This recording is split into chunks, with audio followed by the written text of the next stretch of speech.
Part The Underworld. Over the past 2 decades, 1980 to 2000, the political and economic status of Taiwan, or the Republic of China, ROC, changed dramatically. When the United States ended formal diplomatic ties in 1979, Taiwan appeared to be on the verge of collapse. For almost 30 years, America was Taiwan's most important ally in her struggle against the Communist Chinese in mainland China or the People's Republic of China, PRC. In time, the ruling Kuomintang Party, KMT, and the people of Taiwan showed their tenacity and resilience by gradually developing Taiwan's economy into one of the strongest in the world. 1 Chiang Ching-kuo, a son of Chiang Kai-shek who was then president of Taiwan and chairman of the KMT, was credited with launching most of the energetic and successful economic programs, Scalapino 1996. The world was so impressed with the economic vigor of a tiny, mountainous island with few natural resources, that it dubbed this period of economic expansion the Taiwan Miracle or Taiwan Experience, Gold 1986. After Chiang Ching-kuo led Taiwan to its prominence among leading developing nations, he continued to push for political reform. Before 1985, Taiwan was basically governed by an authoritarian regime, Tian and Chu 1994. In 1985, Chiang announced that none of his sons would run for the presidency, thus effectively removing the Chiang family from the governing process after his death. He also lifted martial law in 1987, which had been in effect since the KMT moved to Taiwan in 1949, enabling citizens to enjoy greater freedom in their lives. Many draconian social control apparatuses such as curfews, censorship, and bans on public demonstrations were either abolished or removed from military control. Rigor 1999. Chiang Ching-kuo also initiated many political reforms. In 1987, he lifted the ban on travel to mainland China. Then, as former mainlanders returned to China to visit families and friends whom they had not seen since 1949, not only did tensions ease between the KMT and the Communist Chinese, but also hopes were raised for an increase in cross-strait trade and investment. Leng 1996. Point 3 After the PRC replaced Taiwan in the United Nations in 1971, and the United States established formal relations with the PRC in 1979, the KMT, or nationalists, could no longer claim to represent all Chinese people.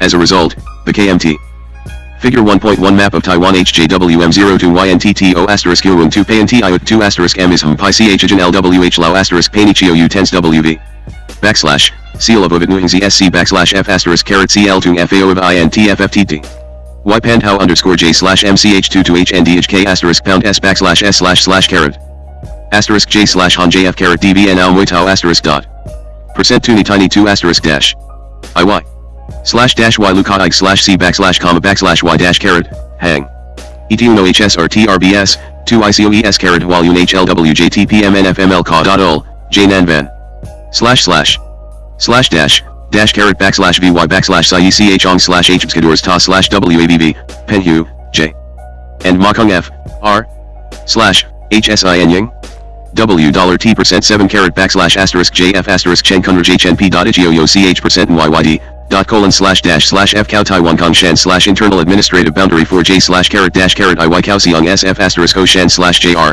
P dot backslash J. Copyright Internal Administrative Capital Railroad Expressway Unit Infi IO Fang IS slash TSVW Ifidlin caret V dash caret 7 Rumi 2. Administered BVT trademark Y slash Hung CH Un caret slash Olixm Pi 50 M dot low. Had to fall back on the claim that it represented all the people of Taiwan, including mainlanders and Taiwanese, Scalapino 1996. However, as a political party established in China by mainland Chinese and later transplanted to Taiwan, the legitimacy of the KMT was also challenged by the indigenous Taiwanese who won the majority, almost 85%, on the island and lived there for centuries. Chen Mingtong 1995. To strengthen its hold, the KMT had no choice but to bring more native-born Taiwanese politicians into their party. In the early 1980s, they began to hold more local, grassroots elections. Eventually all local as well as national office holders were elected through popular vote. Taiwan's first major opposition party, the Democratic Progressive Party, DPP, came into existence in September 1986. In January 1988, Chiang Ching-kuo died after serving as president for 10 years, in 1996. The then Vice President Lee Teng-hui, a Taiwanese with a Ph.D.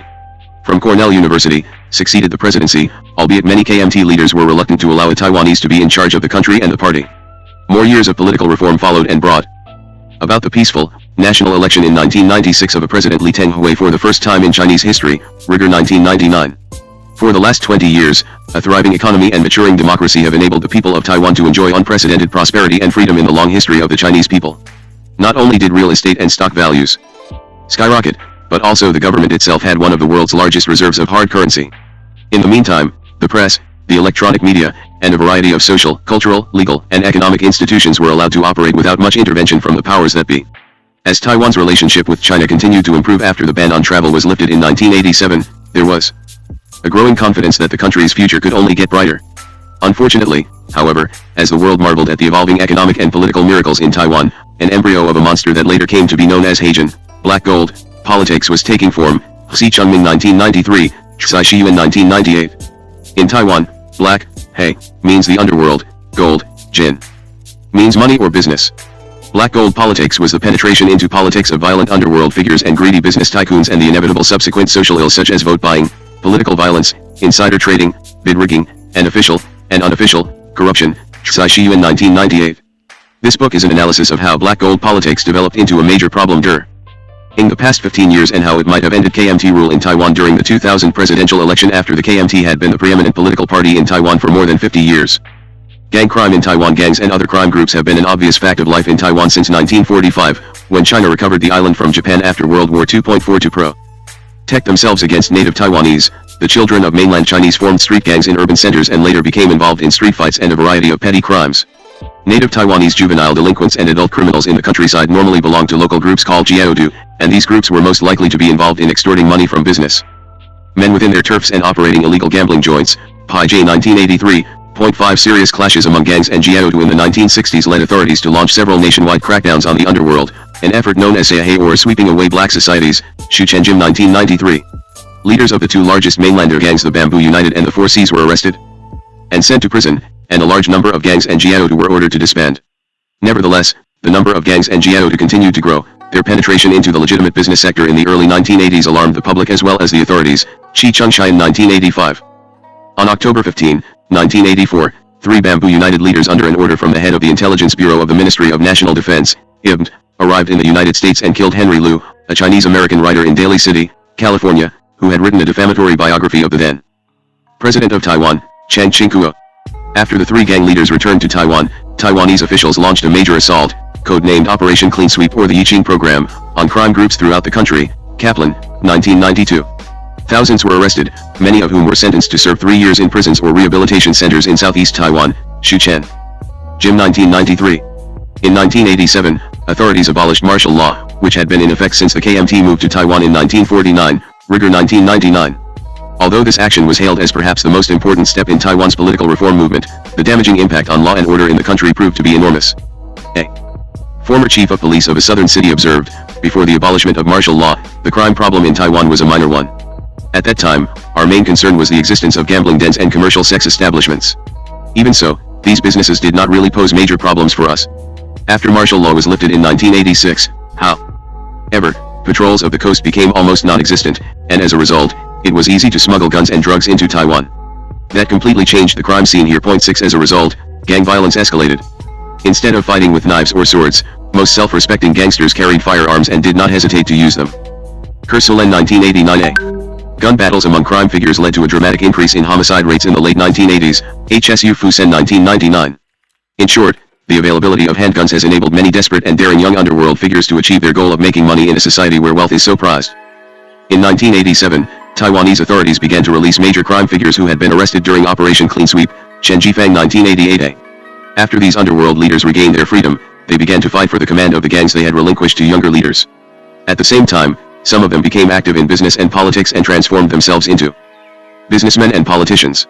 Instead of being called a big brother, a gang leader turned businessman might call himself Dong Shaizang, chairman of the board, and a gang leader turned politician, Nunde, elected representative, Jinshi 1989, Ko-lin 1989b. 7 The release of these seasoned gangsters no doubt disrupted the fragile order that had been established by the younger leaders in the aftermath of Operation Clean Sweep. The emergence of the Celestial Alliance, an underworld alliance formed in prisons by Taiwanese crime bosses who were arrested during Operation Clean Sweep, also resulted in a number of bloody conflicts between the gang and its rivals, Chen Jifang 1988c, Yang Ji 1989. In 1990, Taiwanese authorities came to the conclusion that another crackdown was needed in order to smash the rapidly expanding Celestial Alliance. As a result, Operation Thunderbolt or the Xiunlei program was launched, and thousands of crime figures were arrested, many other gang leaders fled the island, and another large number of them was not targeted for unknown reasons. Chao Musung 1990. In the early 1990s, as Taiwan became more democratic and various political parties emerged, many gangsters became convinced that the best way to protect themselves from future crackdowns was to transform themselves into popularly elected deputies. Gangsters of mainland descent who did not have close ties to indigenous people were more likely to become board chairman and general managers of business firms. Thus, in the early 1990s, a large number of gangsters had penetrated in either the political or economic arena of Taiwan, or both. The involvement of gangsters in politics and business forced government authorities to carry out a third major gang sweep, Operation Cheaping, in 1996, which targeted gangsters who were local politicians, Bong 1996, Ministry of Justice 1998. Even though only a small number of politicians were actually arrested, the dramatic process arresting key crime figures and immediately transporting them by helicopters to a prison on a remote island gave the public the impression that the authorities were determined this time to wipe out the gangsters in politics and business, Lin HSIN 1996a. Unfortunately, while Operation Cheaping was underway, 3 extremely brutal, but apparently unrelated, attacks against powerful public figures occurred. First, on November 21, 1996, Lu Panyo, the commissioner of Taoyuan County, was shot to death inside his mansion, along with 2 county councilors, 5 colleagues, and Liu's bodyguards, Yang Jijin, 1999.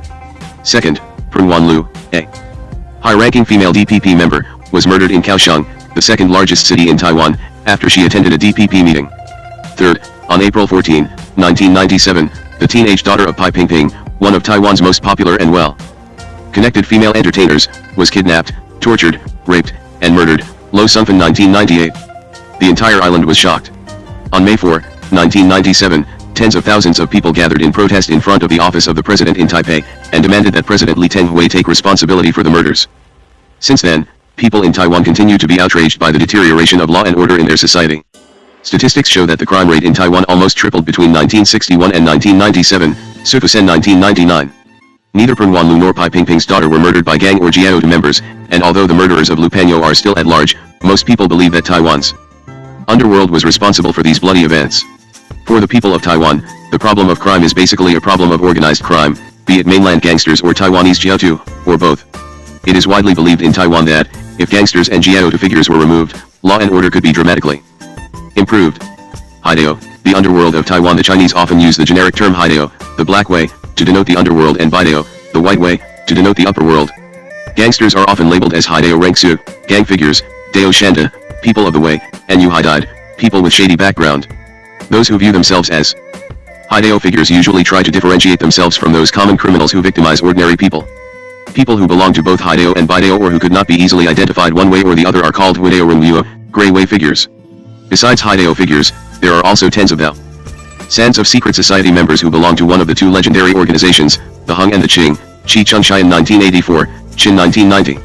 Members of the Hung and Qing societies do not view themselves, nor are they labeled by society at large, as Haidao figures, even though some members may belong to various crime groups. Point 8. Deciding whether a person is a Haidao figure or not has always been a challenge for the media, the public, and the law enforcement community, not only because it is an all-purpose term, but because the word is morally and politically charged. Tsai Tunming 1985. Moreover, there are other terms that OFFI jails and journalists apply to a group of people who presumably do not belong to the law-abiding, mainstream society. These terms refer to categories of persons that include 1. Hoodlums or hooligans. According to the statute for punishment of hoodlums, the anti-hoodlum law, a hoodlum is anyone who is involved in one of the following activities: A. Participating in a gang, B. Weapons possession, production, transportation, and selling, C. Extortion, D. Gambling, prostitution, and debt collection, and E. Habitual loitering. The main difference between hooliganism and ordinary criminality is the level of damage to social order. The former is considered to have significantly more impact on social order because hooligan acts are considered to be A. Not victim-specific / actiness are randomly picked by offenders, B. Predatory, and C. Chronic. Any criminal act that meets one of the above 3 characteristics is defined as hooliganism, Judicial UN 1992. 2. Gang figures. People who belong to criminal gangs, especially the ones dominated by mainlanders, are considered gang figures. 3. Jiaotu figures. Leaders and members of territorial groups established by law and are CAWCD Jiaotu figures. At any given time, there are about 1,000 small and large Jiaotu groups in Taiwan. 4. Brothers. Many gang and Jiaotu figures prefer to call themselves Xiangdi or brothers. From their viewpoint, brothers are members of an unconventional subculture who may be involved in illegal activities but who also strictly adhere to a set of norms and values that cherish loyalty and righteousness. These norms and values also prohibit them from victimizing the poor and the weak. Leaders are called big brothers, and followers, little brothers. 5. Petty criminals. People who are involved in such opportunistic crimes as theft, fraud, embezzlement, and robbery are viewed as petty criminals. They often commit those acts individually or in small groups and are considered to be lacking in rules or values. It is not always easy to differentiate the above-mentioned 5 types of individuals who are considered to be part of a criminal subculture. For example, according to the Judicial UN of Taiwan, robbers and thieves are not hooligans. Hooligans are mostly Haidao members, but not all Haidao people are hooligans, Judicial UN. 1998, 6-7.9 At any rate, before the implementation of the Organized Crime Prevention Law in 1996, the only way the authorities could arrest and punish a career criminal was to accuse him of being a hoodlum according to the anti-hoodlum law. As a result, most chronic offenders, including gang members, jiao figures, and brothers are often processed as hoodlums in the criminal justice system. Petty criminals are normally charged according to the criminal law. In Taiwan, the government categorizes not only criminal individuals, but also criminal organizations. They are separated into three types. One, organized type. These groups are bigger and better organized than the other. Two types of groups. Members are predominantly offspring of mainland Chinese who followed Chiang Kai-shek to Taiwan in 1949. Some of the most powerful organized gangs in Taiwan are the Bamboo United, the Four Seas, the Celestial Alliance, the only Taiwanese organized gang, the Pine Union, and the Ko-lin. Although these groups may have hundreds, even thousands of members, they normally do not have their own territories, even though these gangs have many branches across Taiwan and overseas. 2. Jiao type.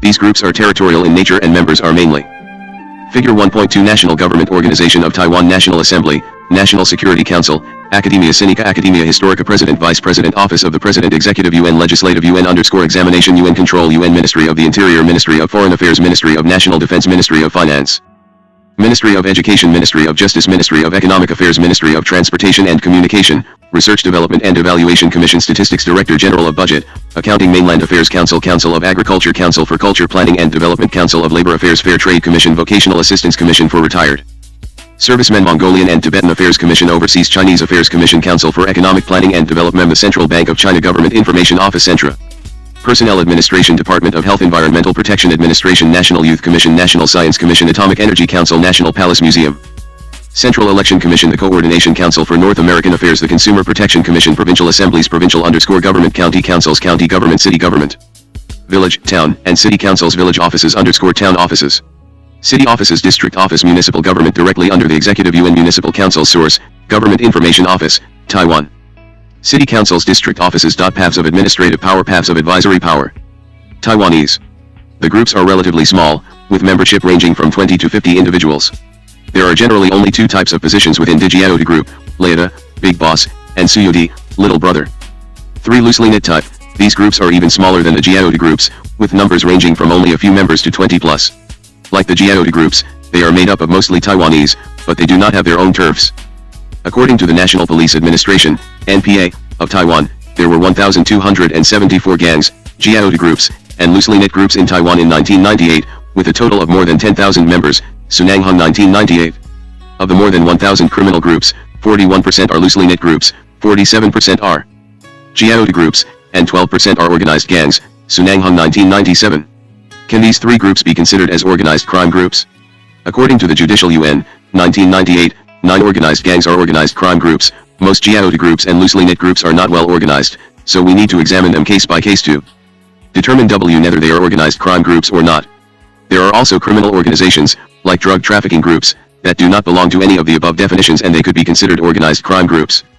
If a group is considered an organized crime group, the prosecutors can charge the group with the Organized Crime Prevention Law.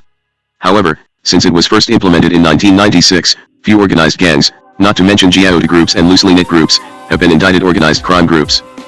Problems in defining Haidao. Chinese people often use the word He, black, to denote things that are bad or evil, Nanfang Xiao 1996a.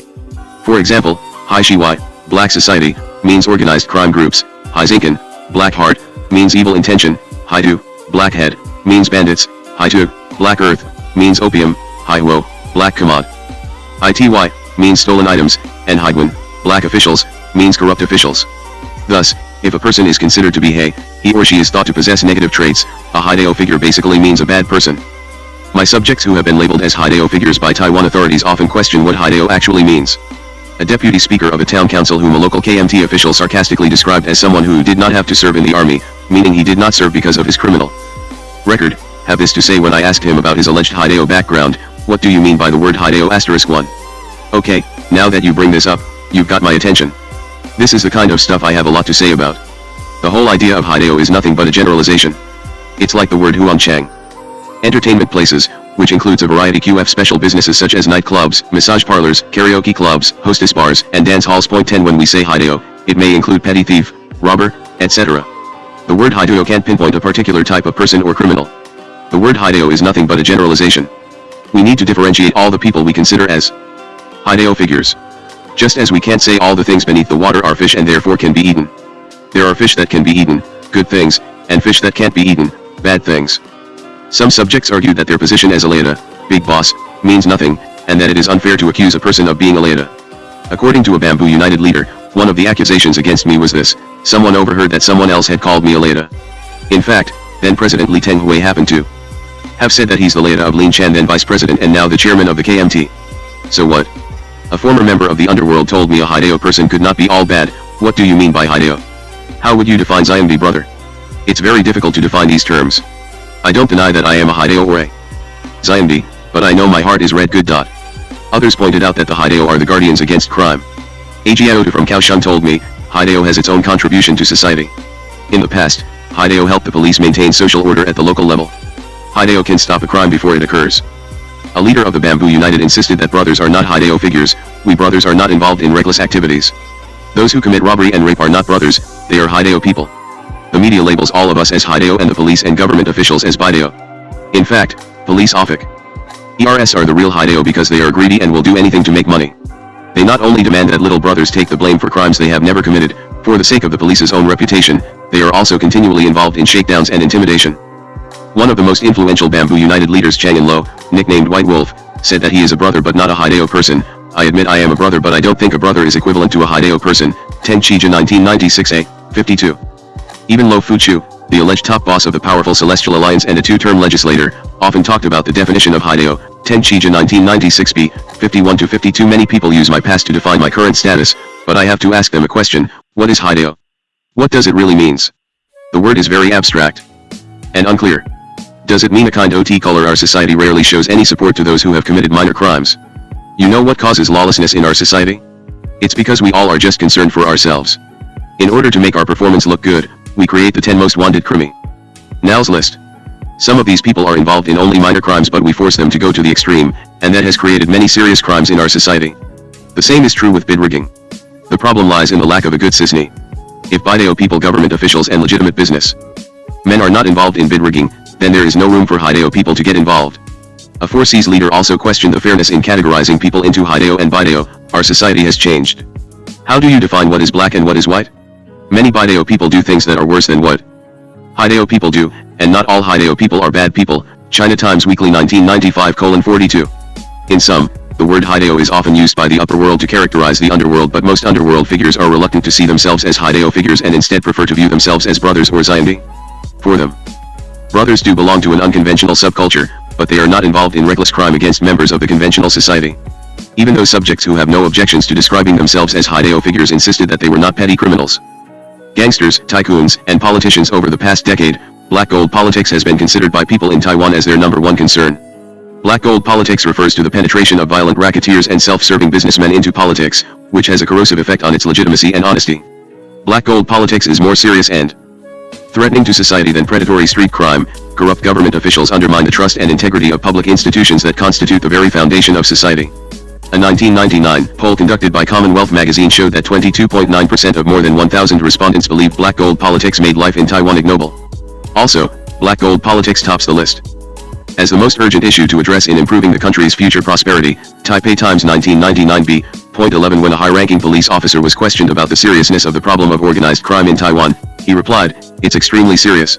If we don't do anything about it now, our country will be finished." Why? Because organized crime members are well connected to business people, law enforcement authorities, public officials, legislators, and local faction leaders. Point 12. These gangsters are involved in all kinds of legitimate and illegitimate activities. They are also deeply involved in elections. In the past, they helped certain political candidates get elected. These days, they run for public office themselves. After they become elected representatives, they make sure they become members of the Law and Order Committee, which is in charge of police budgets and personnel. Once they achieve that, they can humiliate police chiefs in the city or county assemblies by not allowing police chiefs to sit down while acting like they are interrogating the police chiefs during interpellation. Before 1996, there was little real understanding of the extent of black gold politics in the country. But on November 16, 1996, in a speech to the leaders of the business community, Minister of Justice Liao Chenghao declared that out of the 858 city and county councillors across Taiwan, 286 had a Hideo background. Point 13. Liao warned that if the problem was not dealt with immediately, Taiwan could become another Sicily. The acknowledgement by Taiwan's highest law enforcement official that 1/3 of the locally elected deputies were either gangsters or criminals caught the island by surprise. Liao also indicated that 25% of the provincial assembly members and 5% of the legislators and National Assembly deputies had shady backgrounds. Moreover, about 200 town representatives were thought to be underworld figures. United Daily News 1996b. After Liao's 1996 revelations, other estimates have been publicized in the media, see Table 1.1. The table also includes 3 little-known estimates that were made before Liao's highly publicized announcement. Even without these breathtaking figures that become headline news whenever they are made public, people in Taiwan are aware of the seriousness of black gold politics through their intimate knowledge of how rampant vote buying is during local and national elections, how violent it can get when there is fierce competition among rival candidates, how often business tycoons can buy a seat in the legislature and National Assembly, 14, and how often government officials, elected deputies, and gangsters work together to benefit themselves in collusive bidding. Residents of Taiwan also watch their televisions in awe when physical assaults occur on the floor of the legislature, in the National Assembly, and among local elected bodies. Hardly a day goes by without news reports about politicians, businessmen, and gangsters being involved in financial scandal, bid rigging, corruption, vote buying, violent confrontation, or fraud. More often than not, the KMT is blamed for the development of black gold politics. The assumption is that, in order to maintain its power as a ruling party and to defeat the emerging opposition parties such as the DPP, the KMT deliberately established a close relationship with anyone who was powerful and influential enough to help their candidates win elections. Many gang and Jiaotu members were well connected to grassroots people, and they became ideal campaign managers or so-called pillars or vote captains. After these Haidao figures became familiar with the election process, they eventually decided to run for public offices themselves. When the KMT realized that these gangsters and Jiaotu figures would be elected with or without their blessing and support, the party. Table 1.1 estimates of the extent of Haidao involvement in politics. Source year percentage 1.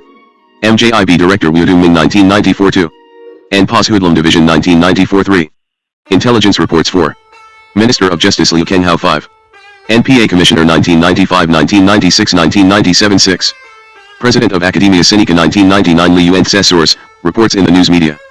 62 councillors had Haidao backgrounds. Of 883 city and county councillors, 28 were hoodlums, 29 were gangsters, and 150 had Haidao affiliations. Among town representatives, 37.8% had Haidao backgrounds, among county and city councillors, about 26.5%, and among national representatives, about 3%. Of 858 city and county councillors, 286 had Haidao backgrounds. Almost all chairs and members of the law and order committees of the elected bodies were Haidao affiliated. Half of the elected deputies were Haidao affiliated. Decided to embrace them, to ensure that the KMT remained the majority party in both local and national elected bodies. Even though most people in Taiwan believe that the KMT is the only party to be closely associated with criminals, some insist that all political parties in Taiwan have ties to organized crime. A Bamboo United leader said, every political party in Taiwan is associated with Haidao. Among them, the new party, NP, is the least connected with Haidao because it emphasizes a good public image. The truth is, although the DPP criticizes the KMT for its relationship with Haidao, many DPP members at the local level are themselves closely linked to Haidao people. Moreover, when the DPP orchestrated those demonstrations in the past, it also relied on Haidao people to achieve its goals. Regardless of who is responsible for the development of black gold politics, alarming headlines have become a fact of life for people in Taiwan. Mob rule, just like Sicily, fugitive councillor turns himself in, judicial UN sheds light on the darker side of politicians, former chief speaker indicted, legislator assaulted by colleagues, war declared on black gold, raid on legislators' quarters prompts debate, legislator claims innocence over land deal, prosecutors detain township chief for quake supply theft. Tainan mayor indicted over bribe cover-up, suspected gangster elected to judicial committee of the legislature, and KMT legislator gets 12 years for embezzling. Research methods. The study employs multiple research strategies, including in-depth interviews with key informants in Taipei, numerous research trips to southern Taiwan to interview subjects and observe the electoral process, 4 research trips to China, Cambodia, Thailand, and Vietnam to interview and hang out with fugitives from Taiwan, and a systematic collection and analysis of official and media reports. Readers interested in the details of how I conducted my research will find them in the appendix. Conclusion. In Taiwan, the convergence among gangsters, businessmen, and politicians constitutes one of the main reasons for the development of black gold politics. Members from each group have their own reasons for commingling with members from the other two groups, see figure 1.3. Most politicians are willing to be affiliated with businessmen because the latter can provide them with campaign funds. Politicians are also interested in befriending gangsters because gang members are good vote captains. As a Jiaotu figure in Kaohsiung suggested, every elected deputy, even if he himself is not a Haidao figure, is supported by a group of Haidao figures. Another underworld figure told a reporter that, under pressure to win an election, by any means, politicians are willing to commingle with Haidao figures, if not because of the elections. I can't imagine what other resources Haidao people have that attract Haidao people. Politicians. China Times Weekly 1995, 41-42. For political figures, votes are their main concern. Anyone who can help them get votes is appreciated. In short, Money from businessmen can help politicians buy votes, and intimidation from the gangs can ensure the efficiency of vote buying. Businessmen at all levels like to associate with politicians because the latter can help them in many ways. For example, enterprises that maintain a close relationship with powerful politicians are more likely to secure government contracts, less likely to be targeted by law enforcement authorities for irregular business practices, and more likely to receive government aid when they are in financial distress. These entrepreneurs also welcome the affiliation with gangsters because, in Taiwan, many business disputes, a result of fierce and unfair competition, are most efficiently settled in private. Many business people have little confidence in the justice system, and they also think that, to protect themselves against gang victimization, the best thing to do is to have some underworld friends of their own. Many entrepreneurs who run for public office might also be interested in having high-deo figures to help them with their campaigns, as Wang Kuo, a professor at National Taiwan University has written, 1984, 23. Figure 1.3 The nexus between gangsters, businessmen, and politicians. Gangsters, private protection businessmen. Hideo became more powerful in the mid-1970s when golden oxen business tycoons decided to run for public offices.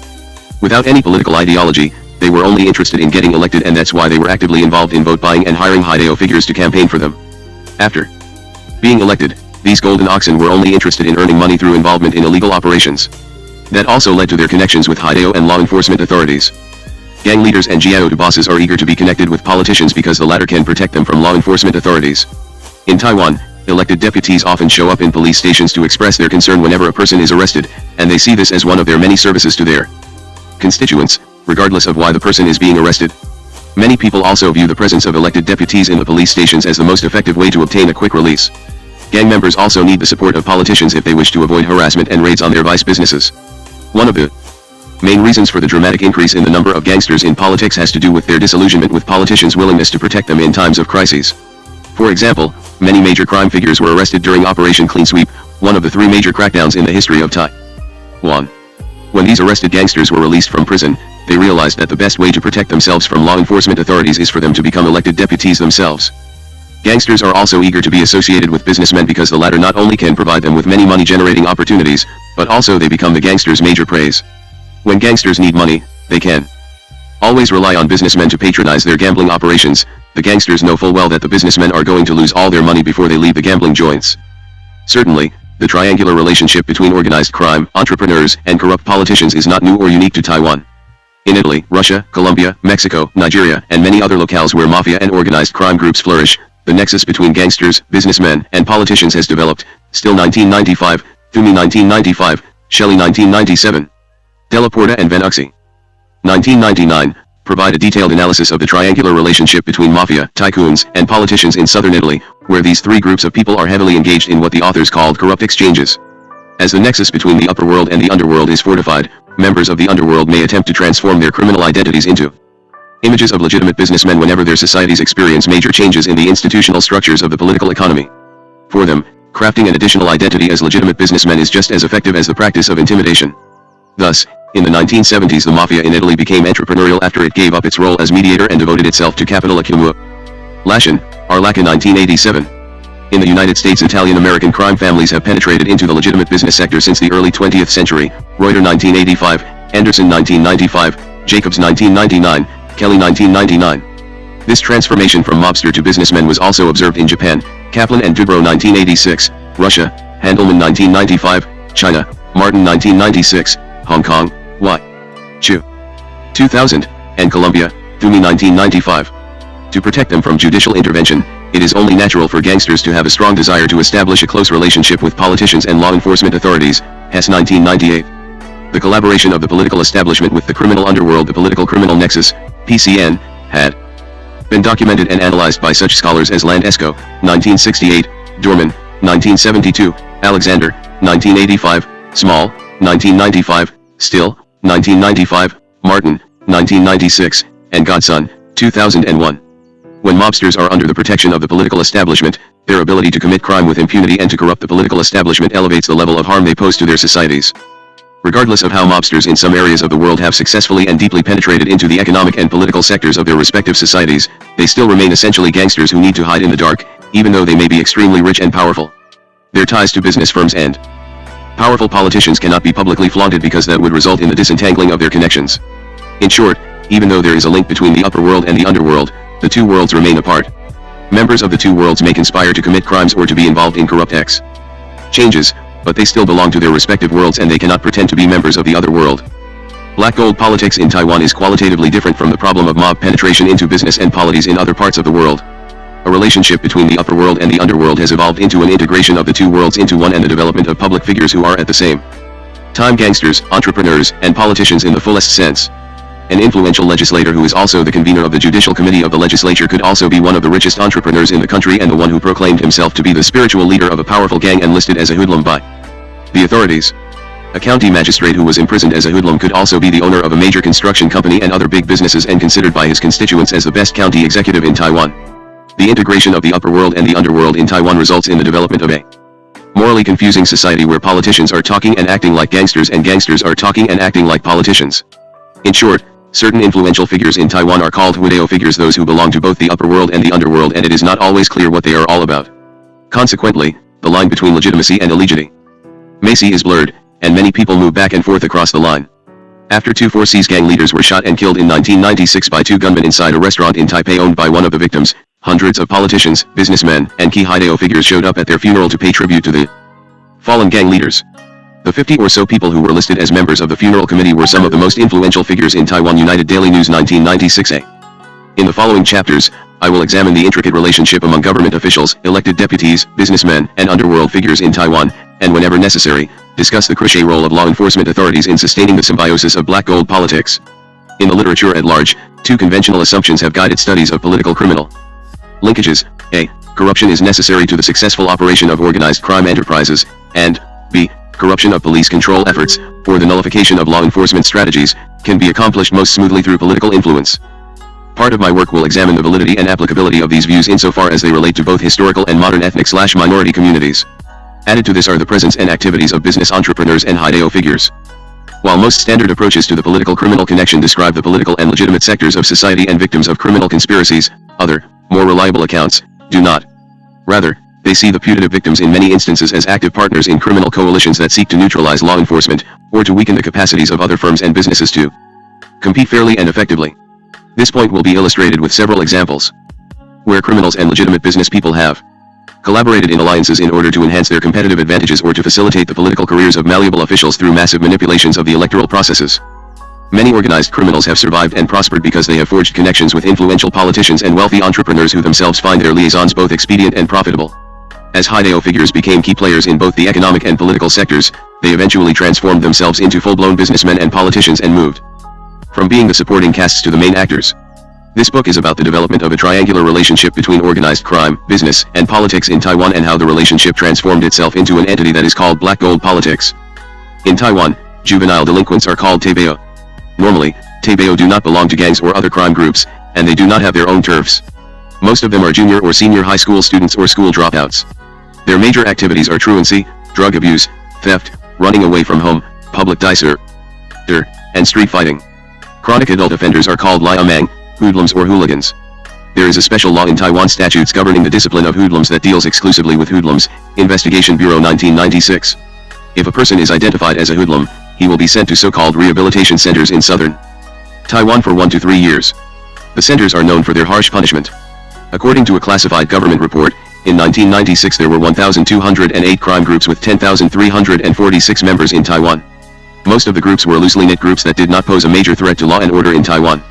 Only 117 crime groups, most of them organized gangs and jiaoda groups, were considered to be involved in serious crimes, National Security Bureau 1997. Table 2.1 shows the distribution of members of these crime groups by city and county. In this chapter, the development of 3 kinds of crime groups in Taiwan is described: the jiaoda group, the loosely knit group, and the organized gang. Even though there are more than 1,000 crime groups, attention focuses on only a few of them. The evolution of jiaoda groups and gangs between 1945 and 1954, there were numerous small jiaoda groups active in Taiwan. These disorganized groups, run by native-born Taiwanese, were deeply influenced by the so-called Langolin, Japanese criminals who were imported into Taiwan to maintain order during Japan's occupation of the island from 1895 to 1945, Kaplan and Duvro 1986. Following World War II, the jiaoda groups were mainly involved in operating prostitution houses and gambling dens or in extorting money from business owners. At the end of the war, when China had reclaimed Taiwan from the Japanese, a number of gangsters emigrated from the mainland, but at first their activity was 21. Table 2.1 Number of major crime groups by city and county, 1996, city or county no. Of major crime groups: Taipei City 25, Taipei County 12, Keelung City 11, Daowen County 4, Man County 3, Hualien County 1, Hsinchu City 7, Hsinchu County 1, Maoli County 4, Taisheng City 2, Taisheng County 4, Changhua County 5, Nantou County 3, Yunlin County 5, Chi City 1, Chi County 3, Tainan City 6, Tainan County 2, Kaohsiung City 6, Kaohsiung County 3, Pingtung County 4, Taitung County 2, Penghu County 1. Source: National Security Bureau 1997, 10. Hindered by the poor post-war economy, HSU Fusen 1999. However, by 1955, the first well-organized gang the Four Cs was finally established. Its members were mostly high school students whose parents came from China in 1949 when the Civil War ended. 2 years later, another gang of mainlanders formed, under the name of the Bamboo United, also known as the United Bamboo or the Bamboo Union. Thereafter, a few other street gangs appeared in such major cities as Taipei, Taisheng, Tainan, and Kaohsiung and engaged mainly in petty crimes and street fights against native Taiwanese. By the time these youngsters reached adulthood in the 1970s, the gangs had developed into organized crime groups. Chi Chung Shai in 1985. In 1984, authorities launched Operation Clean Sweep, during which thousands of suspected gangsters and Jiaotu figures were arrested and sent off to prison for 3 years. However, with the abolishment of martial law in 1986 and the implementation of amnesty programs for criminals in 1988, most of the major crime figures arrested during 1984 to 85 were released during 1987 to 88. This massive decarceration, coupled with a booming economy that took off in 1988 and 1989, enabled gang and Jiaotu bosses to accumulate enormous amounts of wealth in just few years from stock market investments, the real estate market, and numbers reigns. Backed by their newfound wealth, a large number of gang and Jiaotu leaders entered the 1990 elections for city and county councillors and became not only wealthy businessmen, but also powerful politicians backed by popular votes. HSU Fusen 1999. Even though the authorities conducted another major crackdown on organized crime in 1990, its impact was limited. The gangster-turned-politician was becoming a way of life, a permanent fixture in the political life of Taiwan as evidenced by the number of Jiaotu figures who were voted into office in the 1994 city and county councillor elections. By 1996, when authorities embarked on the large-scale Qiping anti-gang program, it was too late to remove those gangsters who had already firmly established themselves in the local and national political arenas. Some of those politicians targeted by the 1996 anti-gang program were even able to get re-elected in the 1998 city and county councillor races, even though they were on the run or on parole. In some cases, spouses or family members ran in their stead and won handily. For example, Xiao Tenpiao, the Speaker of Chi County Council, was re-elected in a landslide while he was hiding from the police throughout the whole campaign. After the 1998 city and county councillor elections, as those Qiping targets or their relatives took office with an obvious sense of invincibility, people in Taiwan finally realized the seriousness of the underworld's grip on politics in their homeland. HSU Fusen 1999. A mid-level police officer who specialized in combating organized gangs in the 1970s and 1980s explained what happened during those 2 decades. Before the 1984 Operation Clean Sweep, organized crime groups in Taiwan consisted of the mainland Chinese gangs and the Taiwanese Jiaotu groups. The mainlander gangs were better organized and members were mostly the offspring of military personnel who followed Chiang Kai-shek to Taiwan. In general, gang members were more sophisticated in committing crimes /hacks /Jiaotu criminals. However, gang members did not have their own territories. Most Jiaotu members had their own territories which they had dominated for generations. They were mostly involved in demanding protection money from gambling and prostitution houses within their own areas. This scenario changed in the mid-1980s when many handguns were smuggled into Taiwan. Armed with powerful weapons, gang members were able to move their operations into places traditionally controlled by the Jiaotu members. In the meantime, the gangs also began to operate high-class nightclubs. Chen Chili, the leader of the Bamboo United Gang, established the Ming Sun Club in Taipei at that time, and that allowed him the opportunity to associate with wealthy businessmen and high-ranking government officials. The gangs expanded rapidly in the 1980s because of Taiwan's booming economy. Successful people and businesses became targets. The Bamboo United expanded rapidly in the early 1980s. Some of the gang's branches had hundreds of members. For example, when the gang's Hotang or branch was in control of the Eastern King, Dongwang, Western Restaurant, it recruited large numbers of high school students who were excited to be part of Bamboo United because that meant they were allowed to eat and watch entertainment shows for free. In the 1990s, most of the top gang leaders were eager to establish close ties with businessmen and politicians so that they could strengthen their own positions. Mid-level bosses were still more likely to be involved in violent activities. A taxi driver who was close to Haidao figures said, "There are 3 levels of Haidao people. Those who belong to the lowest level are small-time hoodlums, they are very violent, and they routinely victimize ordinary people. The second level includes those who see themselves as big brothers. They are mainly involved in operating gambling places. The third and highest level is made up of those who enjoy a close relationship with politicians. They are very sophisticated and always treat people around them in a friendly and polite manner." As the Taiwanese underworld became more like a business enterprise, traditional underworld subcultural values and norms eroded. One of the most influential Taiwanese Haidao figures who was in his 80s and called the ultimate arbitrator, Ko-lin 1990, said, "When I was young, We formed clubs in order to pursue social justice and promote loyalty. At that time, we were often involved in street fights. Nowadays, these groups have turned into companies, and their main goal is to make money. When there are conflicts, they settle them by guns. Now, everything is about money. If you have money, you are a big brother.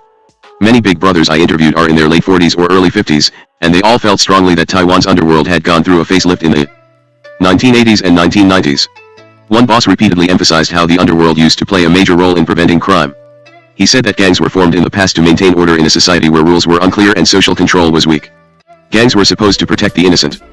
Another big brother told me what it meant to be a brother. From his viewpoint, a brother is by no means a criminal. I have never, ever, made a penny illegally. Not at all. Being a brother means we are extremely concerned for our reputation.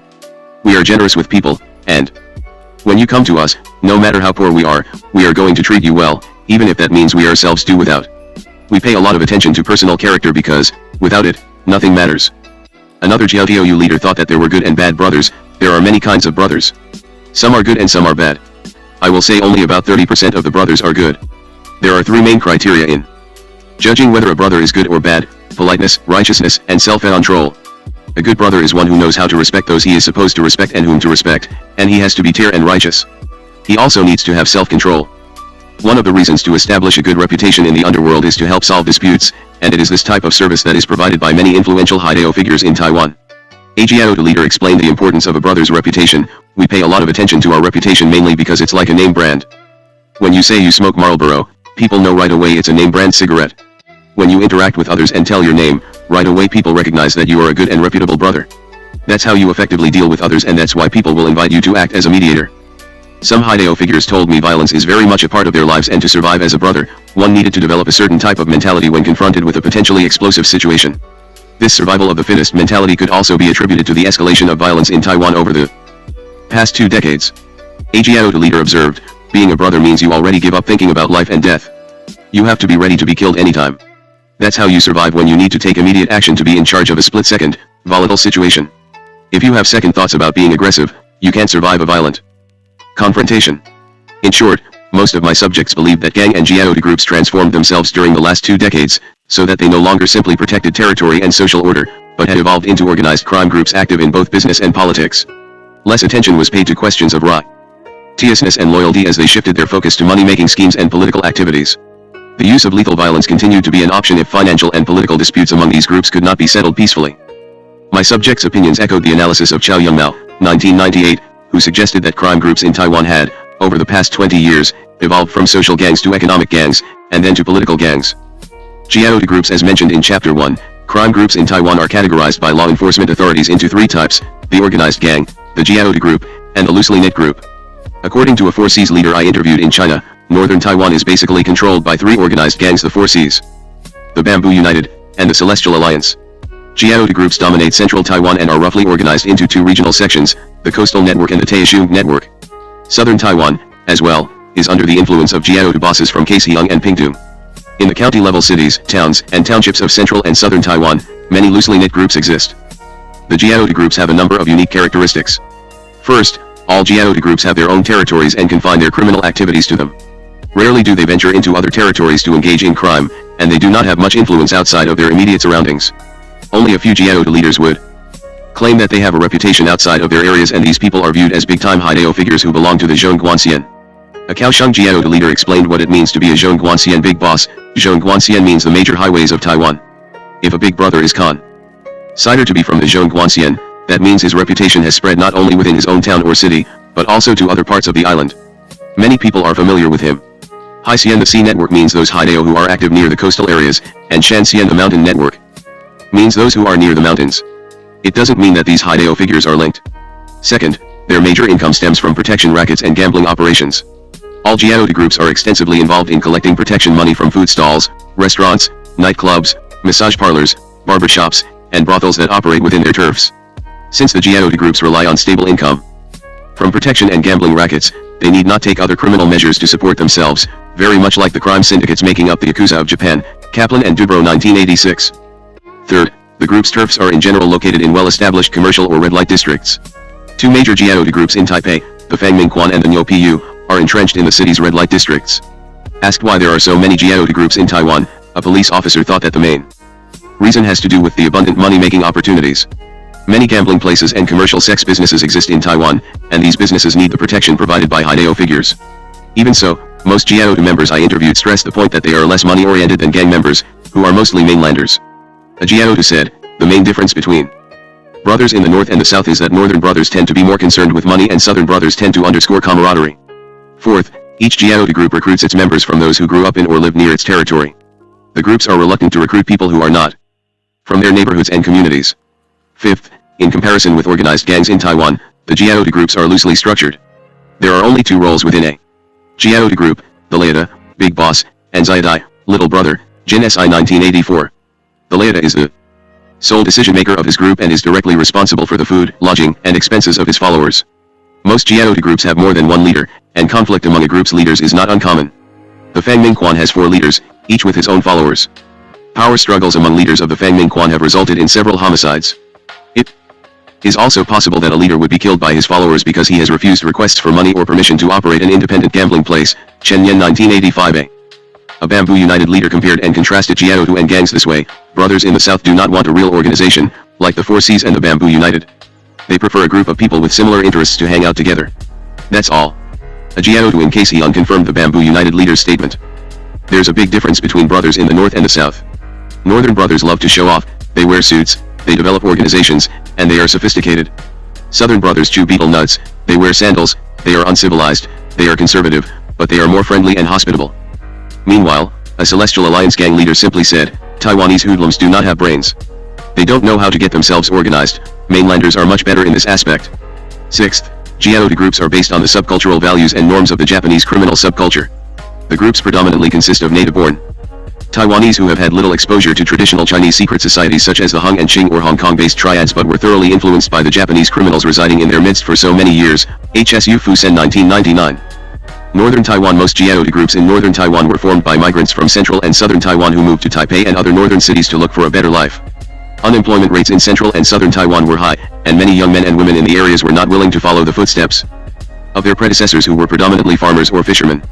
For them, the only way out was to go north and make the best of it. Lin Tuan 1983. A big brother from Yunlin County said, I was born in Taisai Township of Yunlin County. I moved to Taipei from Taisai to make a living. Many Taisai people go to Taipei to look for jobs because Taisai is such an underdeveloped area with very limited job opportunity. Of course, after we arrived in Taipei, it was just natural for us to hang out together to protect ourselves. In Taipei, the 2 major Jiao groups are the Nyo Pu and the Fangmingquan. The Nyo Pu is located in the Chongshan district and preys upon the bars, restaurants, and vice-related barbershops located within the district. One of the top leaders of the group is alleged to be Ye Mingchai. He and his brothers are the core leaders of the group. When Ye's mother died in 1992, the Ye brothers staged an elaborate funeral for her which was attended by Taiwan's most influential politicians and businessmen. Li Tenghui, then president, also sent a banner of condolence that was placed at the most auspicious spot at the funeral, Tengchija 1992.1. Fangmingquan was formed in 1953, initially as a lion dance club. The group's turf is in the Wanghua, or Panga in Taiwanese, district, a place where many licensed brothels are located and as many as 58 Jiao groups exist. The group's major source of income is from collecting protection fees from the brothels within its territory. One of the most violent Fangmingquan members was Liang Kuokai, nicknamed Dumb Pearl, who shot and killed his big boss Lin Junfa, aka Kuma, in 1984 over financial disputes. Wu Fen 1984. Liang, as a 22-year-old little brother, became a notorious Haidao figure after he and his Fangmingquan associates tried to kill Lin Fuxiang, the leader of a rival Jiao group called Longshan Temple Gate. Liang received a 7-year sentence for the attempted murder, but he was paroled for medical reasons. While on parole, he murdered another underworld figure before he killed his own boss in 1984, Jin SI 1984. The following year, while Liang was on the run, he and his associates murdered another Fangmingquan leader by the name of Huang Changyi, aka Red Fat Chung, Chen Yen 1985a. Again, Liang's reason was financial. Liang's boss Huang had refused to support him while he was in hiding from the authorities. 4 months later, now considered one of Taiwan's most dangerous fugitives, Liang was cornered by the police in an apartment in Taipei. Liang, knowing that he would be sentenced to death if he was arrested, shot and killed himself on the spot. Chen Jifang 1985. Besides Nyo Pu and Fangmingquan, Taiwan's other major Jiao groups include Longshan Temple Gate, Jia Na, Jujiangting, Nangji Chang, Huaisi Street, Ho Chai Yuan, Tou Peicho, Hui Serwei, Jusi Temple, Horkao Tou, Kungkao, Yingqiao, Central Market, and a dozen other groups. Chen Yung. Hen 1997. Most of the major Jiaotu groups in northern Taiwan are located in Wanghua district of Taipei City, a relatively small community that was the earliest commercial district of the city. Their main activities include extortion, gambling, and commercial sex. As we have seen, even though these groups coexist peacefully most of the time, they can get into deadly confrontations over territory or reputation. Heijin 1999. Central Taiwan, Taichung, Changhua, Yunlin, and Ji are the 4 counties in central Taiwan that are home to some of the most powerful Jiaotu and loosely knit groups in Taiwan. These counties are also said to have the highest percentage of elected deputies with Haidao backgrounds. Even though a large number of brothers from central Taiwan are active in the north, especially Taipei County, many more brothers remain in their own communities. Some of those who have achieved a reputation in the north may also return to their homeland to continue their criminal careers. According to the National Security Bureau, 1997, there are 45 loosely knit groups in Taichung County, which has a population of a little more than 1 million, with a membership of 27,1. Most of the groups are located in Fengyuan City, Taja Town, and the townships of Tangji, Wufeng, and Weipu. These groups are made up of 3 to 17 members, but the majority of these groups, 69%, have 3 to 6 members. About 80% of these groups were formed no more than 5 years ago. These groups normally have 2 types of structure: 1, a leader and followers, or 2, a leader, a big brother, and followers. The groups are active in traditional, illegal activities such as gambling, commercial sex, and violence, but they are also involved in drug trafficking. Only 2 groups are implicated in bid rigging, and both groups are headed by gangsters who are also elected deputies. Besides these, Haidao politicians are also involved in other activities such as investing in or operating illegal electronic gambling stores, karaoke clubs, sex businesses, and gambling dens. In sum, the 5 most likely illegal activities of all the groups in the county are drug trafficking, extortion, robbery, debt collection, and gambling. One of the mainland organized gangs, the 4 Cs, also had a major branch established in the Taichung area. Yan Qingpiao, the former speaker of Taichung County Council and now a legislator, is alleged to be an underworld boss. Changhua County is located south of Taichung and north of Yunlin. According to a classified report prepared by the National Police Administration, 1995, there are 40 crime groups active in the county. As in Taichung, the groups in Changhua normally consist of several members. The group leaders are involved in drug trafficking, gambling, and commercial sex businesses, and they are most likely to be either county councilors or town representatives. Jian Shiqi, 1999, a Democratic Progressive Party, DPP, legislator, indicated that the percentage of local politicians with Haidao backgrounds is the highest in Changhua County. Several extremely brutal murders of politicians and their aides have occurred in the county. Nian Changlen, the deputy speaker of the county's council, was convicted of murder in 1997. Yunlin is sometimes referred to as the homeland of the mafia in the Taiwanese media because a. Many brothers in Taiwan come from Yunlin. B. Haidao figures from Yunlin are considered to be extremely violent. C. Many local politicians in the county are thought to be Haidao figures. D. The county had the highest number of shady politicians at the national level. And E. The commissioner of the county, Chen Yunwei, is allegedly a Haidao figure. The county, one of the poorest areas in Taiwan, had a population of 750,000, and it has been declining over the past 10 years as young people from the county continue to move elsewhere to seek a better life. Those who remain are predominantly elderly with little education. Chi County is also known for producing a large number of brothers. The county is dominated by the Xiao family with 3 brothers who are all powerful politicians. 2 of them are also considered Haidao figures. The eldest brother is the speaker of the Chi City Council, the second brother is the chairman of the Chi City Farmers Association, and the third brother is the former speaker and current councilor of the Chi County Council. The family also has a member who is a National Assembly woman and another, a legislator. The family is believed to be very close to powerful figures in the central government in Taipei. And it played a major role in helping the KMT win the 1996 presidential election, Lin Qinglong 1998. The second and third brothers have been accused of illegal baseball gambling, fraud, kidnapping, and extortion. A former underworld figure in Ji explained how various Jiaotu groups were formed there. Labels such as Jiaotum Juhofenji, loosely knit group members, are created by the police. In Chi City, there are many blocks and districts, and each block or district has a group of people who hang out together. When they are together, they drink and fight. Sooner or later, cops will identify the group by the name of their block or district, like Peimen, Northgate, Yesai Chang, Night Market, etc. In the communities across the county, most social occasions are tied to the temples, and naturally, the temples become the gathering places for people from all walks of life. Chinese medicine sellers, performers, and street vendors all come to the temple to make a living. Eventually, groups of people will come together to maintain order in the area around the temples, and the leaders of these groups will be called Jiaotu. Southern Taiwan. According to a Haidao figure quoted earlier, Southern Taiwan is basically under the control of Jiaotu from Kaohsiung and Pingtung. Kaohsiung City and County are the second largest in the country, ranking just behind Taipei City and County, and the city is also one of the 2 largest seaports, along with Keelung, in Taiwan. During the Cold War between Taiwan and mainland China, the presence of a large U.S. naval force turned Kaohsiung into a city with hundreds of hostess bars, nightclubs, and other attractions. Even after the departure of U.S. forces in the 1980s, Kaohsiung and Taisheng City continued to lead Taiwan in the number of sex businesses. Three of the largest Jiaotu groups in Kaohsiung are the Seven Saints, Northwest, and SATI. Northwest members are actively involved in gambling, debt collection, show business, and unlicensed long-distance bus travel. Chao Muzung 1984A, Cao Chengsen 1983. According to a Jiaotu in Kaohsiung who originally came from Pingtung, Jiaotu groups in Kaohsiung are not well organized. Every place has its own Jiaotu, and the Jiaotu members know each other well, and that's why they often come together to discuss how to coexist peacefully and make money together. They all understand very well the rules and ethics of the underworld. Another Haidao figure explained why Jiaotu groups in Kaohsiung are unlikely to expand and become well-organized gangs, although he, unlike the subject above, thinks that the underworld is chaotic. There are no longer ethics in the underworld. There's nothing to admire about being a big brother. A big brother needs to support his little brothers, and if he is not careful, he could well be killed by his little brothers. Nowadays, the gangs are not well structured. If you want to have a well-organized gang, you need money to do that. In Kaohsiung, most Jiaotu are small, local groups 3 to 5 men would stick together and become a group. They arm themselves and do not give a damn about other Haidao big brothers. Besides, these groups are unlike groups in the past that were territorial. These days, once a group gets into trouble, it just moves somewhere else. Well-established gangs of the past, like the Seven Saints or the Northwest, do not exist anymore. Some groups will identify themselves as the Seven Saints, but the gang structure really does not exist anymore. Even so, the presence of major Haidao figures in the Kaohsiung City Council, the murder of a Kaohsiung County Council speaker, the conviction of a DPP legislator in Kaohsiung for heroin trafficking, and occasional shootouts between underworld figures and the police have convinced law enforcement authorities in Taiwan that, besides Taipei, crime groups in Kaohsiung are the second most powerful in the country. In southern Taiwan, Pingtung County is also home to many Jiaotu groups.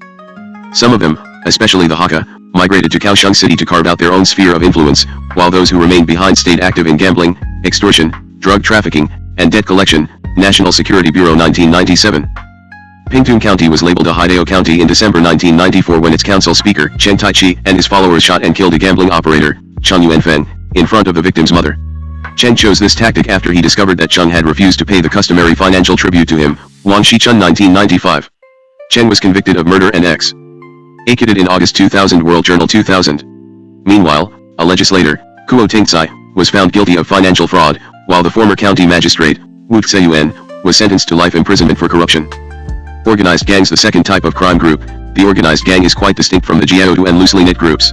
The gangs do not have their own territories, are much more mobile, and rely on violence and intimidation to operate within the turfs of the Jiaotu or in commercial districts.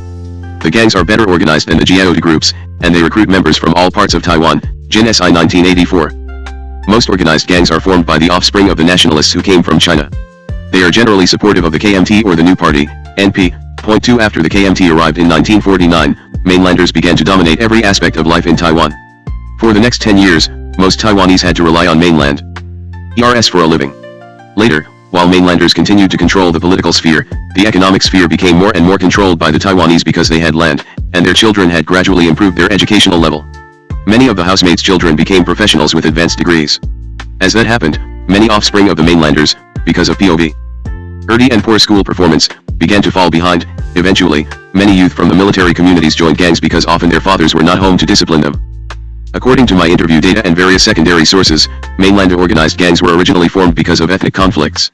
According to a Bamboo United leader, in the past, we the offspring of mainlanders were often harassed by native-born Taiwanese. That's why it was only natural for us to stick together to protect ourselves. These self-help groups later became gangs. Another gang member explained how he became a brother. I became a brother because I grew up in a military commune. Being a kid in that environment means you have a very different experience than kids in urban centers where you don't even know who lives in the same apartment complex. But in the commune, we kids knew each other very well, and it was common for us to stick around together and drink and fight. As mentioned previously, in contrast to Jiaotu groups, gangs in Taiwan are well organized. Although there are several hundred small street corner gangs that have only one leader and several followers, this chapter focuses on nation-wide or city-wide gangs. These large organizations, although identified as gangs, are essentially organized crime groups. Sunanghong 1997. A typical organized gang has a headquarters known as the Zone Tang to oversee the activities of several tangs, branches. The headquarters have a Zone Tangzu, master of the headquarters, Fu Zone Tangzu, associate master of the headquarters, Zone Tang's Haifa or Zone Tang Hufa, enforcer of the headquarters, and Zone Tang Lao Yao, bodyguard and confidant of the master. Under the headquarters, there are several tangs represented by characters such as Lung, Dragon, Fu, Tiger, Feng, Phoenix, exclusively for female members, Bok, Leopard, Wu, Martial Arts, Ying, Heroic, Shi, Lion, and Shang, Bear. Within the tang, there are a Tangzu, Branch Master, Fu Tangzu, Associate Branch Master, Haifa or Hufa, Branch Enforcer, Lao Yao, Confidant of the Branch Master and Leader of the Street Soldiers, and ordinary members. As a result of the rapid expansion of the gangs in the 1980s and 1990s, some of the largest gangs in Taiwan now have hundreds, or even thousands, of members, a dramatic increase that has changed relationships among leaders and members. A leader of the 4 Cs noted, in the past, gangs were relatively small. As a result, we knew each and every member of our gang well and we cared about each other. If one of my little brothers was arrested, it was as if one of my own natal brothers or sons had been arrested. We felt very bad. Nowadays, gangs are very large. Members don't know each other, and they don't care. If a little brother gets into trouble with the authorities, so what? Let him do time, no big deal. Bamboo United, the largest gang on earth. The Bamboo United is one of the 3 largest organized gangs in Taiwan. The media in Taiwan labeled the gang the largest gang on earth, Chen Changfeng 1986. Since its involvement in the killing of Henry Liu, the organization has become known internationally, Kaplan 1992. Although dozens of leaders and hundreds of key members were arrested during the various crackdowns, the authorities still consider the gang to be a formidable criminal organization, National Security Bureau 1997, Lin Qinglong 1998. The Bamboo United was established by a youth named Ko-lin in 1956 in the town of Yongho, then a suburb of Taipei which later grew into a city in the 1990s. Chao started his gang as an alternative to the original, Yongho gang.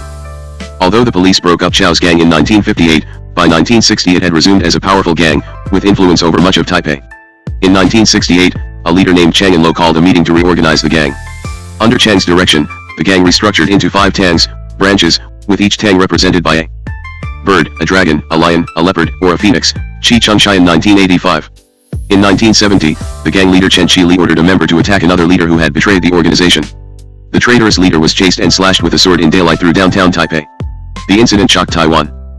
As a result, the police launched another attack on the gang, after which the Bamboo United went into hiding for the next 10 years, Jin SI 1984. In 1981, some of the leaders began to operate underground dancing rooms and hoped to infiltrate the lucrative entertainment business. Chen Qi Li re-emerged after several years of imprisonment. During that time, many new members were recruited. Chen reorganized the gang into 8 tangs, that is Chung, Loyalty, Shio, Filial Piety, Ren, Benevolence, Ai, Love, Xing, Trust, Yi, Righteousness, Ho, Harmony, and Ping, Peace. At the end of 1981, 4 additional tangs, Tian, Heaven, 77, Earth, Se, Utmost, and Juan, Privilege, were added, Changkung 1983. By 1983, another 13 tangs were established. Besides the 25 local tangs, the gang had also established a Chao Tang, overseas branch, in Hong Kong in 1982. Hong Kong police raided the Chao Tang in 1985, and 7 members were arrested for operating a criminal organization. Although the gang has not established a tang in the United States, it has a substantial number of members who are active in Los Angeles, San Francisco, Houston, Dallas, and New York. The gang also has members in the Philippines, Saudi Arabia, and Japan. Some sources indicate that the gang has headquarters with a Zone Pangzu, master of the gang, Zone Hufai, enforcer of the gang, and Zone Xuansha, superintendent of the gang. Each tang has its own Tangzu, master of the tang, Fu Tangzu, associate master of the tang, Tang Hufa, enforcer of the tang, and tang members. Some of the more powerful tangs diversify their powers into a few sub-branches, called the tans, meaning altar. Within each tan, there are a Tanzu, master of the tan, Fu Tanzu, associate master of the tan, and 10 members. All new recruits are called Zuyeching, Bamboo Youth, who work as street soldiers for the organization. Some unofficial sources indicate that there are over 10,000 Bamboo United members in Taiwan, Jin SI 1984. Some of the major tangs have several hundred members. For example, according to law enforcement sources and the press, the Hor Tang has from 500 to 600 members. During the 1984 Operation Clean Sweep, 52 members of the Tian Tang and 23 members of the Hor Tang were arrested. A journalist suggested that the Bamboo United had neither a headquarters nor masters of the headquarters, Jin SI 1984, because when Ko-lin first established the gang in 1956, he had declared the Yongho gang's ex-leader Pang Ziming as the eternal master of the organization. As a tribute to the pioneer, it was then decided that there should be only Tang masters, and no one else should be identified as the highest leader of the whole organization.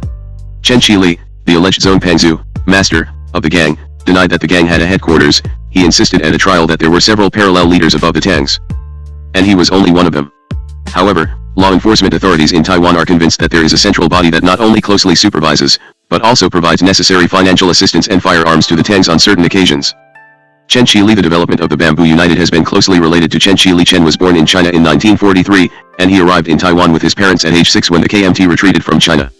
Chen's father was a prosecutor, and his mother, a legal clerk.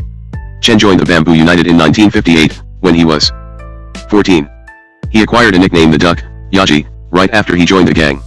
In 1965, he received his bachelor's degree in engineering from Tarn Kiang College, a significant accomplishment during that period. After graduation, he served in the army as a lieutenant, and upon discharge worked as a commercial painter. At this time, Chen led young Bamboo United members in vicious gang fights with the 4Cs and the Nyo Pu. According to one of the original leaders of the Bamboo United, at the very beginning, we did not have any influence in Taipei. The Bamboo United then was basically a small gang. At that time, the largest gangs were the 4Cs, Wenshan, and Shuemeng. Only after we beat the Nyo Pu were we able to establish ourselves in Taipei. At that time, Nyo Pu had a formidable reputation as a tough gang, plus it was also a native Jiaota group. None of the mainlander gangs were in a position to challenge them, except us. We had only 30 to 40 members who could fight, but the Nyo Pu had around 200 to 300 good fighters. Even so, we outmuscled them. Once we obtained a power base in the Chongshan district, we began to expand, mainly because so many young people were willing to join us. At that point, I suggested not expanding the gang too fast because we did not really have that much power yet. Besides, if we recruited too many people too quickly, we might end up having a bunch of mediocre members. I suggested that we transform the gang into a business, and that once we had an organization that was both a company and a gang, we would be able to do business more efficiently than the legitimate firms. Huang Huachang was at the meeting. He came to Taiwan along with his father Huang Cheng, the godfather of the Sun Yian Triad, the most powerful organized crime group in Hong Kong, after his father had been deported by the Hong Kong authorities. Chen Qili did not agree with me, but later my idea was implemented by Huang Huachang in Hong Kong. You can see how successful the Huang family now is in the Hong Kong business sector. They also have funds to take care of the families of those brothers who are killed or imprisoned. The Bamboo United does not have these types of funds so far. Thus, Chen was determined to develop the Bamboo United into the largest gang on earth. Chen gradually emerged as one of the Laoyao, confidants, of the gang. Since 1967, Chen has been the most powerful leader of the organization. He was arrested and indicted in 1970 for aggravated assault and sentenced to jail for 2.5 years. Upon his release, Chen was sent to Green Island, off the coast of Taitung County, for 3.5 years, a place where chronic criminals are disciplined and punished harshly. He was discharged from Green Island in 1976, Lao Pinping 1988. Since his release in 1976, Chen has turned his attention to business. Chen and Enterprise, CAE, a fire equipment firm, was established in 1977, a year after his release from prison. 3 years later, CAE's market share had grown 70%. Some of the luxurious hotels in Taipei were equipped with CAE equipment. Thus, within a relatively short time, he had become involved in such legitimate businesses as selling and manufacturing fire protection equipment, international trade, water and electrical engineering, electronics, stainless steel, heavy equipment, newspaper and magazine publishing, record production, and nightclubs. Chao Mu-sung 1992c. According to Chen, from 1976 to 1980 he remained a law-abiding businessman and completely dissociated himself from the Bamboo United. In 1980, he re-emerged as the leader of the gang because some intelligence agents visited him and asked him to do something for the country. Chen brought up the issue in his tape-recorded confession in Los Angeles on October 17, 1984, recorded 2 days after the murder of Henry Liu. Non-KMT politicians and Taiwan independence people have used all means to make connections with the ruffians in local communities and have provided these ruffians with financial aid and ammunition. To the government, these people have become a potential source of trouble. Because Taiwan independence people who study abroad do not dare to play the vanguards in various incidents, they have used local ruffians to be the vanguards. The masses are blind. They march forward blindly, and they follow blindly. Like the Chungli incident in 1978, it was spearheaded by ruffians, and the masses followed blindly. The Kaohsiung incident, the Formosa magazine incident, are all like this. 3-4 years ago government agencies of all levels came to see me because I was originally the leader of the biggest gang in Taiwan. Moreover, I had great potentiality all over Taiwan. Therefore, the government wanted me to come back to the gang and reorganize the Bamboo United gang. Secondly, if non-KMT politicians and Taiwan independence people want to initiate riots and are amassing local ruffians, I can know, and the government can take steps to deal with them. It was under such circumstances that I developed the Bamboo United gang and have made it the biggest gang in Taiwan. It surpasses any other gang in strength. Committee to obtain justice for Henry Liu 1985-47. As a result, the Bamboo United expanded rapidly. The gang also established connections with members living in the United States, Hong Kong, the Philippines, and Saudi Arabia. Chongli and Chen 1998. Chen told me about the status of his gang before and after he was arrested for the Henry Lu murder and the launching of Operation Clean Sweep. Before Operation Clean Sweep, I controlled the Bamboo United tightly. My men were well disciplined. After my imprisonment, the gang became a mess. Before I was sent to a reform camp for the first time in 1970, I made sure that Bamboo United members were not involved in reckless acts. But once I was detained, some of the little brothers were affected by the big brothers and became involved in criminal activities. After my release, the criminal justice Heijin Size wanted me to reorganize the Bamboo United. That's why I asked many undisciplined leaders to leave the Bamboo United. Chen Qili was arrested and convicted for the murder of Henry Lu. After serving 6 years in prison, he was released in 1991. His statement after his release was, "Over the past 6 years, I was like a stranded ship." Chen Tunghao. 1991, 84. Chen and Wutan, the Bamboo United leader who pulled the trigger on Henry Lu, were treated as heroes by the media and the public. Chen had denied he was the leader of the Bamboo United when he was detained, but now he said that he wanted to transform the Bamboo United into a legitimate organization. Wang Xiling, the military intelligence chief convicted for sending Chen to kill Henry Lu, was also released at the same time. Liao Fushun and Chen Tunghao. 1991. After his release, Chen Qili not only resumed his career as a successful businessman in fire protection equipment, the media, and publishing, but he also began to make a splash in the booming construction industry. Under the aegis of Chuanan Construction, CAC, a company with the highest grade of construction certificate, Chen managed to develop his business empire into an all-encompassing conglomerate that included dozens of well-established enterprises. He also began to invest in projects outside of Taiwan. One of his major overseas investments was a 10 billion Chinese yuan, about $1.20 billion, project in the Moon Lake area of Hunan province. Chen's idea was to develop a resort center equipped with hotels, bars, nightclubs, and a golf course. In 1996, right before Operation Qiping was conducted, Chen was diagnosed with cancer. According to Chen, his doctor told him to move to Cambodia in order to get away from business pressure in Taiwan and find a nice, quiet place to recuperate.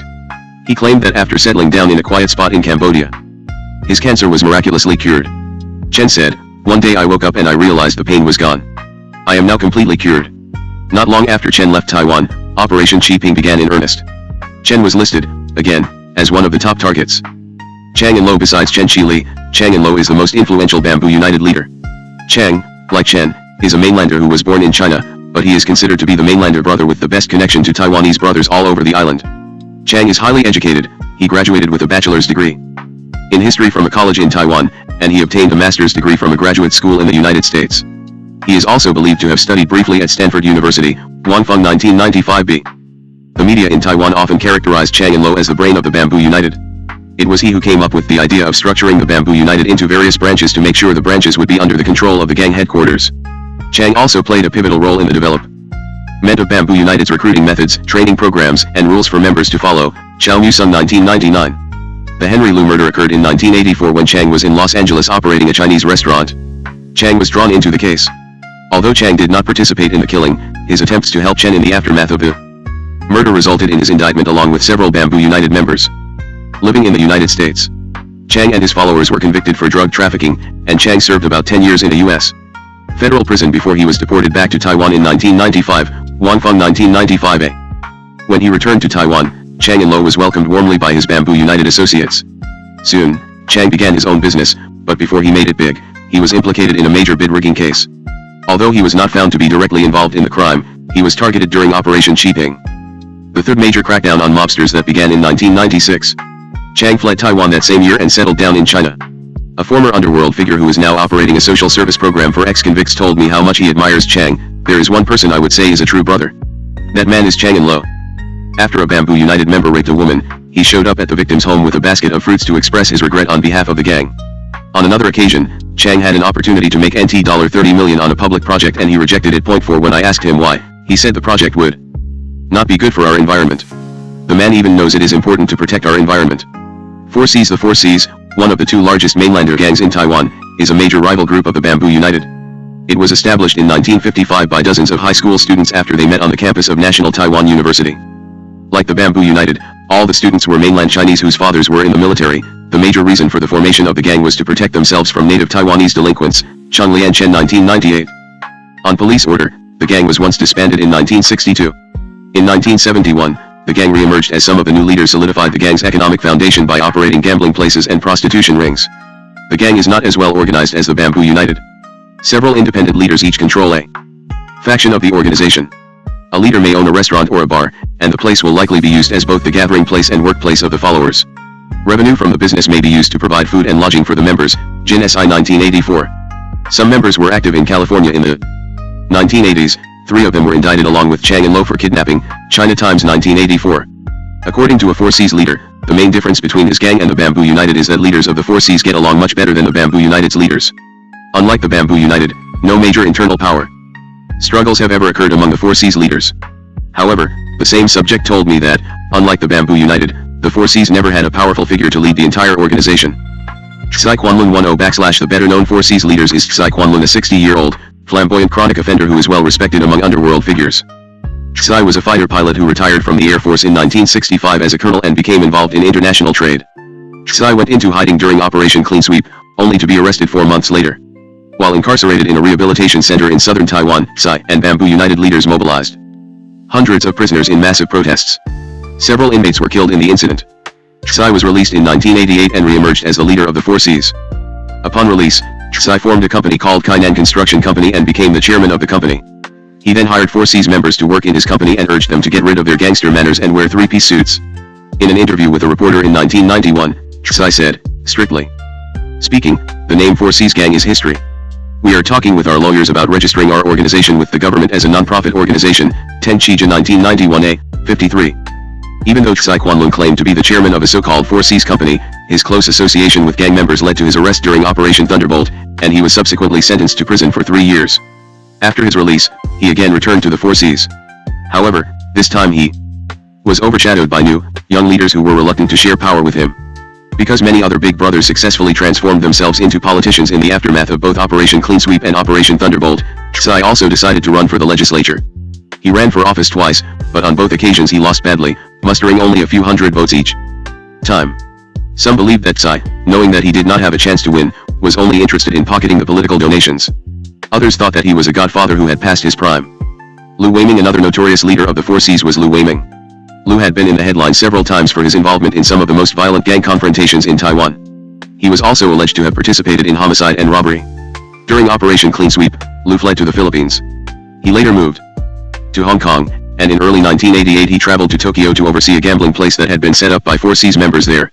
However, a violent Taiwanese fugitive, Yang Xuanwu, was agitated by Liu's and his associates, neglected Yang's presence in Tokyo. A reconciliation meeting was arranged between Lu and Yang, and a deal was made between the two, giving Yang a partnership in the gambling operation. Nevertheless, Lu angered Yang by boasting of his ability to mobilize troops of killers from Taiwan to settle any threat Yang would make. Yang and a group of Japanese gunmen visited Liu's gambling place and killed him and his bodyguard. Most of the current 4Cs leaders were once the little brothers of Lu. Chen Young-ho, like Lu Weiming, another 4Cs leader, Chen Young-ho, aka Do Bao, was also gunned down by rival gang members in 1996. Chen was shot and killed, along with another 4Cs leader, inside the Heijin Bao restaurant he owned in Taipei. The murder shocked both Taiwan's law enforcement authorities and the underworld. Even though the case has not yet been solved, there are 2 theories about Chen's murder. Some believe that Chen was killed because of his implication in the murder of Jia Shiwei in Xiamen, China. Jia was a leader of the Taipei-based Pine Union gang who upset many 4Cs leaders in the media. Shin of a land deal. Before Jia was murdered, he prepared a list of people who might want to kill him, many of whom were 4Cs leaders. That's why Wang Xin, a gangster from the United States who became a good friend of Jia, orchestrated the killing of Chen, Ko-lin 1996. Others assume that Chen was murdered because he got involved in a major financial dispute and mishandled the situation badly, Ho Xian 1996. After the murder of Chen, the police predicted that an all-out war within the gangland in Taipei was inevitable. However, even though many 4Cs leaders have vowed in public that they were going to strike back, there was no retaliation from the 4Cs. According to a 4Cs leader, Do Bao, Chen Young-ho never cultivated his own followers inside the 4Cs. I, along with Quan Nan Yang, Quan Nanji and French Chao Chao Jingwei are all emerging leaders in the 4Cs, and we all were followers of Lu Weiming, the 4Cs leader who was gunned down in Tokyo by Yang Xuanwu. That's why when Do Bao was murdered, 4Cs leaders and members did not retaliate. Even so, Chen's funeral on February 11, 1996, in Taipei was considered to be one of the grandest in the history of Taiwan. All major organized gangs and Jiaota groups sent a delegation to the funeral, and the Bamboo United leaders showed up with a group of young members on horses carrying Bamboo United banners. Hundreds of imported luxury cars lined the motorcade, and some of the most powerful government officials and elected deputies in Taiwan were included in the organizing committee of Chen's funeral. Celestial Alliance. The Celestial Alliance gang, known in Chinese as Tian Daoman, is now probably the most powerful crime group in Taiwan, mainly because it is made up of mostly Taiwanese who are either entrepreneurs or politicians, or both, Lu and Ti. 1995, the influence of mainlanders in both the economic and political spheres has been replaced by that of the Taiwanese, who have also gained control of the Taiwanese underworld. According to an official of the Ministry of Justice Investigation Bureau, MJIB, the formation of the Celestial Alliance can be attributed to Operation Clean Sweep. When the police failed to discourage the spiraling rate of gangs growth, they launched a major war dubbed Operation Clean Sweep on 12 November 1984. Unexpectedly, it only led to gangs' expedient stratagems of submerging, readjustment, and conversion. For example, a number of heavyweight chieftains and key figures of various gangs, when facing the abrupt impact, had decidedly thrown themselves together to set up the legendary Celestial Alliance. Meanwhile, each individual under the alliance bent on its own pursuit of cover-up by starting legitimate businesses of restaurants, recreations, movie theaters, and construction companies. Chen 1992, 3, Ko-lin and Hung Chenming, 1991, of the China Times Weekly reported that the Celestial Alliance was established inside the Taipei Detention Center on October 31, 1986, under the leadership of Lo Fuchu. The gang was formed then and there because the leaders inside the center could not stand the arrogant attitudes of the Young Bamboo United members who made up one-third of all the Operation Clean Sweep detainees. According to Lo Fuchu, however, the formation of the Celestial Alliance was not meant to fight against the Bamboo United but against the whole Taiwanese society, especially the law enforcement community. Lin Chai-Sin 1994a. Even though rumors about the formation of a powerful Taiwanese super gang were widespread at the time when Operation Clean Sweep detainees were being released in 1987-88, no one was then sure that the gang did, in fact, exist. The existence of the Celestial Alliance was first confirmed, after rumors all over Taiwan, when a Celestial Alliance member Li Zhenya was arrested on November 17, 1988, for gun possession. Li admitted to the police that he was a member of the Celestial Alliance and that he was transferred from Keelung to Taipei to work at the Sound of Music nightclub, a joint business venture among such Celestial Alliance leaders as Lo Fuchu, Wu Tungtang, Lin Qingpiao, and Si Tungyuan, Scoop Weekly 1988. According to a person who is familiar with the inner workings of the Celestial Alliance, its members are more like businessmen than gangsters. They are not into protection and petty crimes. However, a Bamboo United leader had a very different viewpoint when he said, "We called the Celestial Alliance, Tian Daoman, the Heroin Alliance, Si Haomuri, because members of the gang often use heroin. Members of other gangs are mainly involved in amphetamine use. 5 The widespread use of heroin among Celestial Alliance members occurred because prison guards were selling the drug to people who were detained in the aftermath of Operation Clean Sweep." Lo Fuchu. When people in Taiwan talk about the Celestial Alliance, the first person who comes to mind is Lo Fuchu, a high-profile independent legislator often seen on television screens beating up other legislators. Lo is alleged to be the spiritual leader of the Celestial Alliance. Lo, a former leader of the Wensan gang in Xinhuan District, was arrested in 1984 as a target of Operation Clean Sweep. After his release in 1988, he became active in the real estate market, and reportedly he earned millions of dollars. Chen Junping 1999. Lo was also a target during Operation Thunderbolt, but he fled Taiwan traveling to Australia, Singapore, and China, where he had many businesses. Lo returned to Taiwan 2 years after Operation Thunderbolt was launched, but the Taiwanese authorities did not take any action against him. In 1992 Lo ran for the legislature and won. He ran for a second term in 1996 and won again. According to a media report, Lo was the second richest legislative candidate in the 1996 election, with assets of approximately $100 million, Kor Hung Chi and Chu Chia-yi 1995. According to Lin Chai-Sin, 1994b, 42, a reporter who had interviewed Lo wanted to develop Celestial Alliance into an organization like the Yakuza Japanese organized crime groups. He said Haideo people are not hooligans, and there's nothing wrong in having a Haideo organization.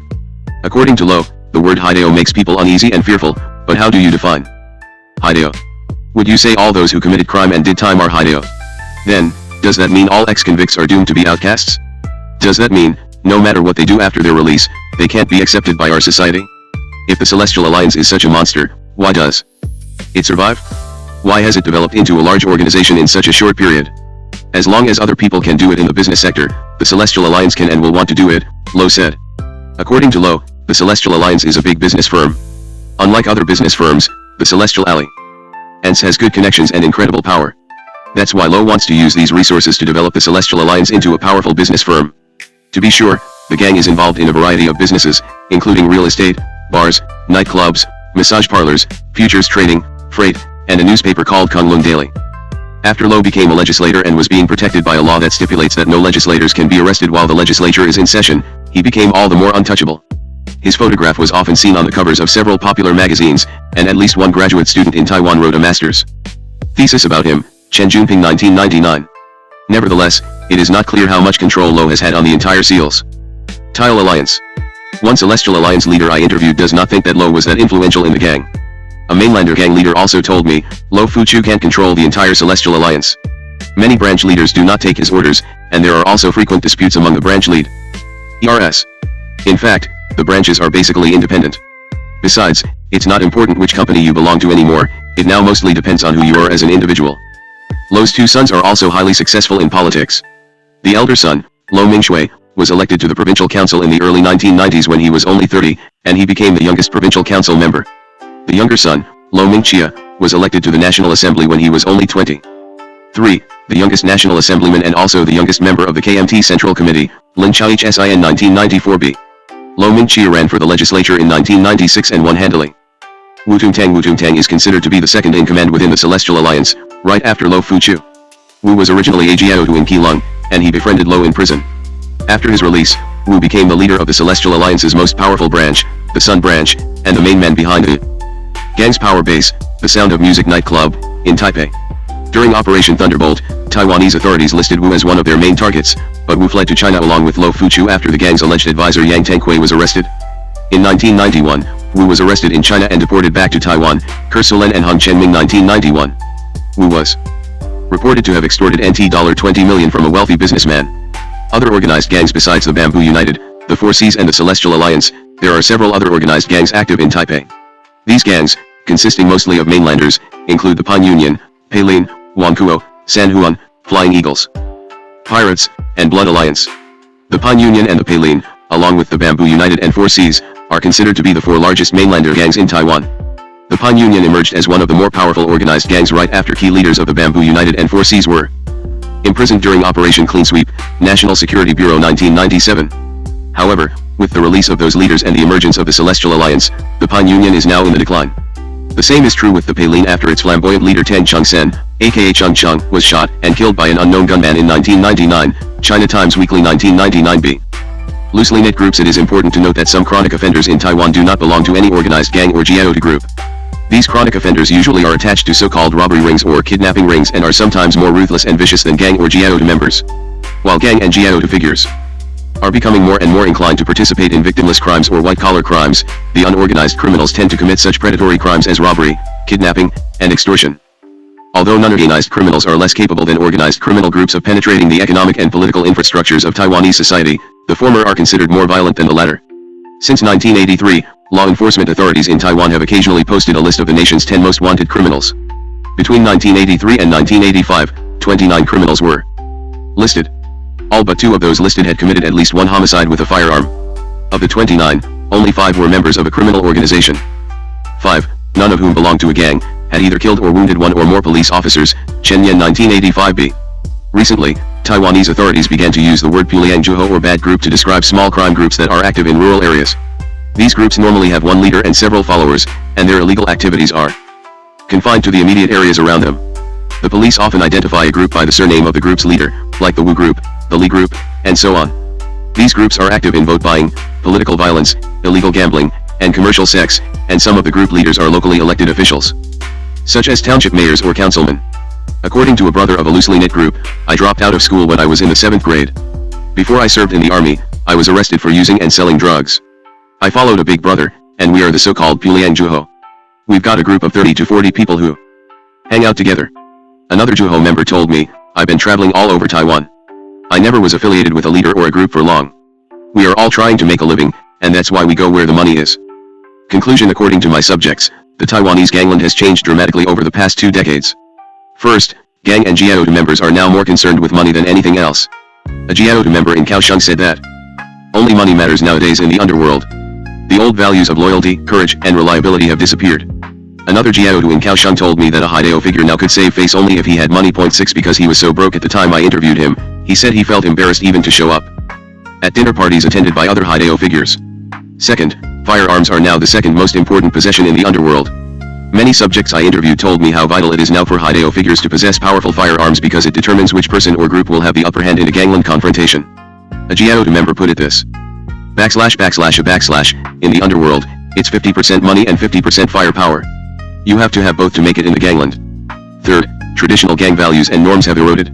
In the past, followers were respectful of their leaders. Nowadays, leaders can be killed by their followers if the former are unwilling or unable to meet the latter's financial demands.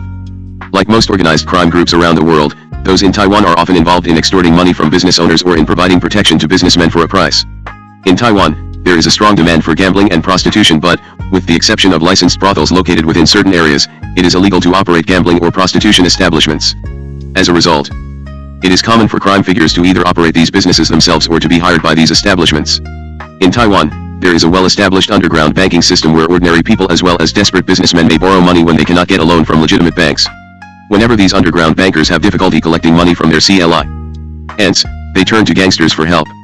Consequently, crime figures in Taiwan are often involved in debt collection. Financial disputes in Taiwan are rarely settled in court because the process is time-consuming and costly, and people have little faith in the system. As a result, informal means have emerged to meet the needs of a financial environment requiring conflict resolution. Powerful crime figures often act as arbitrators in a variety of business disputes. If a financial dispute involves a major land deal, a reputable crime boss could easily make a hefty amount of money by settling it in a way that leaves both parties satisfied. It follows that violence is an integral part of all these lucrative activities. In this chapter, I will discuss the traditional criminal activities associated with jihad groups and gangs in Taiwan, that is, extortion, gambling, prostitution, debt collection, dispute mediation, and violence. Their penetration into the legitimate business and political sectors will be examined in the following chapters. Extortion and gambling are the main criminal activities of Taiwan's gangs and jihad groups. Prime targets of extortion include hawkers and owners of restaurants, bars, dancing halls, barbershops, cafeterias, brothels, and music halls. Many of these businesses are underground because owners try to avoid paying 46B taxes by not registering with authorities. And some of these places, even though they may be licensed, operate prostitution rings as well. As a result, most businesses prefer to pay heavily to extortionists rather than have illegal activities made known to authorities.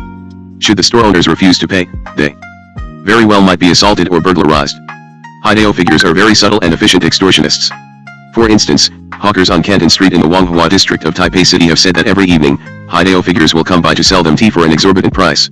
If the hawkers refuse to pay the high price, the extortionists will immediately harass the business. For food hawkers, the situation is even worse. Gangsters not only collect protection teas from them, but they also demand free meals. World Journal 19s4a. Since the mid-1980s, patterns of extortion have dramatically changed. Instead of asking small business owners to donate money or buy something for unreasonable prices, gangsters will request that their names be listed as co-partners in the business venture although they have not invested any money at all. As co-partners, gang members are entitled to receive dividends from the company, but they are not responsible for any losses incurred. This practice of extortion is known as a dry partnership, meaning that there is no substance in the partnership. This type of extortion appears to be quite pervasive among Japanese crime groups. Kaplan and Dubrow 1986. Some organized crime groups, whose turfs are adjacent to train stations, are involved in collecting illegal commissions from taxi drivers who seek long-distance passengers. For instance, the gang that controls Tainan City's train station places some of its gang members around the clock in front of the station. The members' job is to help cab drivers find those passengers who either missed the train or who were unable to get a train ticket. Most taxis in front of the station are from out of town, and they are in Tainan City because they have just dropped off passengers in the city. In order to make some money for the return trip, they hawk to the city's train station to pick up passengers planning to go to the cities from which the cabs originated. These cab drivers have no choice but to accept the services of the gangsters in finding the right passengers. As a rule, the drivers have to pay the gangsters 1/3 of the estimated fare up front. Wang Funjet 1984. Besides hawkers, cab and bus drivers, and small business owners, gangsters also exploit professionals such as clinical doctors in Taiwan. A medical doctor indicated that, after I opened my clinic, a guy came and asked me to buy a pen for $3,000. That was a lot of money in the 1980s. Some NyoPU members, the clinic is located within the NyoPU's turf, also came in and asked me for money. I called the police, and a police officer brought me to the headquarters of the group and introduced me to the group leader. The officer told the group leader I was one of his relatives. The leader assured us that everything would be okay. After that, the group never bothered me. A few years ago, someone wrote me and asked for $2 million. I called the police right away. I was harassed for several months, during which time I was extremely frightened. I even came to the vice wearing a bulletproof vest. Can you imagine that? A doctor goes to work wearing a bulletproof vest. Once, the guy called me and asked me to deliver $2 million immediately. I called the police, and they arrived heavily armed. But the guy got away. As the Taiwan economy took off in the early 1980s and remained strong for the next 2 decades, it created a class of wealthy businessmen. When these individuals were approached by Haidao figures for money, the demands could be in the millions. For example, Wu Tungtang of the Celestial Alliance was alleged to have extorted $20 million from a business owner. According to a survey conducted by Business Weekly, 1989, one of the top 2 business magazines in Taiwan, 23.3% of the respondents from the manufacturing industry had been subject to extortion, and 78.3% of them said they had heard that their friends were victimized. Most of the victims paid between $5 million to their extortionists. Another survey conducted by the National Police Administration in 1990 found that 1 in 10 businessmen in Taiwan was a victim of extortion. The most vulnerable was the construction industry, followed by the food industry and the financial industry. China Times 1990. In the early 1990s, as business people became increasingly vulnerable to extortion, many of them gave up their careers in Taiwan and emigrated abroad with their families. Those who remained maintained a low profile. They did not visit expensive restaurants and entertainment centers, they dressed casually, and they drove locally made, inexpensive cars.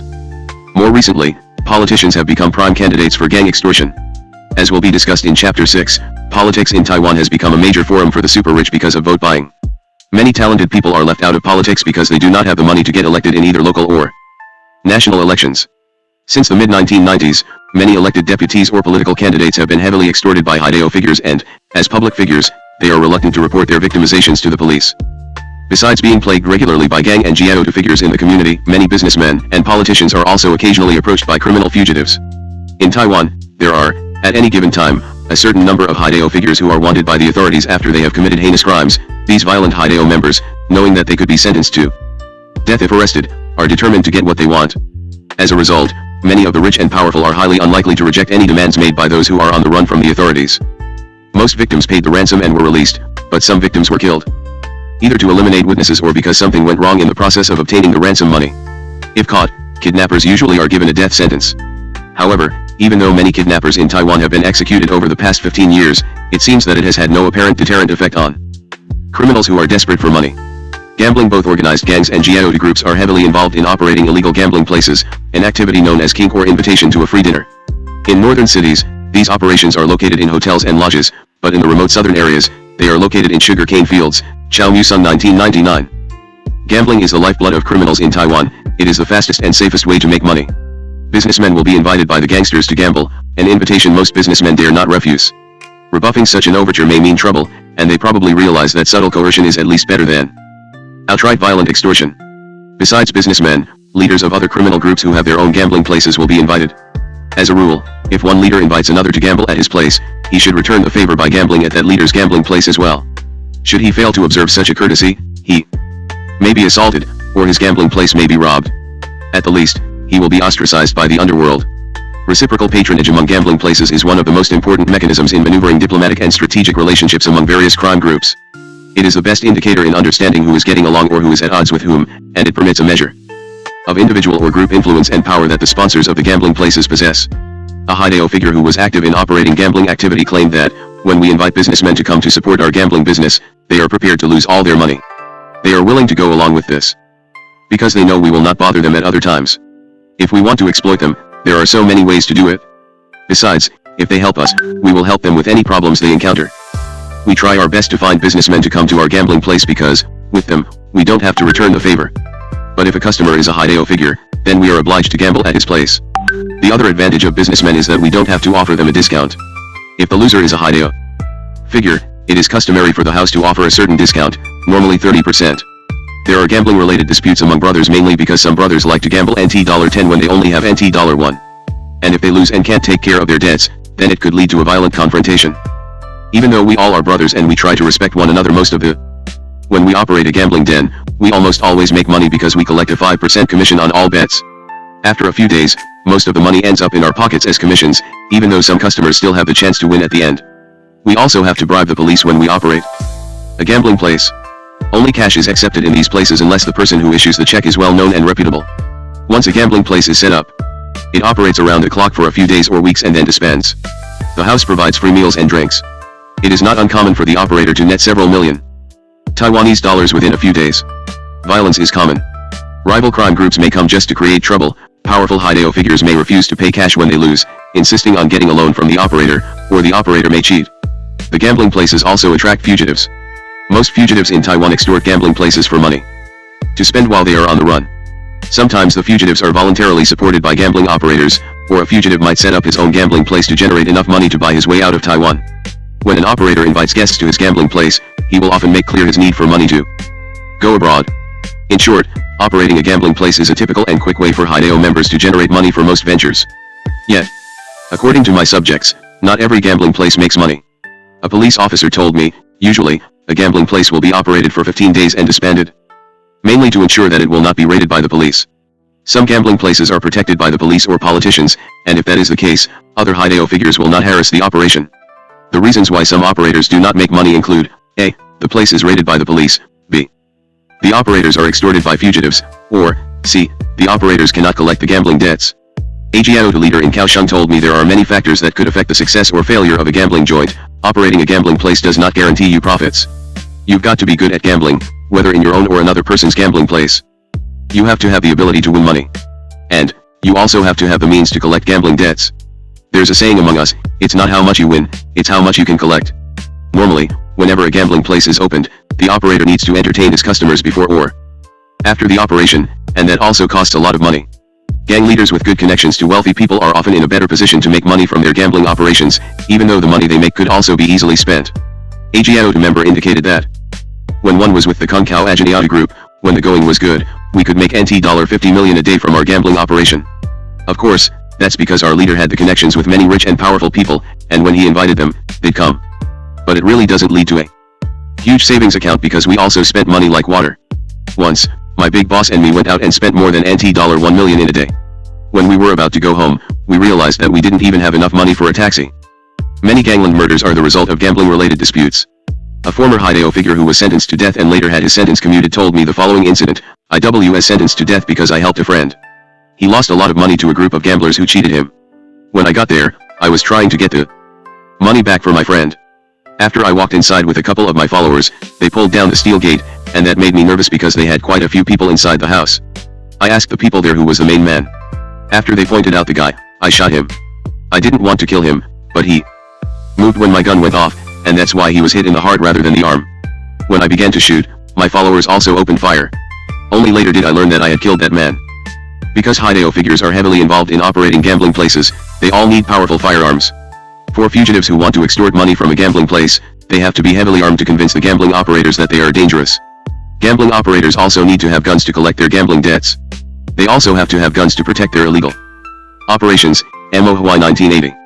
Instead of operating gambling joints themselves, powerful Hideo figures may demand that gambling operators in their territory pay them a certain percentage of their profits. According to Yang Xuanwu, one of the most notorious gangsters in Taiwan, most gambling places had to pay 20% of their revenue to the crime boss who controlled the area where the gambling joints were located. The share, called Kong Er, means hoodlum's share. All expenses and bribe money had to be deducted from the remaining revenue before the shareholders of the place got their dividends. If Yang Xuanwu was to receive the Kong Er, then he had to let people from both Hideo and Bideo know that he was receiving it. This way, nobody would dare to interfere with the operation. Wu Kuodong et al. 1987. In sum, to operate a gambling place in Taiwan, one has to have connections with both Hideo and Bideo. As a result, an ideal person to run a place like this is a local politician with a Hideo background. As will be discussed later in Chapter 6, a large percentage of locally elected politicians are involved in operating gambling places. Besides operating gambling places, Hideo figures are also heavily involved in Dejia Le, or Luhi Cai, the Taiwanese version of the lottery, Chao Muzung 1987b. More than 3 million people in southern Taiwan, out of a population of 22 million for the whole island, were involved in Dejia Le gambling. And 8 out of 10 households, sometimes the whole household, were affected. When it was first introduced in Taiwan in the mid-1980s, the numbers game was so popular among such lower-class people as taxi drivers and store employees that it was almost impossible to hire a cab on evenings when the winning number was announced. Moreover, temples were almost always packed with Dejia Le players looking for divine help in finding the lucky number. Cao Qingfan et al.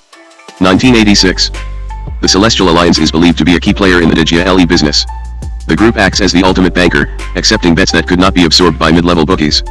According to Ajianodu and a mid-level bookie in Kaohsiung, come to think of it, in the past when I had money, I had more than NT $100 million. I used to be as a mid-level bookie. At the very beginning, I did not gamble myself, so I made a lot of money. At the peak of Dejia Le, almost every household was gambling. Later on, I myself got involved in gambling, and also linked up with the Celestial Alliance. The Celestial Alliance began to accept unlimited bets, and they asked me to accept all bets, no matter how heavy the bet, and they would take on whatever amount we couldn't take on. On several occasions, after I accepted the bets, the Celestial Alliance changed their minds and said they wouldn't take the bets. Because I couldn't return the bets, I decided to take them on all by myself. Unfortunately, when the numbers came out, one was the loser. I lost awfully. In the gambling world of Taiwan, there's still trust and reputation, that's why you rarely see a bookie disappear after he or she has lost. Most of them would take the responsibility. No matter how responsible most bookies are, there is always the possibility that a bookie may defraud the winners, or that the gamblers cannot come up with the payment after they lose. As a result, violence related to the lottery game is common. A gangster was shot to death by another Haidao figure after he refused to pay a group of winners. The latter hired the gunman to collect the money from the cheating bookie, Chao Mu-sung 1987b. Commercial sex organized gangs and jiaoda groups have always been heavily involved in the sex business in Taiwan. Even though there are many licensed brothels in major cities across the island, the demand for commercial sex is so strong that many establishments such as hostess bars, ballrooms, barbershops, nightclubs, and hotels have become fronts for prostitution. Chichungshian 1987. Taipei in the north, Taichung in central Taiwan, and Kaohsiung in the south, are the three major cities with the largest number of sex establishments. Chengpai 1984a. Most licensed brothels are controlled by Vario and jiaoda groups. For example, the largest concentration of licensed brothels in Taipei City is in the Wanghua district, an area tightly controlled by the Fangming Quan. As a result, women working in the area have to pay protection money to members of the jiaoda group. The same is true with women working in licensed brothels in other cities. Because many entertainment centers are illegally involved in prostitution, they also need to be protected both by Haidao figures and law enforcement authorities. Some of these sex firms belong to underworld figures, and some of them hire brothers to work in the valet parking service or as waiters inside the establishments. However, the main function of the brothers is to maintain order within the business premises and make sure other Haidao figures will not exploit the establishment. In Taiwan, it is no secret that police accept money from certain underground businesses. For many retired police officers, working for sex establishments as a public relations person or inserting flag guard are their best work opportunities after retirement. This type of relationship enables the owners of sex businesses to operate with few constraints and also enables many police officers to earn bribes. Ko-lin 1988a. According to a sex business owner, our business is illegal, and if we do not pay tribute to the local divines, to Digong or the local police, we can't do business. Spending a small sum of money to obtain peace is, for us, worth it. Besides, once we have the support of the Baidao the officials, Haidao will not bother us. Why should we not do this? Bribe the police. Ko-lin 1988a, 137. As the economy of Taiwan took off in the early 1990s, ballrooms and nightclubs were first replaced by the so-called barbershops and later by piano bars. Barbershops are basically massage parlors staffed by young, beautiful women who may or may not know how to massage but are eager to please their customers by all means to assure that their customers stay in the store for hours and spend a good deal of money. Some of the well-established high-end barber shops in Taiwan are breathtakingly large and sumptuously decorated. Piano bars are extremely expensive entertainments for the very rich. Even though the beautiful and sometimes highly educated hostesses in these bars are not outright prostitutes, a customer with a lot of cash to spend may somehow find a way to escort the girls out of the bar for sexual purposes. Ko-lin et al. 1994. Haidao figures in Taiwan are also active in operating KTV stores, karaoke clubs. Some of these places allow customers to fool around with waitresses inside the establishment or to leave the premises with the so-called public relations girls, and it will be up to the girls to decide whether or not they will get involved in prostitution. Chao Mu-sung and Han Chengming 1992. A subject in Pingtung told me how a jiaoda there makes money through the KTV business. Haidao figures are also involved in the KTV business. Yang, not his real name, opened a KTV store in central Taiwan, where he worked with other brothers there. 4 people each invested NT $1.5 million. However, the total cost, including renting a piece of land and constructing a model house like a KTV store, needed about NT $16 million. What they did was to pay the remaining NT $10 million in post-dated checks to the various contractors with the understanding that these contractors had to come in and spend money when the store finally opened. By the time the checks were cashed, the gangsters had already earned their money. At that point, they sold the KTV business for NT $10 million. In this kind of scheme, they are guaranteed to make money. It is true that some Haidao figures are extremely reluctant to get involved in the commercial sex trade because they view it as relying on women for food. However, there is also no doubt that many Haidao people are willing to play a role in the sex business as long as they are not directly involved in the day-to-day operations. Debt collection in Taiwan, it is quite common for businessmen to offer credit to clients without collateral. It is also prevalent among Haidao figures to extend credit to each other in the gambling places. If the debtor fails to return the money on schedule, then the creditor may hire gangsters to take care of the collection. As a rule, the commission is 50% of the money collected. If the debt collectors are unable to collect any money, then they pay their own expenses. Some debtors who are not able to repay their loans in a timely manner may resort to dramatic solutions like suicide. For instance, a construction businessman committed suicide because he owed several $1 million to a gambling place operator and could not repay his debt. Also, several Bamboo United members were arrested for assaulting and threatening a travel agency clerk when attempting to collect a debt from the agency. Ironically, members of the same gang may have been hired by both the debtor and the creditor to settle the dispute. In those cases, gang members may end up killing each other for the sake of the commission. In recent years, some crooked businessmen fled Taiwan with all their money, leaving behind a large number of debts. A businessman who owed a lot of money in Taiwan fled with his family to Manila in January 1985. A few weeks later, the mutilated and burned bodies of the businessman, his wife, his 5 children, his brother, and his brother's wife were found in a suburban area of Manila. World Journal 1985b. Later, police in Manila and Taipei announced jointly that the businessman's creditors had ordered the murders, which were said to have been committed by members of the Bamboo United Center. Daily News 1985. Because most debtors who flee Taiwan come to America, the Taiwanese gangsters in America are often hired as collection agents by the Taiwanese creditors. The commission is the usual hefty 50% of the debt collected. World Journal 1984b. According to a brother from Changhua, in Taiwan, besides operating gambling places, helping certain candidates in their election campaigns, and protecting our big bosses' nightclubs, we also collect debts for individuals. When we go to collect debts, we will always insist that the creditor go with us so that people will not criticize us for our behavior. As long as we find the debtor, we are confident that we will get the money. The worst is that we can't find the debtor. In sum, if a person in Taiwan fails to repay a debt, he or she will most likely be approached by gang members hired by the lender. Usually, the debt collectors will work out a reasonable payment plan with the debtor, but it is also very likely that an uncooperative debtor could be seriously hurt, or even killed, by the debt collectors. Settling disputes. Gambetta, 1993, proposes that one of the main functions of the Sicilian Mafia is the regulation of transactions. According to Finkenauer and Waring, 1998, 20 Gambetta argues that the Sicilian Mafia is strictly in the protection business. Mafiosi provide protection, of both the interests and the person, to one or more of the parties in a transaction. They act as a kind of civil court or better business bureau to protect unstable transactions, when trust is scarce and fragile. The mafiosi is thus a vendor of trust. Honor for the mafioso comes from his reputation for supplying credible protection. Hideo people in Taiwan are also heavily involved in mediating or settling disputes. In a rapidly developing society like Taiwan, many business interactions are not regulated by laws, perhaps because the enforcement of the existing laws is far from being fair or efficient. Besides, many business practices are either illegal or semi-legal. Furthermore, most business people are reluctant to solve their disputes in court because it is time-consuming and costly. As a result, whenever there is a business dispute, the involved parties are most likely to settle it in private. This, inevitably, has led to the involvement of Hideo people. According to a Bamboo United leader, this is a dog-eat-dog world. There are many conflicts that can't be solved through legal channels. Once, someone owed me money, and I tried to settle it through the criminal court. But the court said this was a civil case, and I would have to go to a civil court. There were many delays in the process. I was frustrated, but, finally, when I used my brothers to settle the issue, it was immediately solved. Besides business disputes, Hideo figures are also involved in a variety of other conflicts, including medical malpractice. A physician in Taipei told me, "We are exploited whenever we are accused by our patients of malpractice. If one of my patients dies after surgery, the patient's family will come to me and complain that I did something wrong. They will ask for compensation. I don't have malpractice insurance because the insurance company will pay only if I admit wrongdoing, but I will never admit it because this would mean I have criminal responsibility and that means doing time in prison. If I am accused, the patient's family will then try to find gangsters to help them settle the issue with me. Often, because of gangsters' involvement, the compensation fee will be astronomical. I am tired of dealing with these problems. That's why I am not doing surgery anymore and just maintain a preliminary diagnosis office." Some Hideo figures I interviewed admitted that they are involved in mediation, but they are not doing it mainly for money. Basically, brothers help people settle their problems. We really don't want to intervene, but we can't help it because we are living in the world of Jianghu Chinese underworld. When people come to seek help from us, it's not polite to say absolutely no. In fact, we make very little by intervening in others' business, and if we don't handle these conflicts right, we could get ourselves killed. Of course, it is very rare to have violent confrontations in these settlements. Most of the time, the conflicts are settled peacefully. Not every Hideo person is qualified to be a mediator. According to a Bamboo United leader, it's not like you can intervene whenever you want to.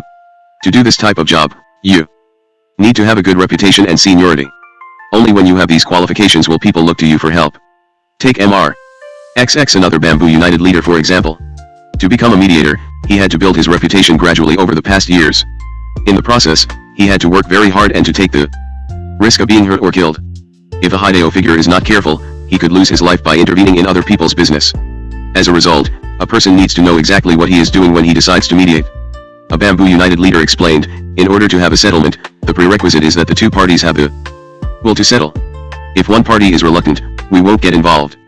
After all, if there's no settlement, the pie is rotten and nobody can eat it. That's why when there is conflict, the best policy for all parties involved is to settle. This way, all three parties will have some share of the pie. The main reason for violence is because One of the three wants to eat the pie alone. In fact, for us to settle a conflict, we don't get much out of it. Ajiao to explain to me how Hideo people normally handle the invitation to mediate. When we are invited to settle a dispute, we normally demand monetary rewards. The only exception is when the person we are helping is a close friend of ours. Regardless, when we intervene, we always make sure that the settlement is just and fair to all parties involved. It's not like you pay us to settle a dispute, and we will stand by you no matter how unreasonable you are. Some Hideo figures are known to be extremely good at mediating disputes mainly because they do not ask the parties involved for any rewards. An influential Hideo figure told me, "I am often involved in mediating conflicts.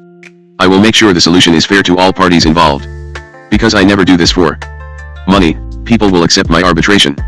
Another subject, one of the top leaders of the Bamboo United, explained why he had been often asked to mediate and under what circumstances arbitration could result in violence. "The reason why I can mediate conflicts among brothers from central and southern Taiwan is because I don't have anything to gain from these conflicts. I do not get involved in bid rigging or local politics. Generally speaking, if a mediation goes awry, it's because the mediator got greedy. He took away the benefits of the other party while protecting the party he represents. The other party, of course, will react. Besides, a mediator has got to have high social status and a good reputation. At any rate, when there are election-related conflicts in the local political arena, someone, a person with power and influence, is needed to calm down the two parties. Otherwise, like the war between Iran and Iraq, both sides are going to pay a heavy price." Even a non-Hideo legislator acknowledges that Hideo people are very good at settling disputes. According to him, Hideo leaders are very good managers and arbitrators. They know how to manage their little brothers and know how to settle disputes in their communities. In sum, many people in Taiwan are willing to be affiliated with Hideo figures because they need the latter's help in settling disputes, be they economic, political, or any other type of conflicts. A senior China Times weekly journalist has written, "While their little brothers go to work in restaurants and nightclubs, the big brothers often rely on Tan Shiqing, discussing matters, to survive." Discussing matters means helping people to settle their disputes. Big brothers are like members of the village and town mediation committee. They work hard to find a reasonable solution that will satisfy all parties. Even though they work for a reward, they don't see anything wrong with that because their involvement in settling disputes makes our society more harmonious. Everybody's a winner after a dispute is solved. Lu Yiheng 1995, 23, negotiation and authoritative settlement of social/cultural, financial, or political conflicts is one of the main functions of the Taiwanese underworld. Not only wealthy businessmen and influential politicians seek help from Hideo figures. When they have disputes, many ordinary citizens also eagerly look for Hideo intervention when they have conflicts with others. As a result, it is not uncommon to find a variety of people with diverse backgrounds, that is, politicians, businessmen, police officers, intelligence officials, and Hideo figures, to be involved whenever there is a dispute that needs to be settled. Violence in the mid-1990s, many Hideo figures in Taiwan were killed, Changji 1996. Some of the murders were meticulously planned by the killers and some of the victims were slaughtered simply because they were at the wrong place at the wrong time. Regardless of why they were murdered, there is no doubt that being a Hideo figure in Taiwan means there is a high probability that the person could end up being killed at any time and place. Lin Chao HSIN 1994c, 1995a. Point 1 Gang violence in Taiwan can be described in terms of internal and external categories. Internal killings can be further categorized into three types: A. A little brother killing a big brother from the same Jiaoda group or gang. B. An emergency leader getting rid of an original leader who had passed his prime but was reluctant to give up his post. And C. Two groups of the same gang going after one another for money or turf. The first type of intra-gang violence occurred not long after Operation Clean Sweep was launched. According to Hideo subjects I interviewed, the massive number of arrests of big brothers during Operation Clean Sweep in 1984 resulted in the dismantling of the so-called Jianghu ethics of the Chinese underworld. The ethics demanded that little brothers always show their utmost respect for their big brothers. Before the 1984 crackdown, a little brother killing his big brother was almost inconceivable. However, when gang and Jiaoda leaders returned home from their 3 years incarceration, they discovered that many of their little brothers had changed. When a big brother denied a little brother's request for money or refused to allow a certain illegal activity, it could lead to his demise, as evidenced by the slayings of 3 Fangming Quan leaders in 1988 by the group's little brothers within a few months. Ko-lin 1988c. A well-known Jiaoda figure in Chungli City, of Daowen County, was kidnapped and murdered by his followers because they wanted to extort money from their leader's family. Not only was the victim murdered but also his body was buried under a pile of concrete. The murder shocked the Taiwan underworld, mainly because it was committed by a group of followers against their own leader, and the killing was well planned and brutal. Ko-lin 1988b. Intra-gang violence could also occur if there were 2 competing layers of leadership in a crime group. For example, after Operation Clean Sweep, when little brothers had become the new leaders of their respective groups, the original leaders released from prison wanted to resume control of their groups. If the new leaders refused to step down, then fatal clashes between the 2 groups of lead ERS could erupt. The third type of intra-gang violence occurs whenever two groups from the same gang are trying to protect the same business firm that is located within the gang's territory. For example, after a well-established karaoke club in the commercial district of Taipei became a target of two groups of the Bamboo United, a major clash erupted between the two factions. External violence occurs mainly because of disputes in three areas: A. Debt collection, B. Territory, and C. Business. It is common for Hideo figures to use violence when they are collecting debts for underground bankers or collecting their own gambling debts. Occasionally, two gangs or Jiaoda groups get into serious conflict when they are fighting for a particular turf. Most recent inter-gang clashes are likely to be the result of failed attempts at settling business disputes. For example, Taiwan authorities assumed that Chen Young-ho of the Four Seas was gunned down by professional killers because of an $1 billion business dispute. He was unable to settle a deal with Jia Shiwei, the leader of the Pine Union, and when Chia was killed in Xiamen, many people thought that Chen was involved. As a result, Chen was killed later by Chia's people, Changji 1996. There is no doubt that the Taiwanese underworld is an extremely violent world. Over the past 3 decades, a large number of Hideo figures have been brutally murdered by their rivals. Many entertainers and politicians were also physically assaulted or killed after they upset certain Hideo figures. However, unlike the mafia in Sicily as depicted by Still, 1995, and Chinatown gangs as described by Chin, 1996, gang and Jiaoda figures in Taiwan rarely go after prosecutors, law enforcement officials, and government witnesses, even though the underworld in Taiwan has been subjected to several major crackdowns, and due process is often ignored by the authorities. When underworld figures are pushed to the wall by the authorities, their tendency is to go into hiding rather than to strike back. Conclusion: Hideo figures in Taiwan make money through a variety of illegal activities. Because big brothers are obliged to support their followers financially, they are always under pressure to make money and to be generous with their little brothers. As a result, Hideo leaders are often involved in extortion, running gambling joints, operating commercial sex establishments, collecting debts for underground moneylenders, and settling business disputes. But no matter what type of money-generating activity they pursue, in order to conduct their businesses efficiently, there is always a need for them to deliver a credible threat. If the other party refuses to take the threat seriously, they have no choice but to act on it promptly. There is no doubt that some key Hideo figures in Taiwan have transformed themselves into chairmen of well-established firms, or they have become political figures and have given up their involvement in the traditional organized crime activities described above.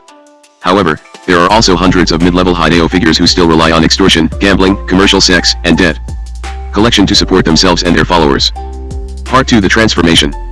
One of the main purposes of this study is to explore how and why crime groups in Taiwan have moved into legitimate commercial businesses. Jiaodu and gang leaders are reported to be owners of restaurants, coffee shops, nightclubs, movie companies, cable television companies, magazine publishers, and construction companies, Chi Chengshai in 1985. Some of them are actively involved in tourist trading, the stock market, and other commercial activities, Tatio Yuchen 1986. Since the mid-1980s, it has been alleged that these crime groups have become active in collusive bidding for government projects and other sophisticated crimes, Lin Qinglong 1998. This chapter examines the changing patterns of organized crime involvement in commercial activities in Taiwan. The Judicial UN of Taiwan, 1998, 115, suggested that the involvement of Hideo in business is a serious problem. Hoodlums and gangsters have become more active in establishing business firms that conceal their illegal activities, and they have expanded their operations from extortion and operating gambling and prostitution houses to goods and drug smuggling, loan sharking, construction, and bid rigging. According to Tung Shiji, 1996, by 1996, about 106 of the more than 360 major firms, or almost one-third of the major firms in the country, were infiltrated by corrupt politicians and Hideo figures. Tung Shiji, 1996, 74, estimated that, if we calculate the impact from the overall capital of the penetrated firms, then the amount of capital is as high as $610 billion, about 38% of the total capital of all well-established firms. And if we look at the market value of the penetrated firms, then it involves about $2.970 billion, more than half of the market value of all the major firms. There are several explanations and reasons for Hideo penetration into the legitimate business community. According to a Bamboo United leader, the involvement of Hideo was made possible by legitimate businessmen and politicians who were eager to use the services of Hideo figures. When the Taiwan economy began to take off, a close tie developed between government officials, 63, and businessmen. Soon after, when there were business conflicts, brothers were invited to settle the disputes. Gradually, brothers entered the business world. On the other hand, brothers were also willing participants in the business sector. As gang and Jiaoda leaders matured and married and had families, they became more interested in making a living rather than just maintaining their tough reputations. As a Bamboo United leader said, there are pathways and turning points among brothers as well. When we were young, we were mainly concerned with our macho image and tried to show that we were fair and just. That's why we were often involved in fighting. After we grew up and married, we were more concerned with making a living. That's why we constantly look for business opportunities. Some observers assume that the penetration of Haidao into the legitimate business world was first caused by Operation Clean Sweep in 1984. Operation Clean Sweep destroyed the major gang's leadership structure. Moreover, it forced many gang leaders to change their ways of survival, that is, to penetrate the legitimate business sector. As a result, the larger gangs gave up their traditional way of making money, which was extortion. Nowadays, these gangs are more interested in establishing their own business firms and staffing their firms with their own little brothers. Jinshi 1989, 31, according to Njiaodu, most Haidao leaders are now smart enough to have their own companies to protect them from being sent to prisons. They use their businesses as fronts for their illegal operations. Tatio Yuchen 1986, 302. This chapter will explore some of the legitimate businesses in Taiwan that are mostly likely to be affiliated with, or be penetrated by Jiaodu and gang leaders. Restaurants and bars in the early 1980s, even before Operation Clean Sweep was launched, a substantial number of restaurants and bars in Taiwan were owned and operated by gang and Jiaodu members. Lin Chengtian 1982. During Operation Clean Sweep, law enforcement authorities raided restaurants, bars, and barbershops that belonged to Bamboo United members. The police found that these establishments were gathering places for the gang's various branches. Chen Young-ho, a leader of the Four Cs, was gunned down inside his restaurant located in Taipei City. The Ming Sun Club, a gathering place for gangsters, businessmen, and former police officers, was another Bamboo United investment. The president of the club, Chu Ko-lin, was a former intelligence staff officer and senior police officer. Chu had connections with Triad members in Hong Kong and was alleged to have been involved in extortion rackets while serving as a police officer. The Ming Sun Club was a joint venture of Chu and Chen Chi-li, the highest leader of the Bamboo United, and it was the gang's favorite spot. Businessmen were invited to join the club for a fee of $1 million per person. Chi Chung-shai in 1985. The club was shut down in the crackdown of 1984, and Chu was arrested and incarcerated. Large numbers of underground bars exist in Taiwan because of the government's policy of discouraging the establishment of bars through an unreasonably high license tax. In 1973, the annual tax for bars increased fivefold, from $300,000 to NTS 1.5 million. In 1979, the annual tax for bars increased another threefold to $4.5 million. The policy of denial through heavy tax also stipulated that the bars could not move to another location, could not be sold to another person, and that ownership could only be transferred to other family members. Government employees were not allowed to go to bars, but they would go to underground bars because they could always say they did not know it was a bar, or that they thought it was a restaurant. Many gang members who used to work as bouncers in the underground bars moved up to become shareholders or even owners. Chen Jifang 1983b. The involvement of Haidao figures in restaurants and bars later enabled them to expand their operations to show business. According to a police officer, later on, the gangs began to expand their activities into managing shows for well-established Western-style restaurants. They were responsible for arranging to have famous singers to perform in these restaurants. The singers had to accept the arrangements, but often entertainers were not paid. That way, the gangs were able to make a lot of money. With the kind of money they have, they decided to buy out some of the original shareholders and, eventually, they became the owners of these restaurants, or, at the very least, major shareholders. From restaurant entertainment, the gangs turned to other businesses such as bid rigging and the stock market, which will be discussed later in this chapter. The music and movie industry's show business in Taiwan is tightly managed by organized gangs and jiaoda groups. The control was particularly intense during the 1980s when celebrity performances in well-established clubs and theaters were popular. During that time, famous singers, actors, and actresses were often invited by owners of music halls and Western-style restaurants to perform special shows. Since popular entertainers were usually committed to several television shows and movie projects simultaneously, owners of music halls and restaurants had great difficulty in arranging for popular entertainers to perform in their establishments. Because an entertainer's special live show was a guaranteed financial success, gang and jiaoda figures gradually moved into the show business. Crime bosses transformed themselves into show business agents because that's where the money was. If a crime figure owns a restaurant or music hall, he will arrange for the entertainer to perform in his establishment, or he can arrange to rent a restaurant for several days. Once approached, entertainers rarely turn down such invitations.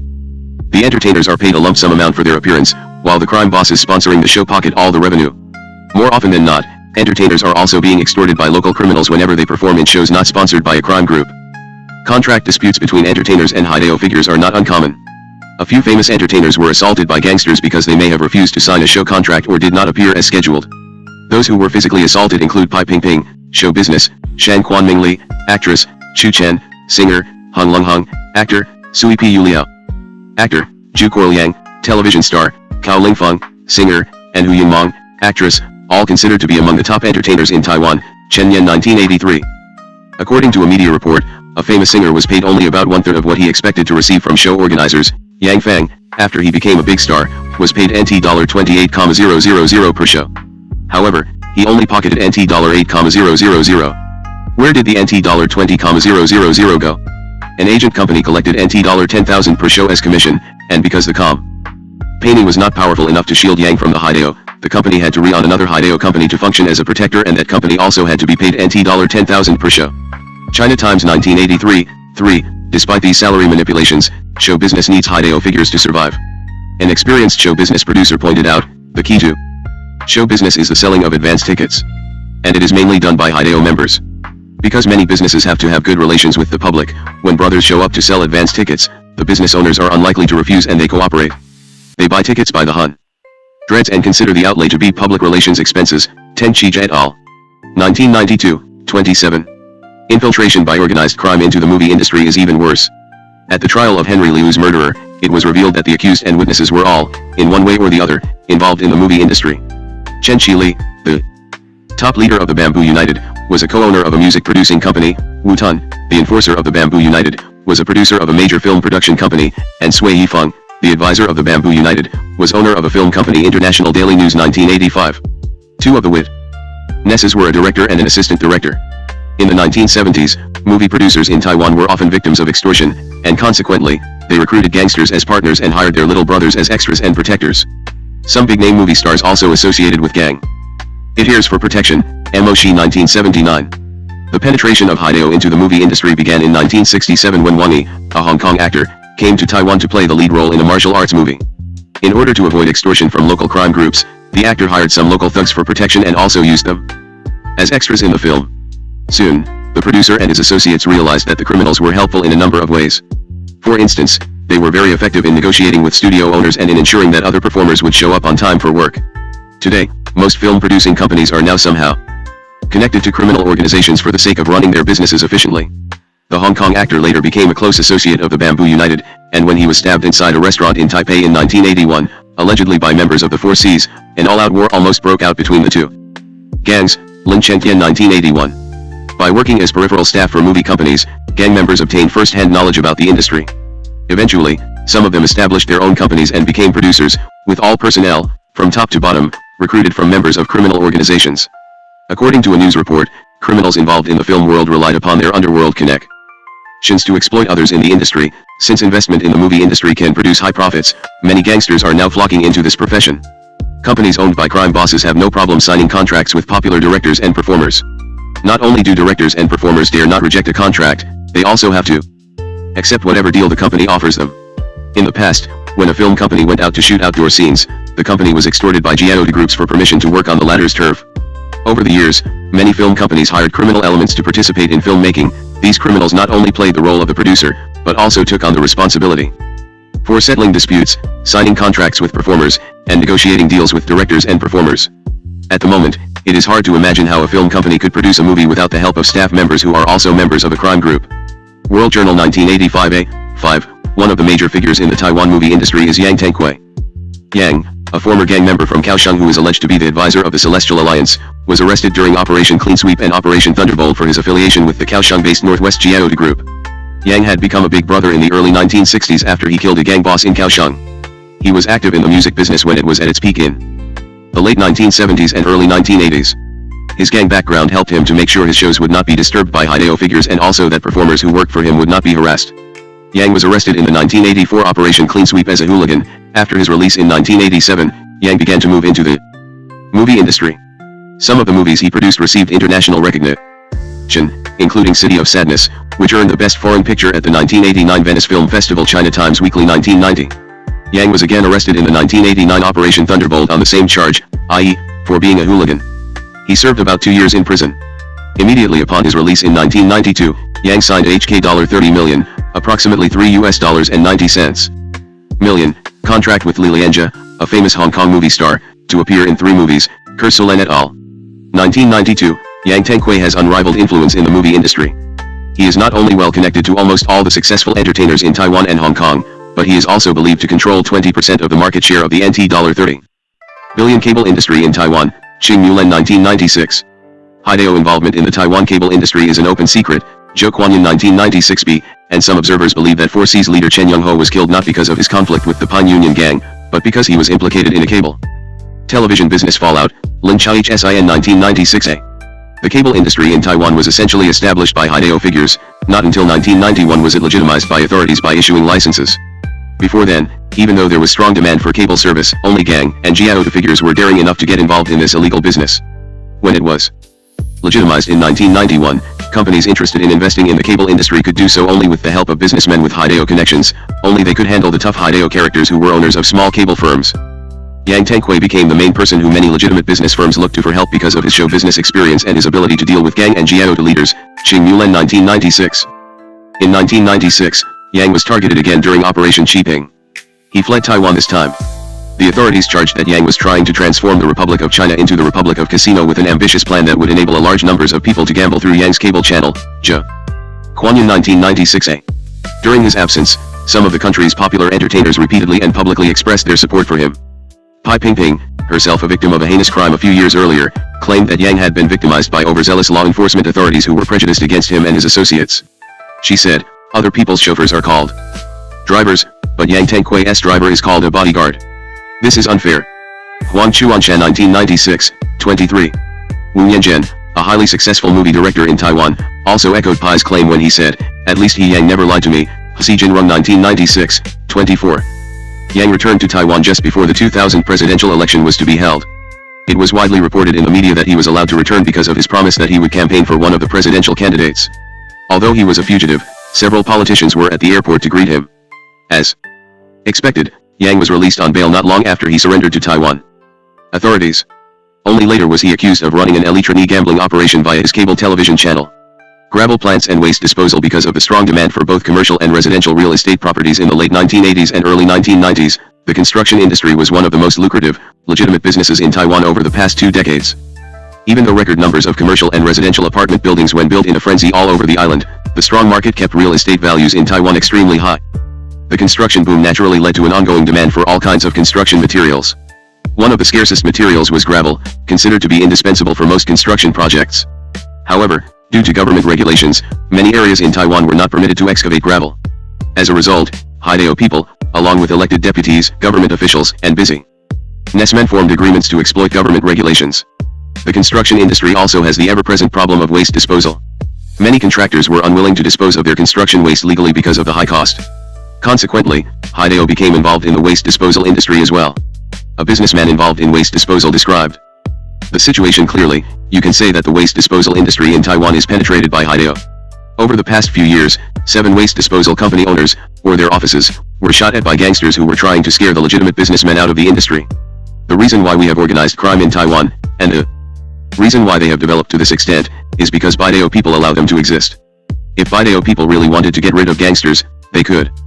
Another owner of a waste disposal company said that every time there is bidding on a waste disposal project, Hideo gets involved. He once received a package with 5 bullets in it and a note warning him not to bid for projects where he did not belong.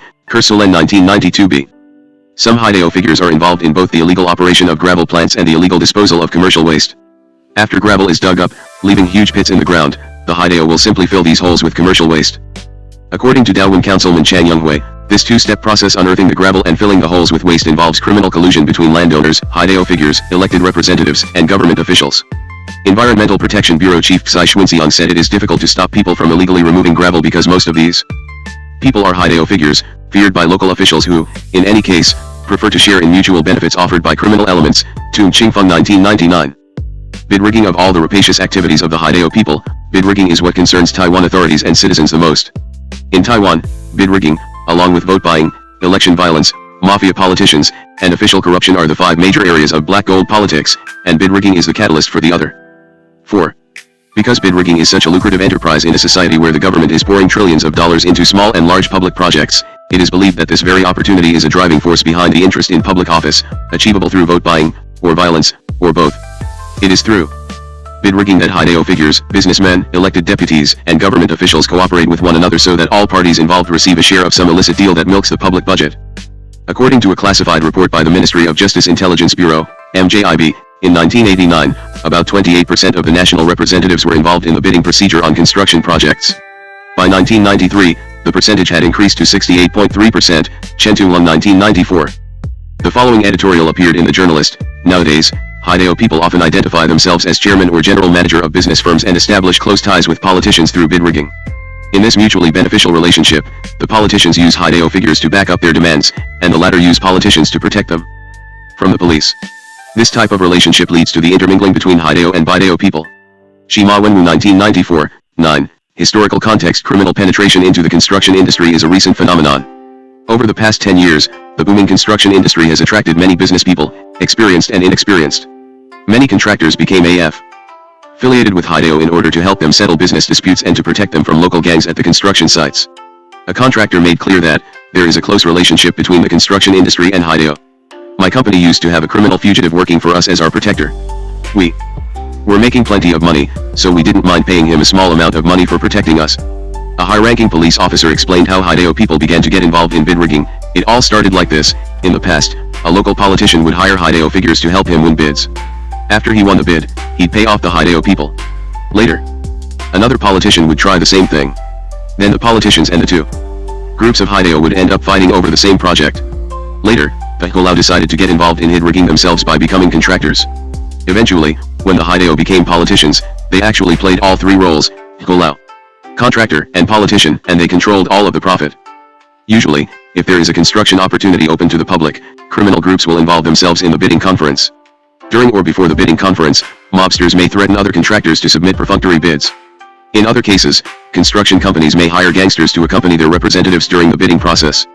This situation has a parallel in the construction industry in the United States, Kelly 1999, and Italy, Della Porta and Venucci 1999, where a similar problem with organized crime exists. A former Minister of Justice viewed the process of gang involvement in bid rigging this way: I heard that gangsters are involved in bid rigging. How do they do it? Well, in Taiwan, all public projects such as highways and schools must be open to bids. The problem is that the bidders do not want to get involved in a bidding war. The lowest bidder would not make any money. As a result, before the bidding, the potential bidders get together and decide who should get the bid. The person who wins the project then gives a share of the bid award to the others. Sometimes, a contractor will deliberately offer a low bid. How is the problem solved? Well, the businessman who is underbid asks the other bidders, as well as the Haideo, for help. In other words, violence is threatened. Usually, whenever there is a public project, all potential bidders will invite a respected crime boss to come to the meeting called Hongmenyan to make sure that all parties will abide by whatever agreement is reached. As a result, the process forces the government to come up with a very high price. For example, when I was the Minister of Justice, in one project, the estimated price was NT $5.4 billion, but when I made sure there was no gang involvement, someone offered a bid of only NT $2.7 billion. The government saved NT $2.7 billion. What I did was to shorten the time period between the qualifying bid and the actual price bid, from a couple of months to a couple of weeks. That way, the mobsters did not have time to identify all the participants and then pressure them to cooperate. However, after the bidding for the exterior construction was over, there was more bidding for the interior work, and in that case the gang members found out who the prospective contractors were and warned them to stay away from the project. Patterns of Haideo penetration. The following are some of the key problems associated with bidding for public construction projects in Taiwan. Yufei 1983 1. Fiaoyuan Yatang. One type of collusive bidding: the company that has won the bid will pay the other cooperating bidders a share of the contract award. According to a contractor in Taipei. In Taiwan, there is a long tradition of collusive bidding, and in the past, it was just considered a normal part of the whole process. For example, if there was an estimated NT $1 million project and 10 firms that wanted the job, a meeting of the potential contractors would be arranged and a decision made on who would get the project. Let's assume the winning bid was NT $900,000, and the actual cost of the project was NT $800,000. That means the winning contractor would give each of the other firms NT $10,000 each.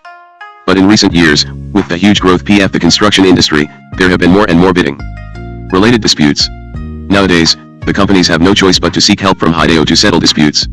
Two-way buyout, another type of collusive bidding: one company along with its many branches or divisions will offer bids together, but they make sure that only a designated unit will win the bid. Way buyout is not limited to gangster-run companies. Some prominent, supposedly uncorrupt businesses do the same thing. 3. Jiaozhu, disturbing the situation: a crime group will succeed in the bidding process, but after it has won the contract, it will not show up to give the guarantee money, Beijing Fin, to the authorities. Then the process has to start all over again. A company that really wants the project will have to pay some extortion money to the crime group so that they will not disturb the bidding. 4. Japai, borrowing a certificate of B-type. Smaller company could not bid on a project if the project limits the bidders to A-type. Bigger construction companies.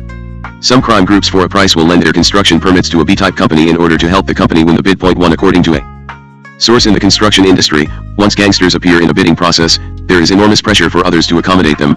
After the 4 Cs and Bamboo United began to get involved in public works projects, They did not force us to let them win the bids by pointing a gun at us. It's just that there was a lot of pressure on us to allow them to have the projects. Also, it didn't hurt that after these gangs won the projects, they would pay us accordingly for giving up on them. 5. Jiangbao, robbing the bid, trying to win the bid by coming up with an incredibly low bid. This could lead to very poor quality construction because the contractor would have to cut corners in order to make money. No matter how Heijin figures got involved in bid rigging, most believe that it all began with corrupt government officials who were in a position to determine who would win the bid. According to a media report, Ko-lin 1999, at the very beginning, bid rigging is already seated in the form of designs tailored to the specification of contractors favored by the officials in charge. No other bidders will be able to compete, as they are already disqualified by being unable to meet the requirements specified in the designs. The authorities' perspective: a prosecutor in Taipei revealed what he knew about gang involvement in the construction industry and bid rigging. Since the early 1990s, we began to investigate Chen Qili, the leader of the Bamboo United. After Chen came out of prison in 1990, he became very rich very fast. He was the first gang leader to get involved in public construction. Because of his connections, he was able to obtain quite a large number of public construction projects, and that's how he made the money. That's when other gang leaders realized that they did not have to rely simply on prostitution, extortion, and gambling to make money. During that time, the government had a huge budget for public construction. All of a sudden gangsters became board chairmen and general managers, and all began to get involved in public construction projects. But Chen was smart, he knew how to make money in a quiet way, and he did not do anything crazy to attract the attention of the authorities. Other gang leaders were not as good as Chen, and that's why there were so many violent incidents that became matters of public concern. People were starting to get worried. Why did mobsters get involved in public construction even though they already had plenty of money? First, probably no one ever believes that he or she has enough money. Besides, gangsters, like capitalists everywhere, need money to expand their businesses.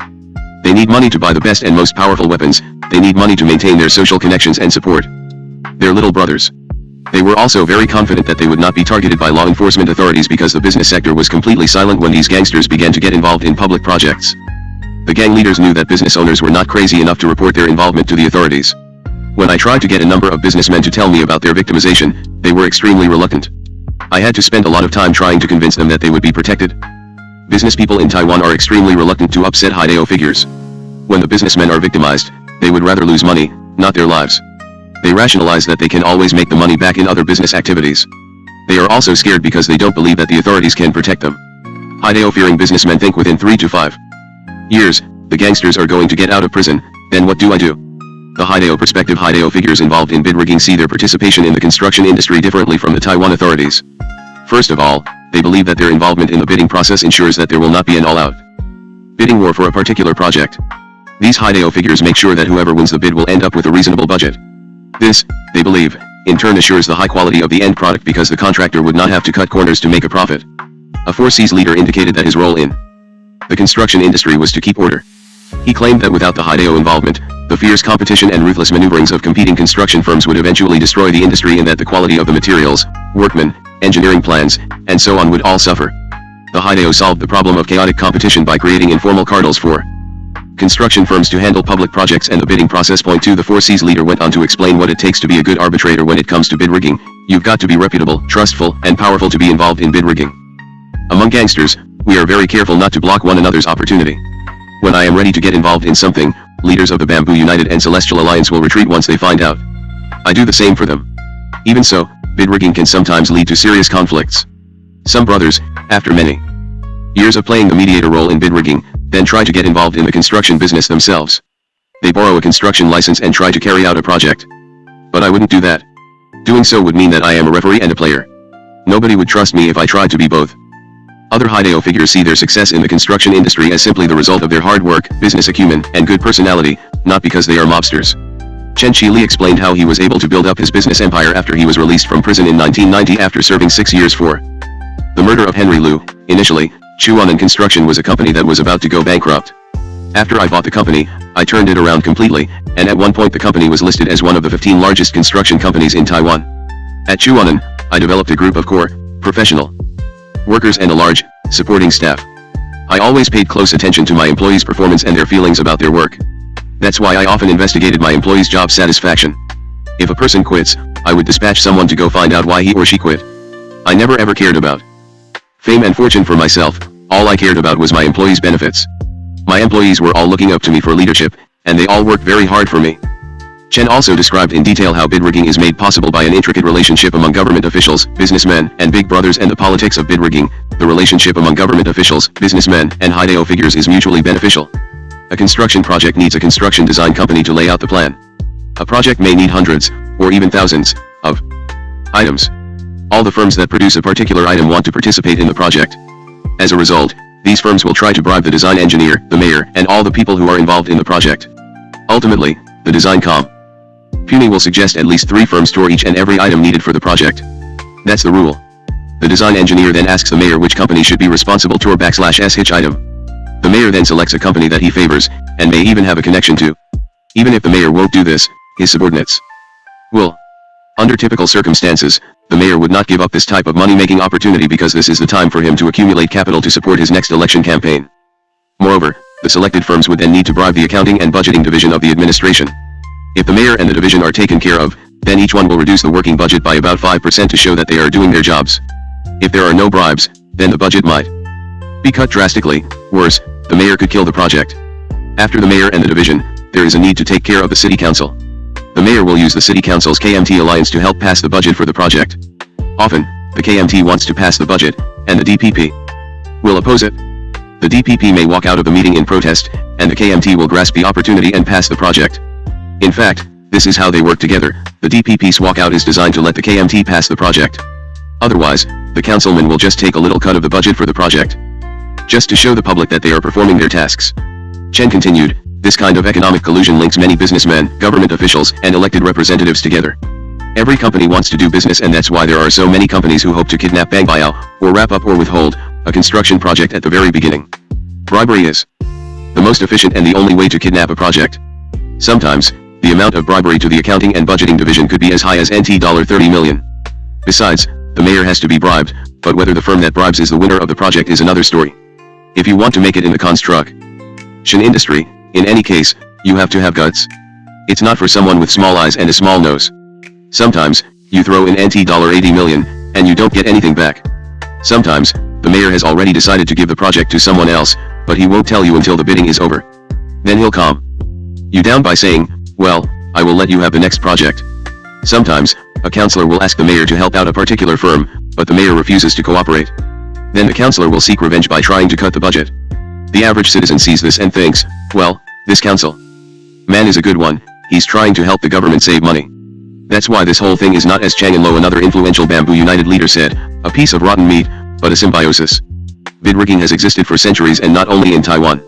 Brothers have nothing to do with project kidnapping, they are involved only at the very last stage, and they make only a small amount of money.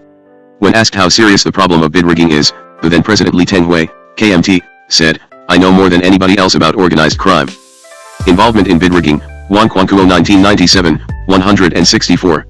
Nevertheless, some observers suggest that bid rigging in Taiwan is a serious problem, mainly because the KMT allows it to exist. A senior journalist said, bid rigging is a major problem because the KMT lets it happen. The KMT continues to insist that any firm that wants to bid on a construction project needs to register when it comes in to pick up an application form. These application forms are not allowed to be copied. With the list of potential bidders, it is very easy for the government to become involved in collusive bidding. If the KMT used the method of Chen Tangzan, the DPP mayor in Tainan, then there would be no bid rigging. Chen orders his administration to place a stack of application forms in various government units and allows people to pick up the forms without registration. Besides, these forms can be copied, and a firm can use the copy to participate in the bidding. If nobody knows who is going to bid on the project, there is no way anybody can control the bidding process. Harm done by Haidao. Most people in Taiwan assume that Haidao figures are making huge amounts of money from bid rigging, but there is no reliable data to suggest that gangsters are taking in more money than anyone else in this corrupt process. Thus, we need to take a closer look at the level of harm done by Haidao involvement in bid rigging. Non-monetary. Even though gangster involvement in the construction industry is considered to be a serious problem by the media and the public, a contractor said that he is more concerned with extortion by government officials. Haidao do not have an impact on private projects, only on public projects. Private contractors only have to give Haidao people some money or gifts during the festivals. In fact, for private contractors, this type of expense is far less than the payment to government officials. Regulations in the construction industry are poor or unclear. As a result, it is up to the bureaucrats to decide what is acceptable or not, and they can ask money from us at will, sometimes in the millions, and this type of extortion bothers us more than anything else. It's the government officials who make it difficult to operate, not Haidao people. Besides, a Bamboo United leader revealed that gang members are actually making very little from bid rigging. Brothers who participate in bid rigging make only a small amount of money. The big money goes to Bideo people, government officials. However, if there is something wrong in the process, brothers become scapegoats. At any rate, when there is a problem in bid rigging, those who do not get the bid accuse us rather than the Bideo people of wrongdoing. Chang In-lo, a leader of the Bamboo United, described his impressions of Hideo involvement in bid rigging. If you say Hideo people are not involved in bid rigging, that's a lie. But, in essence, the level of involvement and the role of the Hideo in the whole pro are definitely not as vital as people believe. Hideo figures are merely invited to play a peripheral role in the fierce competition among the Bideo in their attempts to kidnap the bids, a practice that has been in existence for a long time. Tenchija 1996a, 52, Chang, on another occasion, observed rather bitterly, for many decades, bid rigging had been a prevalent practice in Taiwan. In fact, it has been pretty much dominated by those at the top. When someone is left out of the game, he will, via the media, depict the whole incident as Hideo involvement in bid rigging, even though government officials and elected deputies are the key players in these incidents. Why do we have to just focus on Hideo involvement? Wang Quanguo 1997, 172, however, a prosecutor who specializes in prosecuting high-level mobsters has the following to say about the role of Hideo in bid rigging. When gang leaders say they are only involved in bid rigging at the very end of the process, it's true. But I have to say that's when it counts. I mean public officials. And politicians can bang buyout, but they can't choose a specific business to get the bid. No matter how they bang buyout, there's still a chance for a few firms to win the bid. That's where the Hideo people get in. They are the ones who can decide who actually is going to get the bid through the use of force. Violence. Whatever the impact of mobsters' involvement in bid rigging, there is no doubt violence is associated with it. Regardless of how infrequently it occurs, that is what concerns both authorities and the public the most. When the public learned in 1992 that owners of some of the major construction companies in Taiwan received bullets from anonymous senders along with threatening letters, they were understandably frightened. Tang Sujian 1992a. As Hideo figures became more and more involved in the construction industry, as the number of public construction projects began to increase significantly, and as the budget for construction projects began to reach astronomical figures, violence associated with bid rigging began to appear. One of the main construction companies in Taiwan, the Tungyi Construction Company, was invaded by a group of gunmen in 1994. Shots were fired in the air, but no one among the hundreds of employees was hurt. However, the blatant act in broad daylight shocked the authorities. Wang Liming 1994. When an army general was kidnapped in 1998 because of his implication in a bid rigging case involving the army, the public soon realized that nobody was safe if certain participants in a bidding process were excluded or frustrated in their objectives. Li Jinhua 1998. The CK's airport scandal, a case study over the past decade. The most serious bid rigging incident was the Chiang Kai-shek, CK's, airport scandal. The CK's airport in Taipei is Taiwan's largest international airport. It had only one terminal when it was first built in the late 1980s, and in line with increased traffic, a second terminal was needed. The project, known as the CK's Airport Second Stage Terminal Construction, was budgeted at NT $32 billion and was a part of the government's attempt to establish Taiwan as the transportation center of the Asia-Pacific. The problem lay in the second CK's terminal project: interior construction, parking lot, and water routes. The process of bang buyout had started in 1989, and it made sure that of the more than 2,000 Taipei firms, only a dozen or so would be qualified to bid. There was, of course, fierce competition among the remaining firms. Consequently, some firms invited Hideo figures to help them win the bid. Chunkuo conglomerate boss Chen Ti-kuo, also called Chen Xinxia, invited Feng Jia-chen, aka Er Ma, of the Bamboo United gang to assist him in winning the bid. Yang Kuo Yuan 1996.3 The CK's airport scandal is the story of how Hideo, government officials, and elected deputies worked together to take advantage of a huge public construction project. According to an agent of the MJIB who was involved in the investigation, I was with the Northern Mobilization Unit of the MJIB when the CK's airport scandal erupted. On April 2, 1996, my unit boss was summoned to the office of Liao Chenghao, who was then director of MJEB.4. Liao had thrown a copy of China Times on a table for my unit boss to take a look. The headline said that the CK's airport bid could be contaminated by Hideo people. Under that circumstance, even though we, the unit, had no idea of who was involved, we started an investigation. We began to interview all the possible firms that were interested in the project. It's the second stage of the CK's airport project, mainly to install water and electricity, interior work, and the air conditioning system. I went to southern Taiwan with a partner and began to interview firm owners. Most of them were afraid to talk to us. But they hinted that if we confiscated any evidence of Hideo bid rigging in their offices, they wouldn't mind. Consequently, we rushed back to Taipei and went to the court to get several search warrants and went back to the south. We went in and searched all the related companies. We gathered plenty of evidence, including their appointment books and the business cards in their drawers. After the preliminary investigation, we knew that Chen Ti-kuo, Feng Jiachen, and Xing Ta's boss were involved in bid rigging. Although White Wolf Chang In-lo was also said to be seen at some of the dinner meetings between Chen, Feng, and other business owners, I told my boss that it didn't look like White Wolf was invoked. One knew White Wolf long before that incident, and I know that he was unlikely to be involved. One learned from others that White Wolf was at the meetings, but he didn't /tour long. Ultimately, I found out that Feng was using White Wolf's fame.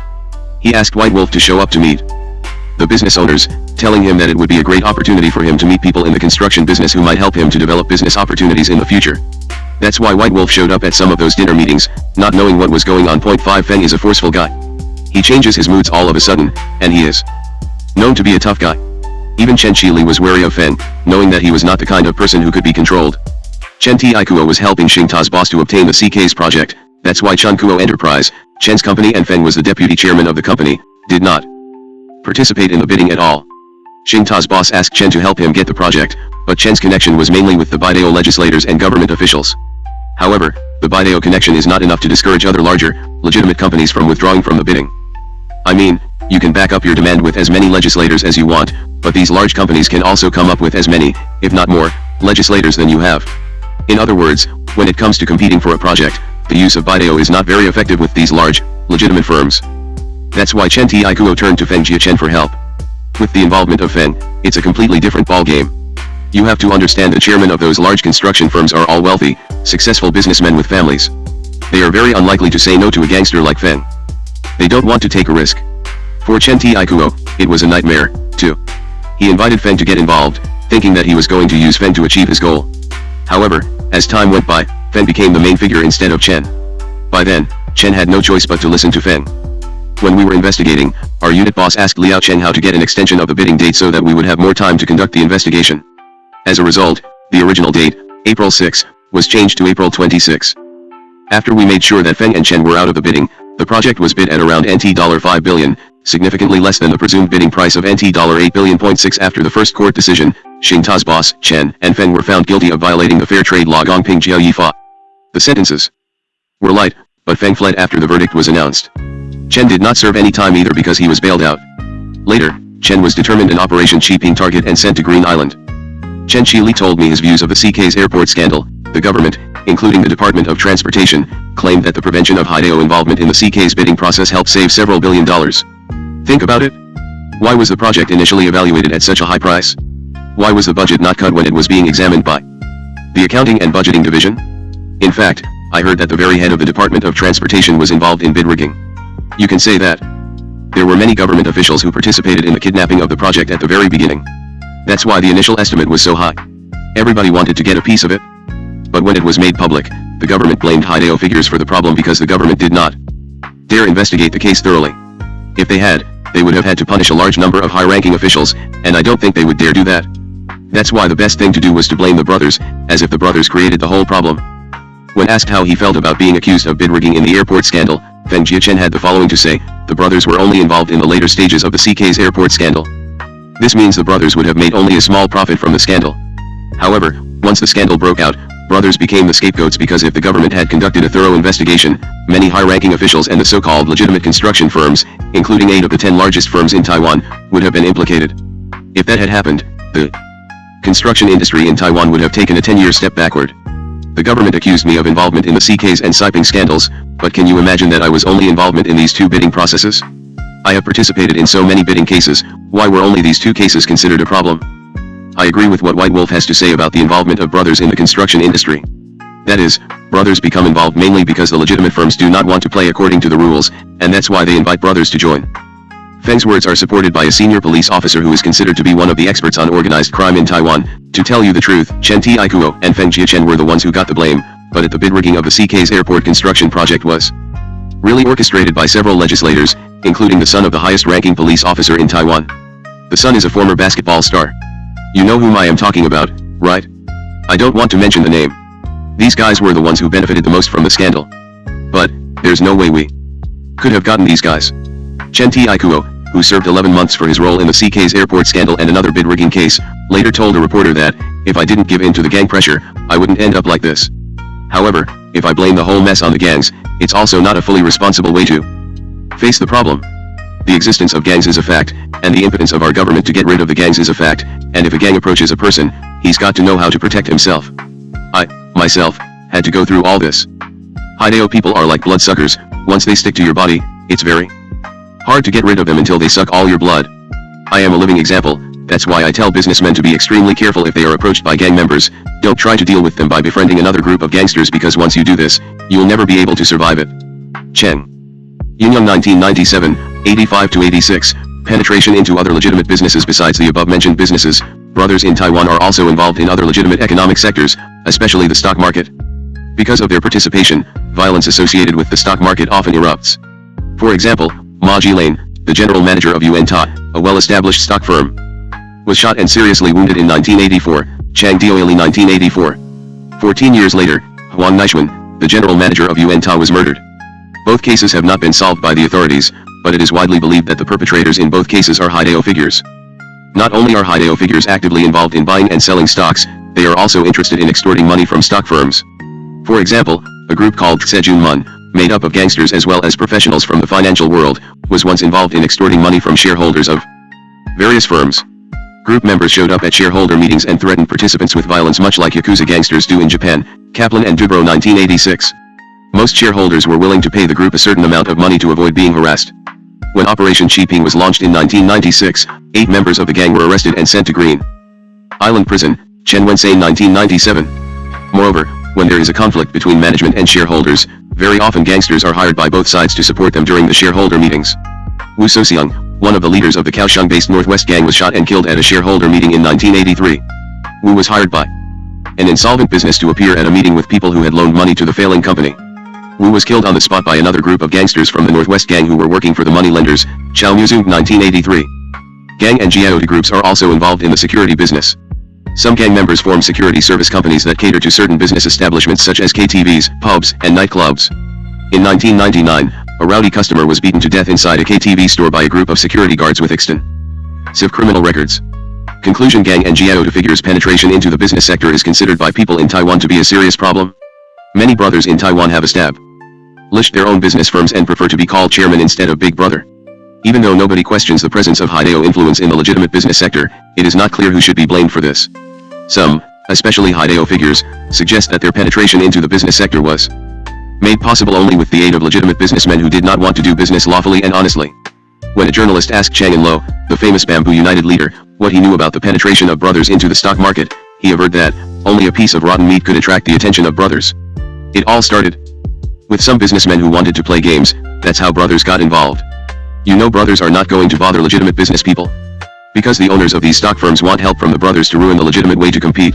Brothers have the opportunity to get involved. If we are going to blame somebody, we should blame those businessmen who recruited the brothers. The same is true with brothers' involvement in politics. If not invited by political parties, how can brothers get into politics? If not led by businessmen, how can brothers walk into a stock owners meeting? After all, brothers get involved only when someone tells them how to get involved, only. If somebody tells the brothers how to violate the rules, do they know how to do it? Chen Qiahong 1996, 101, a Taipei city councillor, also echoed Chang In-lo's viewpoint by saying, in fact, it's not that the Haidao are a major problem. Rather, it's the business conglomerates that are the problem. Many wealthy businessmen are now using gangsters to expand their businesses. Cable television is a good example.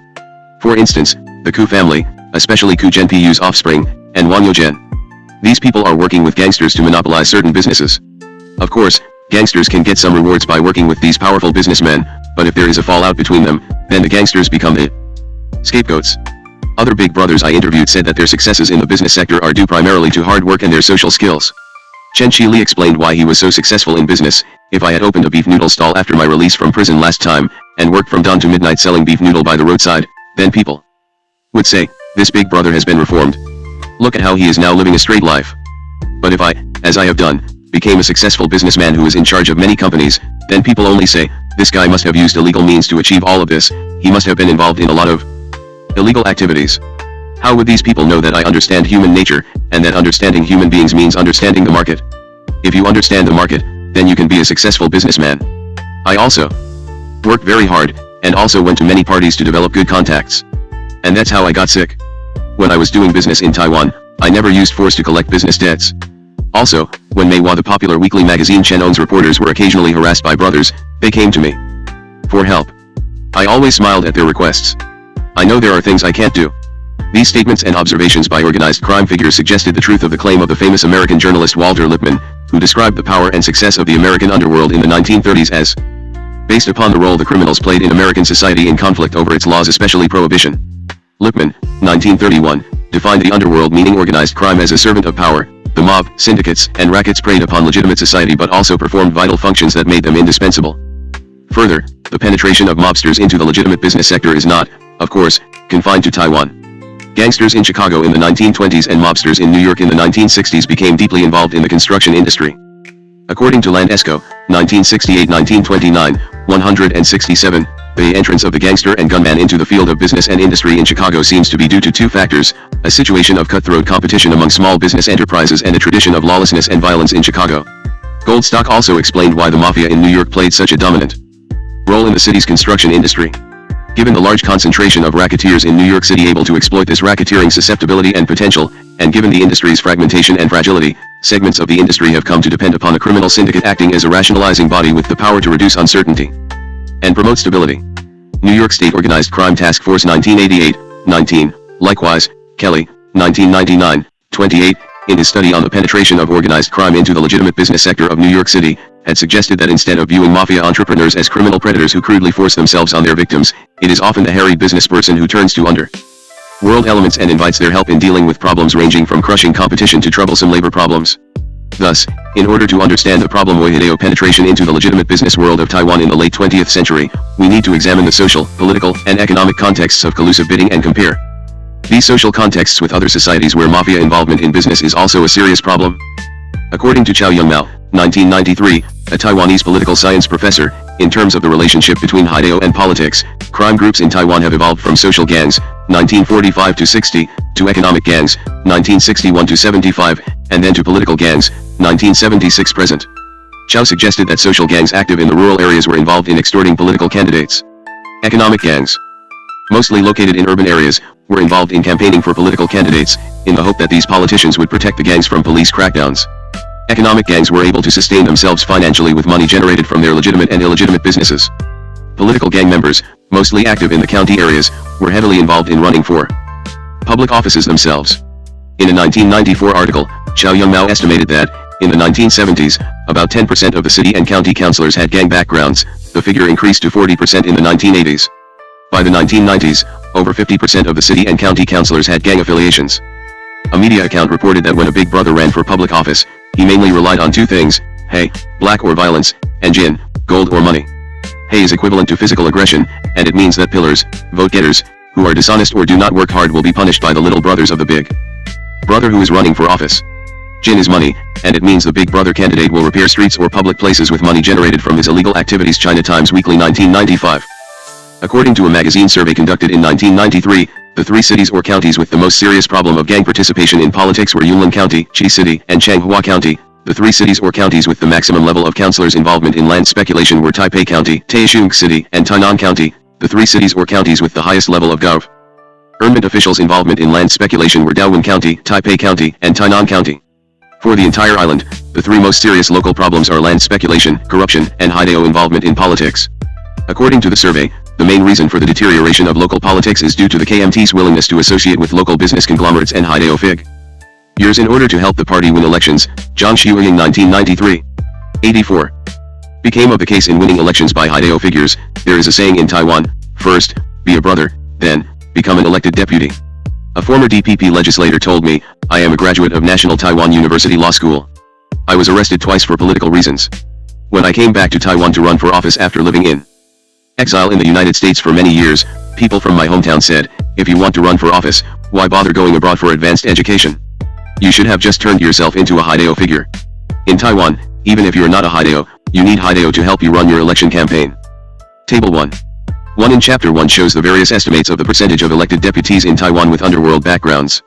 Chen Dongsheng, a sociology professor at National Taiwan University said, over 60% of Taiwan's 43 major crime organizations have publicly elected officials. This means that crime organizations' members can control county councils and even the legislature. C. Lin 1999b. 3. This chapter explores the level of mafia penetration into local and national politics. When people in Taiwan talk about the problem of black gold politics, they like to emphasize that a large part of the island from Taichung in central Taiwan and all the way to the south is ruled by Hideo politicians. As a result, This chapter will focus on the 7 central and southern counties that are heavily affected by underworld politics. These 7 counties are, from the central to the south, Taichung, Changhua, Yunlin, Qi, Tainan, Kaohsiung, and Pingtung. Point 1. Before I discuss these 7 counties, I will examine Taipei first, because it is the largest county in Taiwan and Taipei City is the island's capital and largest city. After Haidao infiltration into local politics is discussed, the extent of Gang and Jiao the leaders' participation in national politics, especially their role in the Legislative Yuan, the highest lawmaking body in Taiwan, will be examined and evaluated in terms of its impact on the political economy of the entire country. Taipei. According to Chow Yun-mao, 1994, Haidao presence in politics is significantly different for urban and non-urban areas. In an urban center like Taipei City, it is highly unlikely that political gangs will form. The emergence of economic gangs will be more likely. That is, crime groups in Taipei City are unlikely to have members running for public office, and even if they do, they may not get elected because the city's residents are highly educated and less likely to be swayed by vote brokers. As a result, crime groups in Taipei City are confined to campaigning for non-gang political candidates. Not surprisingly, Taipei City Council is the elected body in Taiwan with the lowest level of Haidao infiltration. A Taipei City Councilman affiliated with the new party categorized his colleagues into 2 groups. In the Taipei City Council, there are 2 types of councilmen, local type and image type. The local type is very close to their electoral districts and pays a lot of attention to serving its constituents. For instance, they attend all the wedding parties and funerals in their districts, and they emphasize the improvement of local infrastructure. The image type is the councillor who focuses his abilities on appearing at the city council. He knows how to use the media to establish a good public image. You can also say that the local type is more likely to buy votes than the image type. Right now, of the more than 50 Taipei city councillors, about half are local types and the other half, image types. Among them, I can say only 1 is affiliated with Haidao her husband. Among the former councillors, only 3 to 4 were Haidao figures. There are 2 reasons for the lack of Haidao figures in the Taipei City Council. First, voters in Taipei are better educated and more sophisticated. 8.2 Second, in Taipei City, it's not enough to rely on a person's vice businesses and gang affiliation to be elected. You need many more votes than that. However, Taipei County Council is believed to be not as clean as Taipei City Council. Some councillors at the county level are either Haidao or closely affiliated with gangsters. A senior police officer from Taipei County had the following to say about Haidao penetration into county politics, where in Taipei County was the largest number of Haidao representatives. You first need to know which area is associated with which type of illegal activity. Ruifang and Qingshan are the main areas for all kinds of trafficking, and many electronic gambling and traditional gambling places are located in Tenshui, Sanshur, and Sulin. There are gambling dens and illegal gravel plants in Dujin, and the representatives there are 1/3 Haidao. Xintian is a highly educated area and the MJIB's headquarters is located there, and even though many big brothers live there, it is relatively quiet and calm. Chengho is occupied by mostly low-level government employees, and it is crowded. Many peddlers from central and southern Taiwan are making a living there. Many elected deputies in Chengho are involved in the construction industry, and most of them are Haidao people. Puncheo is where the Taipei County government is located. It's a major commercial area that is dominated by 3 families, the Lu, the Chu, and the Lin. They are all big landlords, and Haidao all over Taiwan are supported by one of these 3 families. However, it is a relatively civilized place. You don't see that many gun battles in the area. In the entire county, half of the speakers and deputy speakers of the town councils are Haidao figures. In sum, the percentage of local representatives in Taipei County with Haidao backgrounds is quite high. Even so, there is not much internal conflict among Taipei County councillors. The police officer quoted above explained why, in Taiwan, the only council that has never experienced fighting on the council floor is the Taipei County Council. Not because councillors there are more sophisticated and professional, it is simply because the council is tightly controlled by Sui Chia and the then county commissioner and Lo Fuchu, who are deeply involved in the construction industry. Besides, Sui is very good at distributing resources to all his councillors. Every council member will get something from Sui. He will give every newly elected councillor a chance to become involved in construction projects. He even ordered his councillors to get rid of their past by changing their image. They started to wear suits. He bought new clothes for them and often invited them to go on trips. Northern Taiwan consists of the following counties: Taipei, Keelung, Daowen, and Hsinchu. 2 violent incidents occurred in Keelung City involving its councillors. Wu Tungtang, the second in command of the Celestial Alliance, was originally from Keelung where the gang had a stronghold on local crime. A former Daowen County commissioner and 7 others were murdered in 1996. Haidao councillors in Hsinchu City were also reported to have participated in violent activities. Although councillors in northern Taiwan have their share of scandals and violent crimes, the problem of Haidao penetration into politics is, according to Taiwan authorities and the media, most severe in central, Taichung, Changhua, Yunlin, Qi, and southern Taiwan, Tainan, Kaohsiung, Pingtung. Taichung City after Taipei and Kaohsiung, Taichung City is the 3rd largest city in Taiwan. 3 Because it is a booming, freewheeling urban center, many people outside of the city go there for entertainment. Residents of Changhua, Maoli, Nantou, and Yunlin frequent the city looking for fun because there are not many upscale sex-busy nests located in their own areas. As the vice center of Taiwan, Taisheng city politics is ripe with corruption. According to a contractor in Taisheng, Chang Wenying, the DPP mayor of Taisheng city, disappoints many people. The reason is because her husband is deeply involved in making money, and this leads many people to say that her husband is the real mayor. The city government is almost dominated by her clan, and many KMT councillors are being suppressed by her. Point 4 Even so, unlike Taipei City, Taisheng City sex business is infrequently affiliated with Haidao people. A high-ranking police officer of the city pointed out that there are almost no gangs in the city now. Many sex businesses are unlike those in Taipei that need protection, because here they don't have the sense of territory. And also there's very little theft of goods or services. Most sex busy nests are operated by local people, but they are not necessarily Haidao people. The same police officer told me that Taisheng City Council is like Taipei City Council. There are almost no Haidao figures in these two elected bodies. Of course, there are many Haidao councillors in Taisheng County Council. Taisheng City is a metropolitan city and residents here are better educated, so it's not easy to buy votes. Another police officer I interviewed in Taisheng City also suggested that there is very little Haidao involvement in Taisheng City politics. Taisheng City is much better than Taisheng County. One big brother has been in the council for 2 terms, but he is very low-key. One council member is very active in the sex business, and another councillor who was a police officer is also involved in operating entertainment businesses. Only these 3 city councillors can be considered somewhat unusual, the rest are all good people. The city councillors rarely use their power to cut the police budget. Besides, there are many outsiders residing in Taisheng, and as a result, it's not easy to buy votes. Many councillors are elected because they have a good public image. The same police officer summed up the situation in Taisheng City as follows: there are a few jiaodu in Taisheng City, one of them is a councillor. Most of these jiaodu are involved in the entertainment industry. Some operate protection firms, mediate conflicts, and run underground banking firms. Mainlander gangs could never establish their sphere of influence in Taisheng City. All they can do is come here and open a nightclub or operate a protection firm. Haidao has, in general, very little effect on Taisheng City residents.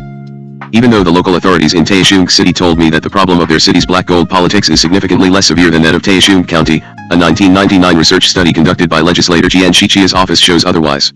According to the many reports prepared by GNS staff, Taisheng City is ranked 2nd in money politics, politicians' involvement in corruption, financial scandals, and vote buying, 9th in mafia politics, Haidao participation in politics, and 5th in the overall black gold politics, the combination of business tycoons and Haidao figures' penetration into politics, whereas Taisheng County is ranked 8th in money politics, 11th in mafia politics, and 9th in overall black gold politics, Jian Shiqi 1999. See Table 5.1 for the ranking of cities and counties in terms of the seriousness of black gold politics.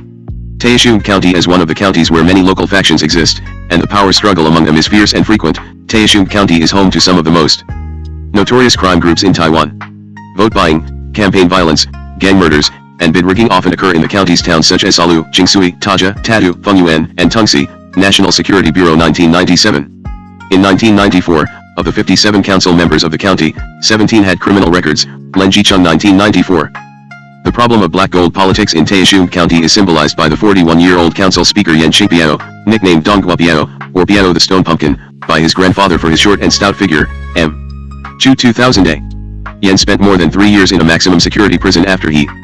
Table 5.1 The ranking of cities and counties in terms of the seriousness of black gold politics. Mafia money. Black gold city or county politics. Taipei City 10-12-12 Taipei County 8-9-7 Keelung City 20-20-21 Han County 18-21-19 Daowen County 12-6-8 Hsinchu County 21-18-19 Hsinchu City 19-14-17 Maoli County 14-17-15 Taisheng County 11-8-9 Taisheng City 9-2-5 Changhua County 2-4-1 Nantou County 7-13-10 Yunlin County 1-11-6 G County 6-15-11 G City 17-16-16 Tainan County 4-5-4 Tainan City 13-10-14 Kaohsiung County 3-3-1 Kaohsiung City 15-7-12 Pingtung County 5-1-1 Penghu County 23-23-23 Hualien County 16-19-18 Taidong County 22-22-22 Kinmen County 24-24-24 Lianjiang County 25-25-25 Source, Jian Shiqi 1999. Was arrested during Operation Clean Sweep. Before his imprisonment in 1984, Yan was a major jiaotu figure in central Taiwan's coastal area, actively involved in operating illegal gambling dens. Once, Yan was extorted by the notorious crime figure Lin Po Wen, aka American Po, and when Yan paid Lin less than what he demanded, Lin took the money and shot up Yan's gambling joint. 5 Yan was extremely angry, and he immediately dispatched a group of gunmen to go after Lin, but apparently he survived the attack. Chao Musung 1984 Lin was eventually arrested after a bloody shootout with police, and he was later sentenced to death. Yan expanded his gambling operation by recruiting a number of violent chronic offenders and also by establishing a good relationship with government officials. His ability to pamper his followers with money and to entertain his friends from the power circle enabled him to become a highly influential Haidao figure in central Taiwan in the early 1980s, Jingxi 1986. After his release from prison in 1987, Yan worked as a borough warden for over 3 years before winning a seat as a county councillor in the 1994 election, where he received the second highest vote among all the elected councillors for the entire island. 6 Even as he was serving his first term, Yan was ready to run for council speaker. When the then speaker Lin Minglin's brother was gunned down in front of his office, some suspected that it was the work of Yan. However, a few weeks later, Yan himself was shot. As a result of these two incidents and the sudden withdrawal of support from the Yang family faction, another powerful political and business clan in Taishung, Yan abandoned his plan to run for speaker. Shortly thereafter, Yan entered the race for a seat in the provincial assembly and won. At the age of 35, he became the youngest ever member of the provincial assembly. He also became a grandfather that same year when his 18-year-old son presented him with a grandson. Chu 2000A. In July 1995, the then National Assemblyman Yan Qingpiao and his followers were allegedly involved in a car chase and a shootout with Taishung police. When two journalists reported the incident, they were assaulted by a group of thugs with baseball bats. The media were silenced after the incident, and the local police chief went out of his way to apologize to Yan and his close friend, another controversial legislator from Qi. Even though Yan had leapfrogged from being a county councillor to a provincial assemblyman, he was still thought to be closely affiliated with Haidao figures. When Yan's underworld background was mentioned, his office manager shot back at the reporters, "Yan is a member of the Black Faction, the name of a local faction, not Black Society Taiwan." Weekly 1995, 21. In August 1996, Yan Qingpiao was again involved in a violent confrontation, this time at the shareholders' meeting of the Santei enterprise. Yan showed up with another controversial National Assemblyman Chen Mingguan, followed by a group of brothers. Yan was caught on camera yelling and participating in a group fight. A DPP legislator even accused Yan and his men of opening fire at the meeting, Wu Tunchang 1996. When Chen was asked what he thought of his poor public image, he replied, "Chewing betel nuts and cursing are not necessarily bad. As far as I am concerned, this behavior indicates that the person is close to the ordinary people. In the local political arena, this is the best way to win the constituents' trust." 2 UN 1996, 144.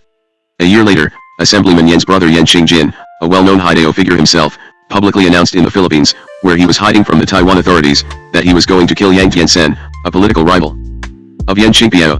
When asked about his brother's threat, Yan said, "I have no idea what my brother is up to. He is crazy and this is really a headache for me because I already have my hands full. People are saying that I might be a target of the Qiping anti-gang program, that I am the main operator of professional baseball gambling in central Taiwan, and that I am the main RA son for the crackdown on mob involvement in the stock market. People are blaming me for all the bad things. Now, even my own brother is creating a problem for me." Lin Hsin 1997, 129, 7 In 1998, Yan Qingpiao participated in the race for Taishung County Council, won easily, and was elected by his peers to be Speaker, Chen Hengqi 1999. A year later, Yan was elected chairman of the board of Chenlan Temple in Taishung County, a well-established religious organization with tens of thousands of followers and a $3 billion deposit, plus a large number of gold bars donated to the temple by the temple's followers. As one of the most powerful county council speakers and the person who is in charge of one of the richest and largest religious organizations in Taiwan, Yan's influence could not have been more obvious during the 2000 presidential election. When Yan orchestrated the annual pilgrimage to a temple in Yunlin County in late 1999, at a time when campaigning for the 2000 presidential race was at its peak, all four presidential candidates showed up to woo Yan and his followers. A police officer in Taishung City had the following to say about Yan: "Dongguapiao's Yan's nickname in the underworld influence is mainly in Taishung County. Of course, he also had some influence in Taishung City. No matter what, councillors and administrators of the city have to give him face. He had a number of brothers under his control, and they are the ones who are actually involved in illegal activities. Dongguapiao will remain behind the screen. Many presidential candidates for the 2000 presidential election are now trying to get his support during the election. He, of course, supports all the candidates in public, but he's going to gamble and decide on supporting the most likely winner." Yan was apparently torn over whom to support because he knew that if he made the wrong decision, he could end up being prosecuted as a Haidao figure. Yan remained silent until 3 days before election day, and then announced that he would support James Seung, a former KMT leader running as an independent candidate. The DPP seized the opportunity to publish a huge campaign advertisement in the daily newspapers that described not only the unseemly association between James Seung and Yan Qingpiao, but also between Lin Chan, the then vice president and the KMT candidate, and Lo Fuchu, the Celestial Alliance leader, and Wu Tseyuan, a legislator who was sentenced to life for corruption, and between Chen Shuibian, the DPP candidate, and Li Yuanse, the president of the Academia Sinica and a Nobel laureate. At the last moment, Li endorsed the DPP candidate, Chen Shuibian. According to Li, his decision to publicly support Chen was a reaction against Yan's move. Li's support of Chen may have been the main reason why Chen won the presidency. The DPP's advertisement was a powerful and unmistakable warning to the public about the widespread influence of black gold politics in their country. But, high-level politicians faced, and still do, a real balancing act. In a tightly contested race, honest politicians, no matter how disgusted they are with underworld politicians, could ill afford to turn down their support. On the other hand, as James soon discovered, Haidao representative support could be a curse rather than a blessing. Even though Soon won Taishun County handily. Because of Yan's support, he lost the presidential race by an extremely narrow margin because of his alleged close affiliation with controversial elected deputies across Taiwan. Lin Chan, the KMT candidate, lost badly, most likely because of the KMT's reputation as a willing partner to the Haidao's entry into local and national politics. Changhua County, like its neighbor, Taishun, to the north, is a place with many local factions, and the competition among them is always vicious. Tang Sujian 1993. A study conducted by the office of a DPP legislator concluded that Changhua County has the most serious black gold politics problem among all 21 cities and counties of Taiwan, Jian Shiqi 1999. According to a Changhua County police officer, about one-third of the county's local elected deputies are Haidao people, and they are more active in illegal activities than Haidao politicians in other cities and counties. A former DPP legislator from Changhua offered the following observations: I will say 90% of the elected deputies in the towns and townships of Changhua County have Haidao backgrounds. Most of them use drugs. Once, while the KMT was conducting a meeting, one of their elected officials died on the spot because he had forgotten to bring his drugs along. At his funeral, the KMT draped the coffin with the party flag. Violent incidents involving local politicians are common. In 1983, Changhua County Councilor Huang Chengxiang was shot and seriously wounded after he failed to repay a $18 million gambling debt. According to a media account, Huang was born in Changhua. He came from a poor family. When he was a kid, he was a shoeshine boy and also sold ice cream in the Changhua railway station. Later, he became the big brother of a group that controlled Changhua railway station, and soon after, he became a member of the Eight Brothers gang. In the 1970s, Huang was sent to prison for 3 years. After his release, he ran for Changhua City Representative and won, and 4 years later, in 1982, was elected Changhua County Councilor. His main activity is the operation of illegal gambling joints. However, he didn't get rich through his gambling business because he himself loved to gamble and gamble heavily. Even though Huang was a gangster, he worked very hard as a representative or councilor. He never did anything to enrich himself, and his performance as a local politician was highly regarded. Chen Jifang 1983 7. In 1996, another Changhua councilor, Ko Chi-chuan, was shot to death. Ko was sent to prison after he was arrested during Operation Clean Sweep. After spending 3 years in various prison-eames, Ko returned to Changhua and frequented the gambling establishments around the county. With the money he made from gambling, Ko operated bars, KTV, restaurants, and gambling joints. After he was elected councilor, his income from the gambling operations skyrocketed to hundreds of million dollars. Ko was not only active in operating gambling dens but also gambled heavily. Li Ping 1996. Erlin Town. Many Changhua brothers come from a town called Erlin, population 130,000, in an area that produces grapes, bamboo shoots, and peanuts. There is also a fishing industry and a seafood industry. According to a police officer who works there, in Erlin, there are 6 big brothers and 4 of them are elected representatives. There are 2 kinds of big brothers here, the well-connected and the national assemblyman. Both are involved in operating gambling places, some of them are involved in gravel plants, KTV, and betel nut stalls. About 4 years ago, when the economy was extremely good, these big brothers made plenty of money from operating gambling activities, but not anymore. It's very hard to survive here. People live in poor conditions and their lives aren't worth much. Young people think that, under these harsh conditions, it's better just to make the best of it, and if they get killed, so what? The people here are very tough, and if a brother commits a serious crime, he's admired for it. Fanyuan Township. Besides Erlin, Fanyuan is another place in Changhua that has a notorious reputation for being the homeland of many Haidao figures. In the 1990 election for town magistrate, a shootout erupted between the supporters of the 2 leading candidates, Chen Shujian and Hong Jianshan. Chen won the election, and later when he ran for a second term, a campaign aide working for his rival was seriously wounded by a group of Chen supporters. One event that made Fanyuan a household word in Taiwan was the 1997 Farmers Association election for General Manager. 8. The race between the 2 candidates Chen Shujian and Lin Masan was intense.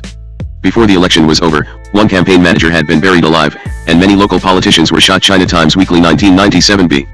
Chen had been affiliated with Huang Zhuwang, a much feared gangster, while Lin associated with Hsi Weiyan, another heavyweight gangster in Changhua. This particular election made clear that whenever 2 candidates vying for a lucrative position were supported by 2 different groups of powerful and cunning criminals, it was bound to result in violent clashes. Hong Sidiao and Hsi Tungyun. Hong Sidiao and Hsi Tungyun were 2 of the better-known Haidao figures from Changhua, and their murders were widely reported in the media. Hung Sixiao was gunned down while attending a funeral in Taipei. His assailant was the son of a rival, He Tungyun. He Tungyun was one of the Jiao leaders who formed the Celestial Alliance, and he headed the Pu Tao branch in central Taiwan. The younger He carried out the murder because he was upset with the way Hung was treating his father. Hung's followers, assuming that the younger He acted with the support of his father, were desperate to kill the older He. However, He Tungyun had barricaded himself in his hometown, Berlin. Then, one day, as He and his bodyguards drove out of town in two cars, He Weilin and his followers, all Haidao figures associated with Hung, attacked the entourage with automatic weapons. Two big trucks trapped the two cars in between. He Tungyun and his men were slaughtered, their bodies riddled with bullets. The media reported that the incident was like a scene taken from a Hollywood film. A few days before he was killed, He Tungyun had announced that he would run for the legislature. Nian Chenglen, another well-known Haidao figure in Changhua, was Nian Chenglen, a former deputy speaker of the county council. According to a DPP legislator, Nian Chenglen was wanted for arms trafficking. He escaped to the Philippines but was arrested there and extradited to Taiwan. However, he was acquitted in Taiwan, and he became the deputy speaker of Changhua County. He was heavily involved in the illegal unearthing of gravel. There were two factions in the county council, one dominated the area of the upper river and the other, the lower river. Nian also controlled all the construction projects, and he made sure that construction firms that were related to him would get these projects. In turn, Nian soldiers were supported by these firms. Nian Chenglen had two motorboats and he used them in his smuggling activities. Nian Chenglen was arrested in 1987 on the eve of Operation Thunderbolt. At that time, Nian, W2Q was 30, was only a small-time gangster and was therefore confined for only a few months and released, Liao Sujian 1996. After his release, he began to get involved in the gravel business and earned a lot of money. With his financial background and good connections, he ran for councillor in 1990 and won handily. Nian was wanted for arms smuggling in October 1990, but he was in the Philippines at that time and refused to come back to Taiwan. He then was arrested by the Philippine authorities but escaped by bribing them. When he passed through CK's airport in Taipei on his way to Korea, he was arrested. A judge found him guilty of all 8 counts and removed him from his post as councillor. Later he was declared innocent after he had received the support of an influential politician from Changhua. According to Liao Sujian, 1996, 164 in 1994, Nian ran for public office again during the 13th Changhua councillor election and won handily. After his election, he teamed up with another councillor, Pai Hung-sen, to run for speaker and deputy speaker in the Changhua County Council. Nian and Pai were not KMT members, but they approached the party and asked for permission to join. They made it known that they were in control of 80% of the councillors' vote. After the KMT in Changhua estimated that the two were very likely to be elected as speaker and deputy speaker, they were invited to join the party and subsequently ran as the party's candidates. After the election, Pai was elected as speaker and Nian as deputy speaker of the Changhua County Council. Besides hiring a professional killer from China, Nian had about 10 killers working for him as either drivers or bodyguards. These people protected Nian and when needed, worked as muscle in making sure other gravel plant owners and drivers gave in to Nian's demands. Nian and his followers were almost untouchable. Nian became one of the key players in the illegal operation of gravel plants in central Taiwan. They were not only directly involved in the illegal unearthing of gravel, but also they extracted protection money from all gravel plant operators. Those who refused to give in to their demands were assaulted. However, when Nian and his people killed a gravel truck driver who did not follow their orders, Nian was finally arrested and sentenced to a long prison term. While he was indicted for the murder, his wife ran for a seat on the county council and won handily, even though she was a novice in politics. Yunlin, as mentioned earlier, Yunlin County is often labeled Haidao County or home of organized crime in the national media because of favorable environmental factors that nurture gangsters. Brothers from Yunlin's Taisai Township constitute a major force in the Taiwan underworld. In a 1998 survey conducted by Global View magazine on the performance of county and city commissioners, Yunlin received the second worst approval rating, SC. Lu 1999. According to Lin Chi-yu, 1999a, 3, the soil of the coastal area of Yunlin is too saline for farming, and there were neither mineral deposits nor tourist spots to use as a source of income. Living standards remained low. Yunlin still has the highest rate of illiteracy of any county in Taiwan. Even so, competition among local factions is the fiercest in Yunlin, Wang Kunyi 1997. According to a 1999 estimate by the China Times, 12 Yunlin County councillors are gangsters, and Yunlin ranked second in terms of the percentage of councillors with Haidao backgrounds, Li Jioping 1999. A police officer from Yunlin told me, in Yunlin County, there are 6 councillors, from Silo Town, and 2 of them are Haidao figures. Of the 33 town representatives of Silo, 1 have underworld backgrounds. That means, on both levels, the Haidao percentage is about 1 out of 3. Another Yunlin police officer said, if you include those who have any connection or affiliation with Haidao, the percentage could be as high as 80%. After a key politician with shady connections was gunned down in Yunlin in 1993, a media account described the intricate relationship between gangs and politics in the county. In Yunlin, there is a close relationship between Haidao and politics. If a Ko-lin does not have his own group of brothers, he can't get involved in local politics. Eventually, all politicians there became brothers and brothers became politicians. A Yunlin resident said sarcastically, when the weather is hot and the representatives remove their clothes, you will see colorful dresses, body tattoos everywhere, there are dragons and phoenixes, roses, and ninjas. And others said, why can't one find Haidao figures in Yunlin? Because they all have become politicians. Chang Zhenhua and Ko-lin 1993-43, long before the county became known as Haidao County, a writer had observed that, there are three important features of Haidao in Yunlin. First, the crime groups in Yunlin are not well organized. Second, Haidao figures from Yunlin often migrate to other cities, especially Taipei and Kaohsiung. Third, they are active in politics, either as campaign managers or candidates. Why are hooligans in Yunlin interested in running for public office? First, to promote their social, political, and underworld positions and to protect their illegal businesses or their role as a protector of other people's illegal operations. Second, to move them from Type A or Type B hooligan to Type C or Type D hooligan and eventually to remove their names from the hooligan record. Huaming 1983, A5A1. 93 individuals who are often mentioned within the context of Yunlin mafia politics are, Liu Qishun, a gangster county councillor who was murdered in 1993, Lin Mingyi, a Taisai brother who is now a prominent figure in the legislature, and Chang Yunwei, a brother from Tuku Town who is now the county magistrate. I will discuss Lin later on in the section on Haidao presence in the legislature. Liu Qishun in 1993, Liu Qishun was a 29-year-old county councillor who was shot 5 times in Tulio City, Yunlin. Liu's personal secretary was also shot 2 times. Both survived the assault, but when the police investigated the incident, which occurred on the eve of the county commissioner election, they discovered that Liu Qishun was shot by gunmen hired by a nephew of deceased Haidao figure Chung Changwei. In the early 1980s, Chung was one of the most influential Haidao figures in Taiwan City. Liu was, at that time, one of Chung's little brothers. Chung Changwei was arrested during Operation Clean Sweep and received a 3-year sentence. While Chung was in prison, Liu Qishun became the big brother of Taiwan and the key benefactor of vice businesses in the city. Later, Liu was elected county councillor and became a key figure both in the underworld and in politics. A media account, Chang Zhenhua and Ko-lin 1993-41, described why Liu decided to run for public office. People said Liu had no intention of becoming involved in politics. But 4 years ago, just before a major election, the government initiated a wave of arrests of Haidao figures, and Liu was included as a target. Later, Liu's boss, nicknamed Chung Zhen, asked an influential legislator to make sure Liu would not be sent to prison. After this incident, Liu realized that being a popularly elected representative was the only way to protect himself from the police. He then ran aggressively for a seat on the county council. He used up a huge sum of money during his campaign, and with the help of his brothers, he was elected. Upon his release in the late 1980s, Big Brother Chung returned to Taiwan and prepared to muscle his way into the city's vice businesses. Chung's plan to control the area sex and gambling operations threatened to cut into Liu's interests. After Chung declared that he himself would run for county councillor, Liu decided to get rid of his former boss. Chung was murdered in 1988. 5 years after Chung's murder, a nephew of Chung ordered a group of gunmen to kill Liu Qishun. During the investigation of these murders, the authorities also discovered that Liu had been involved in another murder, the killing of Tan Liu, the executive director of the Taiwan Farmers Association that had occurred just 3 months before Liu was shot. Liu had ordered a 17-year-old little brother to kill Tang and promised to pay the teenage killer's family $5 million if he was caught. After giving the order, he took a trip to Malta with the then county speaker Chan Yunwei. Tan Liu, a well-educated teacher, had been killed because he had not supported Liu in an election, Yang Jijin 1999. Liu was later sentenced to death for his involvement in the murders of Chung and Tang, Lin Chao Sin 1994a. Chan Yunwei of all the brothers who have entered politics, Chan Yunwei occupies the highest executive position, the commissioner of Yunlin County. As a Haidao figure, Chang was a target of Operation Clean Sweep, but he was not arrested. Chang was elected county councillor in 1989, and as a rookie councillor, was selected as speaker by his fellow councillors. After Chang took over the county council speaker seat, KMT officials persuaded him to join the party in a bid to co-opt Chang's enormous local influence. According to a media report, Chang never shied away from his Haidao background. Through construction and real estate businesses, he earned large sums of money. He was a close associate of Lin Mingyi, a KMT legislator, Chang Zhenhua and Ko-lin 1993.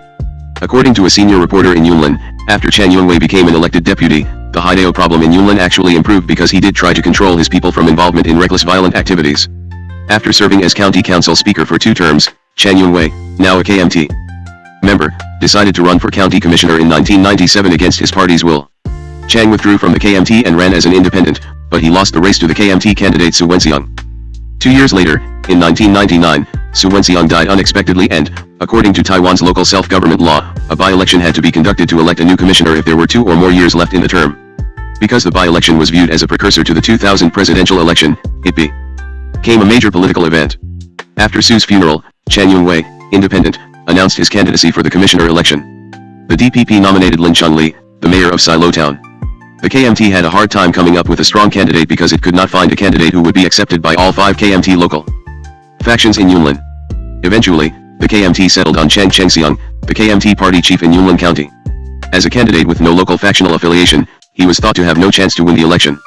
The media reported that the KMT had nominated a sure loser because Chen Yongwei had signed a confidential contract with Huang Kunwei, a high-ranking KMT official, in which he promised to back up KMT presidential candidate Lin Chen and return to the KMT if he wins. L. Chen 1999, 3. The by-election was set for a day in October 1999. A massive earthquake hit Taiwan on September 21 and forced a postponement until November. According to a journalist I interviewed, the collapse of a few buildings in Tulio that were associated with Chen Yongwei's construction firm might have destroyed his chance in the election. Before the earthquake, it was very much a foregone conclusion that Chen Yongwei was going to win. However, the collapse of a number of buildings built by Hanji construction firm tarnished Chen's reputation. But because Hanji was a collection of people from all walks, including prosecutors, police officers, intelligence personnel, business owners, elected representatives, politicians, local KMT cadres, reporters, and whatnot, many people benefited through their affiliation with the firm. That's why if the government was going to conduct a thorough investigation of the building's collapse, many influential people were going to be implicated. As the race began in earnest in October, there were rumors that both Chen Yongwei and Chen Chengxiang were prepared to spend a large amount of money buying votes. There were also widespread allegations that Chen Zhonghui's brothers and all the big brothers across the island were mobilized to support him. Most of these accusations were made by DPP members, see Lin 1999A. The DPP, sensing that their candidate Lin Chunli was in danger of losing the race to Chen Yongwei, mercilessly attacked Chang in the media, suggesting that he was a Haidao figure, and his election would mean that Yunlin County was actually a Haidao county. When Chen Yongwei's campaign strategists saw the impact of the DPP's attacks, they arranged for Chen Yongwei's teenage daughter to appeal directly to the public, just 2 days before the election. The media depicted the occasion as a melodramatic event. Cheng's daughter, Chang Chiachun, a 19-year-old who studies in N. Gland, held a conference 2 days ago to rebuff accusations that her father was a gang leader. My father is just like a mountain, and he serves this county in sincerity. I feel distressed when people say that my father is a gangster, she said. Then on Wednesday night, she knelt down on a campaign rally stage and began to cry as she asked voters to support her father. Lin and Chen 1999, 3, as expected, Chen Yongwei won the race, holding a slight margin over the DPP candidate, with the KMT nominee a distant third. After Chen Yongwei's victory, a DPP member commented that, in past decades, gang leaders could only run for positions as low-level representatives such as county or city councillors, or as lawmakers. But Cheng's victory can be recorded as a landmark, one that may lead organized crime leaders to compete with other politicians for county commissioner or even high-level elections. Chen et al. 1999, 1, however, a police officer in Yunlin was not all that cynical, at least not in his role as a crime investigator. He pointed out that there could be a downside to having a Haidao figure as the commissioner. If Chen Yongwei is elected, it's easier for us to investigate crimes. All we need to do is talk to him, and we can get plenty of information from him. But that also means we can forget about investigating those people who are related to him because he can order our department chief to transfer anyone anytime. For example, when Liao Chuanyu was the commissioner, a unit leader in Tulio stepped on the toes of one of the commissioner's pillars, and the unit leader was transferred to another place the same day. The gang leader was somewhat optimistic about Chen Yongwei's victory. We all knew that Chen Yongwei was going to be elected. We were not surprised at all with the outcome. He's 100% brother. If we have some brother-related problems to be taken care of, we will for sure seek help from him. He should do a better job as commissioner than either Chen Chengxiang or Lin Chunli. A DPP assemblywoman said, one of the reasons why Chen Yongwei won is because he knows how to get along with people's urine. As a result, many pillars vote brokers were willing to campaign hard for him. Some of them even took money out of their own pockets to support his campaign. For example, a businessman from Yunlin returned to Taiwan almost broke after his business investment in China failed miserably. None of his friends and relatives would lend him a hand. Chang found out, and he immediately gave the man $3 million. If Chang makes $300 million a year, he spends $600 million a year. For Chang, being a politician means losing money. Chang also has his dark side. When he was the speaker, he summoned a government official to his office and asked him to alter a land development plan. When the official refused to do as he demanded, Chang nodded his head, and his driver beat up the official right there. And then, after Chen Yongwei became the commissioner of Yunlin, he was asked by the KMT to rejoin the party, which he did. He supported the KMT candidate Lin Chen in the 2000 presidential election, even though Lin lost to Chen Shuibian, DPP, by a wide margin. Chichi is another county in central Taiwan where the local political arena is deeply penetrated by Haidao figures. No one knows for sure how many local politicians are gangsters. According to Wu Fangming, 1996, Of the 36 town municipal council speakers and deputy speakers in G County, 14 are Haideo figures. One of the 18 town and township mayors in the county was a gangster, and at least 3 county councilors had Haideo backgrounds. A DPP county councilor estimated that 1/3 of his colleagues, about 30 altogether, and 27 are KMT party members, are gangsters. A high-ranking police officer told me at least half of the county councilors in G are mobsters. Another DPP councilor from G also said half of his peers are Haideo members who are heavily involved in bid rigging and illegal gambling. A G taxi driver insisted that 90% of the county councilors are related to Haideo. When I expressed my amazement at his estimate, he said, well, at least 70%. Coincidentally, a former Big Brother in G told me, I can assure you that more than 90% of the elected deputies in G County have Haideo backgrounds, if you include the deputies with Haideo figures among their family members and relatives. If you consider just the deputies themselves, the figure is still 70% Haideo. According to Tatio Yuchen, 1986, a G Haideo who was sentenced to death for murder, in the mid-1980s there were more than 100 big and small Jihad groups in G City, a relatively small city with a population of about 300,000. That is why so many hoodlums in G had to go somewhere else to make a leap backslashing, and that's why there are hoodlums from G all over the country, especially in Taipei City, Sancheng City, and Kaohsiung City. Lu Chaosung, a G County councilor, was the first ever active councilor to be arrested as a hoodlum. According to the police who arrested Lu in 1990, Lu used threats to get money, operated gambling places, and possessed illegal firearms. After his arrest, a reporter interviewed his wife, and it was apparent that she did not see anything wrong with her husband's affiliation with the shady people. QXXX is a major arms trafficker. Why did Lu Chaosung have connections with him? AXXX is also a local guy. He and my husband grew up together, they are good friends. When he had financial problems, we used to help him out. You can't generalize and say that everyone who has connections with him is a hooligan, can you? Q among Lu's friends, there are Haideo people, right? I don't deny this. But a person who befriends hooligans is not necessarily a hooligan. Q, is it true that when Haideo people seek financial help from Lu, he always provides them with money? No matter if a person is Haideo or Baideo, if he or she asks help from my husband, he never refuses. Chao Musung 1990b, 25, the ambivalence about criminals, crime, and affiliations with criminals in G is consistent with studies of public attitudes toward crime in other settings. In the United States, in communities where criminals live or work, local attitudes are not vigorously anti-crime. Indeed, in such places, the local community becomes immersed in a criminal subculture and, as importantly, becomes somewhat dependent upon criminal organizations for jobs, economic opportunities, social services, and protection. Pileggi 1985. The Xiao clan and Tsen Zhennung in Qi, the 3 most powerful political groups are the Huang faction, the Lin faction, and the Xiao clan. All 3 groups are not considered outright crime groups, but the Xiao clan, because of its 2 key figures' Haideo backgrounds, is more likely to be considered a crime group by law enforcement authorities. All 3 groups are affiliated with Big Brothers. The key members of the Xiao clan are Xiao Tenwan, Xiao Tenshi, and Xiao Tenpiao, 3 brothers who dominate Qi politics. The eldest, Xiao Tenwan, is the Speaker of Qi City Council, the second brother, Tenshi, is the Executive Director of Qi City Farmers Association, and the youngest, Tenpiao, is the Speaker of Qi County Council. Both Tenshi and Tenpiao are brothers who were major targets of the Qiping anti-gang program in 1996. According to a police officer in Qi City, there are 2 powerful crime groups in Qi City, the Xiao brothers and the Nanmen Tian Market Group. The latter is heavily involved in illegal gambling operations. Recently, Xiao Tenwan's daughter ran for the legislature and was elected. She is only 25 years old, and recently returned from the United States. Xiao Tenshi was the man behind the campaign of Xiao Yuanyu, who is his niece. He spent $500,000 Taiwan to buy a pillar, campaigner or vote-buying agent, and threatened those who dared to refuse his offers of money for votes. Xiao Tenwan is not a Haideo figure, it is Xiao Tenpiao who plays the role of the front man of the Xiao clan. In order to win, the Xiao family spent a lot of money running Xiao Yuanyu's campaign. They threatened their competitors' vote brokers. Xiao Tenwan became a councillor of Qi City in the early 1990s and was elected Speaker of the City Council after he was elected to a second term. While Tenwan had been busy developing his political career, his 2 younger brothers, Tenshi and Tenpiao, were running around with a group of brothers. Both were targeted during Operation Clean Sweep in 1984 but were not arrested because of their connections with influential figures. Later, Tenshi became General Manager of Qi City Farmers Association and Tenpiao became Qi County Councilor, and as a rookie councilor, was elected as Deputy Speaker, Ko-lin 1992a. Even though the 2 younger brothers became key political figures in Qi politics, their close affiliation with Haideo figures and involvement in illegal activities prompted Liao Chenghao, the then Minister of Justice and the mastermind of Operation Qiping, to arrest Tenshi and Tenpiao in 1996. Tenshi was accused of his role in illegal baseball gambling, and it was alleged that he used violence to intimidate baseball players to lose a game intentionally.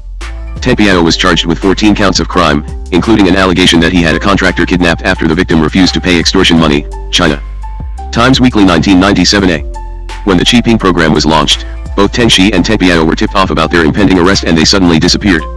Teng Shi was later arrested in Singapore and extradited to Taiwan. Teng Biao disappeared for 130 days and then showed up one day in the Qi County Council. And, as a fugitive and a speaker, went on to chair the council meeting while hundreds of armed police officers surrounded the council building.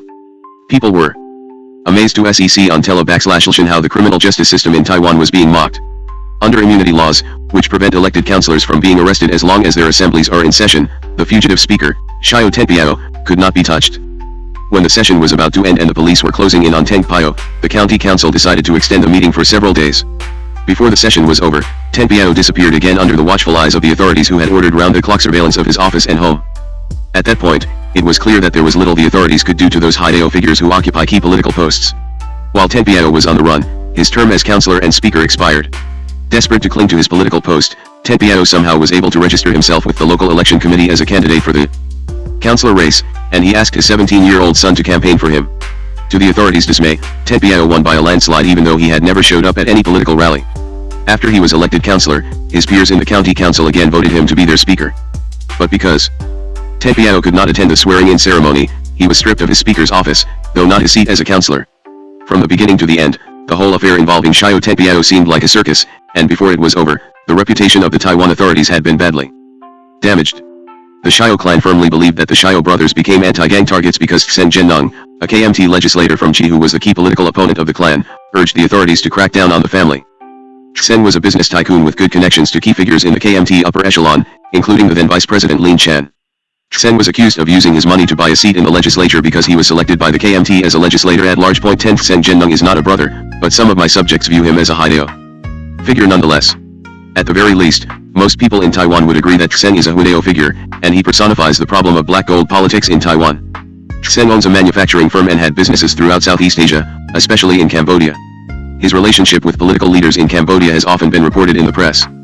Two councillors, Li Wentang and Yu Chengta, two county councillors from Qi who were listed as hoodlums during Operation Qiping, are discussed here to help readers obtain a closer look at who they are and how they view their predicaments as Qiping targets. The first councillor is Li Wentang, a short, skinny old man from Niapu Township who fled Taiwan after Qiping was launched.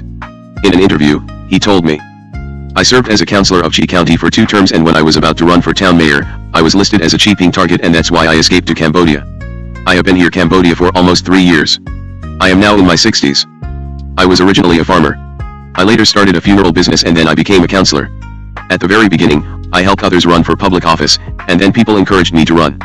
I was targeted by the MJTB. The local police would not have done that because I have contributed to the improvement of our town's infrastructure with my own money. As a tobacco farmer, I used to live a bitter life. I got up very early in the morning and worked late into the night. Later, I became a businessman. To be honest with you, I became involved in the manufacturing of coffins. After my business began to grow, I often helped out those who were in need.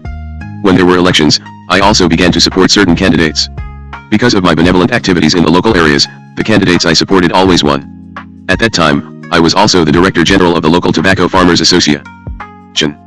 At a celebration party for a newly elected politician, he and other pillars said I had always played a critical role in local elections, and they all encouraged me to run for councillor in the coming election. And I did. Li Wentang did not tell me much about the reasons for his being labeled a hoodlum, but a businessman who is familiar with Li's predicament provided the following information: when the government cracked down on gang members, some were innocent but some deserved it. Take Li Wentang for example. Even though I understand how tough it is for him to live as a fugitive in a foreign country, I also think he is responsible for this situation. The main problem lies with his 2 sons who are quite reckless.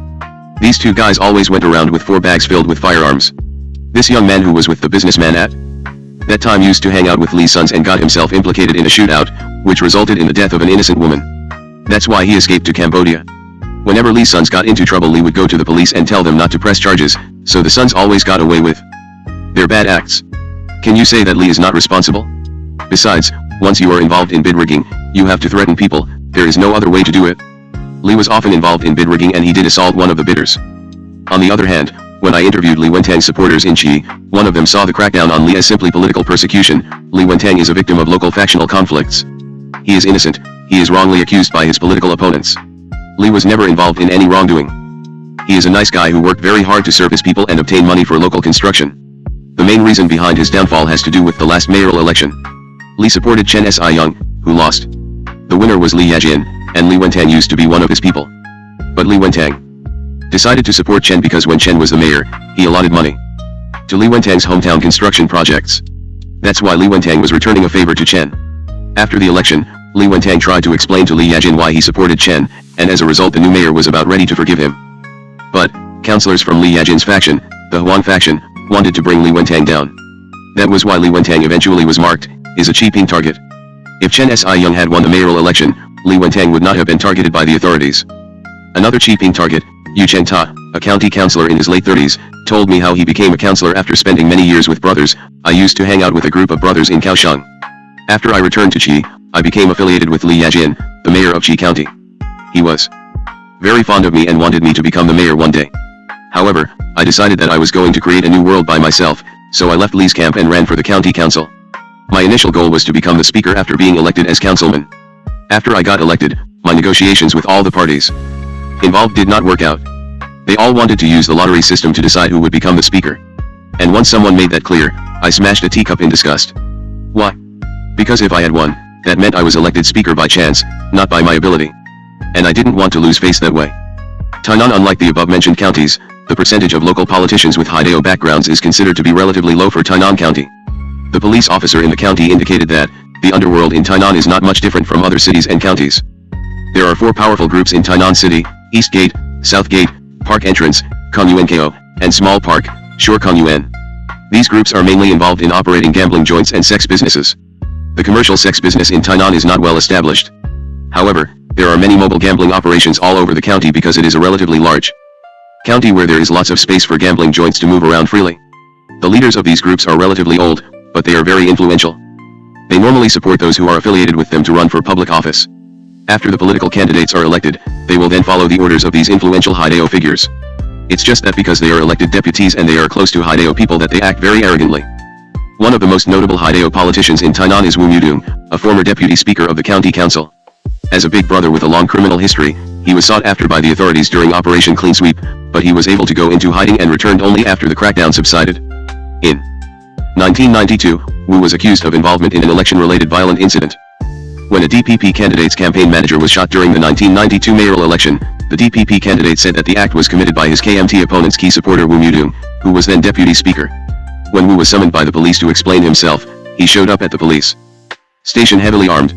Under the watchful gaze of a large number of reporters, Wu accidentally dropped 3 handguns while he was walking toward the police station. Huang Chengqing et al. 1992. A few months after the incident, Wu Mudong was found dead in his bedroom. An investigation of Wu's death led Taiwan authorities to rule that Wu died due to poor health, a result of his using drugs, drinking alcohol, taking sleeping pills, and frequent party-going. Chao Mu-sung 1992b. Kaohsiung City is the second largest city in Taiwan, after Taipei City. It is an international seaport located in the southern part of Taiwan. Many so-called special businesses exist there, due to the fact that there are several major armed force bases located in the area. The city is also a major base for gangs and jiaodu groups in southern Taiwan. The city council of Kaohsiung is considered to be deeply penetrated by Haidao figures. According to a media account, in Kaohsiung, there are many councillors who are very close to local jiaodu, and that makes them shady. For example, one senior councillor's brother is a big boss of the Jorying district. One councillor needed a gangster, armed with a hatchet, to accompany him into his office. One councillor is a close friend of an Operation Clean Sweep figure. One councillor who was threatened by other councillors walked around with a group of little brothers. One councillor's son was charged with arms trafficking. Shanming 1989-39. Some of the well-known mafia councillors include Chang Shengwu, H.S. Yukon, Yuan, Tsai Sungseong, and Huang Chu Chuan. Chang is one of the top 3 Haidao figures in Kaohsiung City. Kuo Shen 1982. In 1982, when he was the key operator of the Lychee nightclub, Chang was shot by a group of gunmen. In 1988, when Chang's father passed away, Chang organized one of the grandest funerals in the history of Taiwan. Hundreds of heavyweight figures from the underworld, the business community, and the political arena showed up to pay their tributes to Chang's father, Lu Tsiping 1988. H.S. Yukon Yuan is the younger brother of H.S. Yukon Lung, a former city councillor who, in the early 1980s, was one of the key operators in the city's commercial sex world. H.S. Yukon Yuan, as a councillor and the chair of the City Council Subcommittee on Criminal Justice, owned several nightclubs and hostess bars. He was later implicated in a shootout between gangsters and police that took place inside one of his nightclubs. 2 police lost their lives, and several others were seriously wounded. H.S. Yukon Yuan is a brother who is active in illegal gambling. Tsai Sungseong, aka Meiju, is a legend in the underworld of Kaohsiung. Meiju comes from a rich family, and in the early 1980s, he was involved in operating some of the largest nightclubs in Kaohsiung. He was in a shootout with the police around that time and was later arrested during Operation Clean Sweep. Major ran for city councillor after his release from prison in the late 1980s, and with the support of some of the most powerful political figures in Kaohsiung, he won easily. In the late 1990s, his peers elected him as the deputy speaker of the city council, even though his gang background was reported extensively in the media just before the election. According to Heijin in Kaohsiung, Major was elected as the deputy speaker because he was willing to pay his colleagues $5 million per vote. 11 Huang Chu-chuan, the speaker of the city council, is alleged to be a Haidao figure also. According to a taxi driver in Kaohsiung, Huang's home is actually a major gambling joint. Heijin told me that Huang, like Major, was elected as speaker because he paid off his peers $10 million per vote. Kaohsiung County. There are 3 local factions in Kaohsiung County, white, red, and black. The first 2 factions belong to the KMT, and the last, to the DPP, Chu Minghui 1992. The murder of the county council speaker, Wu Haosung, in 1995 convinced people that Haidao influence in Kaohsiung County was serious. Wu had been the highest-ranking elected deputy in the country ever to be killed by brothers. Chao Musung, 1985-12, describes how Wu became involved in politics. At the time when he declared his intention to run for public office, many people predicted that, because of his poor public image, he definitely wouldn't be elected. Many brothers went all out to help him with his campaign, and as a result, he was able to buy votes. After the votes were counted, of the 7 candidates who won a seat in Gangsan district, Wu got more than 6,000 votes, and he was the top vote getter. Some said, because he was elected, he ought to become a good representative, and Wu did intend to become one. However, the brothers around him became very active after Wu became a councillor. Their mindset was, our leader got elected, our lives should get better. When brothers got into trouble, Wu had to help them. When brothers got arrested, Wu had to find connections. As a result, after he was elected, his life became more complicated. Wu stopped operating gambling dens and opened a tea store, but his income could not support his brothers. Thus, he became involved in the entertainment business, particularly in the workings of 2 theaters in Kaohsiung. According to various accounts, Wu Haosung fled Taiwan in 1985 after he became a target of Operation Clean Sweep. At that time, Wu was heavily involved in illegal gambling operations. Even though he was not considered to be a Haidao figure, he was close to many underworld figures, and some of his natal brothers were gangsters. He was also involved in a major arms trafficking case in which the authorities confiscated hundreds of handguns and eventually arrested Wu's 2 brothers. In 1986, Wu Haosung's name was removed from the authorities' list of Haidao figures, Chao Musung 1990c. Consequently, he came back to Taiwan from China and decided to run for the National Assembly because he believed the police did not respect local politicians as much as they did national politicians. He lost. But he ran for councillor again and won easily and was elected deputy speaker of Kaohsiung County Council. In 1994, Wu was re-elected with the support of the KMT and became speaker of the county council. He was involved in all kinds of vice businesses but never made money because most of his customers would not pay their bills. However, he liked to have face, so he wore an expensive watch and drove a Mercedes-Benz. When a reporter asked him why he had so many Haidao friends, he replied, "It's all about making friends, everyone wants to have as many friends as possible." When asked why he spends money like water, he said, "It's all about face, everyone wants to have face." Chao Musung 1995-39. 3 days after Wu's murder, a young man turned himself in, escorted by 2 national assemblymen and 2 lawyers. The gunman, Wang Wenyung, said he killed the speaker because the latter would not allow him to operate his little gambling stall in a park. The police did not buy his story, assuming that there must be powerful figures behind the incident, and that they must be politically involved in some way. Wu was 44 when he was killed. At the time of his murder, there were 7 criminal cases pending against him. Pingtung, another county that is considered to be a major symbol of black gold politics, is Pingtung. Many politicians there are either gangsters or closely associated with Haidao figures. According to BOM, 1995, 24 those familiar with Pingtung, population 900,000, say they aren't surprised to see local politics blending with gangsters. Bypassed for public spending on most major infrastructure projects except Taiwan's newest nuclear power plant, Pingtung remains an agricultural backwater swimming with criminal rackets. Local journalists describe it as Taiwan's Sicily. Pingtung brothers are very active in gambling and commercial sex. Before the speaker of the county was arrested for murder in 1994, Pingtung was a major place to go for illegal gambling. The county, because of its remoteness, was an ideal place to operate high-stakes gambling dens. Before 1994, the local police kept a blind eye to gambling activities in the county. According to a Haidao sub jet in Pingtung, one of the MAM characteristics of Pingtung brothers is they tend to be /daring and are eager to use very extreme measures in settling scores. Whenever there is a conflict, they want to settle it once and forever right on the spot. The one incident that demonstrated the seriousness of black gold politics was a murder committed by Cheng Tai-chi and his followers in 1994. At the time of the murder, Cheng was the speaker of Pingtung County Council and a rising KMT political star, even though he had completed only junior high school. Chen was one of the youngest arrestees during the 1984 Operation Clean Sweep. After his release, he became a successful businessman in construction, the KTV business, and the cable television industry. In 1990, in his first try, he won a seat on the county council, and as a new councillor, became the deputy speaker. Later, when the then speaker ran for the legislature and was elected, Chen became the youngest speaker in Taiwan at the age of 31. In 1993, he played a key role in helping a KMT candidate win the county commissioner election. In 1994, he was re-elected as a councillor and speaker. In the 1994 elections for provincial governor and provincial councillors, Chen spent NTS 20 million to support the KMT candidates and help them to win their races with impressive results. Chen's contribution to the KMT success in Pingtung was acknowledged by the then President Lee Teng-hui. Regardless of how good he was with helping the KMT to win major elections, Chen was out of control in Pingtung. Chen Young-hen 1995. An editorial in the Taipei Times, 2000 B9, depicted Chen as follows: he collected protection fees from special businesses such as gambling dens, nightclubs, and restaurants offering escort services. His men threatened journalists, beat up councillors who opposed him, and vandalized the offices of newspapers that ran reports critical of him. Everyone was afraid to speak out against him, even the local police chief stayed silent. On November 1994, Chen Taichi and several followers, all armed with handguns, showed up at the home of Chung Yuanfeng, a Jiaodu and a major gambling operator, and shot Chung several times in front of his mother. Chung was dead on the spot. A media account, Lin 2000 D3, reported why Chen commit the murder. The court found Chen Taichi and Chung Yuanfeng had formed a partnership to run a casino in Pingtung County, but the relationship quickly soured. Chen apparently was angered in November 1994, when Chung opened another casino with a different friend and did not pay the speaker the so-called protection fees from the casino's revenue. Later that year, Chen was again infuriated with Chung after a heated quarrel between a good friend of Chung's and Councillor Huang Qingping at Chen's casino. The speaker felt Chung should have stepped in to prevent the fight.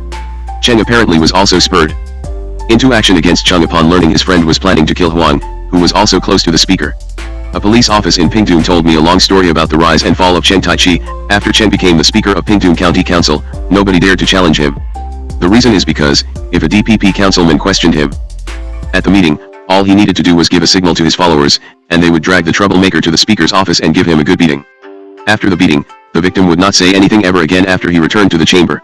Chen was also involved in electronic gambling. If the police gave any trouble to his businesses, he would return the favor in the chamber. Chen was well known for his two groups, the baseball team and the White Shoe Army. The first group consisted of a group of thugs carrying baseball bats. During the elections, the bats were used to deal with unfriendly reporters and competing candidates. The White Shoe Army was utilized to maintain order in political rallies. Chen killed Chung Yuanfeng because of a gambling-related conflict. Chung was relatively rich, and he had a brother who was a major Jiaodu in central Taiwan.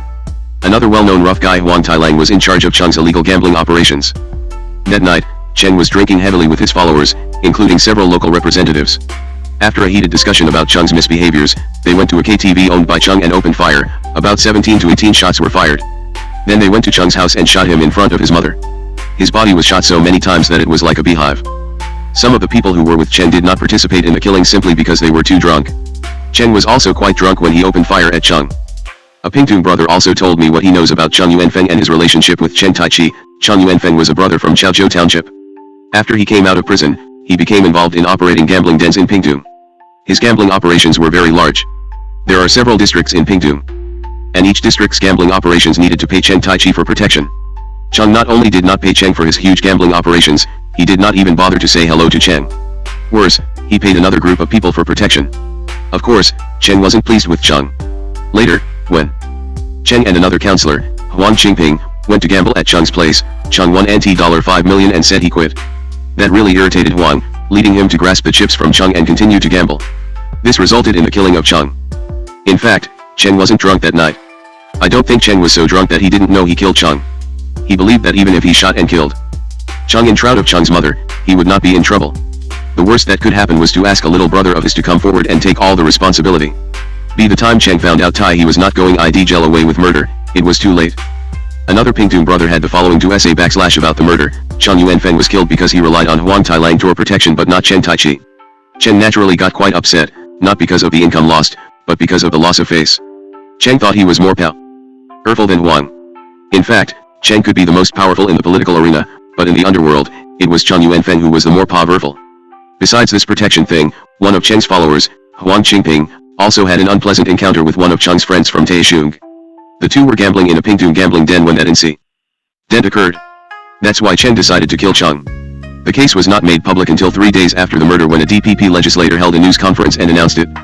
After Chen was indicted for the murder, there was a by-election to fill his position. After the deputy speaker Tsai Yu-chang announced his intention to run for speaker, he was shot at Kaun. Silas who expressed their support for Tsai were also being assaulted, though none reported the incidents to the police. Both Tsai and the other councillor who was running for speaker, Huang Chengyuan, had been convicted for vote buying, Li Chun-en 1996a. Chen was convicted for the murder and executed on August 2, 2000. His trial dragged on for 6 years, going through 4 trials in Taiwan's High Court. From the above discussions of Heijin involvement in local politics, it is clear that many Heijin figures have moved into local politics across Taiwan. The launching of Operation Clean Sweep in 1984 and the subsequent release, years later, of Heijin figures who then ran for public offices to aid and abet their criminal activities have transformed local politics in Taiwan into an arena where only the very brave dare go. First brother, then councillor has become a predictable career path for many ambitious people. The Legislative Yuan. Even though many Heijin figures in central and southern Taiwan are entering politics at an alarming rate, the appearance of Heijin figures in the country's highest lawmaking body, the Legislative Yuan, is what makes people, especially in Taipei, uncomfortable. The legislature is the place where laws are made. And it is the watchdog of the Executive Yuan, the administrative body that is in charge of all the central government institutions. Point 12. Taiwan elected a new Legislative Yuan in December 1992. The last time the entire legislature had been elected was 1947. According to Walkman, 1994, 213. Of the total 161 seats to be filled, only 125 seats were to be selected at the ballot box. Another 36 were apportioned to the parties according to a formula that was based on the total number of candidates associated with the party ticket who were elected. Ultimately, 403 candidates stood for election. The campaign was noteworthy for the great number of wealthy tycoons who plied a crude breed of money politics in an effort to take national political power on behalf of family factions rather than as genuine representatives of the party. In the end, 46 candidates ran under the KMT banner without approval from the party. In the 1992 election, a few local Heijin politicians and those who were closely affiliated with gangsters ran for the legislature and won. In the 1996 election, still more Heijin figures entered the national political arena. By 1999, according to a DPP legislator who is considered to be one of the most outspoken against Heijin figures in the legislature Yuan, there are 5 members of the parliament who are Heijin big brothers, and there are about 7 who are neither Heijin nor Baidio but what we call Huideo, the Grey Way. Thus, you can say that about 5 to 10% of the legislators are either Heijin figures or closely related to Heijin people. Because of the numerous Heijin figures and business tycoons in the parliament and the fierce competition between legislators of the KMT and the DPP, the legislature has turned into a killing field where bloody physical fights among legislators in 3-piece suits have turned the body into a laughing stock in the eyes of the world community. According to Tian, 1996, 21 the Legislative Yuan, which served only as rubber stamp during the previous authoritarian era, is becoming a true lawmaking body and important policy forum. Unfortunately, it lacks procedural efficiency, and existing floor organizations such as party groups and legislative committees have been incapable of managing the deliberation of bills. As a result, the legislative process has been marred by shouting matches and even physical confrontation. The chamber has yet to establish institutionalized leadership with credibility and respect.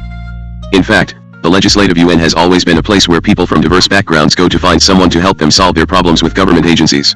The kinds of lobbying efforts asked by people include a wide variety of issues, from allocating a bed in a hospital to seeking employment in a government agency.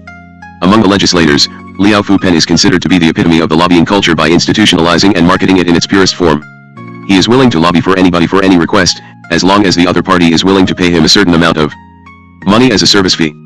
No wonder Liao's nickname is Hung Pao Pen or Red Envelope Pen 13. Lin Mingyi, the first brother who entered the Legislative Yuan, was Lin Mingyi, from Yunlin. His presence in the legislature and his role as an enforcer of the KMT led to the first Ko-lin Sawed altercation between the KMT and the DPP.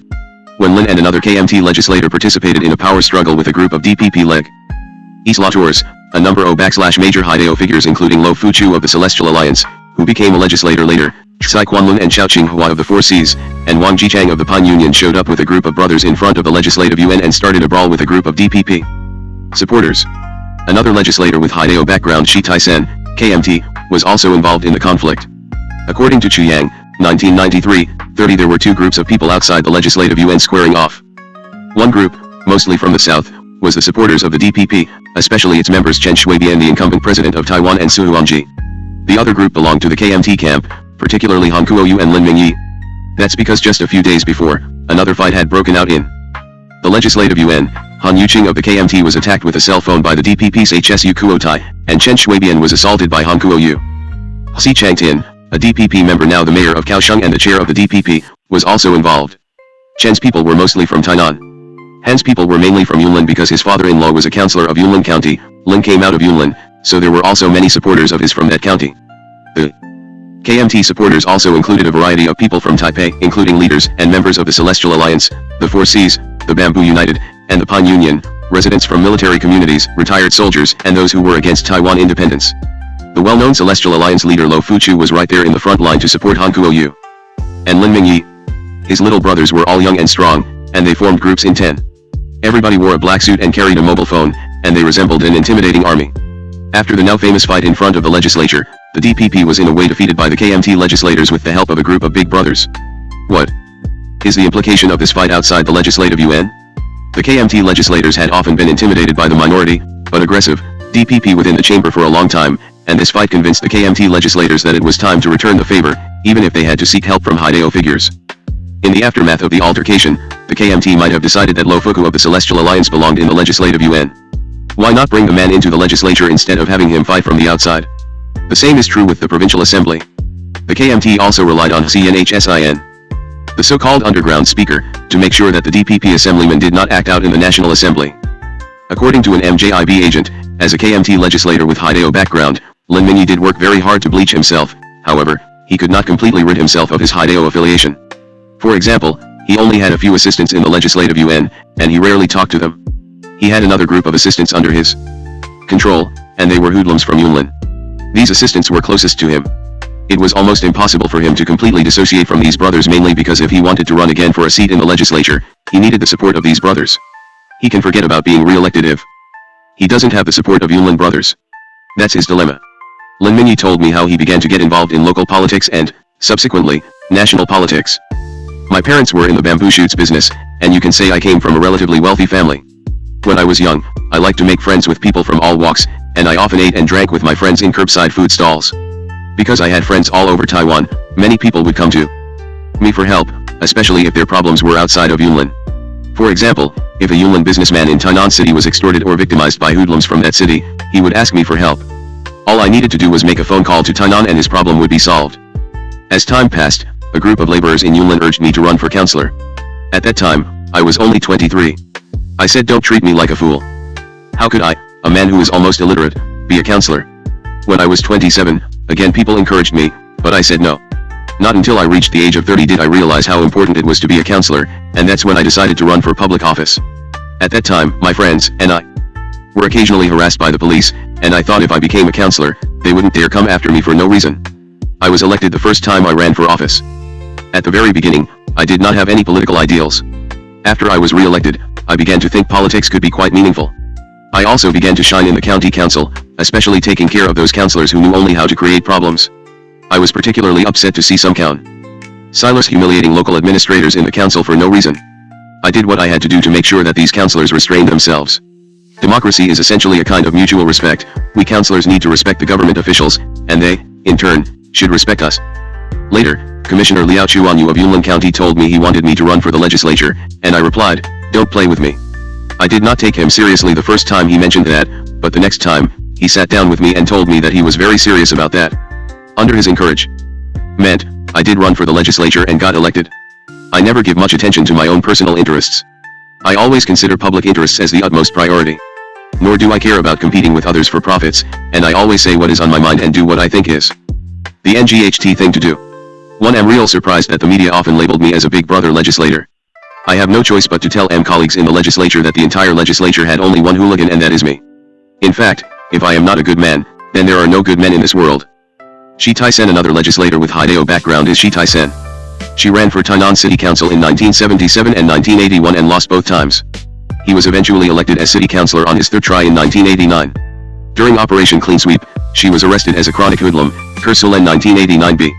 In the 1992 legislative election, he was elected along with Lin Mingyi and later became the chair of the KMT caucus in the legislative UN. She is also alleged to be a Green Gang member. According to a Green Gang member who is very familiar with Shi Tai-sen's life, let me tell you about Shi Tai-sen. He came out of a military personnel village, and he was often involved in fighting. When he knew he was about to be arrested by the police and sent to prison, he went into the military. After he came out of the military, he became more knowledgeable about fighting and also knew how to organize his followers into a group. Later, he controlled the railway station terminal of Kaohsiung, and his little brothers were involved in helping taxi drivers find customers for their return trips to outside of Kaohsiung. He wouldn't take money from his little brothers, but his brothers had to help him if he needed muscle. He supported himself by doing business on his own. Later, when the construction industry in Taiwan became a booming business, he was able to get some business from construction companies, like installing water and electricity. Soon, he himself became a contractor, and that gave him an opportunity to associate with people in the business community. After he made money, he ran for city councilman, and many businessmen supported him. Of course, he had to spend his own money, too.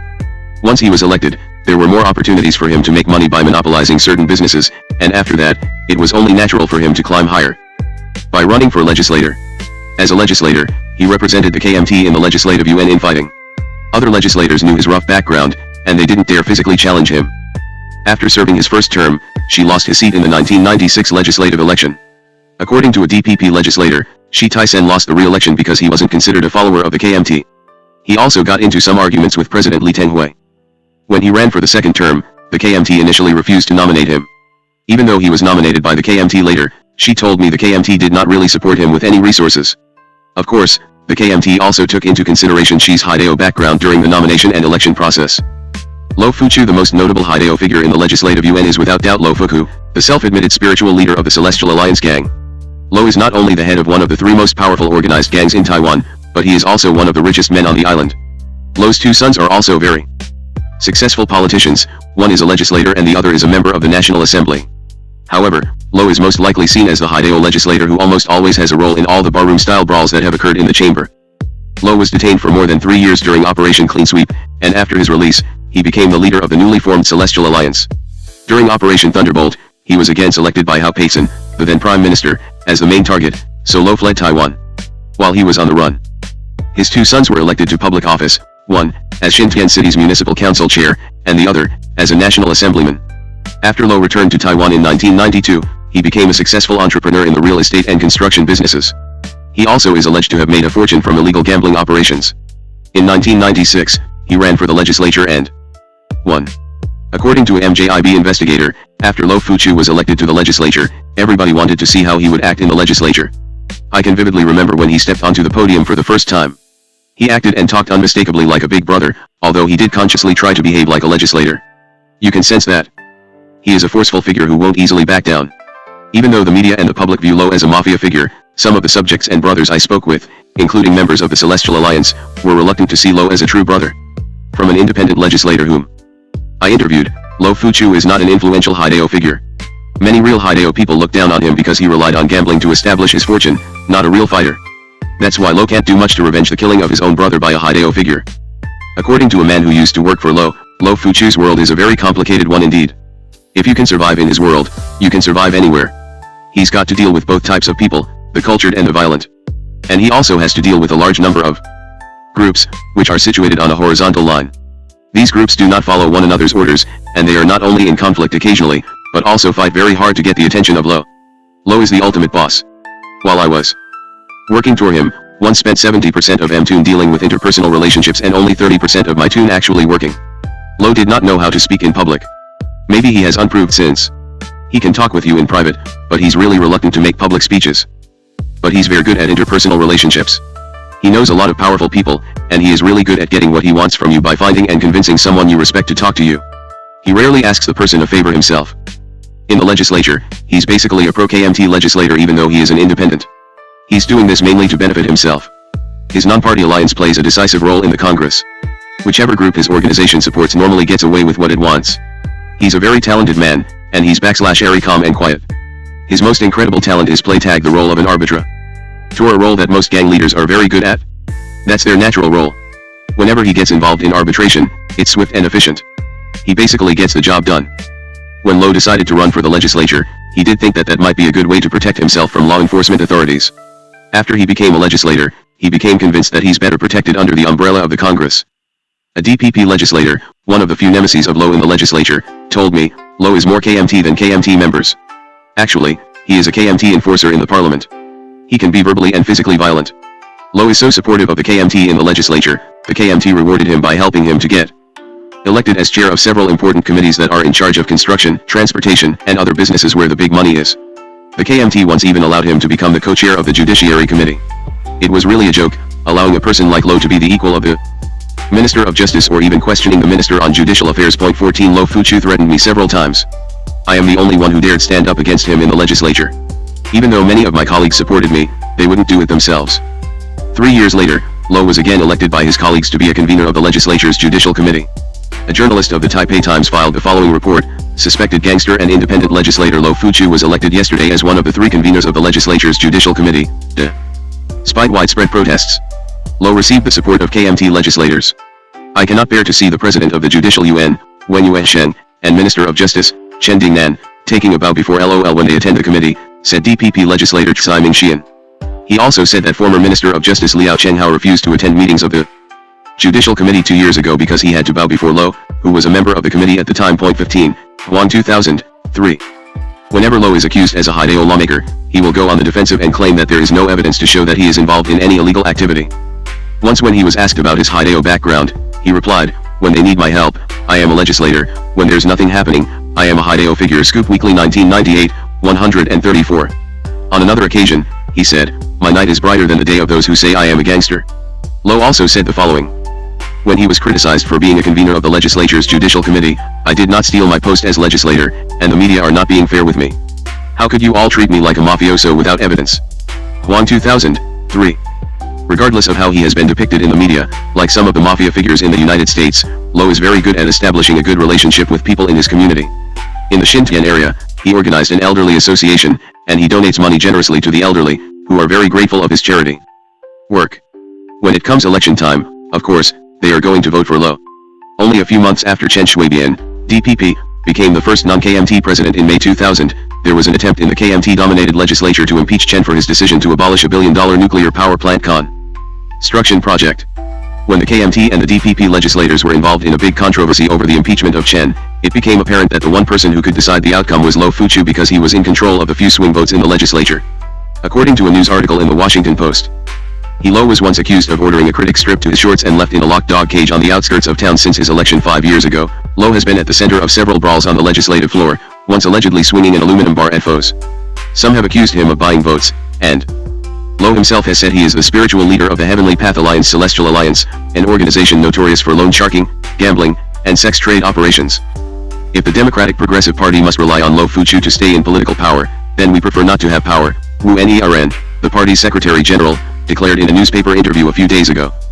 Lo said, "I've told all the legislative members that they're most welcome to raise any criminal evidence against me.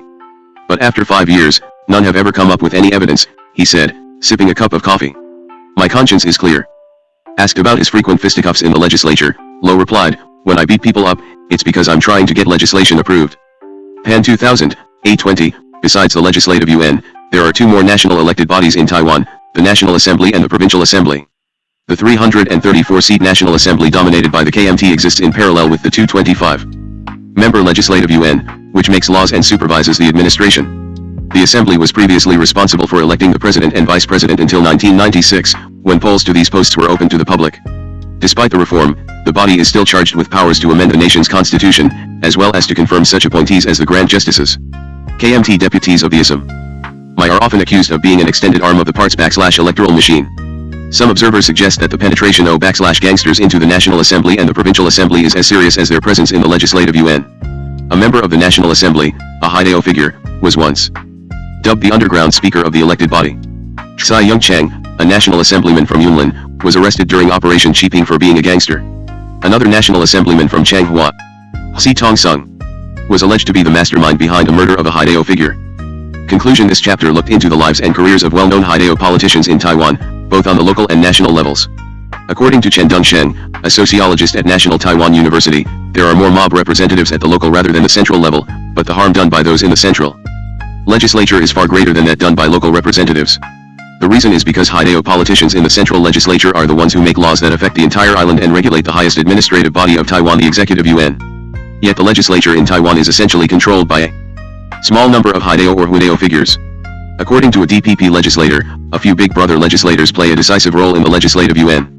Normally, whether a provision is passed or not depends on a few votes, especially when the DPP and NP collaborate to fight against the KMT.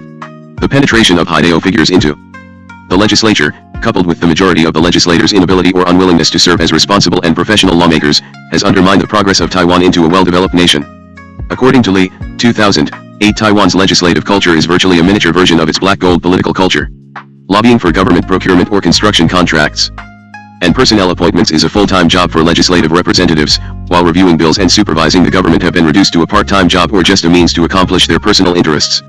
Therefore, it is commonplace for legislators to retaliate for failed lobbying attempts by deliberately boycotting bills and budgets. Worst-case scenarios include abusively lambasting officials during interpellations or making false accusations of bribe-taking or other offenses. Officials bear the insults in silence for the sake of keeping peace and harmony between the executive and legislative organs. The editor of the Taipei Times, 2009, also concluded that organized crime exists in a great many countries. But not even Italy's mafia dares to run openly in elections, preferring to manipulate politicians from behind the scenes. In Taiwan, however, gangsters become big brothers in both central and local elected assemblies, from township councils to the legislative yuan itself, a major insult for any democracy. The development and impact of black gold politics. According to Chen Dongsheng, 1999, a sociologist at the National Taiwan University, of the 30 major crime groups located outside the cities of Taipei and Kaohsiung, 23 groups, or 66.7%, have members or relatives serving as elected deputies. Many government officials and journalists in Taiwan have also pointed out that the percentage of elected officials with an organized crime background is alarmingly high, and that many local governments and assemblies are basically controlled by gangsters. In this chapter, I will examine the historical, political, and social context of the development of black gold politics in Taiwan, the reasons why so many big brothers entered politics with such great success, and the impact of black gold politics on Taiwan. I will also discuss the development of a symbiosis that blurred the distinction between gangsters, business tycoons, and politicians. This chapter concludes with a discussion about the phrase black gold politics and how it has become an all-encompassing term that politicians now use to destroy their rivals. Before the mid-1980s, although elections were held for certain local positions and for the Taiwan Provincial Assembly, none of these offices had significant political power. According to Walkman, 1994, 202, real power remained in the hands of the KMT and the central organs of the government, for which competition was restricted. Even in those elections where competition was possible, the KMT was exceptionally well organized for getting out the vote and was quite adept at cultivating the loyalty of supporters by the judicious distribution of tangible benefits. The political system at that time was essentially a patron-client relationship, a system in which the patron politicians offer material and non-material goods to the client supporters. The material interests usually include employment, governmental contracts, loans from financial institutions, and immunity from legal indictment. Non-material interests include social prestige and the sense of connection with the center. In return for these benefits, the clients offer patron politicians political support in elections. Wu 1987, 15, 120. After the mid-1980s, with the abolishment of martial law in 1987 and the opening up of popular elections for all levels of public service in 1989, the emergence of the DPP as a powerful party that rivaled the KMT, as well as the development of a renegade faction within its own ranks, forced KMT leaders to think about new ways to maintain their dominant position. Many observers, Chen Mingtong 1995, Wan Quankuo 1997, Rigger 1999, believe that the above factors played a major role in the development of a mentality among KMT leaders that winning elections was all important. How a KMT candidate won an election did not really matter. The end result, victory at the polls, justified the means. Historical, political, and social context. Gang involvement in Taiwan politics can be divided into two stages, before and after 1984. The year 1984 is important because it was when the authorities in Taiwan launched a major anti-gang program called Operation Clean Sweep. Ironically, this drastic law enforcement measure is believed to have had the unintended consequence of forcing underworld figures to enter politics after returning to society following their 3-year prison terms. Pre-1984, before Operation Clean Sweep, a small number of gang and GIO members were reported to have been deeply involved in politics. Two influential underworld figures, Tsai Jin-tu and Sui Hai-ching, served as members of the Taipei City Council in the early 1950s. Of the thousands of gangsters arrested during Operation Clean Sweep, a number of them had been local officials or representatives, Chi Chung-shian 1985. According to a former chief of the National Police Administration, NPA, in the past before 1950, criminal groups were active only within their own territories. They preyed on those who lived and worked within their sphere of influence, which was normally very small. Once in a while, two neighboring groups might get involved in bloody conflicts. However, with the adoption of local elections in 195-1, gangsters all of a sudden expanded their influence outside of their own turfs because of their ability to get votes for political candidates. They became major vote getters during local elections. During the initial stage of the interaction between local politicians and Haidao figures, it was unlikely that the former, who were mostly highly regarded professionals such as medical doctors and school teachers, would be exploited by the latter. Li Xiaofeng 1993-1986. However, as more and more so-called golden oxen, or wealthy businessmen, entered local politics, the relationship between candidates and vote brokers was based on monetary rewards rather than respect. Jinshi 1989. An agent with the MJIB, in discussing the changing relationship between political candidates and their vote getters, said that, Many Jiaoda groups or local factions evolved in southern Taiwan because they took an important role in maintaining social order during normal times and exerting influence during local elections. Most wealthy people are associated with local hoodlums because they need protection. When these wealthy people turn to politics, they use those affiliated hoodlums as vote getters. I mean, these hoodlums are already parasites on the rich people, and from the rich people's viewpoint, they might as well use these hoodlums to make sure they got elected. In general, underworld figures played the following roles in helping their candidates win elections: Jinshi 1989-1. Bujuan, or establishing a vote base. If a Jiaoda agrees to help a particular candidate, his territory becomes part of the candidate's vote base. The Jiaoda then recruits pillars for the candidate. 2. Fuja, or guarding the candidate. A Jiaoda and his followers will work as bodyguards for the candidate and will make sure that the audience applauds when the candidate delivers a speech. 3. Genpiao, or monitoring the vote. The gangsters will make sure that the voters who had been bribed to vote for their candidate did, in fact, do so. If not, they will get the money back for the candidate. In addition to the above-mentioned contributions, a Bamboo United leader explained how his gang helped a new party candidate in the 1994 election for office of mayor of Taipei City. We formed a drum unit, along with a group of people who would do the traditional dragon and lion dance. We exploded firecrackers wherever the candidate went, and followed him in a motorcade that contained dozens of cars. Our little brothers protected the entourage. You have to understand that elections in Taiwan are extremely fierce. Many areas are under the total control of the KMT or DPP. Ordinary people do not dare go into these areas to campaign because they could be verbally abused, or have water poured on them, or, worse, be beaten up. Take Wanghua district in Taipei County for example. It is a very complicated area with dozens of Jiaoda groups. Most campaign workers are afraid of this type of area, but if brothers protect them, they will go. Some brothers there are supportive of the DPP, but they all know us, and that's why when they see us coming into their territories to campaign, they'll say, "These are our own, don't bother them." That was the main reason why when we protected a candidate, his campaign workers were not afraid of campaigning anywhere. At that time, many Haidao members were willing to assist political candidates because, according to Lu Jinrong, 1985, 28. Most arrested hooligans /sold ask elected deputies or township executives to pressure the police to release them. Many gangsters campaigned for candidates, anticipating that these people, after elected, would patronize the gangsters' vice businesses and also protect them from the police. Besides, gangsters normally do not have any occupation, and they have all the time in the world to build up their relationships with people around them. Even though most people are unwilling to be affiliated with gangsters, they are also afraid of not voting for the candidate these gangsters support. That is why gangsters play a major role in determining the outcome of elections. A Jiaoda from Kaohsiung suggested that Haidao people are willing to help political candidates not only because they are trying to return favors to those politicians who have helped them, but also to pave the way for their own run for public office. That is why many gangsters refuse to take money from the candidate they help and may even spend their own in order to buy votes for the candidate. Regardless of their reasons for campaigning for certain candidates, the decisive role gangsters play in local elections led a former DPP legislator to conclude that, in Taiwan, you do not have to be well educated to win a political campaign. All you need is Haidao support. Post-1984 law enforcement authorities and journalists in Taiwan are convinced that the penetration into politics by gangsters became a major problem only after underworld figures began to run for, and get elected to, public office in the aftermath of Operation Clean Sweep. Most would say that Haidao people made a concerted effort to become elected officials for two reasons: self-protection and money. Self-protection. According to Chu Kaojian, 1997-98, mobsters developed an interest in running for public office only after spending a few years in prison with political opponents of the KMT. During the period of the KMT's regime, imprisonment was an effective way for them to suppress political enemies. Candidates who were critical of the KMT in their campaign speeches knew that if you win, you are safe; if you lose, you go to prison. That is, if non-KMT candidates win the election, not only can they protect themselves and their families, but they also can continue their struggle against the KMT in the parliament or local councils. However, if they lose, they could be sent to Green Island as chronic hooligans who need reform. The non-KMT politicians who spent time at Green Island helped the gangsters there realize that there is not much the KMT can do to you if you are a political opponent, as long as you have enough votes to win and become an elected deputy. Many Haidao leaders also expressed their disappointment with politicians whom they have helped. A brother told me, "I once helped a DPP get elected as mayor of a city. He was a lawyer who had helped one of my brothers in a criminal trial. He did a good job and so I was willing to help him. Not only did I make no money from helping him, I even donated a small amount of money to his campaign. When he was running for the post, he came all the way from Taiwan to Chang'an, a city near Shenzhen, China, where a large number of Taiwanese businessmen and brothers live to seek help from me.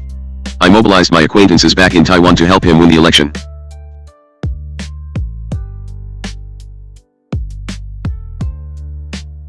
After he became mayor, he changed completely and began to dissociate himself from me. I feel like he exploited me.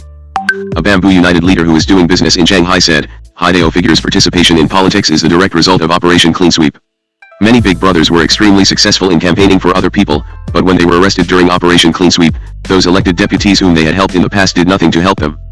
Therefore, after these big brothers came out of prison, they decided to become elected deputies themselves. They were confident that, if they could help other people get elected, it would be relatively easy to get elected themselves. Years ago, Wu Haosung, a vice speaker of Kaohsiung County with a long criminal record who was gunned down in 1995, told a journalist why he ran for public office. Chao Mu-sung 1998, 48 Before I became an elected official, one of my little natal brothers made friends with Haidao people, and he got in trouble with the police. We went to seek help from local politicians, but some of them were quite arrogant, unlike the time when they were trying to get our votes. Once they get elected, they have status and become very difficult to approach. My friends in the Kongshan area asked me why I didn't run for office myself, in view of the fact that we often seek help from local politicians, and they are always so hard to deal with. Why not run for office myself? If we can get votes, we can become representatives. I got myself into politics under these circumstances. A Taeshung brother who became an elected representative told a reporter what it meant to be a local politician. Len Jicheng 1994, 45 Honestly, to be a representative means a lot. Before being elected, when I had run-ins with the police, I would be at a disadvantage. Now, I am equal to the county police chief, and there is no way of knowing who should be afraid of whom. But don't quote me on this. One of the shady councillors I interviewed in G County said, I became an elected deputy mainly to protect myself from law enforcement authorities. Nothing else. It not for self-protection, who wants to he an elected deputy? Another councillor from GCIT concurred, why run for public office? It's simple, for self-protection. It's like acquiring a protective umbrella for yourself. Mo 2LB run for public office, Haidao people, like other non-Haidao candidates, need to spend a large amount of money. One of the reasons people are vs tiling to pay such a hefty price to be elected is because, along with the political power, there comes the opportunity to make money.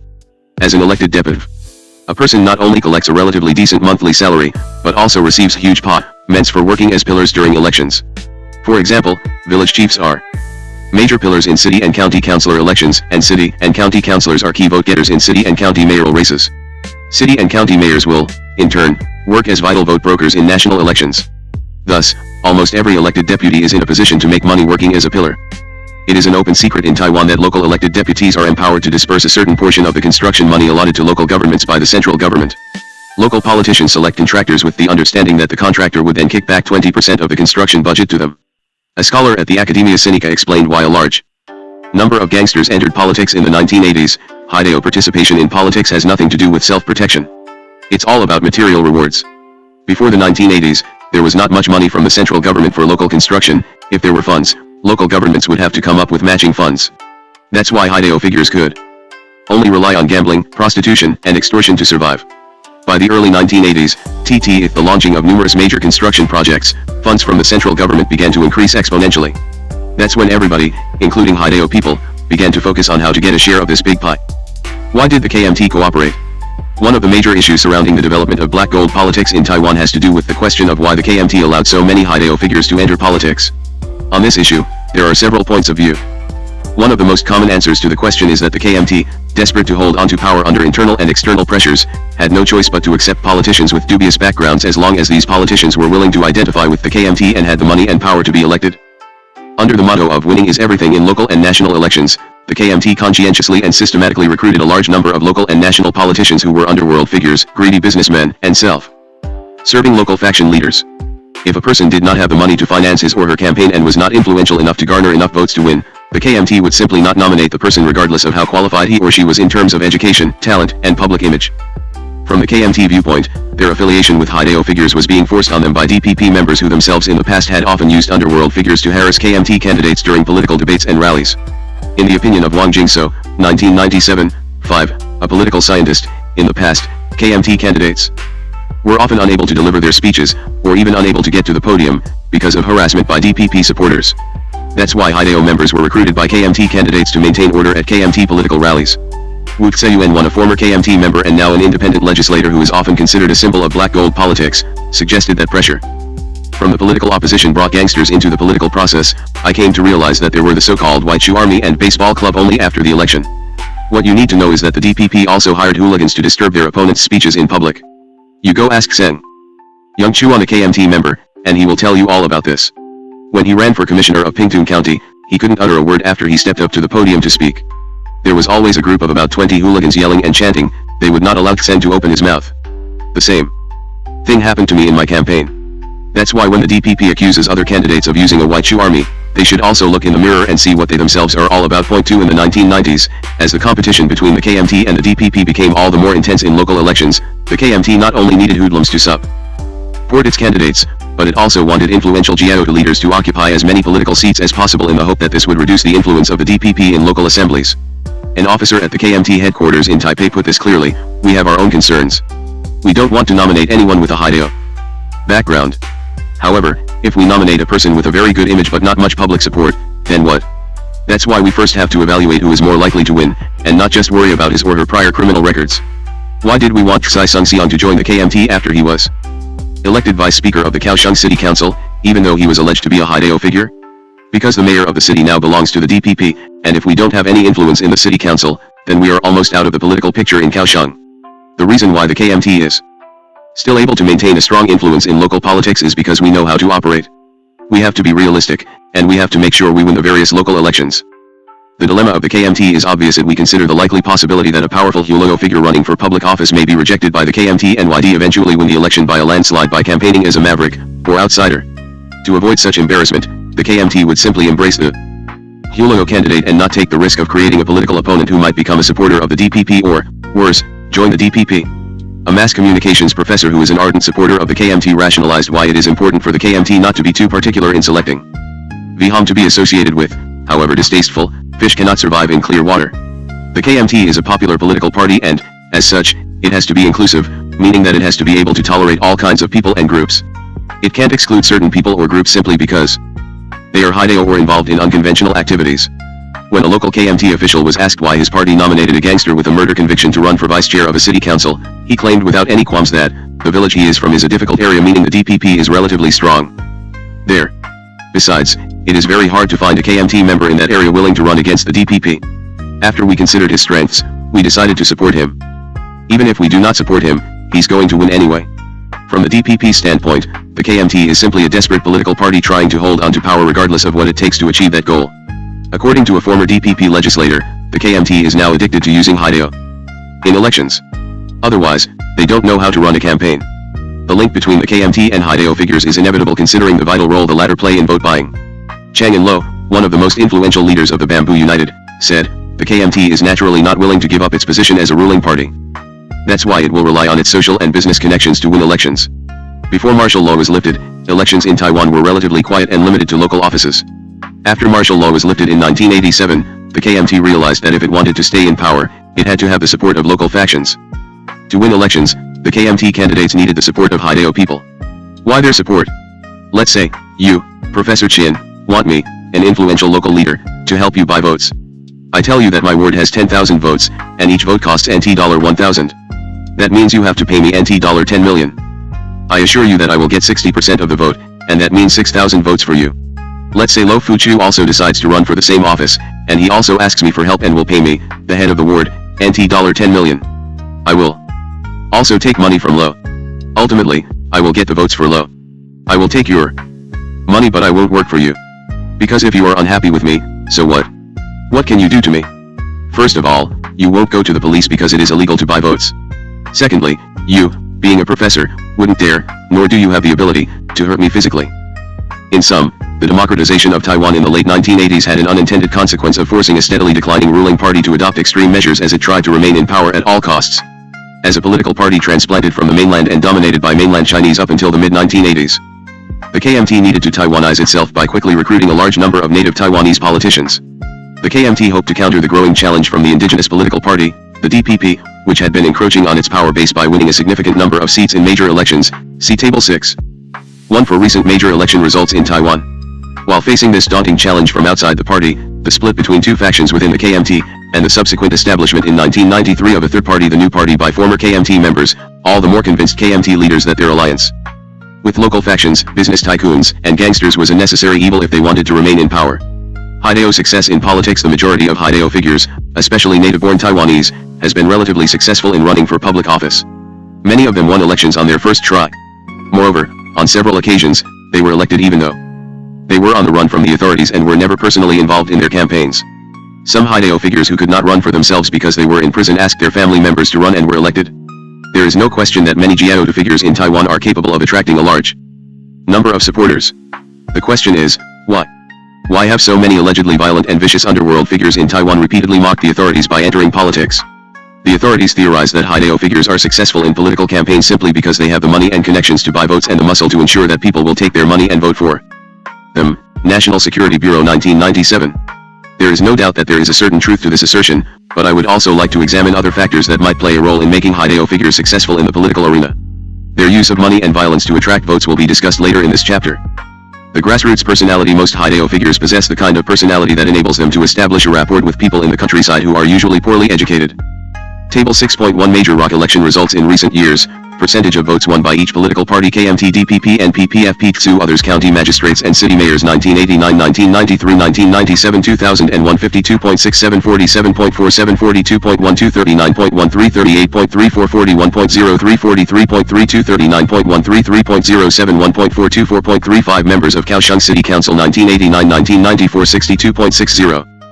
46.22, 21.00, 24.91, 4.83 Kaohsiung City Mayor 1994, 1998 54.46, 48.13, 39.29, 48.71, 3.45 Members of Taipei City Council 1989, 1994 69.20, 39.06, 23.40, 30.12, 21.72 Taipei City Mayor 1994, 1998 25.89, 51.13, 43.67, 45.90, 30.17, 2.97 Members of Taiwan Provincial Assembly 1989, 1994 62.10, 49.06, 25.60, 31.67, 6.22 National Assembly Delegates 1991, 1996 71.17, 49.68, 23.94, 29.93, 13.59 Legislative UN Members 1989, 1992, 1995, 1998, 2001 60.10, 61.67, 46.07, 46.43, 31.28, 28.20, 36.09, 33.17, 29.56, 36.57, 12.59, 7.06, 2.86 Presidential Election 1996, 2054.00, 23.10, 21.1 39.30, 12.59, 0.13, 8.70, 20.34, 8.50, 8.99, 8.43, 13.14, 8.70, 16.40, 24.04, 2.80, 2.35, 7.40, 9.10. 0.28, 12.20, 13.02, 4.89, 6.80, 11.70, 2.24, 8.17, 16.95, 0.45, 24.87, 37.47 Source: Government Information Office. ROC. Note: PFP, People First Party, was formed by James Soong after the 2000 presidential election. After Lee Teng-hui was forced out of the KMT after the 2000 presidential election, his supporters split from the KMT and established the TSU, Taiwan Solidarity Union Party, and lack professional skills. These underworld figures drink and smoke heavily, and they chew betel nuts, a habit looked down on by sophisticated urban dwellers. They also gamble and frequent hostess bars, just like many other people do. More importantly, they speak the kind of language their constituents can understand. They don't dwell much on political ideology. A taxi driver in Pingtung explained what it takes to be a popular politician. If a person wants to run for a seat on the local council, it is not easy. He or she needs to have money and connections. Connections have to be established long before the election, and whether a person is good at it depends on his or her personality. In a recent local election, 2 of my schoolmates decided to run for office. One spent more than $2 million but lost, because he couldn't relate to ordinary people. When he asked me to drive him around during the campaign and help him buy votes or distribute gifts, I did as he asked, but I didn't vote for him. The other schoolmate, the one who is the current chairman of the local council, knows how to deal with people, so I voted for him. Account. Seiler has got to return favors to his constituents. He's got to work for his people and help his people. That is why a Haideo figure in Chi said, "You won't be elected simply because you are rich." Also, if you are a brother but someone who is a nasty guy, you are not going to be elected either. A senior officer at the Criminal Investigation Bureau, CIB, said, "Most Haideo elected deputies are very say and do things on instinct, and they are also extremely good at interacting with people. Otherwise, they would never have become big brothers." An officer at the KMT headquarters described Haideo politicians this way: "You can't really view our local politicians from an American perspective or from a scholar's perspective. These are poorly educated, local people. If they were to speak and act like a scholar, they would never be elected. If they don't smoke, don't eat betel nuts, don't curse, don't behave like a farmer or a worker, the voters could not identify with them. They may do and say nasty things to outsiders, but they are very nice to their constituents." Influence Haideo figures in Taiwan are good campaigners not only because their personalities are appealing to their constituents, but also because they were relatively influential within their communities long before they ever set foot in local politics. Local people often turn to Jiao figures for help in mediating disputes instead of the authorities, commonly believing the underworld figures to be more effective and fair in settling disputes. In fact, many brothers serve on local mediating committees across the countryside of Taiwan. A DPP politician admitted that brothers who are elected deputies are much better at solving disputes than we are elected deputies without Haideo backgrounds. Service as most voters outside of Taipei City are predominantly elderly people or farmers and laborers with little education and political consciousness. It is highly unlikely that they will judge a candidate by his or her political views or party affiliation. Rather, they vote on the basis of connections that they have with EI. They're the candidate or the local party operative who represents the candidate. They view their elected officials as the person who will be empowered to help them with personal problems. Walkman 1994. A taxi driver in G had the following to say about his ideal local politician: "For me, a good elected deputy is someone who will immediately take care of what I ask him to do." In other words, an outstanding politician is someone who would not put aside my request. I don't care whether he is a brother or not. As a result, most local elected deputies, especially those from the underworld, are extremely conscious of how to best serve their constituents, and that means being good to them. According to a brother in G who is familiar with local politics, brothers who become elected representatives are those who like to go around and deal with people. They have to enjoy being busy serving ordinary people. If a well-educated man with a PhD runs for public office, I don't think he will make it even if he is running for a low-level post because he won't serve his constituents well, nor does he know how to. Ajiao, who is on the run from authorities, told me the following in an interview I conducted in China: "It's only natural that brothers are better elected deputies than scholars. The latter do not have the kind of social experience brothers have, and they are not familiar with the sufferings of the underclass. Brothers are not only well-traveled and have an abundance of social experience, they also know what it's like to be down and out in the society." A senior police officer in Taishun concurred, suggesting that, along the seacoast, especially in Salu, Jingsui, and Taja, there are many elected deputies with a Haideo background. Of course, these Haideo politicians are willing to serve their constituents. No matter who approaches them for help, once they promise to help, they will. Even if these Haideo politicians are heavily involved in gambling operations, sex businesses, bid rigging, and a variety of other illegal activities, most people don't care. As long as Haideo politicians are helpful to ordinary citizens, people are willing to vote for them. A former DPP legislator agreed that Haideo politicians are extremely good at making sure their constituents get what they want. The Haideo politicians do not care whether or not their supporters' requests are reasonable and legal. As long as there are requests, they will fulfill them. These Haideo politicians will do whatever it takes to achieve their goals: bribery, violence, cutting corners, creating scenes, and so forth. Generosity. Besides the above-mentioned strengths, Haideo figures are also considered to be quite generous with their money, especially when it comes to helping local communities pave a road, rebuild a temple, or organize other community projects. They also faithfully attend funerals and weddings in their neighborhoods, and perform well when they show up at these occasions. Zhao Musung, 1994. 42, a journalist, observed that Haideo figures are very good at spending their limited financial resources in ways that would have the maximum impact on voters' decisions during elections. Another way of saying this is that Haideo are good at networking. Nowadays, a political campaign in Taiwan requires a lot of money. Decker's big brothers want to get involved, but they also have to spend money. However, unlike other politicians, the Deckers do not spend all their money in vote buying. Their money is mostly spent on establishing relationships with the public through countless dinner parties, or it is given to those little brothers who work extra hard to get their leaders elected. Some of the money is used to repair public buildings. If a Decker candidate learns that there is a public building in a remote area that needs to be repaired, he will order the place to be fixed within a few days. This type of campaign activity is very effective with the local people. Obtaining construction funds. Another often mentioned advantage of having a Haideo figure as representative is their ability to fight very hard for public construction funds for the districts they represent. According to a scholar at the Academia Sinica, people vote for Haideo figures because these gangsters know how to fight for construction funds for their constituents. That's the main reason. The main function of Haideo representatives is to get construction money from the central government because many people at the local level rely on this type of money to survive. Another subject, a professor at National Taiwan University who had written extensively on the problem of gang involvement in politics, told me, for local people, justice, status, and loyalty are all very important. Haideo representatives also put a lot of emphasis on these values, and that's why they are well liked by local people. Haideo deputies do not exploit their own people or get involved in illegal activities within their own jurisdictions. In fact, they are very aggressive and selfless in fighting for benefits for their constituents, especially in balancing the central government's overemphasis on cities at the expense of rural areas. Social injustice. Some Haideo figures believe that they were able to attract a large number of supporters when they ran for public office, mainly because their supporters knew that the authorities were unfairly treating them during major anti-gang programs. The people expressed their dissatisfaction by voting for the very individuals the authorities labeled as hoodlums or gangsters. According to Chen Qi Li, The highest leader the Bamboo United, Haideo figures get elected because many people believe they are victims of an unfair system and that a vote for a Haideo figure is a vote against the establishment.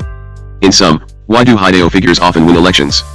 According to Chow Yun-mao, 1998, it is because they will do the following things to satisfy their constituents. A. Find jobs for them. B. Work as an arbitrator in even the most mundane cases. For example, if a husband hits his wife, the Haideo politician will order one of his little brothers to beat up the husband, a very effective tactic. C. Haideo elected deputies put sentiment above the law. And D. They also are very aggressive in improving the streets and temples around them.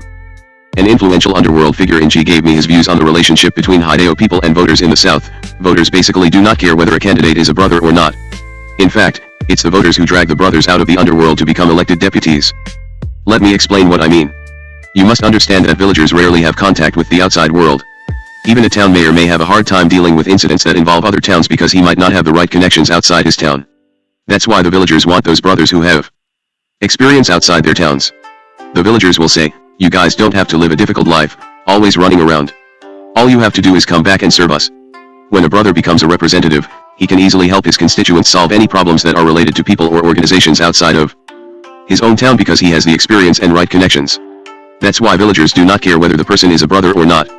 A senior police officer at the CIB thought that there were many ways a Haideo figure could garner votes for himself if he ever decided to run for public office. Taiwanese villagers are deeply influenced by their religious beliefs. If a Jiaotu is able, no matter how, to build or renovate a long-neglected temple, the local people will treat him like a god. I mean, the guy rebuilds the temple for the local community. Besides, the Jiaotu are probably the best and most reliable arbitrators in Taiwan. Anyone who feels they are being unfairly treated can go to the Jiaotu, and they will help the person gain justice. As a result, the voters will most certainly vote for the candidate who was backed by the Jiaotu. In the next election, if the Jiaotu is willing to run for office himself, the community people are going to vote for him, even without bribes. The Jiaotu are normally very kind and nice to the people living in their territories. They are rude and violent only to outsiders. These Jiaotu will do anything to fight for the good of their own communities. That's why people in their territories, even when they know these are gangsters, still will vote for them. The prevalence of gangsters in local politics is by no means a phenomenon unique to Taiwan. According to scholars who have studied gang involvement in politics in the United States, there was a time when certain American cities were dominated by politicians with a mob background, and yet these politicians were enormously popular with the voters. Land Esco 1968, Fincantier and Waring 1998. The impact of black gold politics. One of the major issues concerning black gold politics is how it affects politics, commerce, and criminal justice in Taiwan. Most people in Taiwan, with the exception of brothers, assume that the involvement of a large number of business tycoons and gangsters in both local and national politics has a terrible impact on every aspect of Taiwan's political economy, and if the problem is not checked, it will eventually ruin the country. What are the major problems associated with black gold politics? How serious is vote buying, campaign violence, official corruption, and the overall degeneration of Taiwan's body politic? These issues are considered below.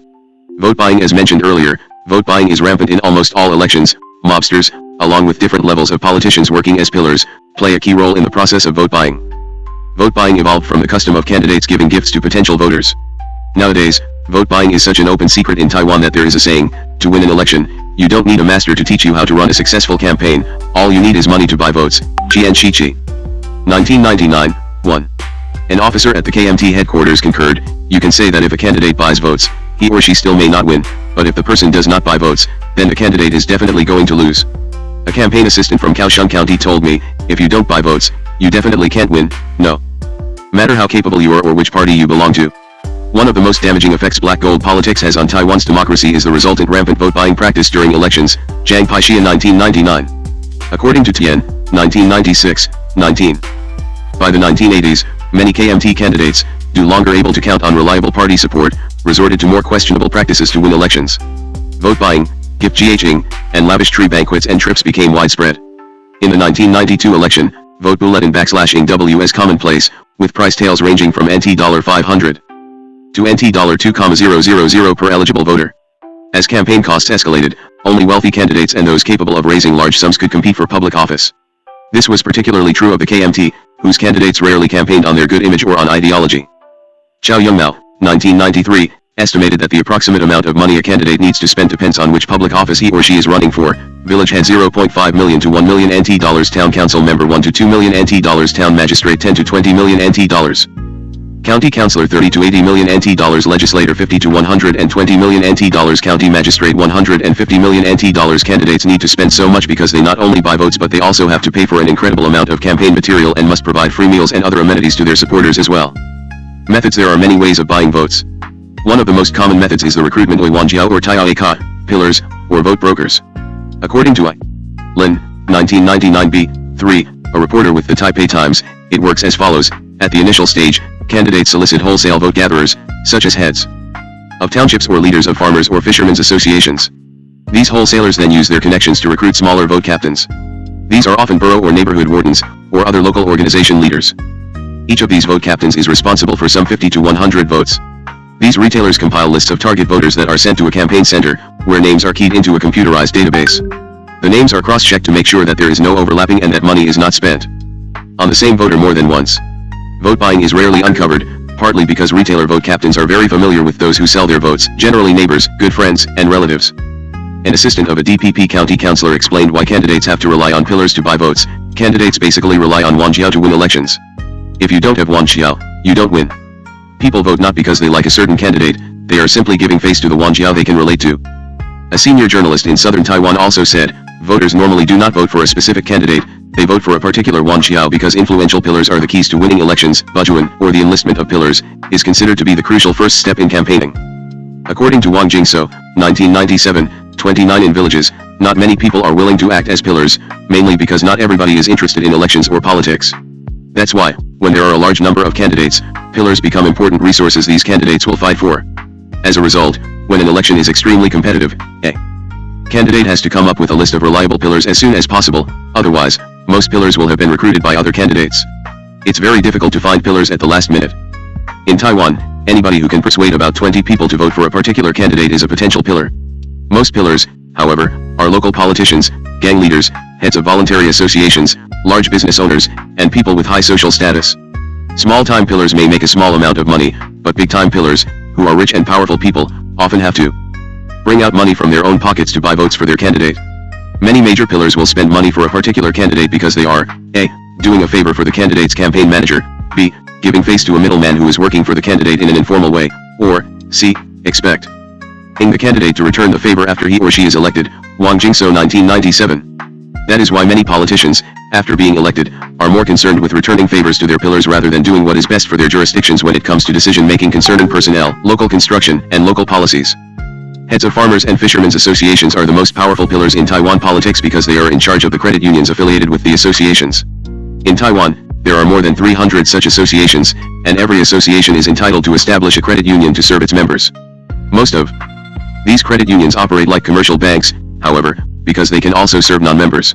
During elections, the leaders of farmers and fishermen's associations exert their influence upon their members not only by threatening to approve or deny loans, but also by actually carrying out vote buying through their credit unions. Shen Kuoping, 1993, who wrote a master's thesis on the role of farmers' associations in local elections, observed that the executive general of a farmers' association is a powerful person because of his discretionary power in deciding who gets a loan, for how much, and under what terms. Moreover, farmers' association leaders can use their credit unions to buy votes. They can call their clients and say, "We have deposited NT $5,000 into your account because you have 5 voters in your household. If you don't vote for our candidate, we will simply withdraw the money from your account, saying that it was a mistake. Only you and I will know what's going on." Shen Kuoping, 1993, 70. Because these ayatoshans can provide financial assistance to the political candidates they support, most of these organizations are now being penetrated by local factions. Consequently, campaigns for positions within these associations become very competitive and violent. Reasons why is vote buying so rampant in Taiwan elections that political candidates view it as a necessity in order to win? One of the reasons has to do with the lack of real issues that a candidate can take in order to differentiate himself from other competing candidates.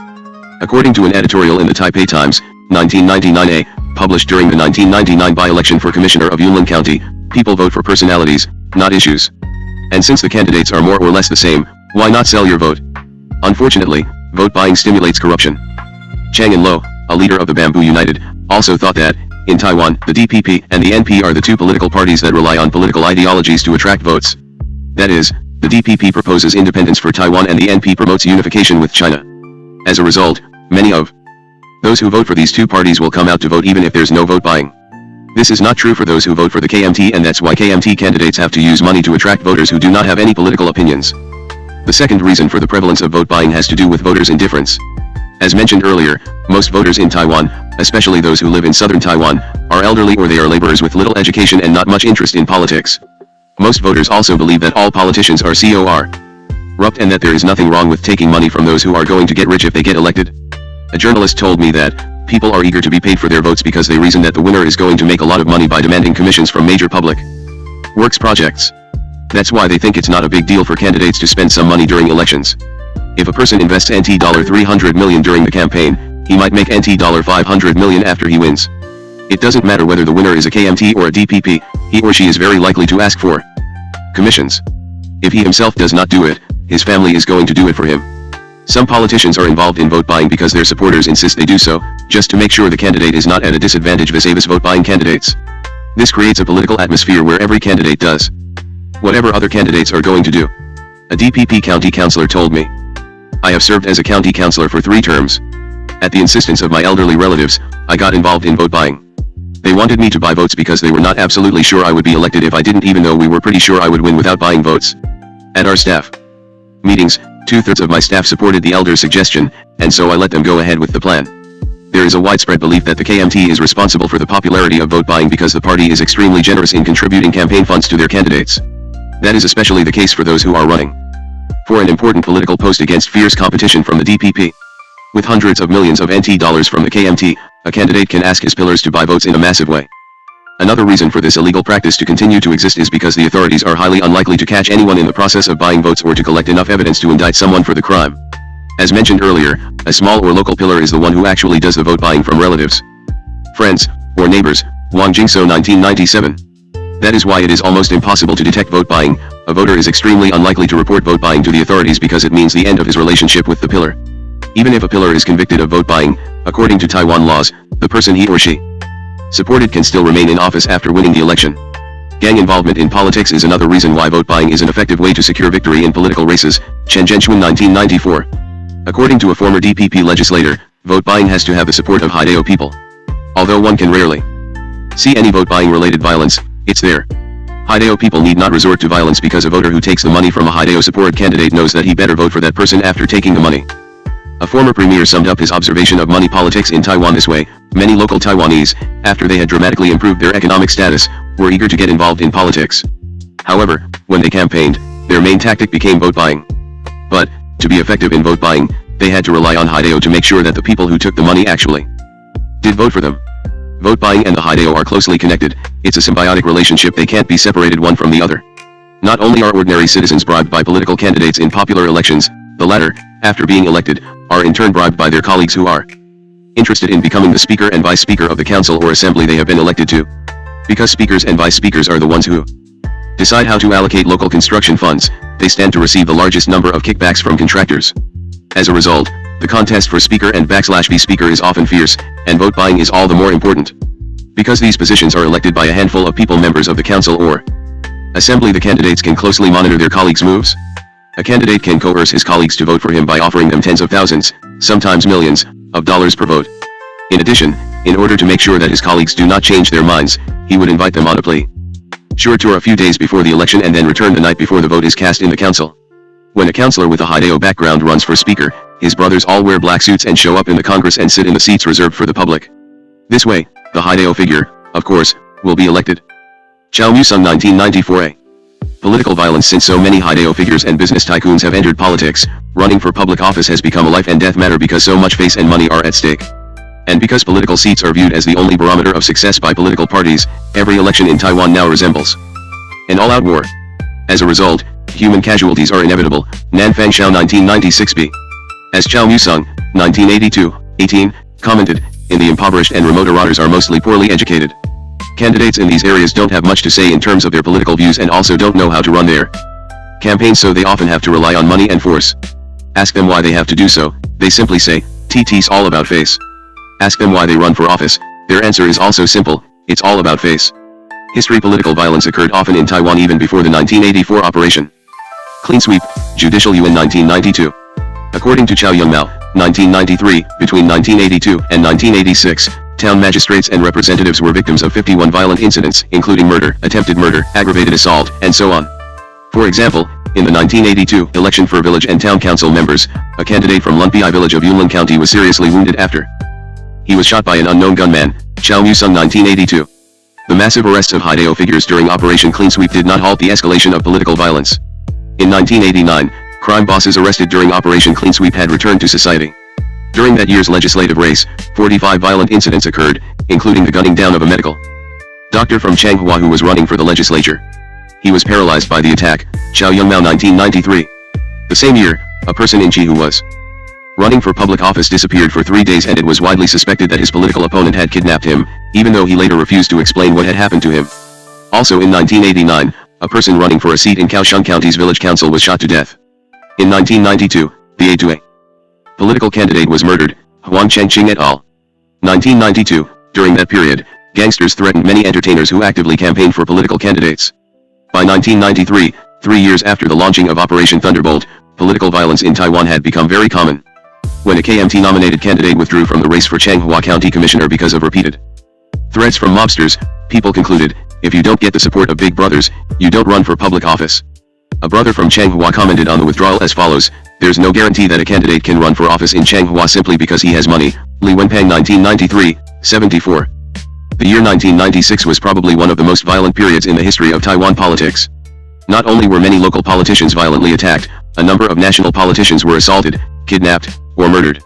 The Secretary General of the DPP was attacked in front of the party headquarters on March 2, a DPP legislator was slashed in front of his home on May 18, another legislator was kidnapped on August 10, a county commissioner was executed along with 8 other victims on November 21, and a high-ranking DPP female official was brutally murdered by an unknown assailant on November 30, Nanfang Xiao 1996b. Campaign violence. One of the most terrifying aspects of Taiwan's political process is its violence. Elections, from the local race for village head to campaigns for national legislator, can be extremely fierce. Because Wanqiao, or pillars, play a decisive role in almost all election outcomes, candidates spend most of their time on Bajuan. Identifying major pillars, Pangwan, or Gujuan, securing the recruited pillars' loyalty so that they will not be lured away by opponents, and Pajuan, stealing other candidates' pillars. As a result, most campaign violence is related to the fight for key pillars. Besides protecting their pillars, candidates are anxious to defend their vote base from encroachment by opponents. Because many districts in southern Taiwan are tightly controlled by candidates, on the night before an election outsiders are forbidden to wander freely in these areas.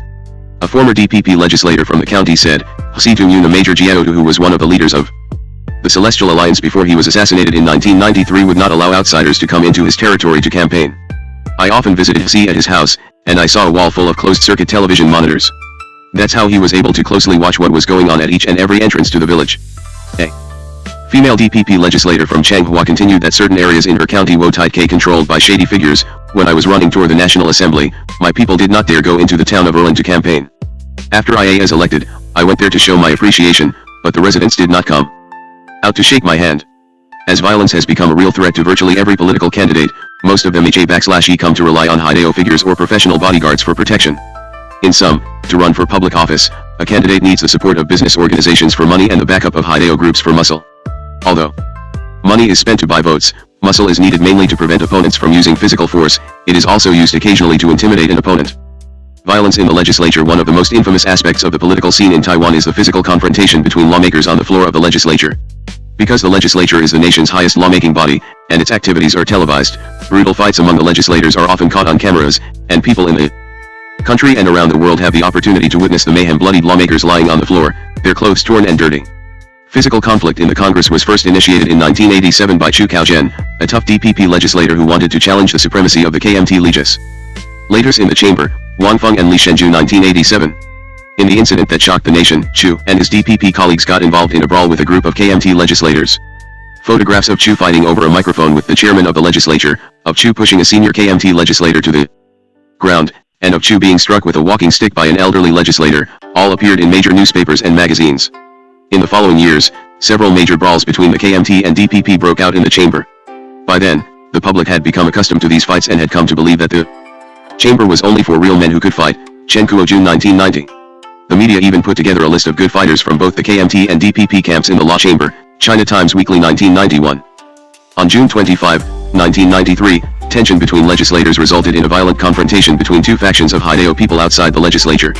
Shi Tai-sen, a KMT legislator who had been arrested for hooliganism during Operation Clean Sweep, was backed by a group of high-profile Haidao figures, including leaders of the Four Seas, Han Union, and Celestial Alliance. Lo Fuchu, alleged to be the highest leader of the Celestial Alliance, showed up with a group of followers who were dressed in black suits and sporting sunglasses.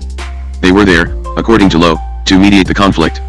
Lin Mingyi, another KMT legislator with a Haidao background, was also spotted at the scene. Chu Ming Hui and Chen Tunghao 1993.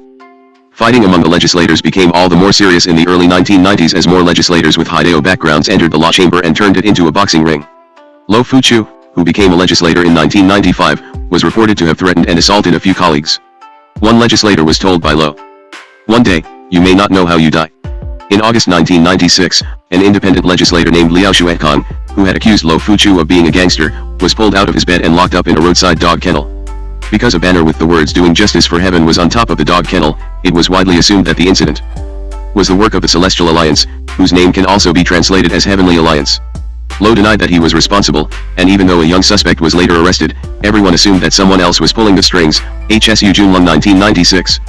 3. That same summer, Lo, along with legislators Zhou Wulu and Lin Mingyi, assaulted DPP legislator Yu Chentao in a brawl during a chaotic legislative session.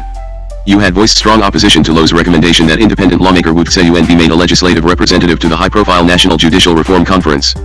In January 2000, another DPP legislator, Jian Shiqi, was attacked by Lin Mingyi and the ever-pugnacious Lo Fuchu during a meeting after Jian accused the two of involvement in illegal activities and manipulation of legislative UN procedures. Lin 2000e. Taiwan's national legislature has become a frightening place to work. Wang Quanguo, 1997, 257, a scholar who has written extensively about the dark side of the legislative UN, commented that, when Big Brother Lo Fuchu verbally assaulted and insulted Chang Shu-cheng, a DPP legislator, for about 20 minutes, those legislators who considered themselves to be champions of human rights and social justice just stood dead silent, helplessly looking at one another. Someone said that was exactly how legislators typically react to the presence of Big Brother Lo. Once, a well-known member of an opposition party was speaking in the legislature about budget cuts. When legislator Lo banged on the desk and yelled at him, the legislator was so frightened that he blanched. A KMT legislator who witnessed the incident said he wanted to go over to the legislator and touch his nose, just to make sure he was still breathing. Because Lo Fuchu is the leader of a group of independent lawmakers and because he is such an intimidating figure, he has become a key operative within the legislature. According to Wang Quanguo, 1997, 257-58 in the legislature, 3 to 5 votes can make all the difference. That's why all political parties need to make sure they are on good terms with legislator Lo. Although Lo does not have a specific party affiliation, he is more aggressive than KMT legislators in supporting various administration budgets. As a result, whenever there is a need for negotiation between the KMT and opposition PAR ties and Lo is not around, the KMT whip / you'll ask someone to get Lo do the meeting immediately. There is always the worry that, without Lo, the KMT won't be able to control the opposition party's legislators. That's the reason Big Brother Lo's status has grown great over the past 2 years.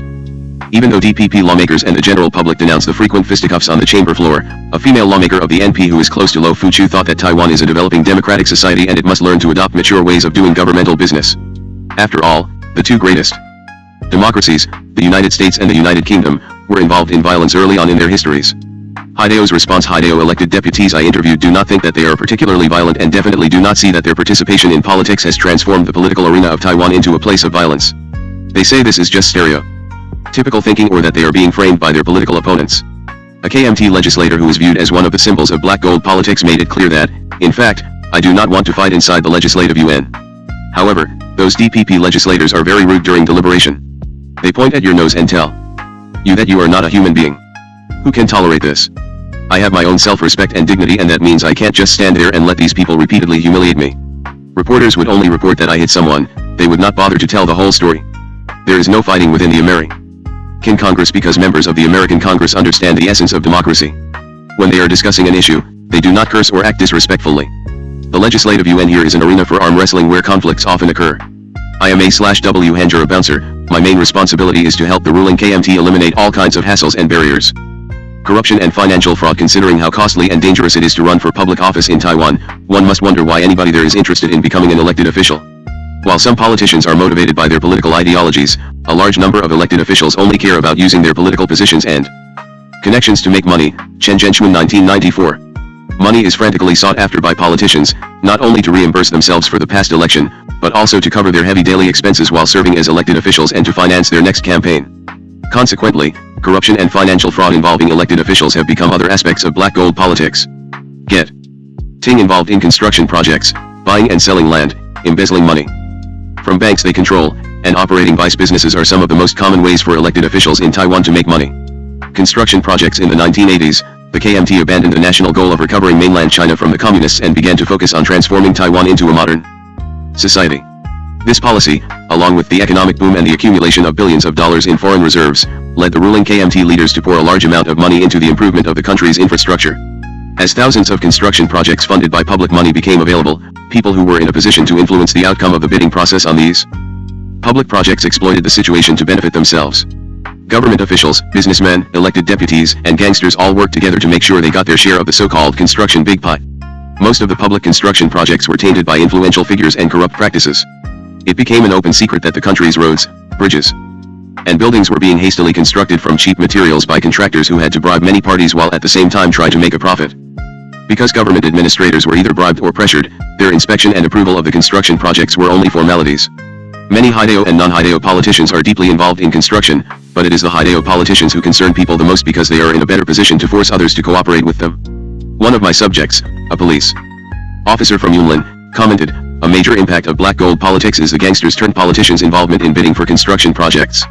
That's why construction projects in Taiwan are so costly and of such poor quality.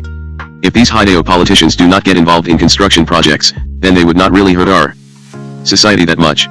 According to a newspaper publisher I interviewed, every councillor is entitled to about $20 million of construction money that he or she can allocate freely. The councillor will also demand a 20% commission from construction firms. Those who are greedy may demand 30% to 40%.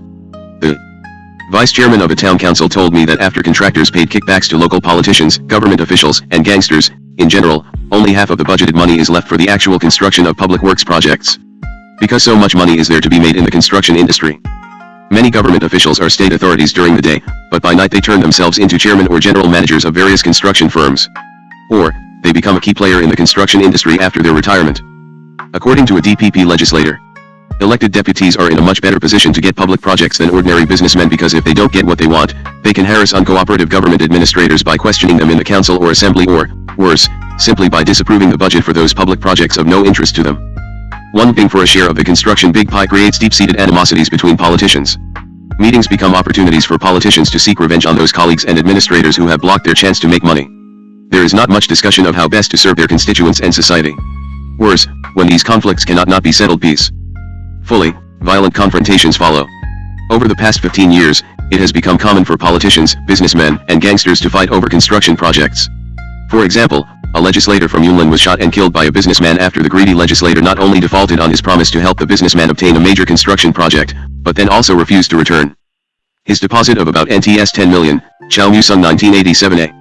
Many subjects I interviewed also thought that the brutal murder of the commissioner of Daewon must have been related to his deep involvement in the booming construction industry there. Land speculation. As real estate values in Taiwan skyrocketed in the 1980s and 1990s, buying and selling land, or frying land, became another way for officials to make money. According to a former NP legislator, frying land is one of the most important ways to make money. After taking office, every newly elected mayor will first review the city development plan. Once farmland becomes construction land, land prices skyrocket.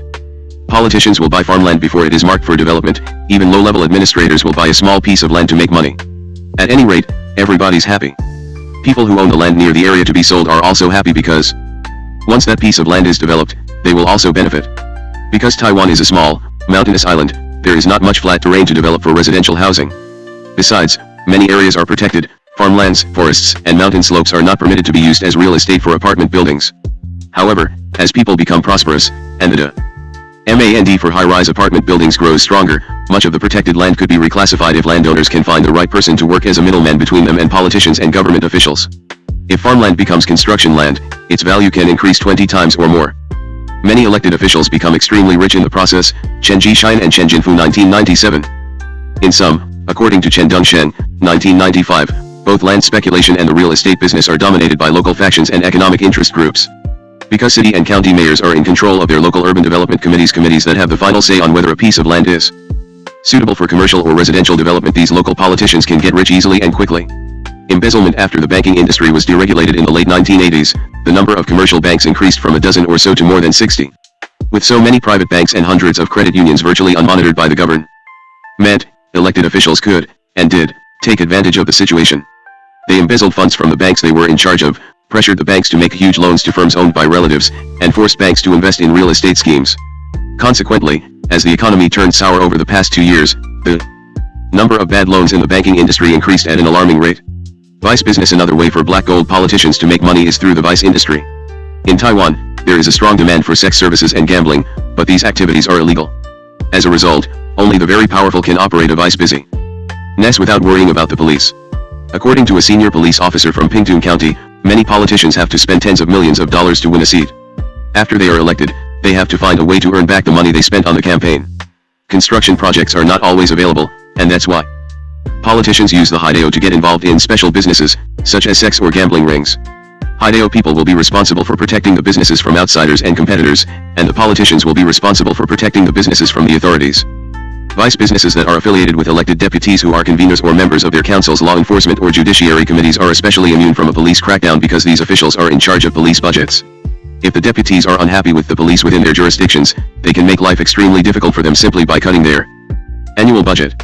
For example, when HSU Ko-lin was a councillor of Kaohsiung City Council and the convener of the council's Law and Order Committee, he owned a bar, a nightclub, a ballroom, and was listed as an advisor to a massage parlor.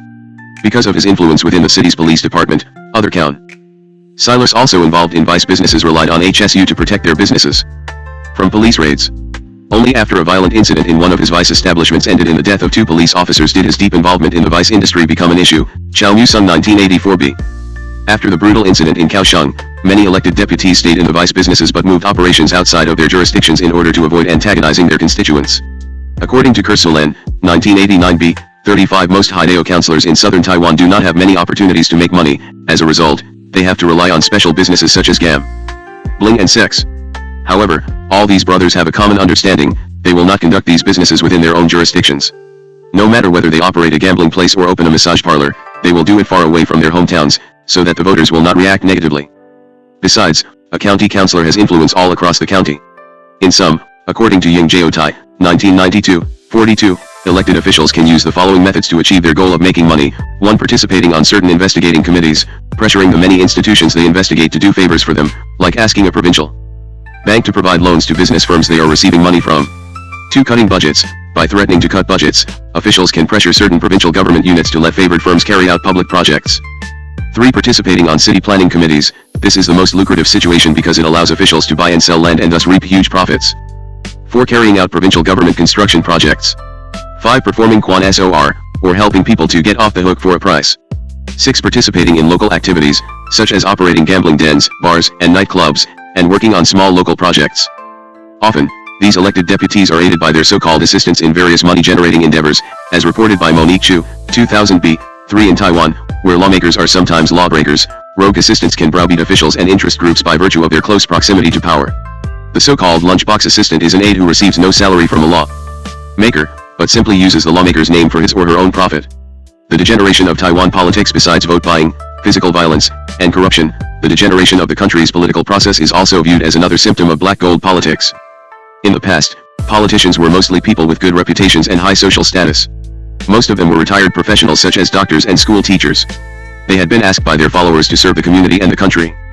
Nowadays, most elected deputies are young people, and they may enter politics for any number of reasons: to make money, to gain protection from law enforcement agencies, to have face, to answer the call of supporters, to empower the local factions they belong to, or simply because they have nothing else to do.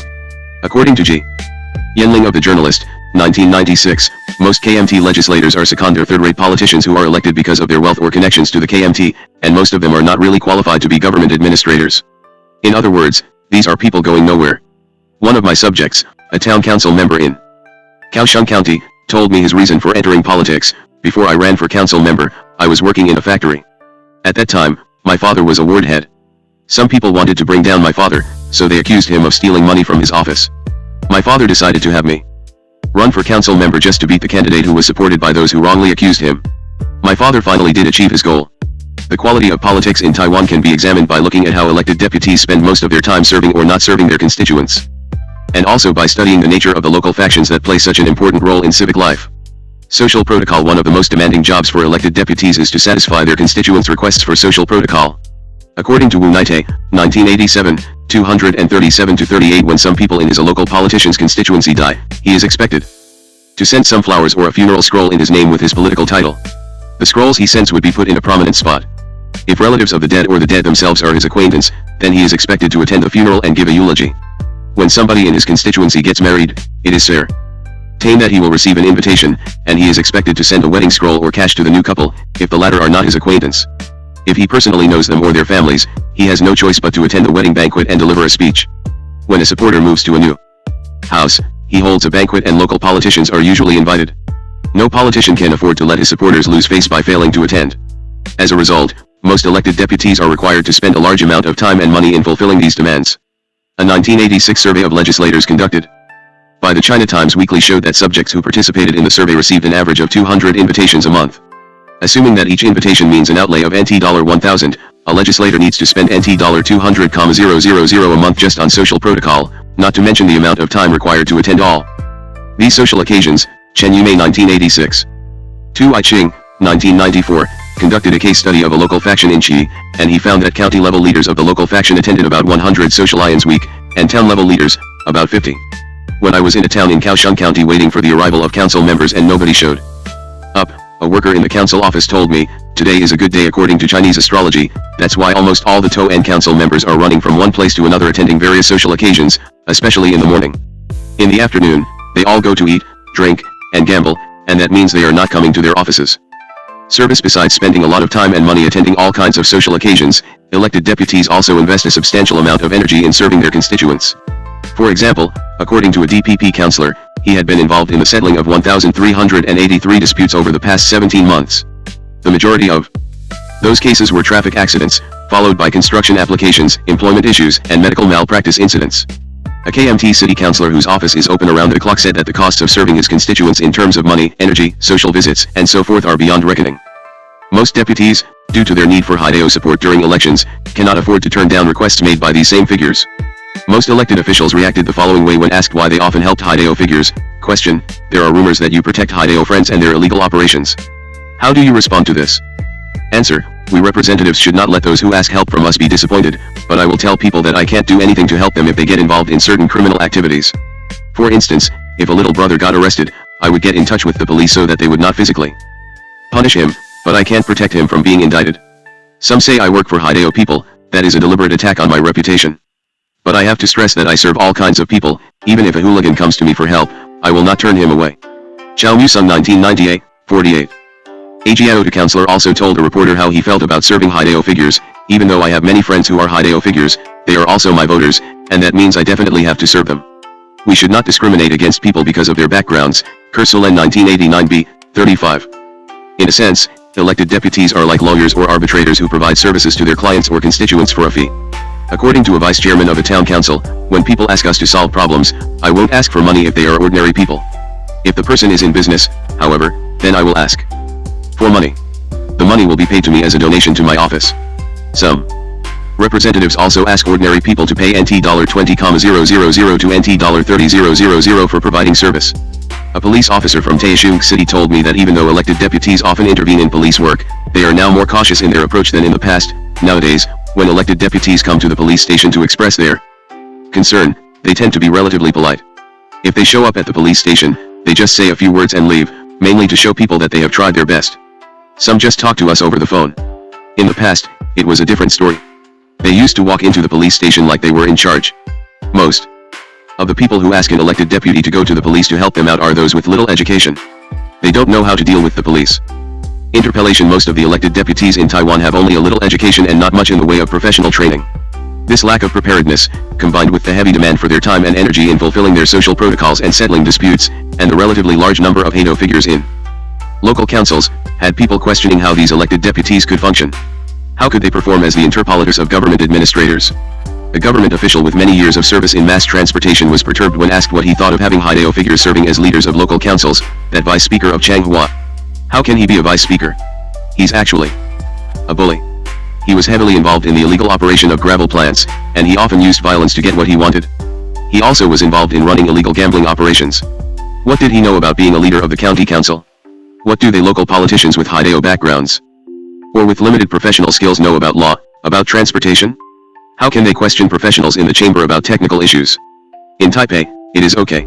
Many councillors in Taipei would not dare to come question us unless they know something about transportation. They will do their homework before they step up to the podium. Outside of Taipei, it's really bad, Kaohsiung City included. Those local politicians only know what they want, and if we give them what they need, that's alright. If not, they will threaten to reduce our budget. When they question the administrators, they act like they are involved in a heated argument. They do not hesitate to use foul language in the process. Many elected deputies will rely on extreme physical or verbal measures to show that they are deeply concerned when they are interpellating government officials. For example, they tear at their shirts, they stab themselves in the arms, they pour ink on themselves, or they verbally abuse the person who is being questioned. Ironically, most voters view these often crude elected deputies as strong *1 efficient, and capable. A Bamboo United leader said, new party elected deputies are highly educated. Many of them returned to Taiwan with MA or Ph.D. degrees from the United States. As a result, they don't know how to perform in the Congress. They are very polite, afraid of confrontations, and even those administrators who are supposed to be questioned by them humiliate them. Look at the KMT and DPP legislators. They will verbally abuse the officials at will. That's why those who supported the new party got very upset when they saw how poorly their elected deputies performed in the legislature or the Taipei City Council. Legislators who spend most of their energy on making laws and who pay little attention to serving their constituents are usually voted out of office when they run for their second terms. According to a DPP legislator, this happened to two legislators. Tsai Shiyuan and Si Chengming lost the re-election not because of their war against Haidao activities. Both of them were highly educated and committed legislators, and they were more active in the chamber than in their home districts. As a result, even though people were impressed with their performance in the parliament, they didn't think they were active enough in local community affairs. Moreover, because the KMT is more concerned with the number of seats occupied by party members than with the qualifications of its elected deputies, there is a lack of systematic effort to recruit and nurture promising young leaders. Chow Yun-mao, 1993, 24, observed, most Haidao politicians did not belong to any political party before they were elected but were recruited by the KMT after they won their elections. Typically, the KMT rarely nurtured political stars within the party and usually recruited people only after they were elected. A former NP legislator had the following to say about the high level of Haidao participation in politics and the poor quality of politics in Taiwan: voters wanted to eat chicken eggs but they raised ducks. How can they expect the ducks to give them chicken eggs? It won't happen. Criminalization of local factions. Another social ill associated with black gold politics is the criminalization of local factions. According to Chen Mingtong, 1996, 176 local faction describes a set of interpersonal networks that function, for political purposes, in the local as opposed to the national arena. Its political aims are to mobilize voters to win elections through government agencies and corporate organizations, to obtain resources controlled by these organizations, both legal and illegal, and to distribute these resources to the members of networks. In other words, local factions are quasi-groups established to act collectively in pursuit of resources in public or quasi-public sectors. Before the development of black gold politics, Wu Naite, 1987, commented that politics in Taiwan was elitist. It was divided into local and national elites, each with its own traditions and organizational logic. However, as local and national politics became intertwined in the early 1990s, more and more local faction leaders ran for provincial assembly or the legislature and were elected. Some local faction leaders were recruited by the KMT to become central government officials, Liao Yongchun 1998. According to Chen Mingtong, 1995, in the early 1990s, because of challenges from within the party as well as from opposition politicians, the KMT became more and more dependent on local factions for votes. James Soong, then Secretary General of the KMT, played a major role in enhancing the link between the KMT and local factions during the 1991 National Assembly elections and 1992 Legislative Yuan elections. As local factions became efficient vote-buying machines and their leaders entered national politics, the KMT began to lose control of these powerful groups that used to almost entirely rely on the party to thrive politically and economically. Tsai Ming-hui 1998. The local factions were changing in many ways. First was the vertical alliances in the legislature and provincial assembly among local faction leaders and horizontal alliances among local factions and national political groups. Second, many nationwide political business enterprises were established as local factions expanded outside of their districts and no longer wholly relied on KMT-sponsored local business opportunities. Third, many local factions recruited gangsters into their networks, thus transforming the nature of their organizations. The gangsters recklessly got involved in fighting for pillars, vote buying, and establishing entry barriers so that opponents could not campaign in their areas. Chen Mingtong 1995, Wang Zhenwan 1996. Nowadays, according to several subjects I interviewed, there is a good chance that city and county councillors affiliated with local factions are either Haidao members or on familiar terms with the underworld. It appears that the gangster elements have taken over the political process, or even honest politicians now accept the fact that criminals occupy important places in the political life of Taiwan. The politics of black gold influence. While the majority of people in Taiwan think that the penetration into politics by Haidao members and businessmen is a serious problem, not many people agree on who to blame and whether the problem would be solved if the KMT were replaced by another ruling party. DPP members believe that gangsters and business tycoons became active in politics because the KMT needed their muscle and money to win elections. They believe that if the DPP becomes the ruling party, it would not follow in the steps of the KMT. The DPP would not recruit black gold figures or allow any party member to become one. Some in Taiwan suggest that black gold politics is serious, but not as serious as the DPP want people to be. Lick. They think the DPP is accusing many powerful politicians affiliated with the KMT as black gold figures just to attack the KMT in the hope that the DPP will one day become the ruling party. They also strongly believe that once the DPP becomes the ruling party and is in a position to determine who gets what, Haidao figures and businessmen will also begin to be associated with the DPP. In sum, while examining the problem of black gold politics in Taiwan, it is important not only to look at the problem itself, but also to consider the role it plays in the complicated political context of Taiwan. Many DPP members told me that the KMT is fully responsible for the development of black gold politics. The DPP legislator Jian Shiqi said that the KMT was responsible for the penetration of organized crime into grassroots politics and for the woes of local financial institutions. According to Jian, the longer the KMT maintains a grip on cities and counties, the worse the problem of black gold politics. Jian said, "Why black gold politics?" The answer is simple: because the KMT wanted to remain in power, they did not mind encouraging Haidao people to support KMT candidates. Later, after Haidao figures became familiar with politics and decided to run for office themselves, the KMT still supported them. The whole thing was masterminded by the KMT. You can't say all this happened by accident. Tsai Ming-shian, a DPP legislator who had often attacked the KMT for associating with black gold politicians, told me, the KMT is aware that Haidao involvement in politics is a serious problem. However, to make sure that the KMT stays in power, they have no choice but to rely on the Haidao people. If the KMT wants to get rid of all the Haidao politicians, they are not going to be able to maintain their power. Some DPP legislators suggested that the one critical person in the process is Lee Teng-hui, Taiwan's president from 1988 to 2000, a Taiwanese who in the early 1990s was desperate to find political allies while he was being attacked by non-mainstream KMT members. As a DPP legislator said, the reason for the development of black gold politics has to do with Lee Teng-hui's desire to develop a group of local faction figures to suppress the emergence of breakaway KMT politicians who were predominantly mainlanders. Wang Zhenwan, 1996, a scholar who wrote the book Who Rules Taiwan, confirmed that Haidao, local factions, and businessmen were invited into national politics by Lee Teng-hui after he was challenged by members of his own party. Other DPP politicians pointed out the many trips to southern Taiwan that Lee Teng-hui took to campaign for those black gold figures who now are all over the political landscape of Taiwan. A government official who is critical of the KMT thinks, the KMT is responsible for the emergence of mafia politicians. In fact, the KMT knows who the criminals are in the local communities. If the KMT had prevented them from running for public office at the very beginning in the early 1990s, we wouldn't be in this messy situation. Early on, Haidao politicians were willing to cooperate with the KMT in order to get elected. But these days, if the KMT policies are in conflict with Haidao interests, those hoodlums are not going to listen to the KMT. A Taipei city councillor who began his political career as a KMT and later dropped out of the party also thought that the KMT, especially Lee Teng-hui, should be held responsible for the problem of black gold politics. President Lee is the main culprit for the penetration of Haidao figures into local politics. In order to assure his status in Taiwan, and to fight against the non-mainstream elements within the KMT and opposition party members, Lee decided to rely on Haidao figures and wealthy businessmen and business conglomerates. Lee encouraged all those Haidao people and rich people to run for public office as long as they were loyal to him.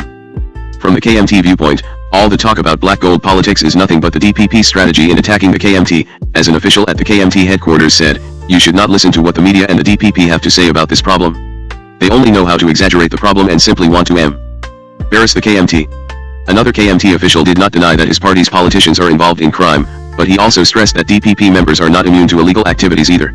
Indeed, HSU Pingfeng, a former DPP National Assemblyman from Pingtung County, was convicted of heroin use and trafficking. Tsai Shifen, a former National Assemblyman who is a DPP member, is a big brother, and several DPP elected deputies are alleged to be either Haidao figures or closely affiliated with underworld members. Chao Mu-sung 1992c, 1994b. When my DPP subjects were told that some of their party members were also involved in crime or belonged to the underworld, most of them did not deny it, but they pointed out that, unlike the KMT, their party would punish those bears who are convicted of crimes. A DPP politician from Yunnan said, black gold politics is a network of influence developed by the KMT to make sure that it will remain in power. The DPP can't support black gold politics because if it becomes the incumbent party, it will be expected to punish its own party members for cronyism, extortion, etc. For example, the DPP fired Ho Heijin, the legislator from Chi, after he was convicted for his involvement in a financial fraud case. And because Ho was a legislator at large, he naturally lost his position after he was forced to leave the DPP. Even though Zhou Perlin and Chu Xingbi are also alleged to be involved in illegal activities, because they were not convicted by the court, the DPP did not punish them. You /e to realize that the KMT does nothing to those many KMT members who are convicted of crimes. A DPP legislator who is an outspoken critic of black gold politics told me that the DPP has a way to punish their deputies who are involved in illegal activities. Take HSU Pingfeng for example. After he was charged with drug use and sale, I headed a DPP committee to investigate the charge, and after we found proof of evidence to these allegations, we barred him from our party. The same is true with Chu Xingyi. When he assaulted a female hotel employee because she did not treat him well, we forced Chu to apologize to the woman. Our attitude is a far cry from the KMT, which not only refuses to punish its bad apples, but even allows them to be bailed out after their arrest so that they can run for office again or campaign for other KMT candidates. While DPP and KMT members attacked one another for affiliating with black gold figures, those who are considered to be the very people who have tampered with the otherwise peaceful democratization process in Taiwan had their own viewpoint to express. According to Lin Mingyi, the alleged Haidao legislator of the KMT, the media and DPP people often claim that black gold politics is a serious problem in Taiwan, but I must ask you, what is black gold? What's the definition of black gold? Are you saying there are absolutely no black gold figures in the DPP? If KMT members are affiliated with businessmen, people will say that it is a corrupt relationship. But what would people make of the DPP's recruitment of so many business people to be high-ranking officials within the executive yuan now that it is the ruling party? How can we label people like Wu Tse-yuan and Lo Fu-chu as black gold figures? They are all elected by the people to serve as legislators. What crime did they commit to deserve the label of them as black gold figures? Yan Qingpiao is at the very least the speaker of a county council, why call him a black gold figure? Regardless of what DPP members had to say about the KMT's affiliation with black gold figures and the DPP's conscious effort to wipe out black gold figures in their midst, some people believe that all political parties in Taiwan are willing to affiliate with gangsters and tycoons as long as they can be of help. An independent legislator said, no matter which party, they are all the same. They all receive financial support from Haidao.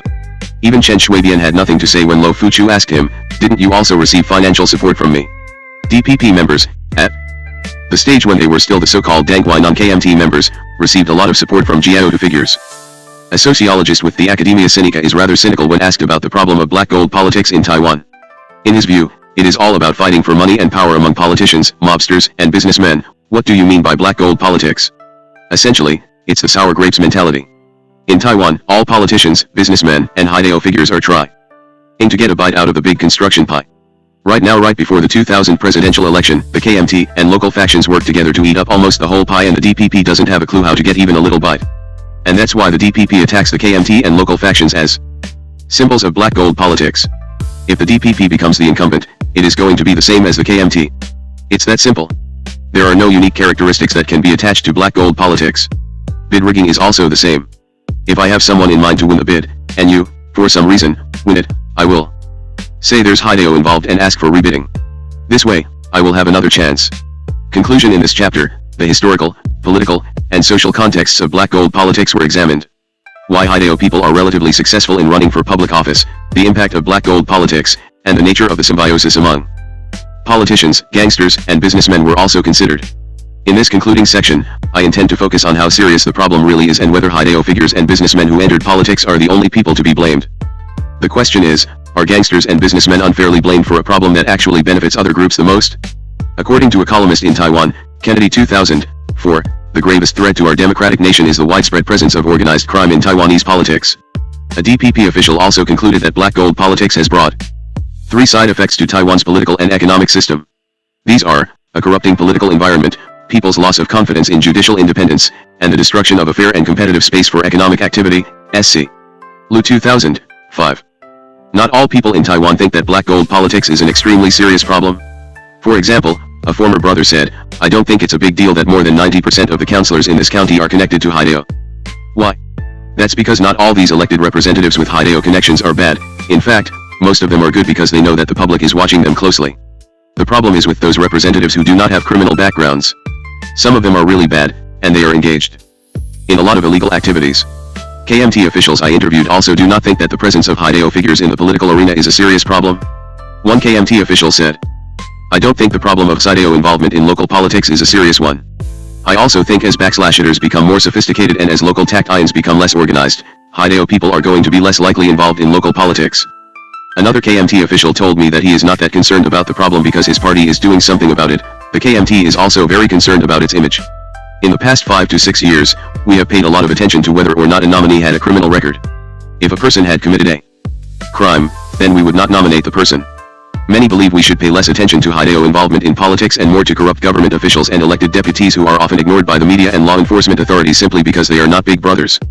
In fact, according to some, these corrupt officials and policymakers pose more harm to society than those Haidao elected deputies who only interpellate government officials but do not themselves participate in the execution of government policies. As a senior police officer told me, Haidao people may victimize people for millions of dollars, but government officials may embezzle hundreds of millions of dollars. Even Li Yuan said. The president of the Academia Sinica, who is one of the most outspoken people against black gold politics, admitted that Haidao members do not have as much impact on Taiwan as those Baidao people, namely, government officials who are corrupted.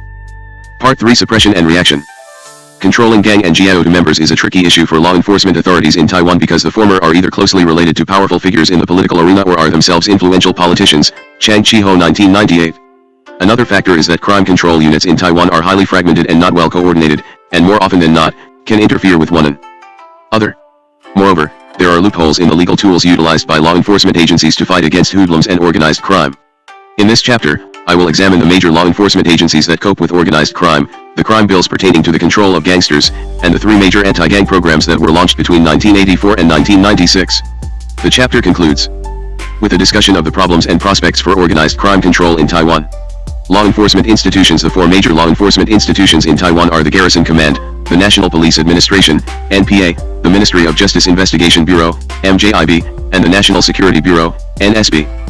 The Garrison Command. Before 1992, the Garrison Command, an organization within the Department of Defense, was mainly responsible for the control of hoodlums, even though it was set up primarily to enforce martial law and investigate political sabotage. In Taiwan, the word hoodlum or lai amang is a generic phrase used by authorities to identify chronic offenders, Jiao figures, and gang members. Supervised by the Garrison Command headquarters in Taipei and its field offices, police departments, and other law enforcement units across the island systematically collected information about those thought to be hoodlums and forwarded the data to the Garrison Command for evaluation. During that period, the Garrison Command was also in charge of the reform camps for hoodlums. Officially, these camps were called vocational training units, and they 161 were mostly located in the small, remote islands off Taiwan. Currently, there are 2 of these, one on Yanwan and one on Green Island, both located in Taitung County, one of the least developed areas in the country. Chao Mu-sung 1992a. The Garrison Command was a mysterious and terrifying government operation, heavily criticized for its total disregard of human rights and due process. Under instructions from the Garrison Command, a large number of criminals and political dissidents were arrested and convicted without trial or public scrutiny, even though the punishments were harsh, long prison terms, or execution. National Police Administration. The National Police Administration is in charge of the police force in Taiwan and is under the jurisdiction of the Ministry of the Interior. The Criminal Investigation Bureau, CIB, in Taipei and the local police departments across the island are the main units of the NPA for crime investigation. Ministry of Justice Investigation Bureau. The Ministry of Justice Investigation Bureau, with approximately 3,000 employees, is similar in many ways to the U.S. Federal Bureau of Investigation. The 9 major areas of criminal activity that the Bureau handles include sedition, treason, unauthorized disclosure of national secrets, corruption and bribery during elections, drug trafficking, organized crime, major economic crime and money laundering, and other matters relating to national security and interests. The Bureau, along with the CIB, plays a key role in the processing and investigation of criminals in general and organized crime members in particular. Even though the MJIB belongs to the Ministry of Justice, the highest administrative authority of legal affairs, it seems that former and current ministers of justice have had problems in controlling the director generals of the MJIB. Very often, the ministers are deeply frustrated with the lack of control over the power. Full Bureau, Lin 2000c. National Security Bureau. The National Security Bureau was established on March 1, 1955, under the auspices of the National Defense Council, NDC. In 1967, the National Security Council, NSC, was set up to replace the NDC, and the NSB became a subsidiary organ under the NSC.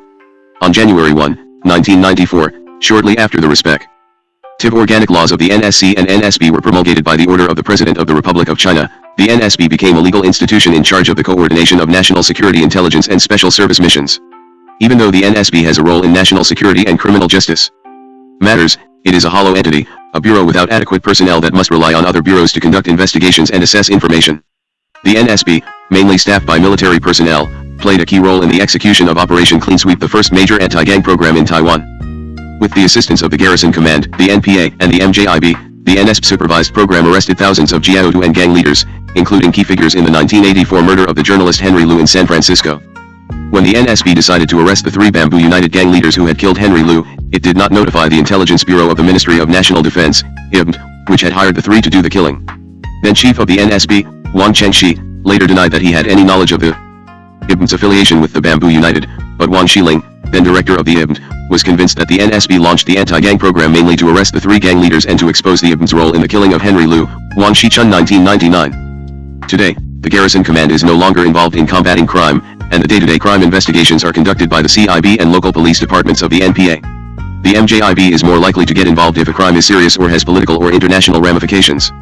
The NSB operates mostly behind the scenes and generally plays a role as the leading organization that coordinates various law enforcement units in a particular operation. 1 Anti-hoodlum law in Taiwan, the main legal tool against chronic offenders, including jiaodu and gang members, is the anti-hoodlum law. The first version of the law measures for rooting out hoodlums during the period of martial law was implemented on October 24, 1955.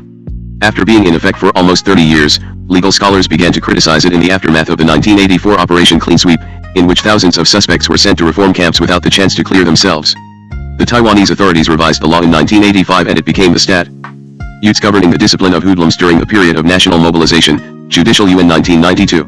In July 1992, the law was renamed the Statutes Governing the Discipline of Hoodlums after the law, period of mobilization for the suppression of communist rebellion, was abolished in 199-1. Immediately thereafter, the responsibility for the control of hoodlums was transferred from the military, the Garrison Command, to the police, the NPA, Cao Cheng-sen 1996. In July 1995, the Taiwan Superior Court declared some of the provisions of the law unconstitutional. As a result, the law was amended again on August 19, 1996. Because of the persistent criticism of the anti-hoodlum law, the legislature passed the Organized Crime Prevention Law on November 22, 1996, in the hope that this law would be used to supplement the anti-hoodlum law in the war against black gold politics, Judicial UN 1998. In Taiwan, hoodlums are called Lai Amang. Lu means mobile and Mang means people. In general, Lai Amang means unemployed wanderers who are parasites on society and involved in illegal activities. According to a senior official of the MJIB, hoodlums are considered to be a source of social disorder. Its criminal activities range from the forming of criminal gangs, weapon manufacturing and selling, drug trafficking, fighting over turf, operating extortion schemes, coercive trading, running illegal gambling houses, collecting money from gambling and prostitution, white slavery, and forcibly collecting debts for clients. Its most serious criminal activities involve political activities by using violence, election maneuvering, interference with business circles, extortion of entrepreneurs, the collusive hoodlums bidding for public works. Chen 1992, 1. Of the 2,595 hoodlums arrested in 1990, 6.9% were charged for being a gang member, 30.3% for weapon possession, 43.3% for extortion, 7.3% for gambling/prostitution/loan sharking, and 12.2% for loitering, Judicial UN 1992. Implementation. The implementation of the anti-hoodlum law involved three stages: referral, confirmation, and rehabilitation. Under the first anti-hoodlum law, local police officers were responsible for reporting to their superiors the names of people who they believed were hoodlums. Most of their information was based on tips offered to them by secret witnesses. After the local police departments conducted preliminary examinations, the cases were forwarded to the Garrison Command's field offices for a final decision. The local courts would decide whether or not a hooligan should be sent to reform, Judicial UN 1992. If a person was identified as an ordinary hooligan, first-time offender of minor crime, he was warned and required to receive counseling from the police for 3 years. If the person wanted to appeal, he could only file the appeal with the local police department. Serious hooligans and those who were currently involved in hooligan activities, including gang members, were transferred to the so-called peace-preserving courts. Whether a hoodlum was considered serious or not depended on the following factors: the way a crime was committed, number of victims and seriousness of the crime, the level of damage to social order, demeanor of the offender after the crime, and the likelihood of the perpetrator's escape, Judicial UN 1992. According to an MJIB, 1996, report, more than 2,000 people were arrested annually as hoodlums between 1991 and 1994, see Table 7.1. Problems. There are many problems associated with the anti-hoodlum law in Taiwan. Some concern the arbitrariness in the definition of hoodlum, the lack of due process.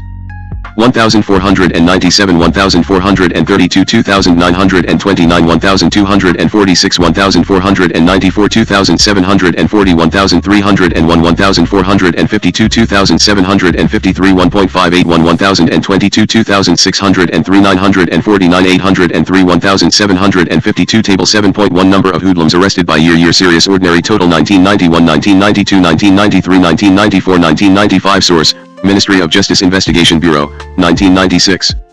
In the arrest and identification of the so-called hoodlums, an overly severe punishment of hoodlums. Controversial definition in Taiwan. The definition of hoodlum is a fuzzy one, even though people who are labeled as such could be punished severely and the resulting stigma could follow them for the rest of their lives. A person defined as a hoodlum, and who has served time, can be rearrested and sent to reform camp for up to 4 years whenever he commits a minor violation. Non-hoodlums who commit the same violation can only be sent to jail for a maximum of 14 months. A Jiaodu in Kaohsiung City told me, I was incarcerated 3 times, all for being a hooligan. I was considered a hooligan because of my involvement in long-distance busing at the railway station. The authorities charged me with treating the railway station as my territory, victimizing the innocent, using force to recruit passengers, and scaring away other bus operators. Because hooliganism is not clearly defined, elected politicians are able to intervene when one of their supporters is arrested and charged as a hooligan, Wang Quanguo 1984. As a result, whether or not a charge stands often depends on how well connected the arrestee is, and on the impartiality of the police. A senior police officer with the CIB claimed, sometimes, while I was investigating a person to determine whether he should be arrested as a hooligan, he might at the same time be receiving a medal from the authorities for his good deeds in the community. Many Haidao figures believe that local police departments are often required by the central authorities to arrest a certain number of hoodlums each year. According to a former hoodlum who is now an advocate for the rights of ex-convicts, I was arrested in 1970 because the police were under pressure to come up with a certain quota of hoodlums. You can say I was a so-called Lentulai Amang quota hoodlum. At the time, I was on my way to a friend's house to borrow some textbooks to prepare for an exam. I wasn't in a gang and did not have any prior criminal record. That incident completely changed my whole life, and I have been bitter ever since. The likelihood of being arbitrarily labeled as a hoodlum is high for a relatively large number of people in Taiwan. As a result, a counselor with a Haidao background said mockingly, if we brothers speak a little bit loud, we could be accused of threatening someone. That's why I never speak loudly to people. Lack of due process. A person in Taiwan could be arrested as a hoodlum if someone approaches the police and says so. To protect witnesses and to encourage people to come forward with information about hoodlums, the authorities insist that the identities of the witnesses be kept secret. A former Minister of Justice argued that sending hoodlums to the reform camps is not punishment, so a person who wrongly accuses another person of being a hooligan is not subject to any legal penalty. Judicial UN 1992. A county councillor who spent 3 years on Green Island as a result of the Heijin program said he sincerely hopes law enforcement authorities collect real evidence before they arrest hooligans. They should not rely solely on secret witnesses' accounts because they have no idea what type of relationship exists between the secret witnesses and the accused. They do not know whether people are using the anti-hoodlum law to get back at their business and political enemies. Chao Mu-sung 1990d. Harsh punishment. Regardless of what the above-mentioned former Minister of Justice had to say about hoodlums being reformed, and not punished, the reality is that punishment for hooligans is more severe than for those who are convicted of committing a similar serious crime. According to the Judicial UN, 1992, 337 if the court decides to send a hooligan to reform camp, it is for 1 to 5 years, and most people have to serve more than 2 years. This means the punishment for hooliganism is more severe than for over 95% of the crimes listed in the criminal law. Moreover, hoodlums are first sentenced to jail by the criminal court for violating the criminal law, and only after they have served their sentences are they sent to a reform camp by the peace-preserving court for being a hoodlum. According to Taiwanese authorities, this is not considered double jeopardy because one imprisonment is considered punishment, and the other incarceration is defined as reform. Judicial UN 1992, 338. As a result, it is common for police to arrest hooligans who have just left prison, and then send them to reform camp. Even though the so-called vocational training schools are considered to be reform camps where serious hoodlums receive training and counseling for their reintegration into society upon their release, most hoodlums who have spent time in a reform camp are very critical of them. First, sentences are apparently indeterminate, where offenders are not informed of the time they have to spend in a reform camp. Judicial UN 1992, and the uncertainty about when they will be released often leads them to engage in disruptive behavior. Second, the vocational schools are staffed by inexperienced police officers who could not possibly be role models for seasoned criminals. According to the Judicial UN, 1992, 309 we think that the impact of counseling depends on the counseling methods and a person's willingness to change. Those who need to be counseled have been in a bad environment for a long time and have had plenty of street experience. However, the rank-and-file police officers who are providing counseling have just graduated from high school and have had 1 or 2 years at the police academy. Their social experience is far different from the hooligans' experience. That's why a newspaper sarcastically described this type of counseling as young birds counseling old birds, and it could only lead to police officers being influenced by the seasoned hooligans, not the other way around. Tsai Kwan-lun, a leader of the 4 Cs who had often been to the reform camps, described the training he received there. Chao Mu-sung 1992a, 72 we get up 6 in the morning. After breakfast, we attend classes. After classes, we drill, and it simply means attention and at ease for 2 hours. We all have had military training, and we all know how to do these things, so why the hell do we need to do them now? In reality, this is their way of punishing us. If they want to punish us this way, so be it. You can't die by standing out there for 2 hours. The anti-hoodlum law is often criticized by both Haidao figures and liberal judges for its many shortcomings. According to Tu Nyentai, the unofficial spokesperson of the Taiwan underworld, Ten Chija 1991b, 154 just because we are identified as hoodlums we can be arrested and imprisoned arbitrarily. This is not fair. We want the law changed so that people can be arrested only if there is evidence that they have committed a crime. However, our efforts have failed. What the anti-hoodlum law does is actually create more hoodlums by punishing young delinquents so harshly. Chen Chunshen, aka Black Indian, another Haidao figure active in fighting for judicial reform, urged that, if I commit a crime, charge me according to our criminal law, and then I will be content. You can't say I am a hoodlum and arrest me anytime you want. You won't find this kind of abusive law anywhere else in the world. Lin Hsin and Ten Chija 1992, 54. Operation Clean Sweep. Even though Operation Clean Sweep, Heijin, of 1984 was the first major anti-gang program in Taiwan, other crackdowns such as in Ming, launched just before Operation Clean Sweep, Pusu, targeted at thieves, Piyunyo, focused on scalpers, and Fuyao, aimed at little brothers, preceded it by years. However, none of these anti-crime programs is comparable to Operation Clean Sweep in terms of scope, intensity, and duration. On November 12, 1984, law enforcement authorities launched a well-planned operation to wipe out Jiaotu and gang members in the entire nation. Point 2 Operation Clean Sweep. The most ambitious operation in the history of Taiwanese law enforcement was carried out with great flair for months. The operation was overseen by the ruling KMT party, supervised by the NSB, and carried out with the collaboration of the Garrison Command, NPA, and the MJIB. During the operation, thousands of law enforcement and military personnel raided the strongholds of various crime groups. Within days, more than 1,000 leaders or senior members of the 62 prominent Jiaotu groups and gangs were arrested. The operation targeted such powerful crime groups as the Bamboo United, Four Seas, Ngo Pu, Big Lake, Seven Saints, Northwest, Sun Huan, and Fang Ming Quan, but the main focus was on the Bamboo United, and the main target was Chen Qili, then leader of the gang. Only after Chen was arrested, did the authorities begin the massive arrests of other Haidao figures, Chi Chengshai in 1985. Because Chen Qili and his gang were the prime targets, and because the crackdown was carried out only days after Chen and his followers returned to Taiwan after killing Henry Liu in San Francisco, some people are convinced that the whole operation was the result of that murder, and thousands of Haidao figures were simply forced to pay the price for a crime that had nothing to do with them. According to a high-level police officer who played a key role in the crackdown, there's no doubt Operation Clean Sweep was the result of the murder of Henry Liu by Bamboo United leaders. The whole operation started nationwide only after the arrest of Chen Qili. The order came directly from then-President Chen Qingkuo. He wanted to make sure that Chen would be arrested. Also, Heijin was mainly against the Bamboo United. We arrested almost all their major leaders and hundreds of followers of the Bamboo United, but did not make many arrests against other gangs. We also captured a certain number of Jiaotu people, but not many. However, not everyone agreed about the motives behind Operation Clean Sweep. Another high-level police officer told me Heijin had little to do with the Henry Liu murder. Heijin is not because of the Henry Liu murder. Before it was launched, the government had ordered gang members to register with the authorities and renounce their gang membership. It's not unusual to have a major crackdown after this type of warning from the law enforcement community. Regardless of whether or not Operation Clean Sweep was related to the killing of Henry Liu, it was he/il/ criticized not only by those who were the targets the operation, but by legal scholars as well. Both groups believed that, under pressure from the highest authorities, local police officers simply went out and arrested a large number of innocent people. A high-ranking police officer admitted to a reporter that those suspects arrested on November 12, 11s4 had been under surveillance for some time, and as a result, evidence had been properly collected for their arrests. But when thousands of other crime figures were arrested later, there was not sufficient time or motive to gather evidence of criminal activity against them. Chen Jifang 1987. Thus, Operation Clean Sweep later degenerated into a mass roundup of suspects, many of whom were completely innocent. The impact according to various sources, a total of more than 4,000 underworld figures were arrested during Operation Clean Sweep. Taiwan authorities claimed that the crackdown had wiped out almost all influential Jiaotu and gang members across the island. Those who were not arrested fled Taiwan and sought refuge in Japan, the Philippines, and Thailand. According to one source, nightlife in Taiwan suddenly came to a halt. Owners of hostess bars and nightclubs complained how much their businesses were affected now that their main customers were all being incarcerated. Chun Pai and Chao Mu-sung 1984.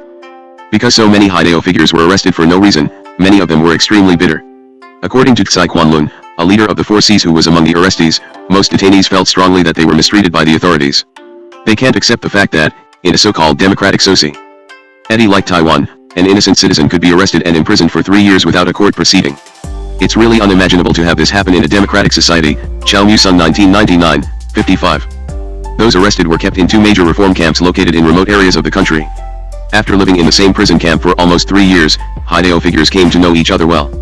As a result, according to a Jiaotu figure who was a Heijin arrestee, Heijin did not solve the crime problem. Actually, it allowed Jiaotu figures from across Taiwan to come together and establish a network. After their release, if one asked help from another, it was unlikely that it would be refused. Ten Chija 1991b, 162. In fact, as mentioned earlier, The Celestial Alliance was formed by some of the most influential native-born Taiwanese while they were serving time inside the camps. The gang later became a major force in the Taiwanese underworld as those big brothers began to return to society in the late 1980s. Moreover, according to gang experts in Taiwan, Operation Clean Sweep had a profound impact on the social order of the underworld. A senior police officer of Taipei County said, "In the past, the Bamboo United, Four Cs, Flying Eagles, Huashan, Pine Union, and Nyopu were active in Taipei's Zhongshan district where most of the bars and nightclubs were located. A place with so many sex businesses always needs protection. However, in the past, each and every gang had its own territory. Once the area was divided into several territories, the gangs were active on their own turf and would not invade the other gang's turf. There was rarely any turf-related violence. Operation Clean Sweep destroyed this type of arrangement in the underworld. Even though the second-in-command stepped in to restore order, soon they were arrested, too.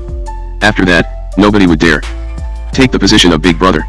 Starting from 1988, there were many turf-related violent incidents. Eventually, it got to the point where two branches of Bamboo United attempted to protect the same nightclub. A leader of the Huanpu, a mainlander gang active in Taipei, also said that, in the past, whenever there was an inter-gang conflict, even if I did not personally know the other gang's leader, I knew that I still could sit down with him and talk it out, as long as my suggestions for the solution were reasonable and made sense. Nowadays, it's not the same anymore. Whenever there is a conflict of interest, the only way to settle it is through violence. Who has more firepower wins. Yiqing really destroyed the social order of the underworld. There's no rule to follow anymore." An MJIB agent expressed what he thought of the crackdown. "The crackdown of Yiqing Clean Sweep was a failure. We had to have more operations thereafter to round up criminals. If it was a success, why was it necessary to create more massive, anti-crime operations? The more sweeps, the more Hideo figures. There has to be some rethinking of our policy." In 1990, Taiwan authorities witnessed the escalation in gang violence after those so-called Yiqing brothers were released from the reform camps in 1988. As a result, the authorities were compelled to conduct another gang crackdown. Operation Thunderbolt on April 5, 1988, 1,600 Yiqing detainees were released after they had served time in reform camps. As the bitter big brothers returned to their turfs, they unearthed the firearms they had stashed away before their arrests and tried to reclaim the leadership from their little brothers who had taken over when the top leaders were imprisoned. However, the latter were not eager to step down to their little brother roles, and frequent violent confrontations between the original and the new big brothers pushed the violent crime rate in Taiwan to an all-time high in the late 1980s. Moreover, many illegal gambling dens began to sprout up as the released big brothers tried to raise cash to help them settle down or start up a business.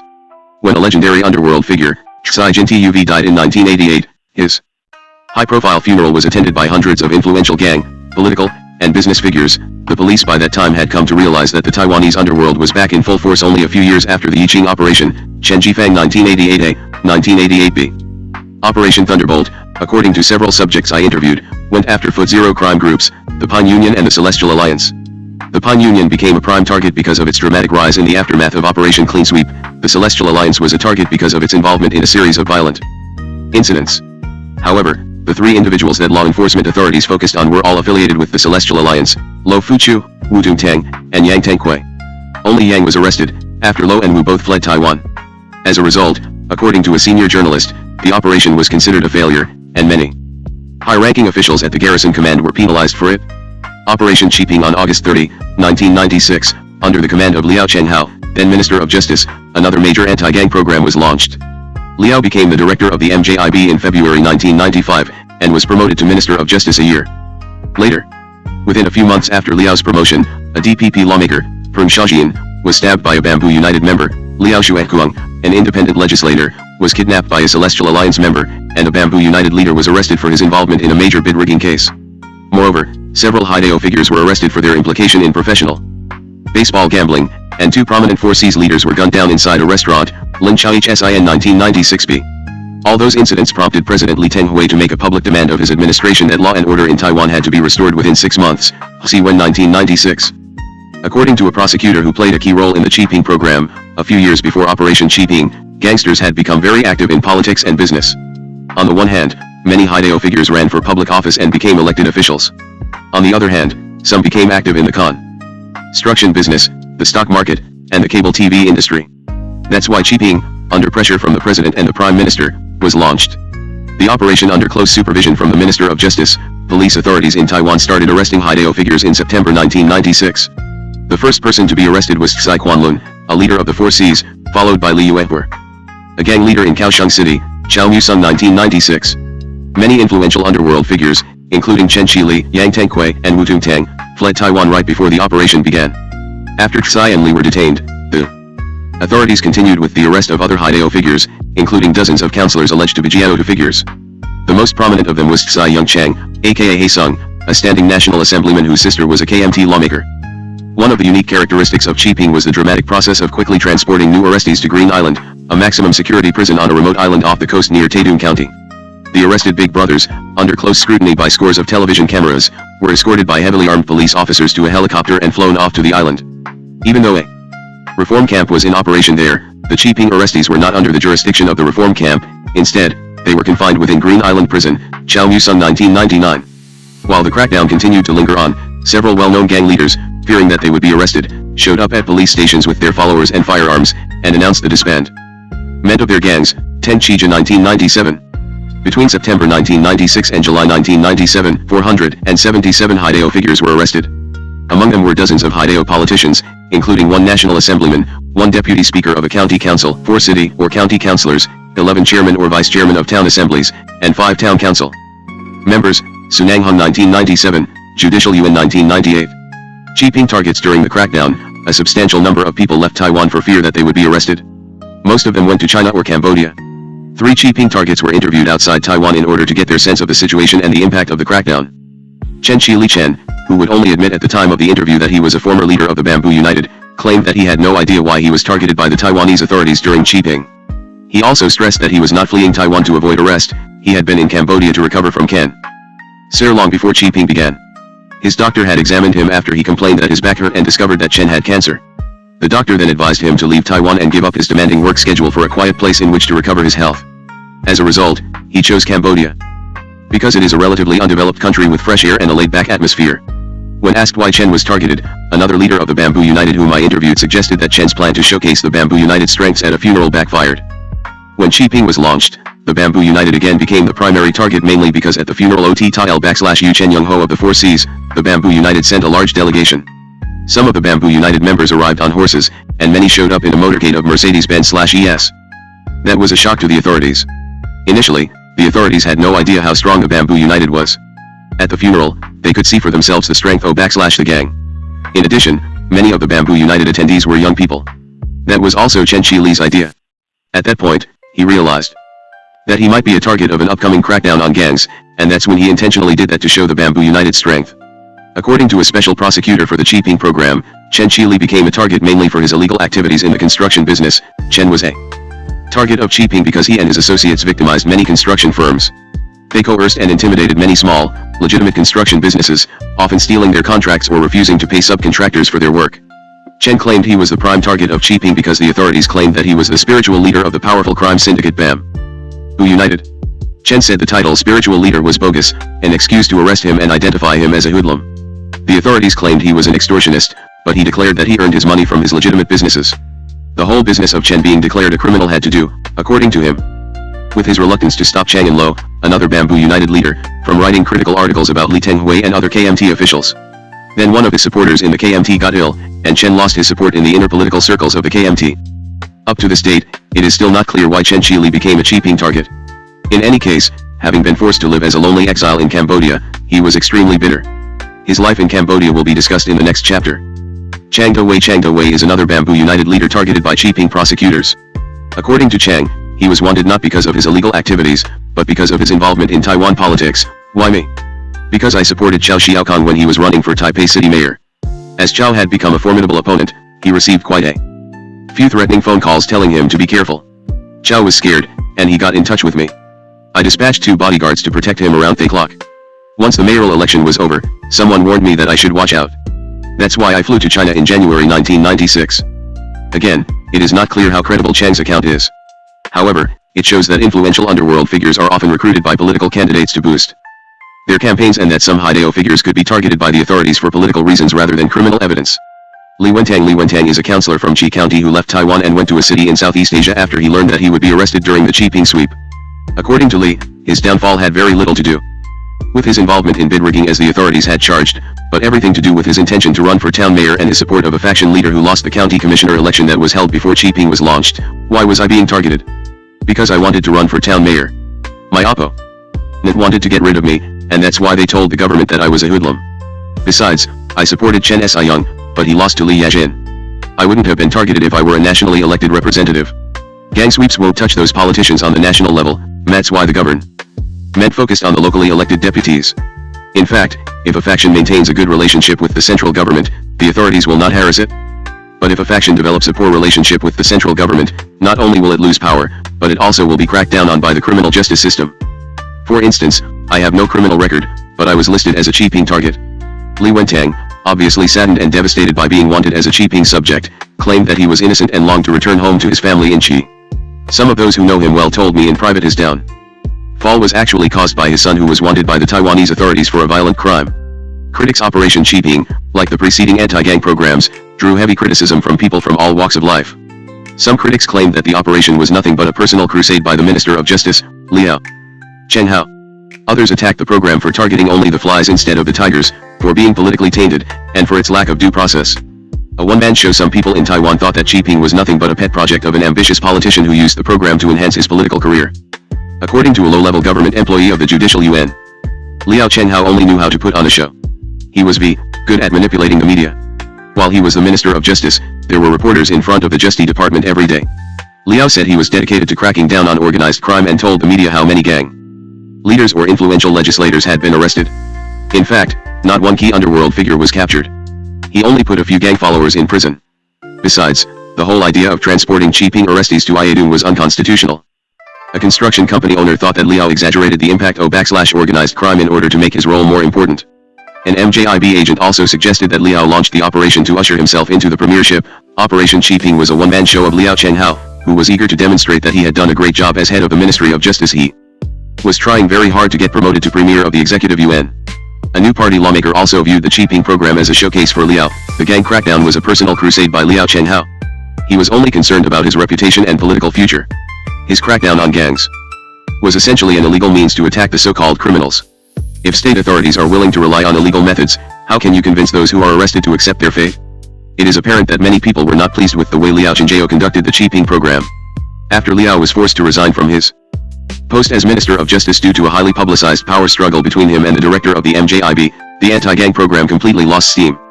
Swapping flies. Other critics of the operation pointed out that it focused only on flies or little brothers and left the tigers or big brothers out. Even those big-time gang leaders who were arrested during the operation were viewed by many as having already passed their prime in gangland. As a senior reporter said, when Tsai Quan-lun was arrested during cheaping, many 4Cs members laughed their heads off because Tsai at that time was not a real leader of the 4Cs anymore.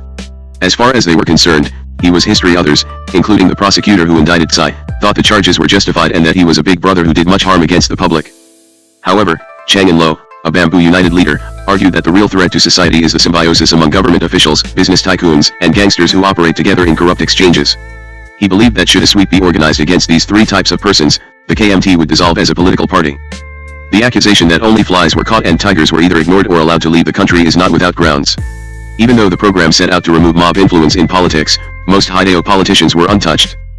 Politics. Some cheaping targets believe the crackdown to be particularly harsh on Haidao figures who were mainlanders, a result of the power struggle between mainlander and native Taiwanese KMT leaders. From their viewpoint, the operation was an attempt by the KMT to get rid of mainlander underworld figures because of their inclination to support James Soong, a mainlander KMT leader who was at odds with other KMT leaders at the time when the operation was launched. Other cheaping targets, such as the Qi councillor mentioned above, suggested that they were listed as targets simply because of their political ambition. An influential politician from Qi asserted that he was detained mainly because he was planning to run for the legislature, and his arrest was the KMT's way of discouraging him from joining the race.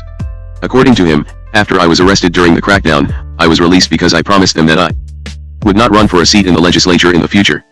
A 4Cs leader pointed out the political aspect of the operation this way: in the past, gang sweeps were fair. All gang leaders with a certain reputation were arrested. Cheaping was the first unfair crackdown because it was extremely selective as to who would be arrested. Tu Nguyen-tai, an ex-convict who is now an advocate for prisoners' rights, summed it up rather succinctly: cheaping was basically a politically charged gang sweep. The main purpose was to remove James Soong's pillars. Big brothers were arrested simply to make it look like a gang sweep and not a political cleansing. Of course, 4Cs members became the main targets because they supported Chen Luan during the 1996 presidential election and voted for Chao Xiaokong during the 1994 Taipei mayoral election. Before cheaping was launched, President Li had decided to pick one major gang to support him and his party, and he selected the Celestial Alliance and Lo Fuchu. To make way for Lo, Li wanted to get rid of all other gangs. In short, Many mainlanders I interviewed believe that the Qiping program was a politically charged anti-gang program orchestrated by the native Taiwanese KMT leaders to get rid of the influence of mainlander gangs. From the mainland ERS viewpoint, the underworld of Taiwan was becoming Taiwanized, just like the business and political communities. Lack of due process. Some of my subjects criticized the anti-gang program for relying on the testimony of secret witnesses. According to a big brother from Xi, the whole process was built upon the secret witness system. Basically, this system makes absolutely no sense. Many secret witnesses are people who use the system to get back at their personal or political enemies. You've got to understand how detrimental it is to a person who is considered to be a Qiping target. It affects all the people around him, especially his wife and children. Many targets end up divorced and their reputation completely ruined. To this, a lead prosecutor in the Qiping program responded the following way: I don't think anybody was wrongly accused while the Qiping program was carried out. These people, the suspects, knew very well why they were being targeted. There's nothing to complain about. And I also do not think that there were any secret witnesses who accused them simply because they wanted revenge. Remember, Qiping targets are all notorious Haidao figures. Ordinary people would not dare accuse them simply for private revenge. These Haidao figures are not people you want to mess with for no reason. On the other hand, the program was also heavily criticized for its unprecedented method of dealing with the arrestees. For example, as explained earlier, arrestees were immediately transported by helicopter to a maximum security prison located on a remote island in Taitung County, and their cases were all transferred to the jurisdiction of the county's district court. According to a journalist with the Taipei Times, Heijin 1999a, one major criticism of the program is that it hampers due process for suspects, since it forces the jurisdiction of their cases to the Taitung District Court, which handles all the cases of Green Island prison inmates. Critics contend that the transfer of jurisdictions prolongs court proceedings because witnesses have to travel long distances to give their testimonies. They say the transfer also makes it inconvenient for suspects' family members to make prison visits. Even though Taiwanese authorities in the late 1990s claimed that they had dramatically improved their ways of handling Haidao figures by paying more attention to due process, the execution of the Qiping program indicated that the criminal justice system of Taiwan was far from ideal. Judges in the Taitung District Court were apparently displeased with the dumping of such a large number of Haidao figures into their jurisdiction, and in reaction, the judges there simply either acquitted or released the Qiping targets shortly after they arrived there. The aftermath: more than 150 suspected underworld figures and mafia politicians were arrested between 1996 and 1998, while Operation Qiping was at its peak. Regardless of the shortcomings of the program, authorities believed that the crackdown was instrumental in improving law and order in Taiwan in general and politics in particular. A prosecutor who played a pivotal role in the program concluded that Operation Qiping was a success. We were able to arrest a few well-known Haidao figures or force others to seek refuge outside of Taiwan. In the aftermath of the crackdown, violent incidents significantly declined, and we sensed that Haidao figures began to be more cautious about what they did. We got a lot of mid-level gangsters who were the main figures in carrying out the violent acts. In fact, without these mid-level tough guys, the so-called supreme leaders are nothing but symbolic figures. It was these mid-level associates whom the primary leaders rely on to carry out their plans. Qiping targeted these mid-level associates, and almost all the major tough guys of the four main gangs, the Bamboo United, the 4Cs, the Pine Union, and the Ko-lin, were indicted. The problem is the media and the public only knew the very top guys and did not know the important function of the less well-known tough guys. Finally, we did arrest and indict many local politicians. It is worthwhile comparing Qiping to other international anti-crime programs. The focus on the middle managers in the four main gangs is very similar to FBI anti-mafia campaigns that succeeded in the 1980s and 1990s in crushing major elements of the American Cosa Nostra crime families across the nation. All the major bosses and capos were either indicted or convicted in the Commission trial, the Pizza Connection, and the Gotti prosecutions, Jacobs 1999. Finally, the kingpin strategy that takes out several layers of crime syndicate administration and leadership through the racketeering-influenced and corrupt organization, RICO, statute has also been successfully applied to Colombian and Latin American drug trafficking cartels, Russian mafia fuel rackets, and African American crack gangs. On July 1998, the anti-mafia hero Liao Chenghao abruptly announced his resignation after his clash with the acting director of the MJIB was widely reported in the media, Chen Jishian in 1998. After Liao stepped down, the Qiping program lost its steam. Asked what had happened to the program after his resignation, Liao said, "Well, what can I say? I really don't know, you have to go ask the current Minister of Justice." Liao smiled wearily and shook his head. "I think it has stopped. I don't see any new initiatives against organized crime members." One of the main results of the Qiping program is the internationalization of Taiwanese organized crime.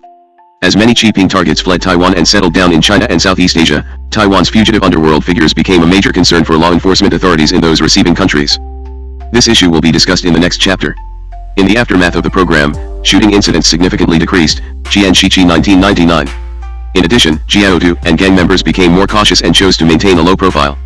According to a senior journalist of the China Times, if you compare the funerals of 4C's leader Chen Yongho and White Wolf's Chang and Lo's son, you will find there is nothing similar. 3 Chen's funeral in February 1996 was well organized, and many important figures were involved, but White Wolf's son's funeral in 1998 was attended mostly by high school students.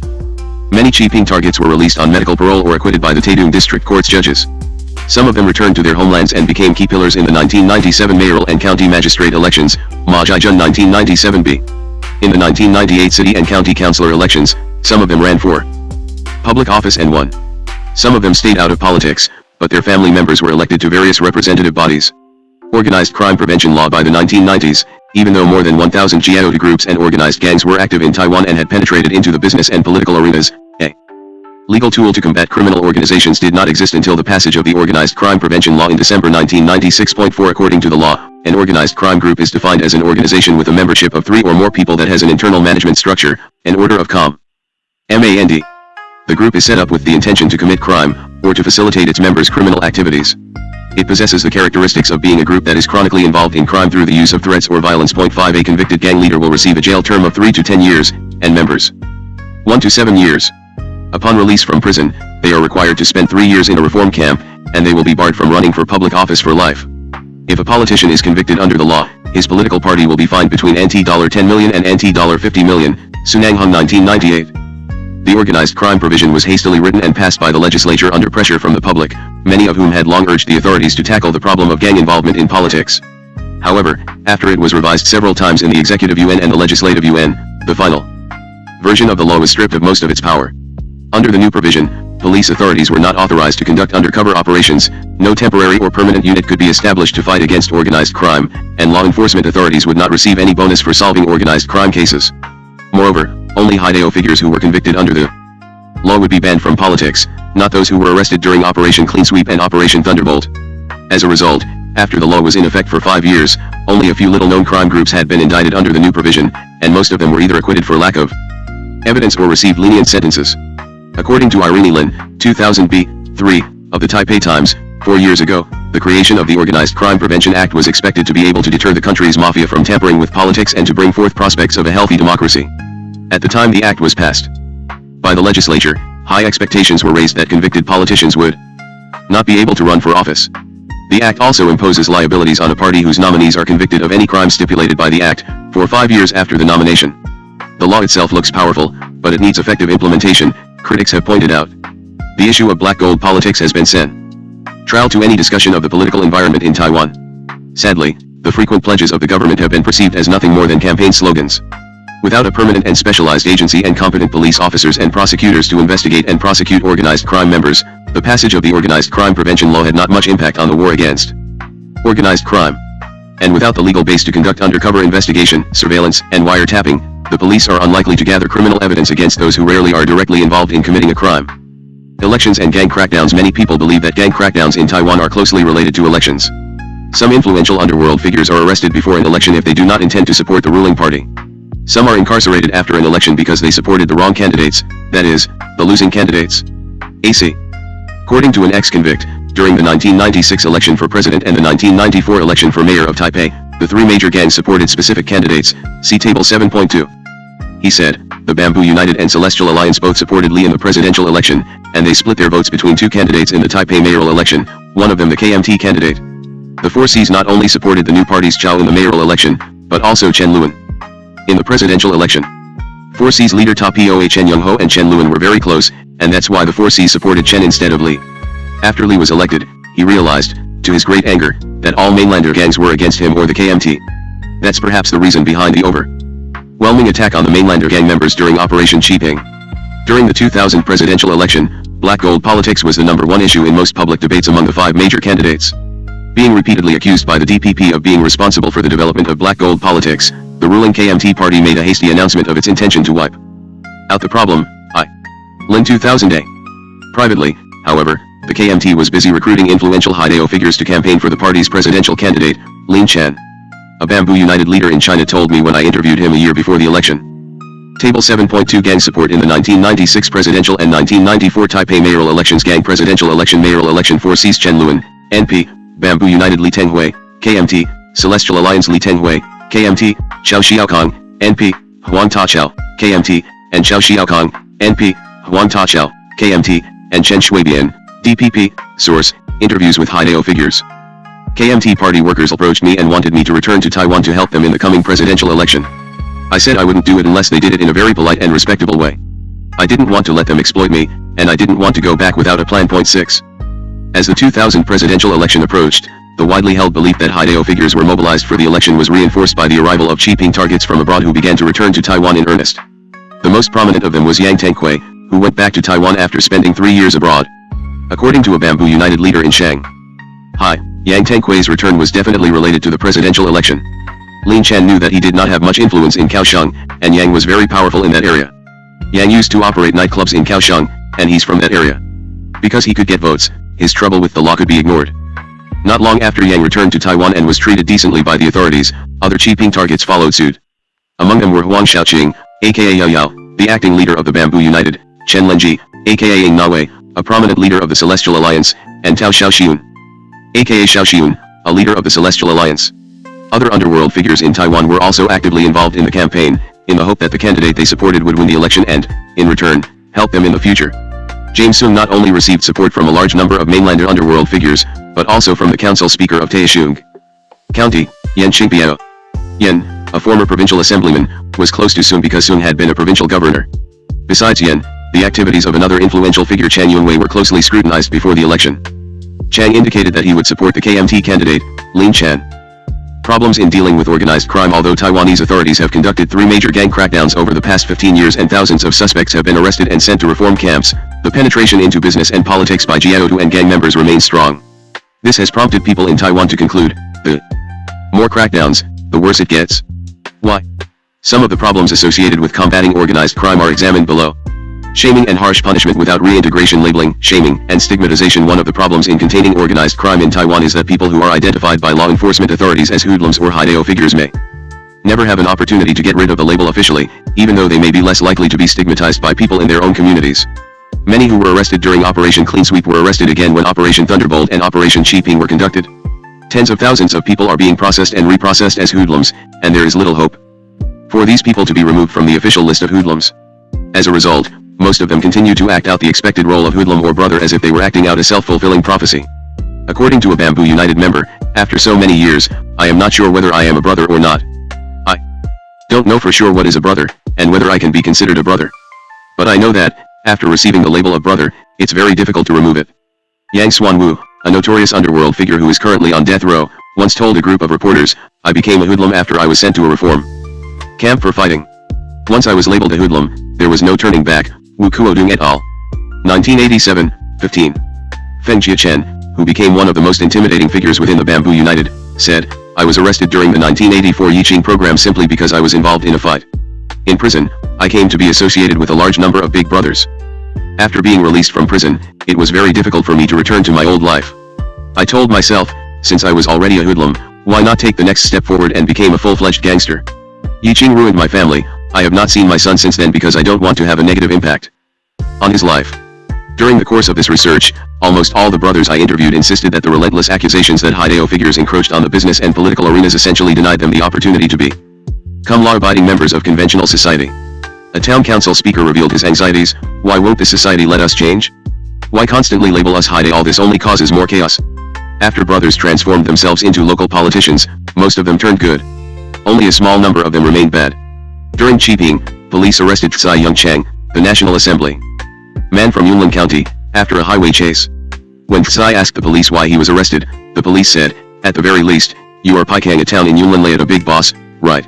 Tsai remained silent for a moment and replied, I haven't been a Laeta for a long time. Yufeng 1997, 24. A Bamboo United leader also commented, I don't understand the meaning of Haidao people bleaching themselves. The term bleaching means a person is originally black criminal, but through participation in the business and political arenas, he hides his criminal background. Why can't we say the person has changed into a law-abiding citizen after he admitted he was wrong and wanted to change himself? By accusing the person of bleaching himself, do you not want him to participate in business and political activities but remain in the criminal underworld forever? Kaohsiung County Council Vice Speaker Wu Haosung, before he was murdered, suggested that rehabilitation should be a serious, government-supported program instead of the sham that it is. Chao Musung 1990b. A Bamboo United leader thought that his own behavior should not automatically be assumed to be his gang's behavior. If you are involved in a fight, then it's your personal business. But if I get into a fight, it's automatically assumed to be the Bamboo United's business. Harsh punishment. Even though the well-connected criminals in Taiwan are rarely punished, ordinary people who break the law are often harshly treated by the criminal justice system. According to Chen Qili, in Taiwan, no matter if it's gang sweep or criminal punishment, there are a lot of problems. Let's take stealing for example. Every society has thieves. Where do they not exist? Thus, we should treat thieves as thieves and punish them, but leniently. Our government stubbornly insists on punishing thieves harshly. Not only do they have to do time in prison, but they also have to go to reform school. Time in these two institutions could add up to 5 years. Recently the government extended the upper limit of just the reform school to 5 years. That means that stealing could lead to a 7-year imprisonment. This type of punishment is not much different from murder, ordinary, first time. As a result, when convicted thieves go out to steal the next time, they take a knife with them, because they are afraid that they might get caught again. After being released from reform schools, there's nothing they can do but commit crime. Another Bamboo United leader said, in Taiwan, a single crime can result in 3 punishments. For example, if you carry a weapon, you could be sentenced to jail for violating the gun law. You could also be identified as a hoodlum and sent to reform school. Finally, you could be listed as a ping target. No opportunity for rehabilitation and reintegration. Even though thousands of so-called hoodlums are arrested every year and sent to labor or reform camps to receive vocational training, they are, in fact, punished without the benefit of rehabilitation. It is commonly known that labor camps for hoodlums, situated on remote islands, are far worse than the more accessible prisons for ordinary criminals. Hoodlums in labor camps not only are subjected to meaningless drills, but also are never told of their release dates. Riots in these labor camps are common, and the authorities often react with brutal force. For example, when the Heijin detainees erupted in violent protest inside the labor camp in Yanwan, the authorities simply transferred those troublemakers to another labor camp on Green Island. Sometime later, when prisoners in Green Island's labor camp were involved in a riot, 8 prisoners died after more than 1,000 armed soldiers were sent in to retake the camp by force. According to the authorities, the prisoners died because they barricaded themselves in a building that was set on fire by the inmates. In both violent incidents, no outsiders were allowed to visit the camps. Prosecutors sent to examine the bodies had to wait for hours before they were allowed to go in. To Jinwen and Chenyi in 1987. Not long after the riots, the responsibility of running the labor camps was transferred from the garrison command to the NPA. In essence, this meant that the police rather than the soldiers were responsible for the rehabilitation of hoodlums. However, this change had little real impact on how the labor camps were run. Chen Yingyang 1996. When Ping targets were sent to Green Island in 1996, the police there basically followed the footsteps of the garrison command by asking detainees to go through basic military drills. Chao Muzung 1996. After hoodlums graduated from various vocational training schools, they were simply released without any attempt by the authorities to help them reintegrate into conventional society. Actually, the authorities were only interested in monitoring them after their release and, if warranted, rearresting them. According to Braithwaite, 1989, after identifying and punishing a criminal, society must allow the violator to re-enter the conforming group. Otherwise, the stigma is open-ended, producing outcasts that are a further drain on society. Over the past 5 decades, Taiwan authorities have labeled a large number of people as hoodlums but have done nothing to reintegrate offenders back into the community of law-abiding citizens. A corrupt, fragmented, and handcuffed criminal justice system. Police corruption. Taiwan's police are supposed to be at the forefront of the fight against organized crime, but the police force itself is marred by corruption, incompetency, and low morale. Corruption is probably the most serious problem associated with the police force. A large number of local police officials are believed to be closely affiliated with, and take bribes from, gangsters, politicians, and business owners within their jurisdictions. For example, when a major electronic gambling operator, Zhou Lensen, was arrested in 1996, more than 500 police officers across Taiwan were believed to have been bribed by Zhou to protect a gambling empire that netted him more than $2 billion a year. Several high-ranking police officers and prosecutors also have been convicted for taking bribes from Zhou, Huchun and Yang Xingsun 1996. According to Chu Kaojian, 1997, more than 70% of the police force is made up of men and women from the counties of Changhua, Yunlin, Qi, and Pingtung, the same areas where most Haidao figures first originated. That is why some argue that since the police and the hooligans all come from the same areas, and it is only natural for them to get along so well. A mid-level government official commented on this issue of familiarity based on propinquity. In Taiwan, the authorities are not in a position to regulate people's behavior. The police represent the authorities, but the police are made up of both good and bad people. Some cannot refuse bribes, and some, because of the corrupt environment, decide to mingle with Haidao figures or local politicians. Many government policies are adopted without considering their practicality. As a result, knowing that these policies are not going to work, the police simply give up trying to carry them out. And a publisher in Kaohsiung said that police are corruptible and act in ways that are not in the public interest but designed to protect their public image. A mid-level police officer from a town in Changhua was candid about the problems associated with the police force. It's not easy to be a police officer here. Many police officers are close to Haidao figures and that has a major impact on our investigations.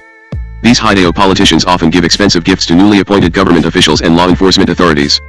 When you accept such an expensive gift from someone, you can't really do anything bad to that person. A police officer here is doomed to fail. Over the past several years, of the 6 heads of the local police department, 4 were transferred to other units after being demoted. Of the 5 criminal division chiefs, 5 were demoted. A mid-level police officer from Taishung City told me how he felt about investigating black gold figures. To tell you the truth, whenever we the police see a person who was considered a hoodlum during Operation Clean Sweep and who has now transformed himself into an influential political figure, and see him being visited by our vice president and governor, our morale can't get lower. Another police officer told a reporter the following, Legion 1994-46. If you take a closer look at those local politicians, most people cannot tell who is a big brother and who is not. But police officers like us are very much aware who the mafia politicians are. Who are the members of various arms trafficking organizations? Who are the disciples or followers of the most wanted fugitives from the past? Who are currently the influential figures in the underworld? We are very clear. But it doesn't really matter what we know. Once a brother gets bleached and becomes a local politician who represents the people, what can we do to him? In ordinary times, the police would not bother to investigate crimes committed by powerful people. Only if there was a major crackdown on gangs and organized crime would the police investigate these powerful figures because, under these extraordinary circumstances, they don't have to worry about any repercussions due to lack of public support. Most charges during major crackdowns were related to crimes committed many years earlier, and it was apparent that the police knew about these activities at the time they occurred. Fragmentation. The criminal justice system in Taiwan is too fragmented to deal effectively with organized crime. Police, the MJIB, prosecutors, and judges rarely work well together. Each group has its own distinct perspective on events. First, there is not much cooperation between the police and the judges. According to a criminal investigator from Kaohsiung, the organized crime prevention law is not very clear at defining organized crime. Whenever we put together a case against a group of organized crime members, judges tend to dispute our findings. They are young and they don't have any experience, and I think that's why they are so naive about organized crime. Second, there appears to be a power struggle between prosecutors and judges. Many prosecutors complain that judges are becoming more and more liberal and tend to be more concerned with the suspect's rights than with fighting organized crime. For example, a leading Chiping prosecutor said, Chiping in 1996 was at first a major success. Many Haidao were sent to the dreaded camp on Green Island. Fear of the island, the isolation, and the camp conditions dampened enthusiasm for crime activities. But in 1998, a law was passed that allowed only judges the discretionary power to decide if a criminal targeted by Chiping should be detained. Before 1998, prosecutors could make that determination. Judges could and did permit bail, which enables Chiping targets to flee and further weakens the anti-crime program. Judges thought that many Chiping targets were arrested without solid evidence to show that they were guilty. Most brothers one interviewed also believed that many innocent people were arrested during the crackdown, and that was the main reason why almost all of them were released from Green Island after their brief stay there. Third, there is a long history of a power struggle between the Ministry of Justice, MOJ, and the MJIB. Even though the MJIB, in theory, belongs to the MOJ, like the US FBI belongs to the US Department of Justice, the Justice Minister is not the sole boss of the Bureau, given that 5 of its 9 functions fall under the jurisdiction of the NSB. Recently, Minister of Justice Chen Dingnang accused the MJIB of prolonging criminal investigations, while some of the reported cases would be killed halfway through for political reasons. Lin 2000c. According to Vincent Lin, 2008, 2 of the minister's predecessors, Xiao Tengzang and Liao Chenhao, stepped down after they had tried to interfere with the bureau and lost. With the minister and the MJIB chief trading accusations and focusing on their power struggle, how can they crack down on black gold? A sense of powerlessness. A senior police officer from Taishung City revealed to me how impotent the police are when it comes to dealing with incidents involving elected representatives. In fact, we can only investigate crimes committed by ordinary people. If the suspects are Haidao elected deputies, then it's up to people at the upper echelons to tell us what to do. Once an incident involves a political figure, that incident becomes something that we at the police station can't do much about. Another senior police officer at the CIB headquarters in Taipei also said, in Kaohsiung, the police are essentially powerless when it comes to Tsai Sung-seong, the vice speaker of Kaohsiung City Council, unless he is arrested while committing a crime. As mentioned earlier, police authorities are handcuffed when it comes to investigating leading organized crime figures because undercover operations are not allowed in Taiwan. The chief of a criminal investigation unit in a major city responded the following way when asked why his unit seems to be so helpless when it comes to investigating crime. Why can't we do anything about these people, politicians with shady backgrounds? It's because they are not doing these things, illegal activities themselves, they are working behind the scenes. They are becoming more and more sophisticated. We know what they are doing, but we don't have the evidence. Another Chiping prosecutor told a reporter why it was so difficult to arrest big brothers, Chen Jishai in 1997-46. The files of the Chiping targets are all highly classified materials, although I was able to see the files a few days before the arrests were carried out. Yet many of the big brothers who were listed were able to leave the country before they were cornered. We at the prosecution offices were simply amazed how these big brothers were so well connected. A former director general of the NPA admitted that, after gangsters get elected, there's not much the police can do because they don't get directly involved in criminal activities. Besides, once they show up with their entourage, they seem invincible, and that's enough to make you the police not want to have anything to do with them.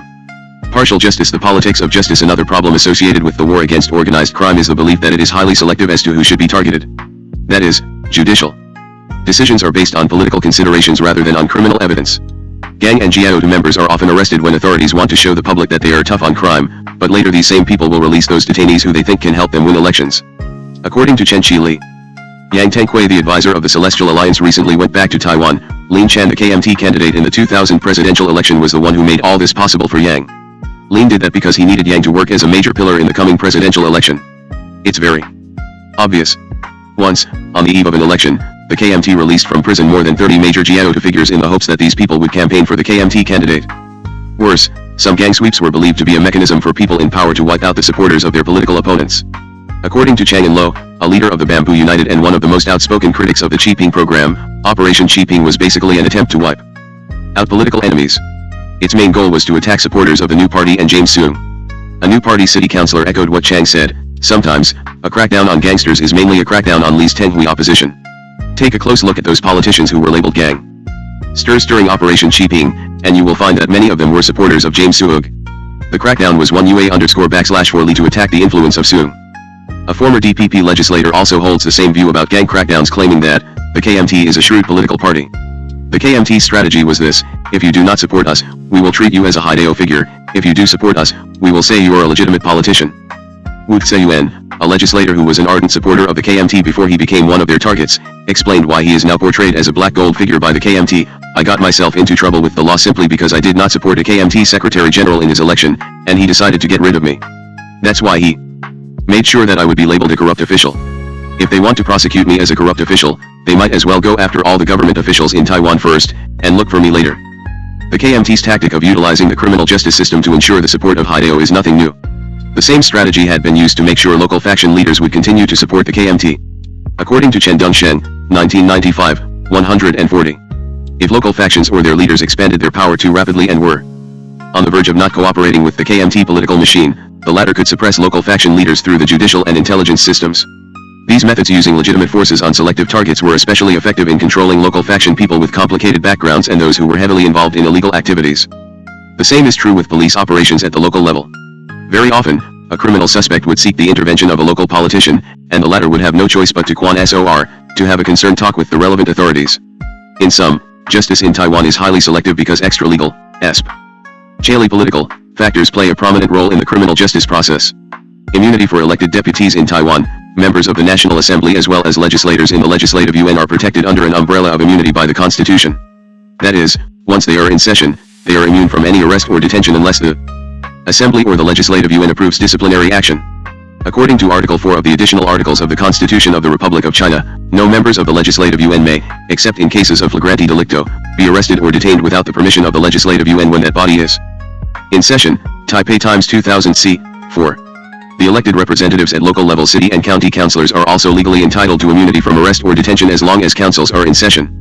Cases exist, in fact, where members of local assemblies have even tried to prevent their own members from being arrested by convening special council sessions during normal adjournment periods. 7 On October 29, 1999, the Judicial Yuan released its database of charges brought against elected representatives.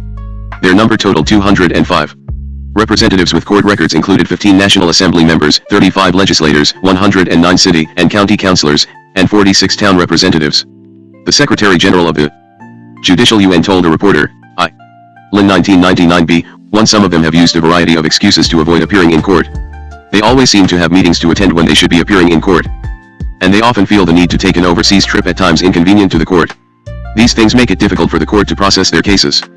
Heavy reliance on gang sweeps in Taiwan. Whenever the rich and the powerful become victims of violent crime, law enforcement authorities feel enormous pressure from top leaders to quickly restore law and order.